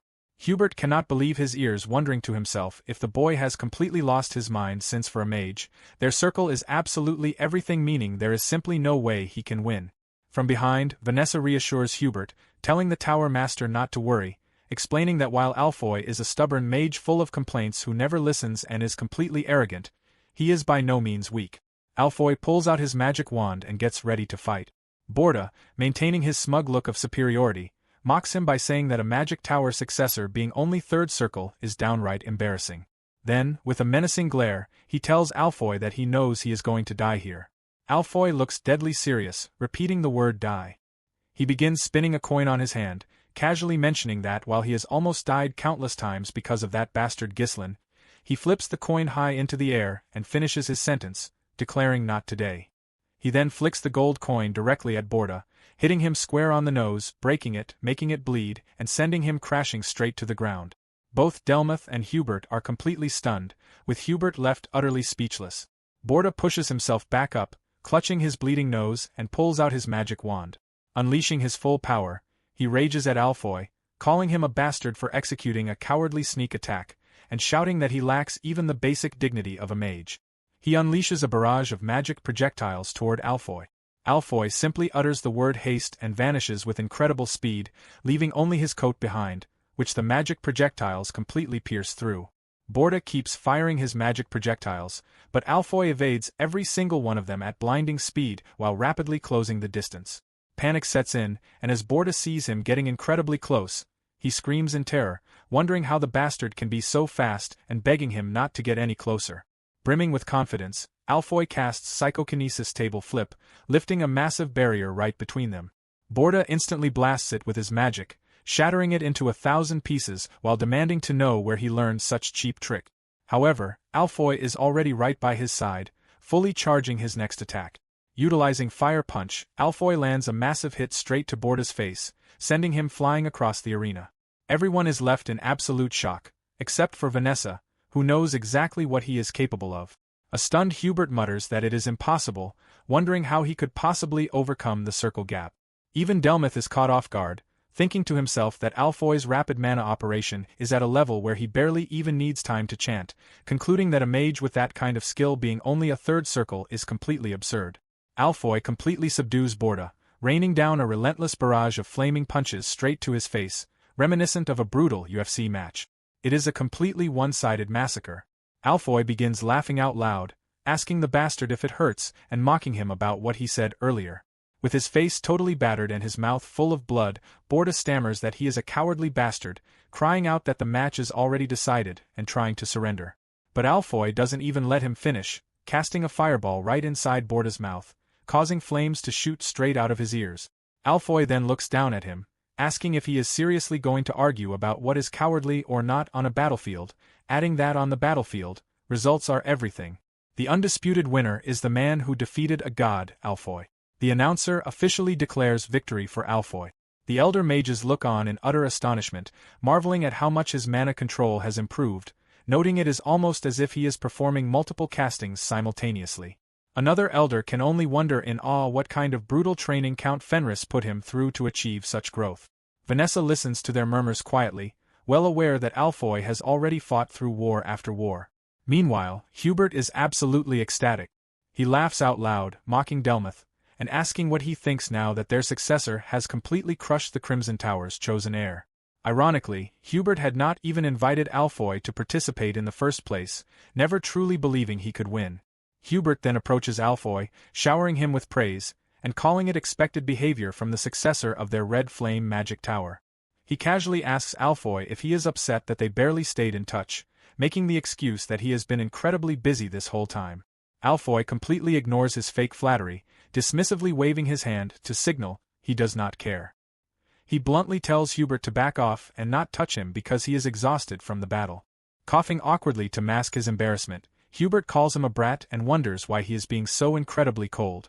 On the sidelines, one of the elder mages secretly regrets his own past actions, thinking he really should have treated Alfoy better under normal circumstances. Shifting gears, Hubert loudly announces that it is Vanessa's turn next, warning her to be careful not to get hurt, to which she calmly replies with a simple yes. Raising his voice to fill the room, Hubert confidently challenges Delmoth again, telling him to bring it on and send out the rest of his disciples immediately. When nobody from the opposing side makes a move, Hubert mocks them further, asking if there is really no one left willing to step up, and daring Delmoth himself to enter the ring. Deep down, Hubert gloats, knowing there is not a single disciple in the Crimson Tower with a magic circle higher than Vanessa's. He tells himself how fortunate it is that Alfoy won, convinced that in the end, total victory will belong to their Red Flame Tower. Delmoth looks absolutely furious. After a few agonizing moments of dead silence, he unexpectedly begins to applaud. He keeps clapping steadily while everyone else stands frozen in shock and complete silence. After a few intense seconds, he softly mutters bravo. He turns his gaze toward Alfoy, addressing him as the man who defeated a god, which catches Alfoy completely off guard. Delmoth then locks his eyes onto Vanessa of the Sixth Circle, declaring that this magic tower meeting has yielded a massive harvest as he has now confirmed these incredible abilities right before his eyes. With a terrifying, blood-curdling expression, Delmoth announces that for the final match, he will enter the battlefield himself. He releases the full gravity of his power, enveloping himself in a massive sphere of dense magic that lifts him high into the air, leaving every single spectator utterly stunned. Right in front of him, he begins to manifest his magic in the shape of a massive circle. The sheer pressure of his aura shatters every window in the tower, ripping up the floorboards as violent arcs of crimson lightning tear through every corner of the building. Hubert gasps as the structure begins to tremble violently, screaming at Delmoth, calling him a bastard, and demanding if he forgot the sacred rule that tower masters and elders are strictly forbidden from interfering in the meeting's duels. Enveloped in his aura and surrounded by lethal magic circles primed for total destruction, Delmoth coldly retorts that he simply entered the fray just as Hubert suggested, asking what the problem could possibly be. He even mockingly invites Hubert to step up as well. Stunned, Hubert can only yell back that nobody could have imagined he would actually enter the ring just because someone threw a casual taunt. Suddenly, Alfoy grabs Hubert by the collar and fiercely yells at everyone to snap out of it, snapping that now is absolutely not the time to be wasting breath on useless arguments. Bewildered, Hubert stammers out Alfoy's name, shocked by the sudden insubordination, but Alfoy is no longer the coward he used to be. Now a hardened expert, he screams that those bastards arrived here with their minds already made up to slaughter everyone.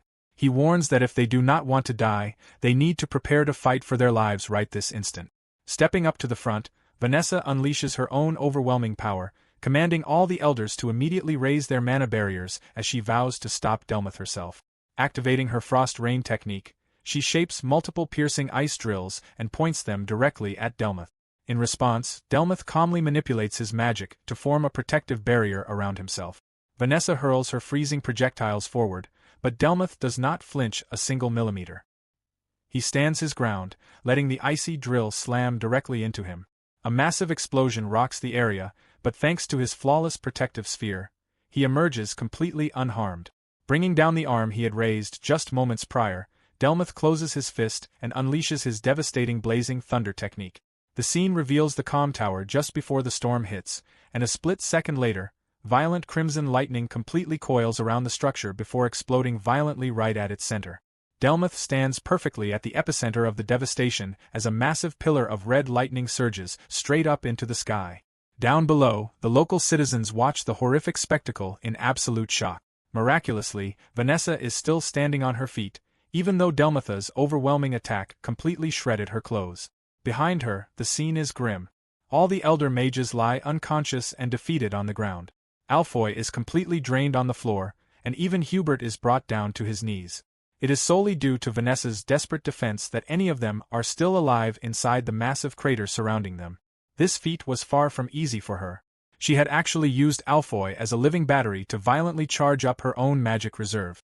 Wheezing heavily and struggling to breathe, an exhausted Hubert curses Delmoth, calling him a bastard and demanding how he dares to pull this kind of crap right inside his own magic tower. Looking thoroughly displeased, Delmoth realizes to himself that Vanessa somehow managed to completely block a seventh circle spell. He deduces that she must have absorbed the mana of the man who defeated a god to fill the massive gap of her insufficient circle level, confirming that Alfoy's unique power was indeed the ultimate source. Speaking aloud, he admits that it is highly interesting, acknowledging them as truly significant figures from Fenris. Channeling a brand new spell, he confesses that even for someone of his caliber, utilizing magic of such immense power puts a massive burden on his body. He manifests several glowing, fiery magic circles around him, menacingly asking just how long they will be able to hold out before unleashing them. Summoning every ounce of her remaining strength, Vanessa conjures another protective bubble, successfully deflecting the onslaught of incoming fireballs while continuing to draw from Alfoy like a battery. She then thrusts her magic staff forward, fully charging her counterattack to unleash a massive wave of energy directly at Delmoth. Reacting instantly, Delmoth uses his own magic to pull the nearby heavy debris right in front of him, creating a solid wall that completely shields him from Vanessa's energy blast. Immediately after, Delmoth is caught completely off guard when Hubert suddenly channels his own fire magic and hurls a desperate blast straight at him, screaming that it is finally over for him. Delmoth quickly manifests a magic circle and counters with his air whirlwind technique, completely dispersing Hubert's flames into nothingness. Drained of every last drop of energy, Hubert collapses heavily back onto his knees alongside Vanessa. Both are utterly spent, gasping desperately for air. Delmoth remarks that facing two six-circle magic users at once is certainly no easy feat, declaring that this will finally be the end. He begins to charge up his signature devastating strike once again, the exact same cataclysmic attack that nearly wiped them out moments ago. With their fates seemingly sealed, Hubert desperately glances to the side, yelling for the elders and disciples to quickly raise their mana barriers. But everyone lies unconscious or completely incapacitated. He turns his eyes toward Vanessa and Alfoy, but both are entirely powerless to move. Internally, Hubert falls into deep despair, realizing that just blocking Delmotha's magic has completely consumed nearly all of their mana. Wondering if the Red Flame Tower is truly destined to meet its tragic end during his generation. But right before Delmoth can unleash his final strike, his eyes suddenly widen in pure shock. He looks up to see Ghislain gracefully descending from the sky using his intricate mana threads technique. Locking eyes with the villain, Ghislain calmly greets the Crimson Tower Master, Delmoth, introducing himself as the Lord of Fenris, Count Ghislain Fenris. He casually announces that he came to participate in the Magic Tower's meeting, though he ultimately ended up arriving just a little bit late. Ghislain stands fully prepared to fight, and so does Delmoth, who continues to channel his magic as a glowing magic circle completely surrounds him. Vanessa is overjoyed to see Ghislain arrive, and so is Hubert, who eagerly calls out to him, calling him his brother. Delmoth, completely caught off guard, stammers out the name Fenris, recognizing him as Ghislain Fenris, the greatest swordsman of the North. Watching the young man closely, Delmoth realizes to himself that this brat must be the very one who ruined the Duke's plans. He then barks at Ghislain, asking if he is blind to the fact that they are in the middle of a magic duel, an official event of the Magic Tower Exchange. He commands Ghislain to stay out of it, declaring that a mere noble has absolutely no authority to interfere in the private affairs of mages. Ghislain responds with a calm smirk, noting that it seems Lord Hubert has not told him the news yet. Behind him, Hubert looks completely bewildered, unable to comprehend what Ghislain is talking about. Ghislain goes on to explain that he is actually participating as a guest mage representing the Red Flame Magic Tower, and he simply arrived a little late to the venue. Hubert points a finger at Ghislain in utter disbelief, stammering that even if he is the greatest swordsman of the North, claiming to be a mage is just completely absurd. However, Vanessa immediately cuts him off, telling him to shut his mouth as she violently smacks him with her magic staff. Hubert quickly catches on to the play, shifting his tone to tell Delmoth that Ghislain is entirely right. He loudly announces that the Baron of Fenris is officially a guest mage of the Red Flame Magic Tower, proudly adding that he was the one who personally invited him. Delmoth, glaring down at them while suspended in midair by his magic, ready to unleash a devastating strike, scoffs at the ridiculous idea of the Baron of Fenris being a mage. Yet, despite his mockery, a tense drop of sweat rolls down his forehead. Internally, he calculates that those two mages are already in no condition to keep fighting. His original plan was to completely eliminate the Red Flame Magic Tower first before launching an attack on Fenris. But then, a dark smile spreads across his face as he speaks aloud, telling the Baron of Fenris that if he wants to throw himself into the flames by his own choice, he will not stop him. To hell with the exchange, he thinks, as this is the perfect opportunity to eliminate all enemies of the duchy in a single devastating sweep. Immediately after, he manifests the exact same massive magic sphere that had nearly obliterated the entire palace just moments before, aiming it directly at Ghislain. Delmoth laughs maniacally, shouting that in the end, everything in this world is resolved through sheer force. The tower begins to glow with a menacing red aura as dark, heavy clouds gather directly above the structure. Delmoth stands at the very epicenter of the storm as violent bolts of lightning begin cascading down toward them. Both Vanessa and Hubert watch on in absolute shock at the cataclysmic sight before them. Ghislain manages to intercept the terrifying blow with his sword. The tip of his blade begins to glow brightly, crackling with small arcs of red lightning. He calmly remarks that this is one of the best things he has heard all day because he too thoroughly enjoys settling matters through raw force. Bending his knees, Ghislain uses his explosive strength to launch himself upward, hurtling straight toward Delmoth, who is stunned by his incredible speed. Ghislain drives his blade straight for Delmoth's head, but the Archmage manages to block the strike, desperately using his raw magic to catch and lock the sword between his hands. Seeing that Ghislain's sword is already beginning to pierce right through his magical defense, Delmoth rapidly invokes his blink technique to teleport a short distance away, leaving Ghislain striking nothing but an empty afterimage. Delmoth begins to breathe heavily, visibly shaken by the encounter. He thinks to himself in pure shock that this man just blocked a seventh circle magic field with nothing but a basic sword. He realizes that if he had been even a single second too late, he would have been critically hit. Refusing to back down, Delmoth summons multiple swords crafted from pure magic, admitting aloud that Ghislain truly deserves the title of the greatest swordsman of the North. He then hurls the barrage of magical blades straight at Ghislain, who is still suspended in midair. Ghislain instantly deploys his mana threads technique, anchoring himself to the terrain below and spinning dynamically to evade every single magical blade hurled by Delmoth. Stunned by the display, Delmoth wonders to himself if those are actual mana threads. Delmoth relentlessly keeps firing more magical swords at Ghislain, but the swordsman effortlessly dodges them all, systematically closing the distance between them. Once he gets within striking range, Ghislain unleashes a powerful downward assault. Delmoth barely manages to parry it by conjuring a protective magic bubble around his body. Ghislain remains fiercely determined to finish him off, while Delmoth is clearly beginning to strain, especially since he has already cast a devastating high-energy technique twice. Ghislain presses the attack with ferocity. Delmoth barely evades and launches a counterattack with a magical sword, which Ghislain promptly parries. Delmoth then swings upward from below, but Ghislain blocks the strike with his own blade. Spinning his body smoothly midair, Ghislain utilizes his mana threads to tightly bind Delmoth, mirroring the exact method the evil spirit had once used against him. Using every ounce of his physical strength, Ghislain slams Delmoth violently into the ground, causing the Archmage to violently cough up blood. Ghislain retracts his mana threads, leaving Delmoth tumbling across the shattered floor. Hubert watches the entire scene in absolute disbelief, stammering that it is impossible and that he is actually overpowering a legendary figure like Delmoth. The evil spirit residing inside Ghislain's body suddenly chimes in, marveling that his master truly knows how to fight, especially when facing a seventh circle Archmage.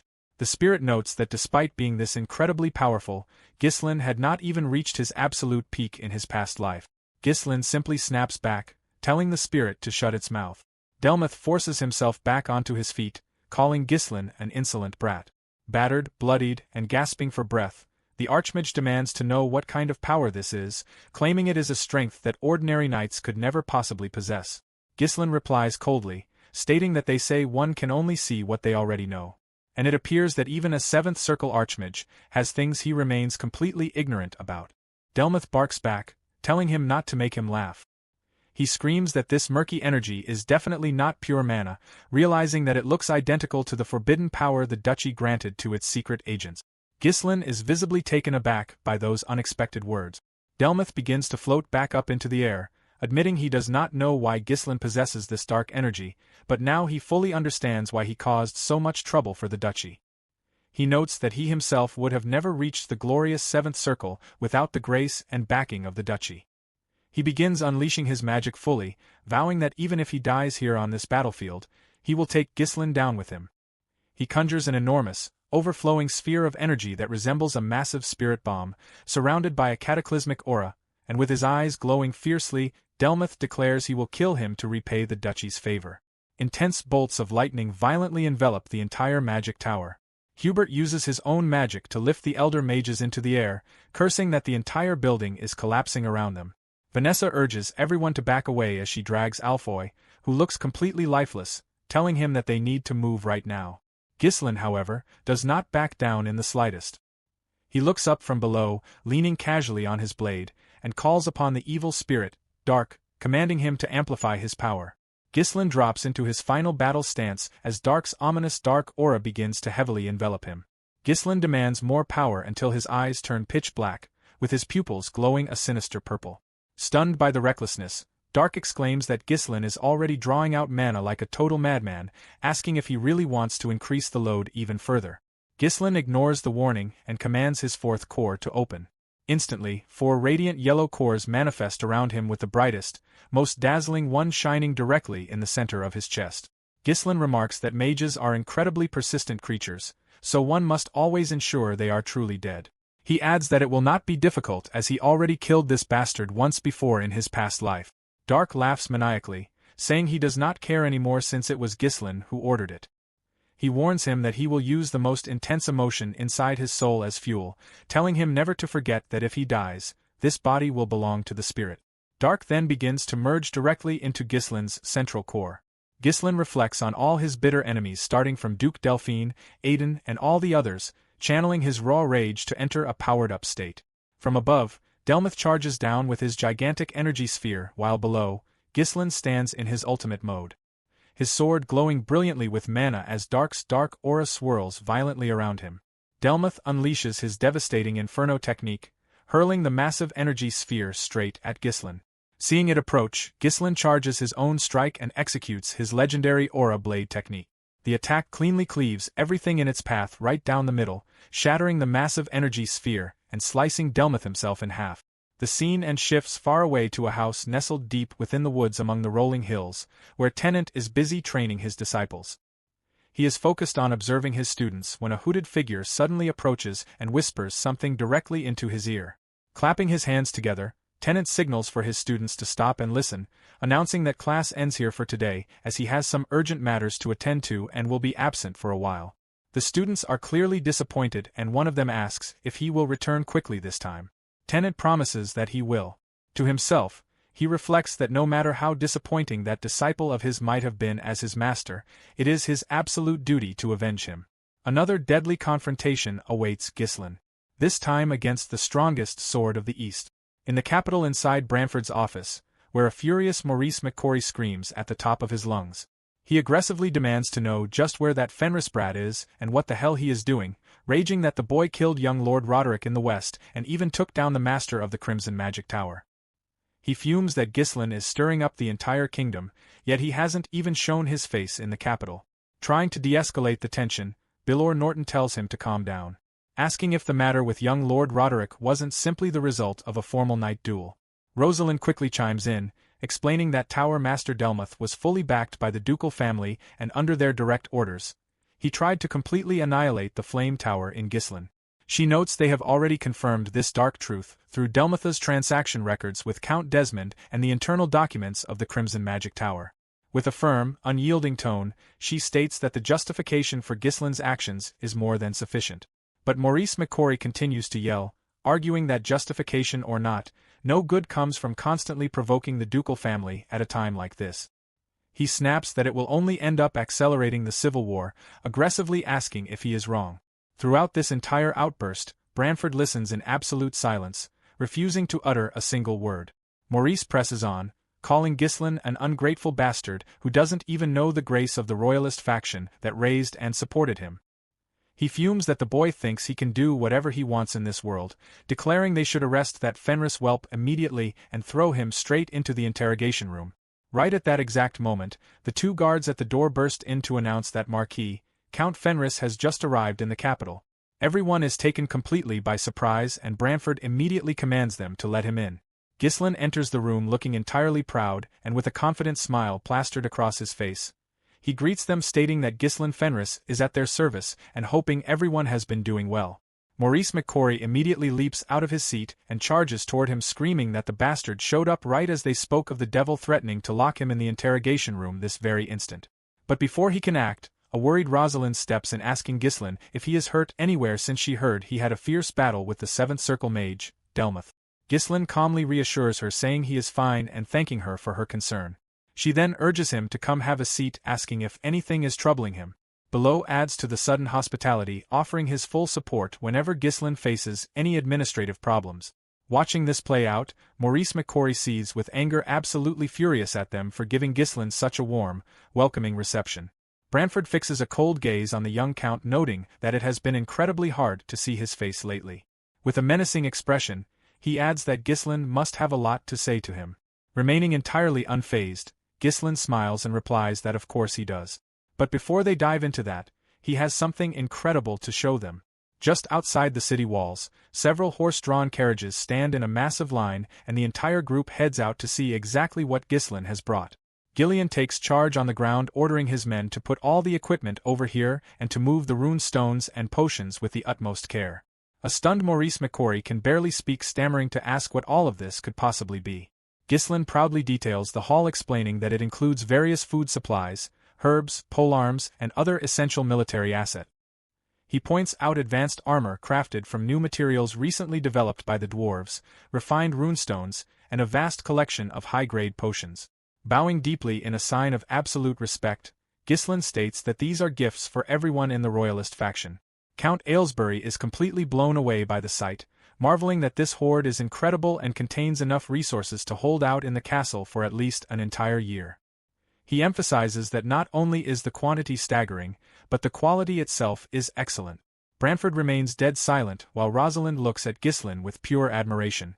Moments later, an unexpected hand lands on Ghislain's shoulder. It belongs to Maurice McCory, the very same man who was screaming for his arrest just moments ago. Now, he warmly tells him that if he needs anything at all, his brother just has to say the word, promising to provide all the troops or supplies he can offer. Branford questions the sudden shift, asking Ghislain if he, who was always so busy taking care of his own, is now just giving all of this away for absolutely nothing. Ghislain confirms it, stating that it is a reward for causing them so much worry with his recent affairs.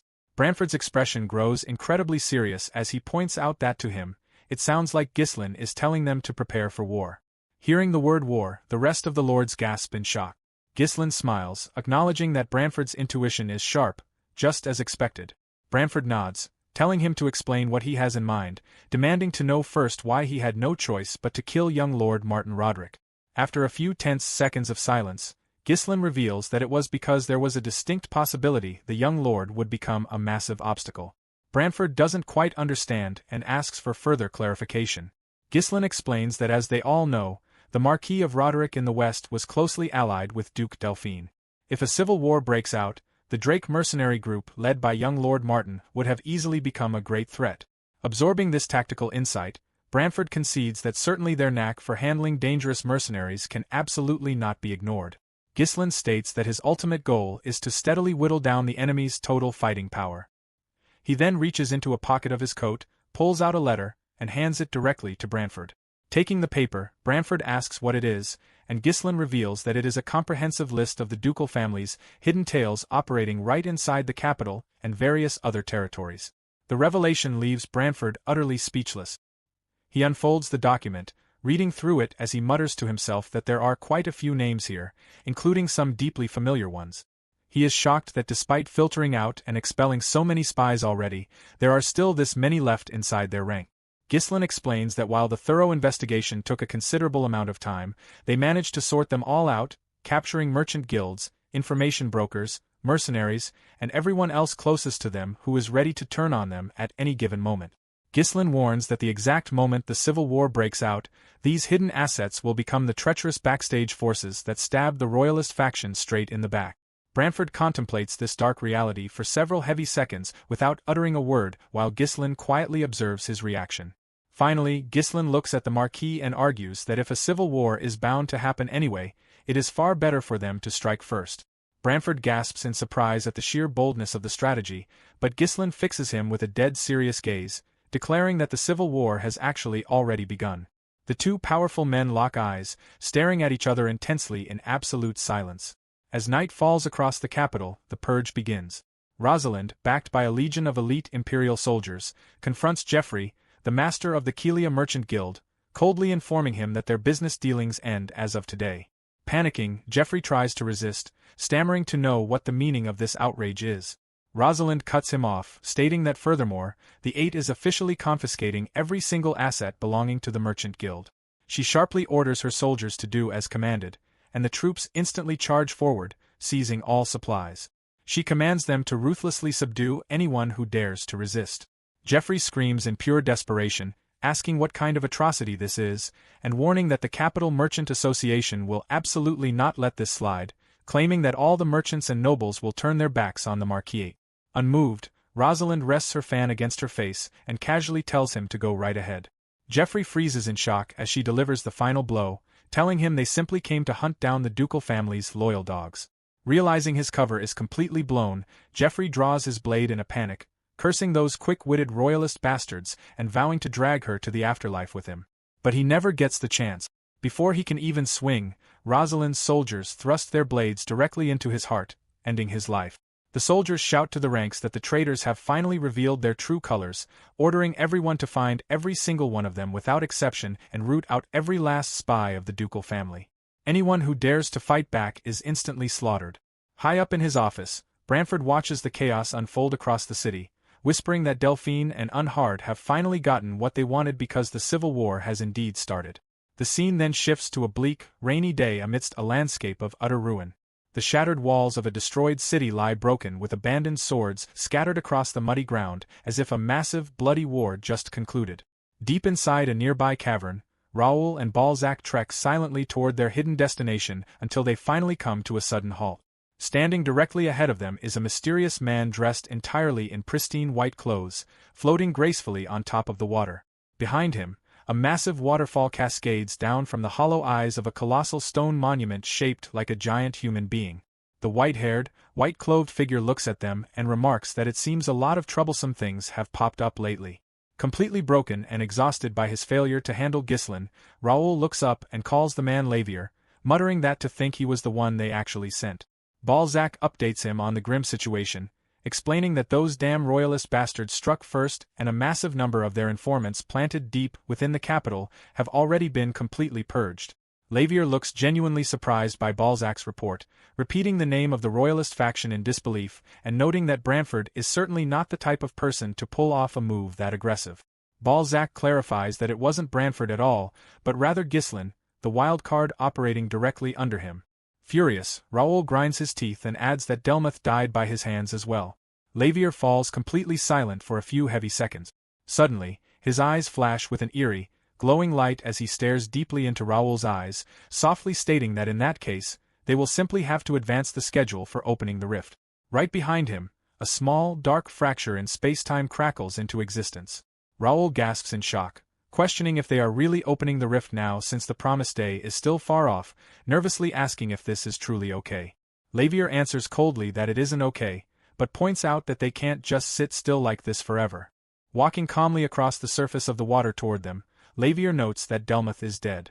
The royalist faction struck first, and an unexpected obstacle has clearly appeared. Therefore, he declares they must eliminate the main culprit first.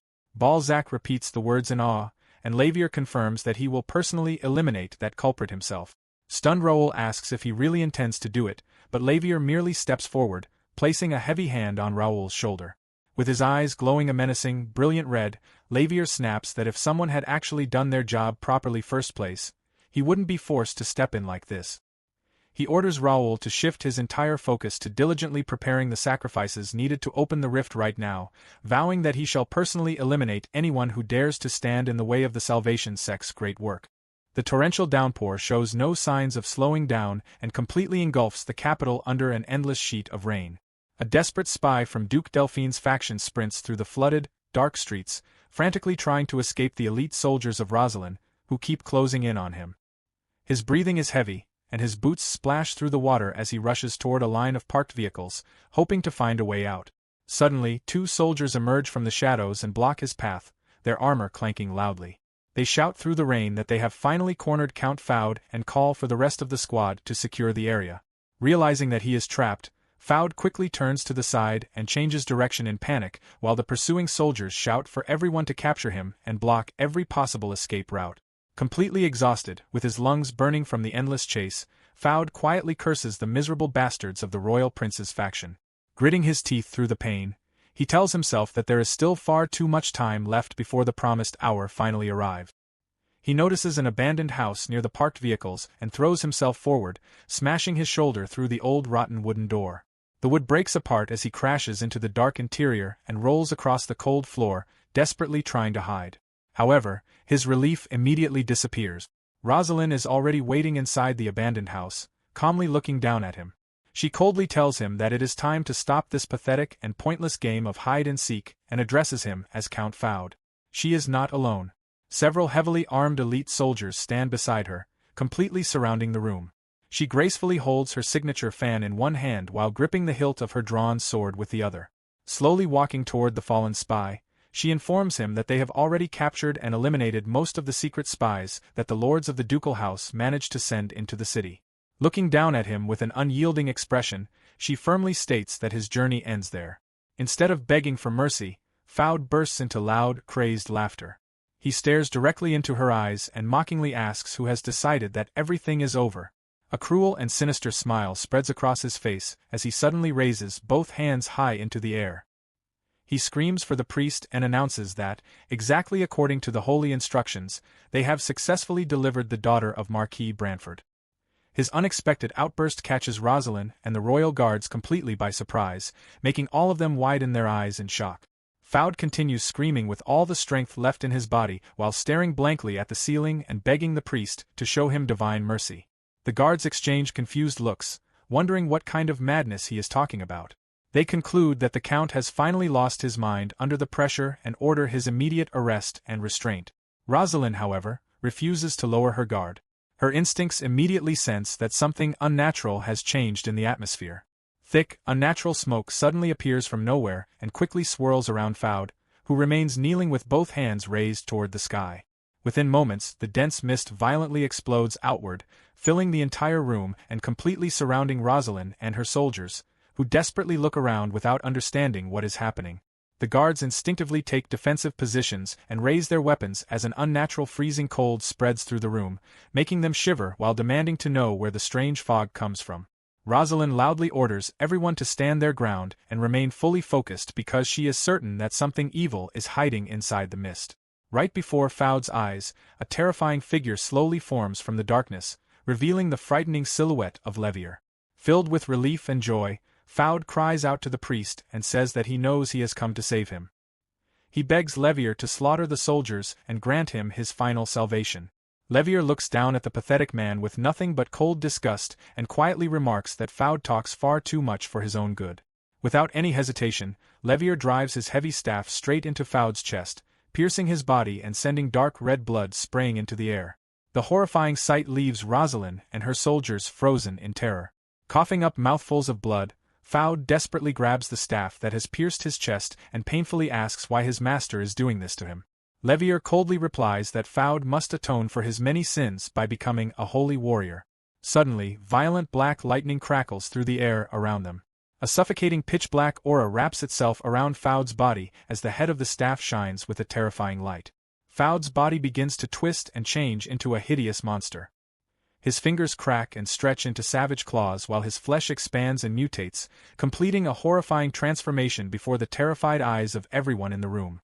Rosalind stammers in complete disbelief, unable to understand the nightmare unfolding before her. Towering behind Levier is the gigantic and terrifying figure of what used to be Fouad. Levier then turns his attention toward Rosalind and acknowledges her reputation as the brilliant daughter of Marquis Branford, a woman gifted in both scholarship and the deadly arts of battle. He comments that, as a priest, he usually prefers to avoid such violent and unpleasant method. However, his expression becomes incredibly dark as he firmly states that she must come with him. Far away from the chaos, the scene shifts to the quiet halls of the Branford estate. Marquis Branford stands silently beside the window of his private room, staring at the terrible weather outside. His loyal personal guard quietly approaches and asks whether he is feeling anxious about the current situation. Branford softly scoffs and asks who the guard thinks he is speaking to, reminding him that he is Branford. The guard respectfully continues, pointing out that 2 full days have already passed since Lady Rosalind disappeared without leaving any trace. Despite all of their efforts, they have not found even the smallest clue about where she is. Branford closes his eyes and reasons that the incident happens inside the kingdom, so unless Rosalind has somehow become a ghost, they are certain to find her eventually. He emphasizes that Rosalind is his daughter, and that, if the ducal house truly kidnaps her, they naturally make sure that no ordinary scout can ever track them down. He explains that this level of danger and retaliation is exactly what they expect from the moment they decide to start the bloody civil war. Yet despite his calm words, his trembling hands against his coat reveal the overwhelming fear he feels for the safety of his beloved daughter. The guard silently watches him without offering empty comfort because he fully understands the enormous burden and pain the Marquis is carrying. Breaking the silence, Branford asks where that boy, Ghislain, is at this very moment. Ghislain has already taken action. He arrives in the capital and heads directly toward the exact area where Rosalind is captured. The 2 sentries stationed outside the investigation zone immediately recognize his imposing figure and snap to attention before giving him formal salute. Entering the house, Ghislain carefully examines the surroundings and notices that everything looks unusually clean.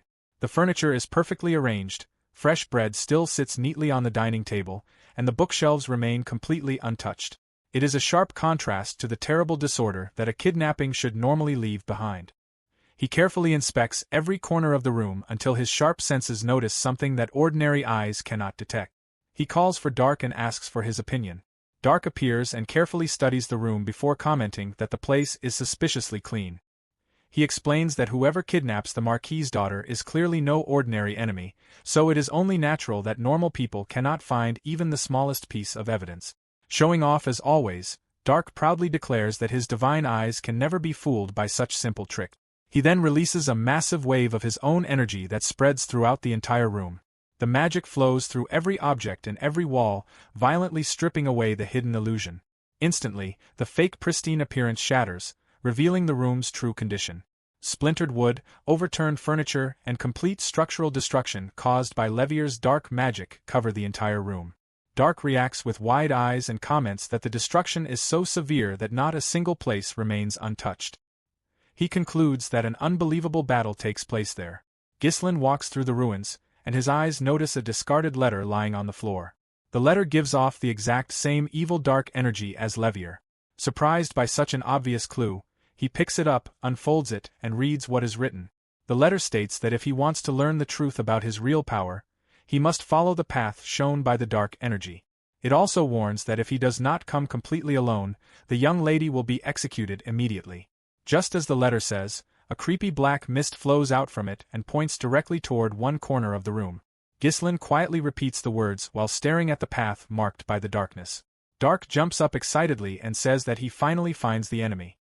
He mocks the culprit for being foolish enough to believe they can hide from him and says they make an incredibly generous mistake by leaving a direct map to their location. Ghislain quietly folds the letter, places it safely inside his pocket, and calmly explains that this is an obvious trap. Dark looks at him with innocent confusion, so Ghislain explains that whoever leaves this message clearly knows a great deal about his hidden power. The enemy intentionally leaves magical traces that only someone using that special power can see. This means it is never a mistake. It is a carefully planned invitation because they desperately want Ghislain to find them. The scene shifts to a dark, damp cave where Levier keeps his hostage. Rosalind lies unconscious on top of a horrifying pile of cold dead bodies beside a pool of muddy water. Her clothes are torn, and her body carries the marks of a fierce struggle. Slowly, she opens her eyes as she regains consciousness. She tries to push herself up, placing her hand on what feels like pale, lifeless skin while groggily wondering where she is. As soon as she tries to stand, her foot slips, and she slides violently down the horrifying mountain of corpses. The bodies belong to her own loyal soldiers, who are slaughtered and stacked one upon another to create a disgusting wall several meters high. She crashes into the shallow blood-stained water below, groaning in pain and coughing as she desperately tries to understand the nightmare she wakes up in. When her vision finally clears and she looks up at the towering wall made from the bodies of her murdered men, overwhelming horror strikes her heart. She begins trembling violently, her chest rising and falling with panicked breaths as she lets out a scream of pure terror.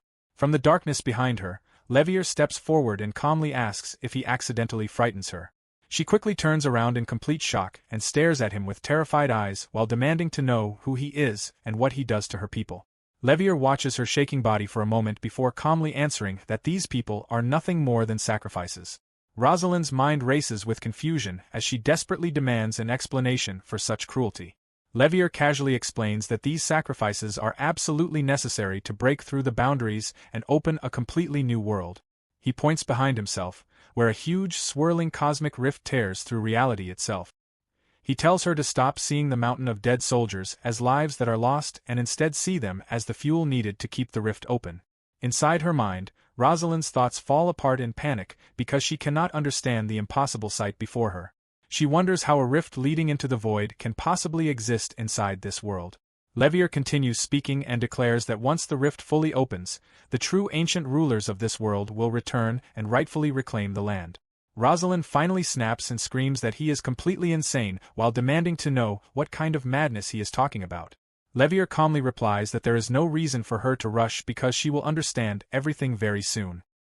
He smiles faintly and says he fully expects Count Ghislain Fenris to arrive soon and witness this grand awakening. He also reveals that he personally invites Ghislain to this event. Rosalind is shocked to her core and quietly repeats Ghislain's name, terrified by the thought of him walking into this nightmare. Lowering her head, she argues that Ghislain is not some brainless fool and insists that a warrior of his level would never blindly enter such an obvious trap. However, Levier's smile grows even wider as he confidently says that Ghislain will definitely come because the young man simply has no other choice. He is completely correct. At that exact moment, Ghislain already arrives at the enormous entrance leading to their hidden sanctuary. He calmly walks forward without showing any fear of the surrounding darkness. His eyes burn with fierce determination as he prepares to destroy this place and rescue Rosalind no matter what it costs. A legendary explosive battle is about to begin. In a tavern within Fenris, Alfoy enjoys a meal with his two companions.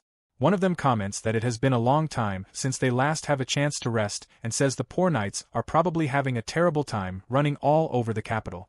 The other friend agrees and says those men are not normal anyway, so taking a break once in a while certainly will not hurt them.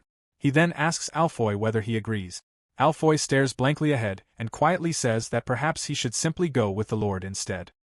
His two friends become completely shocked because Alfoy is always the one who tries hardest to stay away from Ghislain's dangerous battles.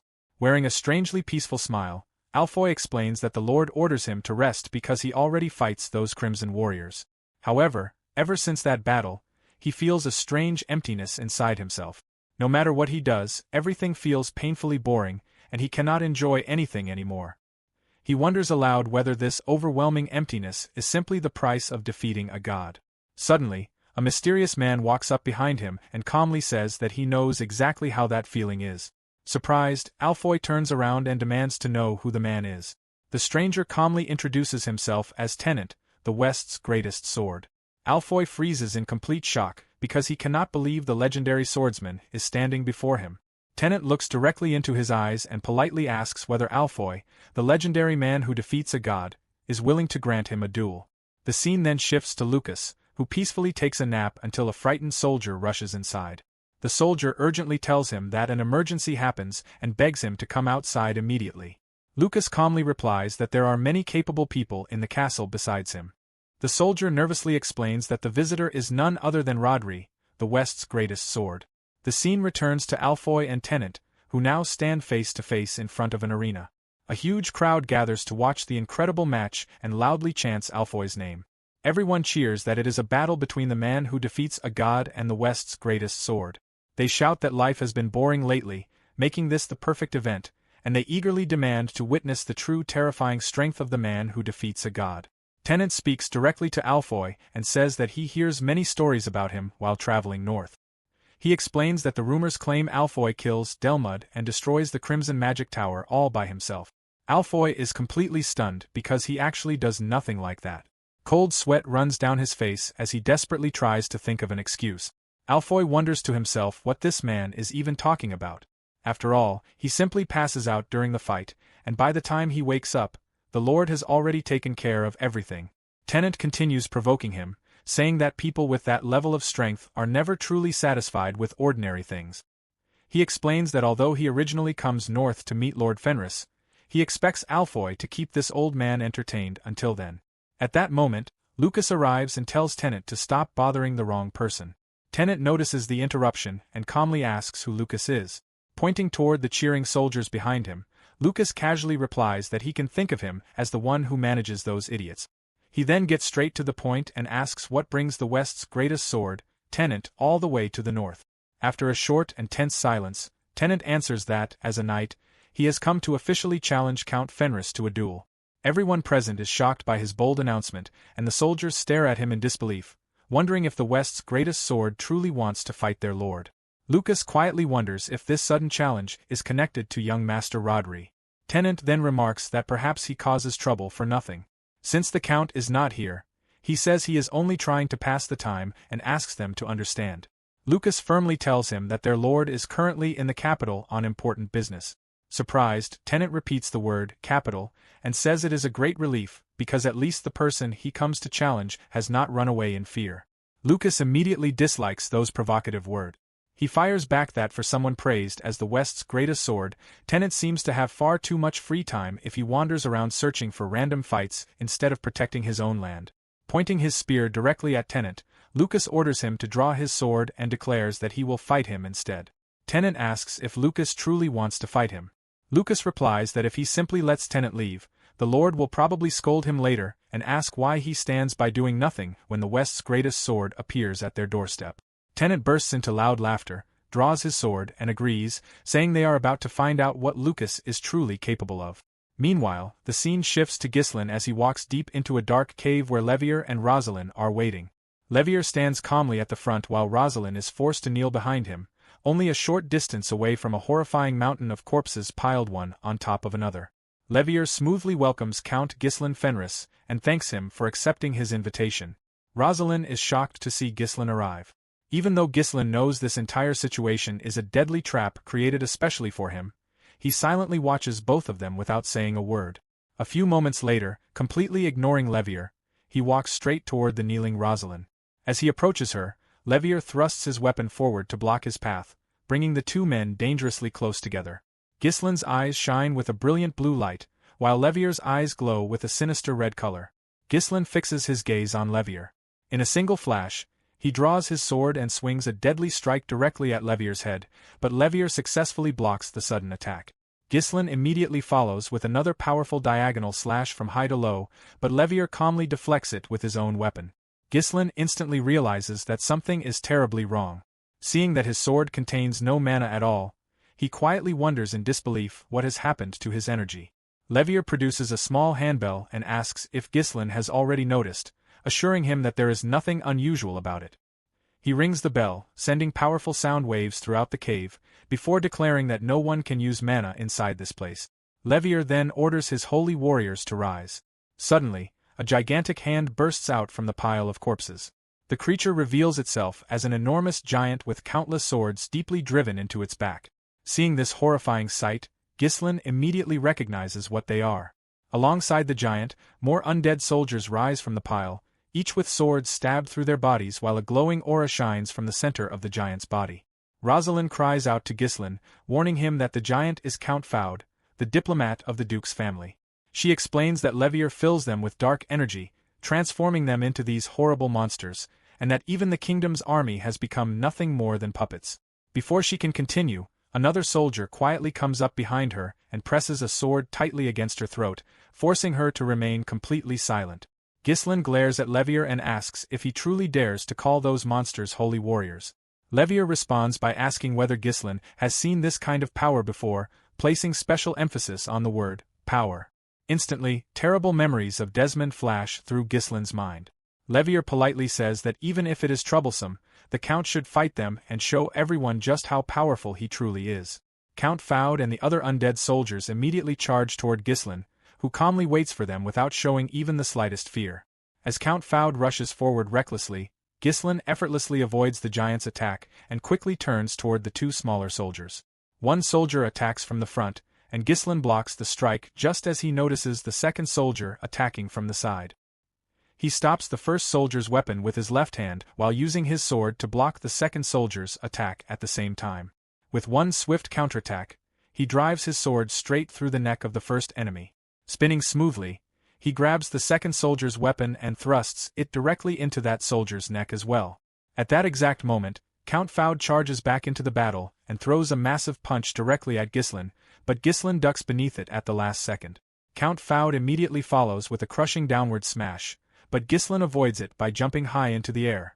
While still in the air, Ghislain slashes Count Faud across the neck, but the enormous giant feels absolutely nothing and swings a gigantic hand toward him. Ghislain gracefully spins in midair and easily avoids the attack. The instant he lands on the ground, he rushes forward and drives another powerful strike into Count Faud's neck. He then leaps upward while keeping his sword buried deep inside the giant's flesh. Using his own body weight and spinning powerfully to the opposite side, Ghislain cleanly cuts off Count Faud's enormous head. Levier watches the brutal scene in stunned silence, while Rosalind cannot hide her relief and quietly lets out a joyful sigh. Ghislain pulls his swords free from the bodies of the fallen enemies. Looking at Levier, he remarks that fighting monsters like these without being able to use mana proves that common sense no longer applies in this place. Breathing slightly harder, he demands to know what kind of trick Levier uses. Levier looks at him with a smug smile and explains that the rift is absorbing all the mana in the surrounding area. Surprised, Ghislain repeats the word rift and asks if that is truly what it is. Levier explains that opening something this enormous requires an unbelievable amount of mana. He adds that simply luring someone with overwhelming mana like Ghislain into this place has already achieved his true objective. Ghislain immediately realizes that the strange phenomenon has been draining his mana the entire time. He notices that the rift has grown much larger than before and shudders as he imagines what will happen if it opens completely. As the memories of the monstrous entity he has to face in his past life flash vividly through his mind, everything finally becomes clear to Ghislain.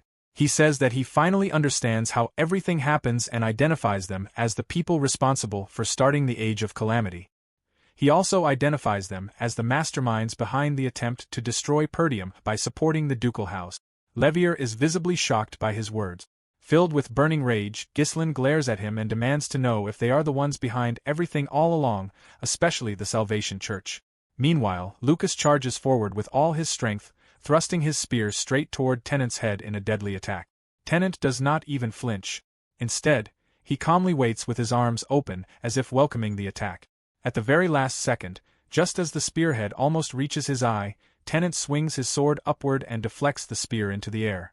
With incredible precision, he twists his hand around the spear shaft, traps it between his arm and the hilt of his sword, and grabs it with his free hand.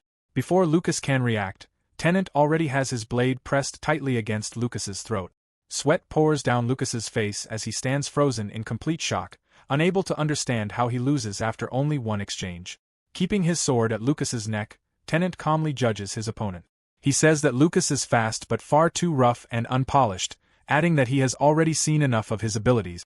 A cold blue light shines from Tennant's eyes as he releases an overwhelming pressure that makes it difficult to breathe. Alfoy and the rest of Ghislain's soldiers watch in horror, believing everything is over. Lucas also accepts his fate and closes his eyes as Ghislain's face appears in his mind. However, to everyone's complete surprise, Tennant puts his sword back into its sheath. Lucas gasps for air and struggles to understand why he is still alive. He turns around and asks if Tennant truly has no intention of killing him. Tennant coldly replies that Lucas's blade is not the sword of a true knight but the weapon of someone who only learns how to survive on a battlefield covered in blood. He then changes the subject and asks whether Lucas earlier mentions that Count Fenris is currently in the capital. Lucas is surprised by the question, but with a faint smile of relief, he confirms that it is true. Tennant's face fills with ruthless excitement as he says that he becomes even more interested in the man named Ghislain, a commander capable of controlling someone as skilled as Lucas. The scene then shifts back to Ghislain, who continues fighting fiercely against Levier. Ghislain openly accuses Levier of being one of the masterminds behind the Age of Calamity and the people responsible for trying to destroy Perdium by secretly manipulating Duke Delphine. Levier's calm expression immediately disappears after hearing the accusation. Furious, Ghislain demands confirmation and asks if they are truly the ones behind everything, directly calling out the Salvation Church. Behind them, Rosalind stammers in complete shock as she repeats the name Salvation Church. Levier's eyes widen in disbelief. He says that even the kingdom's greatest intelligence organization knows nothing about them, yet somehow the Count knows the name Salvation Church. He demands to know where and from whom Ghislain hears that name. Ghislain casually points out that Levier does not even deny the accusation. Step by step, Ghislain walks toward him while reminding him that he previously says his goal is already achieved the moment Ghislain enters the cave. Pointing his sword directly at Levier, Ghislain declares that confirming the Salvation Church's connection with Duke Delphine becomes Levier's greatest mistake.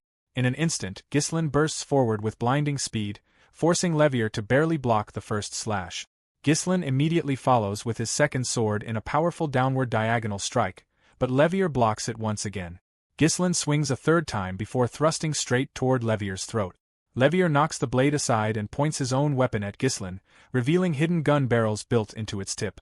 Ghislain notices the barrels immediately and wonders what kind of weapon it is, but before he can move away, Levier pulls the trigger at point-blank range. Ghislain dodges at the very last possible moment. He quickly counters with a powerful slash. Levier blocks the attack, but the tremendous force pushes him backward across the ground. The two warriors pause briefly and stare silently into each other's eyes. Ghislain comments that it is an obsolete weapon and remarks that Levier certainly has refined taste. As Levier carefully reloads fresh bullets into the firearm, he explains that it is a portable weapon that fires metal bullets using gunpowder. He says it is an ancient weapon forgotten after mana and magic become dominant. However, with a smile, he explains that it becomes the ultimate weapon inside a place where mana is completely useless. He raises the gun toward Ghislain once again. Ghislain crosses his twin swords into an X-shaped guard, preparing to block the bullets. Instead of aiming directly at Ghislain, Levier fires upward and shatters the sharp cave rocks hanging above him. Ghislain immediately realizes they are stalactites and moves with lightning speed to avoid the huge, sharp rocks falling from the ceiling. Without wasting a moment, he throws one of his swords like a missile straight toward Levier. Levier easily knocks the flying sword aside, but Ghislain already closes the distance.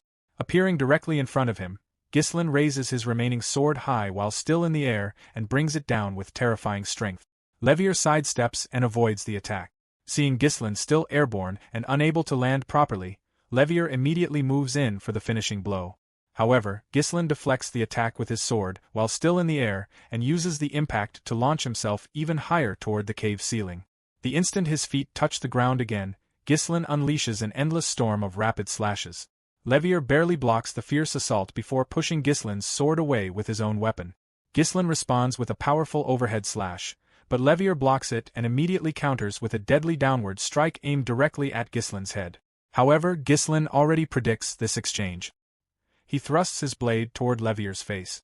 Levier notices the danger at the last second and barely dodges, but he cannot escape completely. Ghislain's sword slices across his face and pierces straight through the top of his hat. Levier steps backward in complete shock as he realizes that Ghislain has planned everything from the moment the stalactites begin falling. Levier then kicks Ghislain backward and creates a safe distance between them. After the exhausting exchange of attacks and counterattacks, both men are breathing heavily. Levier pulls out a strange ceremonial bell and admits that defeating Ghislain through normal combat is impossible. He says that, as a gentleman, he truly wishes to avoid using such crude method. He rings the bell, sending strange sound waves throughout the entire cave. Horrifyingly, the fallen guards begin standing back up like broken puppets, including those with swords still driven through their skulls. The guard who is holding Rosalind hostage casually throws her to the ground before rushing toward Ghislain together with two other undead soldiers. Levier orders his holy warriors, who do not fear death, and declares that the time has come for them to fulfill their final purpose. The three soldiers explode at the same time directly in front of Ghislain, creating a massive point-blank explosion that shakes the entire cave.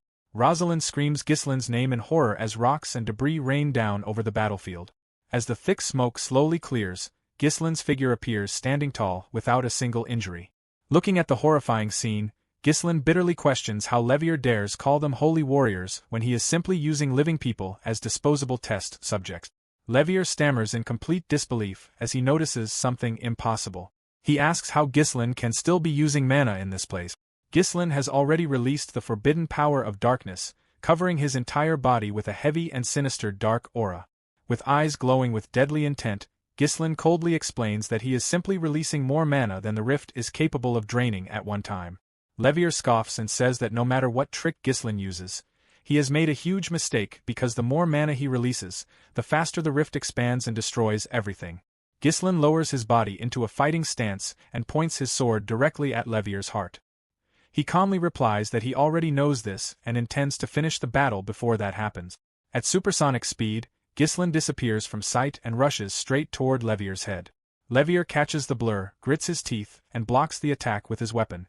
In a shocking turn of events, Levier performs the exact same parry and trapping technique.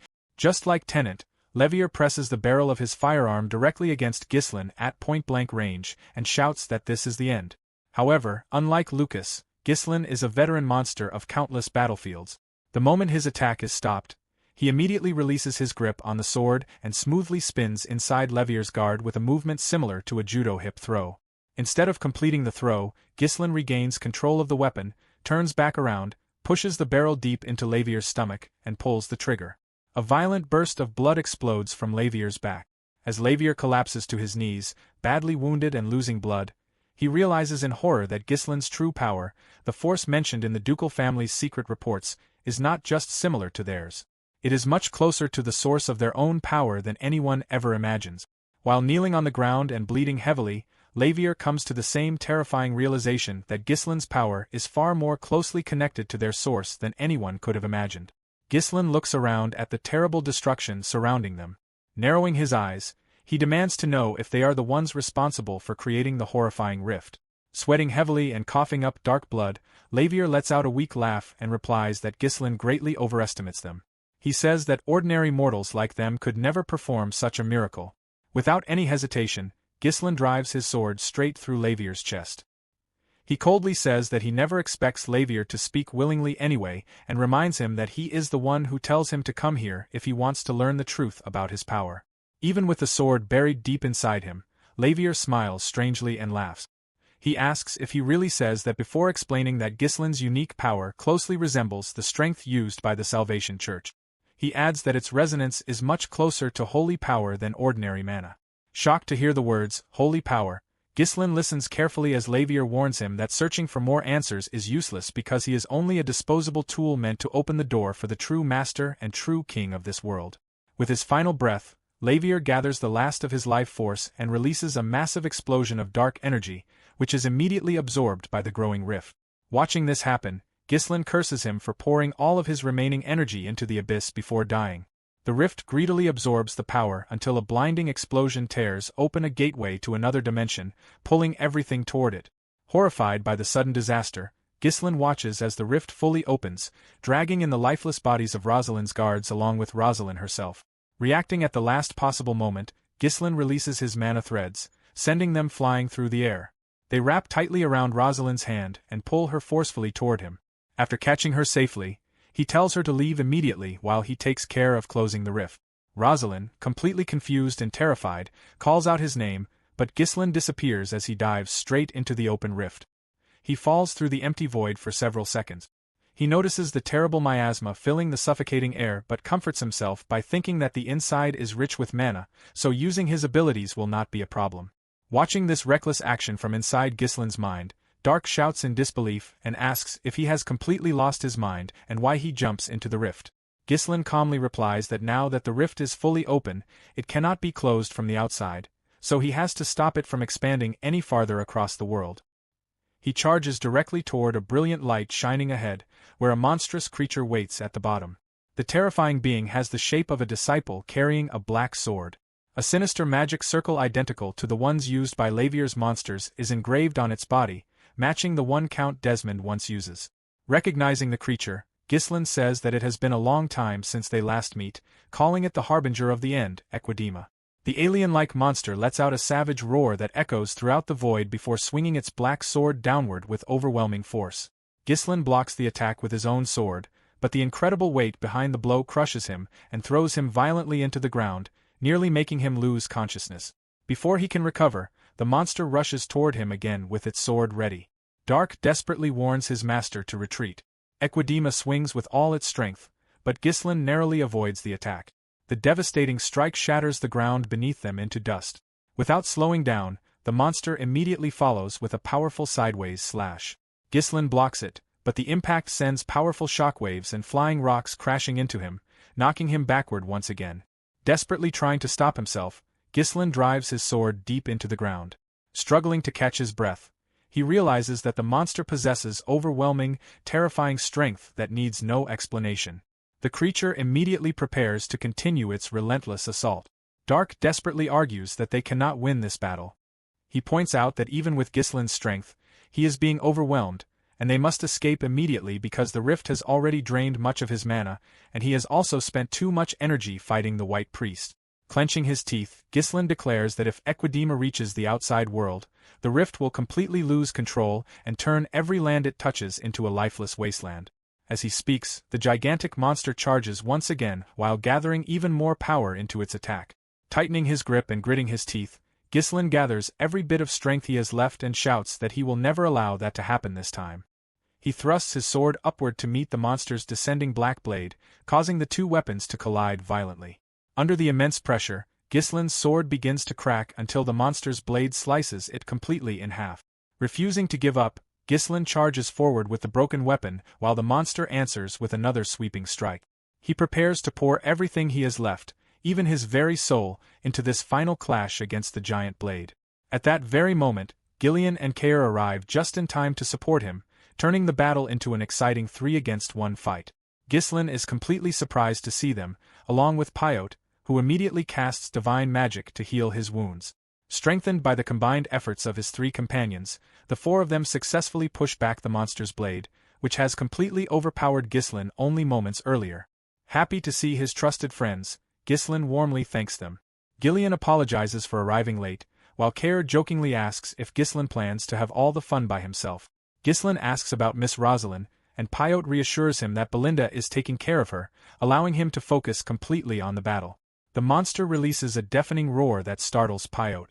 Care comments that the situation reminds him of the time they fight in the Forest of Beasts, and Gillian adds that their enemy back then is the blood python.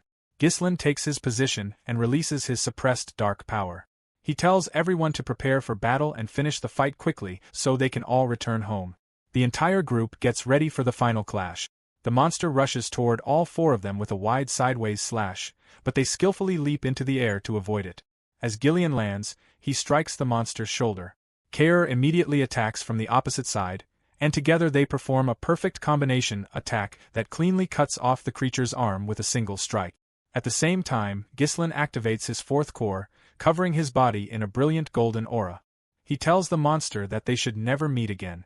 Then he unleashes his strongest technique, slicing the creature cleanly in half, just as he previously does to Desmond and Delmoth. Far away inside his own territory, Delphine instantly senses the monster's death as their telepathic connection is violently broken. The scene shifts to his dark throne room, where he quietly mutters that Ghislain finally chooses to betray his faith. He rises from his throne and declares that he now has no choice but to act personally. As he steps forward, his glowing red eyes finally emerge from the darkness. Ghislain keeps his promise and safely brings Rosalind back to Branford, where father and daughter finally stand face to face. Branford simply looks at her without saying a single word. Rosalind also remains silent. Her face is covered with dirt, and her eyes stay fixed on the ground. After a moment, she carefully looks up at her father with a worried expression. Branford does not hesitate. He pulls her into a fierce and tight embrace, reassuring her that her safety is the only thing that matters. Then he turns to Ghislain and sincerely thanks him from the bottom of his heart for bringing his little girl home. Ghislain returns the kindness with a warm smile, but the relief on his face quickly disappears and is replaced by a cold and serious expression. He looks directly at the Marquis and warns him that they need to discuss something extremely urgent. Ghislain explains everything that has happened in detail, placing special emphasis on the Salvation Church. This immediately makes Branford ask for more information. With everyone gathered in the room, Ghislain reveals the shocking truth. He explains that they are dealing with a rogue cult that is working together with the ducal house. He also reveals that the man who kidnaps Lady Rosalind is actually a high-ranking priest of the Salvation Church. The entire room falls into complete silence after hearing about the cult. Ghislain continues without holding anything back. He explains that the cult can create special zones that completely cancel mana. Even worse, they have the horrifying ability to turn normal people into terrible monsters. Hidden in the shadows, the cult has been secretly planning a huge disaster called the Rift in order to destroy the kingdom. Marquis Maurice Macquarie naturally begins to panic. He shouts at Ghislain to slow down and demands to know what kind of unbelievable nonsense he is saying about monsters and world-ending disasters. Instead of arguing, Ghislain simply calls Father Pyote forward to explain everything. It also becomes clear that Pyote is actually a man, not a woman. Nervously stepping forward, Pyote explains to the nobles that the rift is basically a doorway connecting their world with another dimension. He says that something monstrous on the other side is desperately trying to force its way into their world. Branford's face grows darker as he asks what exactly that creature is. Ghislain takes control of the discussion and formally introduces Father Pyote of the Juliana Church. He gives Pyote full credit for helping seal the rift. Branford quietly thinks about this terrifying revelation, realizing that they are facing an otherworldly being with unimaginable power, a living disaster. He points out a major problem. The Kingdom of Lithania has never officially recognized any religion outside its state religions, including the Juliana Church. Yet a dangerous and heretical force has somehow been operating successfully in the heart of the kingdom. Ghislain goes straight to the main issue. He explains that the most frightening fact is that the powerful ducal house of Delphine has formed an alliance with the Salvation Church and its supernatural abilities. Their final goal is not only to destroy the kingdom but also to wipe out the entire continent. Keeping a calm and emotionless expression, Branford asks if Ghislain means that even all of their combined strength will not be enough to stop them. Ghislain answers with a simple and honest yes. Since Branford knows Ghislain never lies, he fully understands how serious the situation is. He immediately calls for his trusted guard, Tolio, who appears almost instantly. Standing up forcefully, Branford orders Tolio to gather every archbishop and noble currently staying in the capital without delay. He announces that he personally leads an emergency council and orders that absolutely no one is left out. Tolio obeys without hesitation and quickly leaves to gather the kingdom's most important people. Branford continues giving orders. He officially declares the Salvation Church to be a hostile cult and commands that every member connected to it be hunted down without mercy, no matter their noble rank or social status. He orders this announcement to be spread throughout the entire kingdom and immediately sent to every allied nation. With complete authority, Marquis Branford officially declares the ducal house of Delphine an enemy of the kingdom for working together with heretic. The atmosphere inside the room becomes extremely heavy. Every man present, from the easily frightened Maurice Macquarie to Bilor, wears a serious and determined expression. Pyote begins sweating nervously, but Ghislain feels deeply satisfied as he watches the Marquis's ruthless and decisive leadership. Branford finishes his declaration by promising that, in the name of the Kingdom of Lithuania, the traitors will pay for their crimes with their blood. Hearing those powerful words, Ghislain thinks that this is exactly the response he expects from Marquis Branford. He begins planning their next move and realizes that if the kingdom's official churches join the fight, they will immediately gain a large army of holy allies. His thoughts especially turn toward the disciples of the goddess of war. He believes that if Parnell, the saintess of war and one of the legendary 7 grades of the continent, joins their forces, their chances of defeating Delphine will increase dramatically. The scene then suddenly shifts to Castle Eclipse deep inside the Delphine Duchy and moves into Raoul Joseph's office. Raoul violently slams both hands onto his desk, almost foaming with anger. He curses Lavier as an arrogant and completely useless fool. He angrily thinks that if Lavier cannot kill Ghislain, he should at least have succeeded in opening the rift. Because of that terrible failure, the royal faction now knows about both the Salvation Church and the Apocalyptic Rift. Raoul painfully realizes that if Ghislain begins acting seriously, decades of careful planning will be completely destroyed. His mind returns to the past, remembering the first time he meets Ghislain at Branford's estate. Grinding his teeth in frustration, Raoul bitterly says Ghislain Perdium's name and deeply regrets not killing him when he has the chance. Feeling desperate, he tries to convince himself that everything is not over yet and that he will somehow find a way to escape this disaster. Suddenly, however, Raoul senses that something is terribly wrong. His eyes widen in complete shock as a dark and suffocating aura rushes toward him and completely surrounds him. Shaken to his very core, he nervously wonders what this terrifying presence could possibly be. Right before his eyes, the room begins to twist and change into a black and blood-red void, as though a giant monster has swallowed the entire office. From the thick and poisonous mist, one leg steps forward, then another. Long white hair drags across the floor behind the figure. The imposing person who appears is none other than Duke Delphine himself. The Duke stares coldly at Raoul with lifeless eyes and remarks that Raoul's incompetence has finally forced him to appear personally. Raoul is overwhelmed by absolute terror. Stammering his master's title, he immediately falls to his knees and presses his forehead against the cold stone floor. He introduces himself as the Duke's most loyal servant, offers his deepest respect, and fearfully asks what could possibly bring his grace to such a miserable place. Duke Delphine, who looks unbelievably young despite being around the same age as Branford, simply looks down at him with a cold stare. In an icy voice, he reminds Raoul that he gives him a fair opportunity, yet the pawn they send, Lavier, dies miserably at Ghislain's hands. He calmly points out that both the Salvation Church and the Rift, their greatest secret, have now been completely exposed before asking Raoul if any of those facts are incorrect. Keeping his face pressed against the floor, Raoul desperately apologizes and openly admits that he has absolutely no excuse for this disaster. Duke Delphine remains completely calm and orders Raoul to raise his head. In a quiet and chilling voice, he asks when Raoul begins bringing him nothing but failure. Raoul becomes completely frozen as the Duke slowly steps closer. The Duke remembers that Raoul always produces results in the past, which is why he never asks questions. He never cares about the methods as long as the final result is achieved. But this time the outcome is nothing less than catastrophic. Trembling violently, Raoul begs for his life. He pleads that there is more than one rift and claims that they simply need to force this particular one open earlier than originally planned. He desperately tries to describe the terrible failure as nothing more than a small mistake that can still be corrected, almost crying as he begs for one final chance to fix everything. Duke Delphine quietly watches the broken man in a suffocating silence for a moment. At last, he remarks that Raoul has become very old, adding that following his shadow for all these decades has never given his loyal servant even a single chance to rest. At that moment, true and overwhelming panic fills Raoul's heart. He repeatedly and violently slams his forehead against the floor. Crying out, he says that although the Salvation Church takes him in when he is only a discarded orphan, its hollow god and empty, pathetic revelations never mean anything to him. He recalls the unforgettable day when he first meets his grace and witnesses his burning determination to overturn the entire kingdom. Raoul declares that on that very day, he dedicates his body, his soul, and everything he has to that great ambition. He keeps smashing his head against the stone floor until a thick pool of blood starts forming beneath him.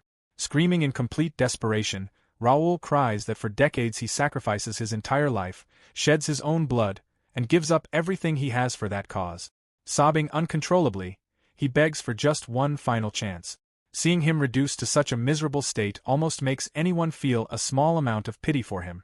However, Duke Delphine simply looks down at the crying man without showing even the slightest emotion. After several long and painful seconds, the Duke calmly says that he has never doubted Raoul's loyalty even once. Then he turns his back on his oldest servant and quietly tells him to rest easy before disappearing into the shadows. As soon as he leaves, the office returns to its ordinary appearance. Raoul remains sitting there, breathing heavily while thick drops of blood continue falling from his badly injured forehead. In a numb voice, he repeats the Duke's final words and wonders what it truly means to rest easy. Suddenly, a sharp knock on the door breaks the silence. A familiar voice calls out as someone enters the room. Raoul slowly raises his head, his voice shaking as he quietly speaks Balzac's name. Balzac walks fully into the office with his sword already drawn and shining. In a cold voice, he says that he comes to say one final goodbye to his old friend. Raoul's eyes widen with fear for a brief moment before slowly closing in complete acceptance. He understands that this is the end. Balzac asks whether he has any final words to leave behind. Having lost all of his ambition and determination, Raoul simply asks Balzac to serve his grace, Duke Delphine, faithfully. Balzac firmly replies that he will. Then he steps forward and quickly ends Raoul's life. The scene then shifts back to Duke Delphine. Idun stands straight before him, silently waiting for his master's next command. Without any hesitation, Duke Delphine orders him to send an official envoy directly to the Salvation Church. Finally, the scene changes one last time to an old, frail man lying completely still in his bed. Duke Delphine gives his final cold order regarding Verham Radran II, instructing his subordinates to inform them that they will officially bring the King of Lithuania over to their side.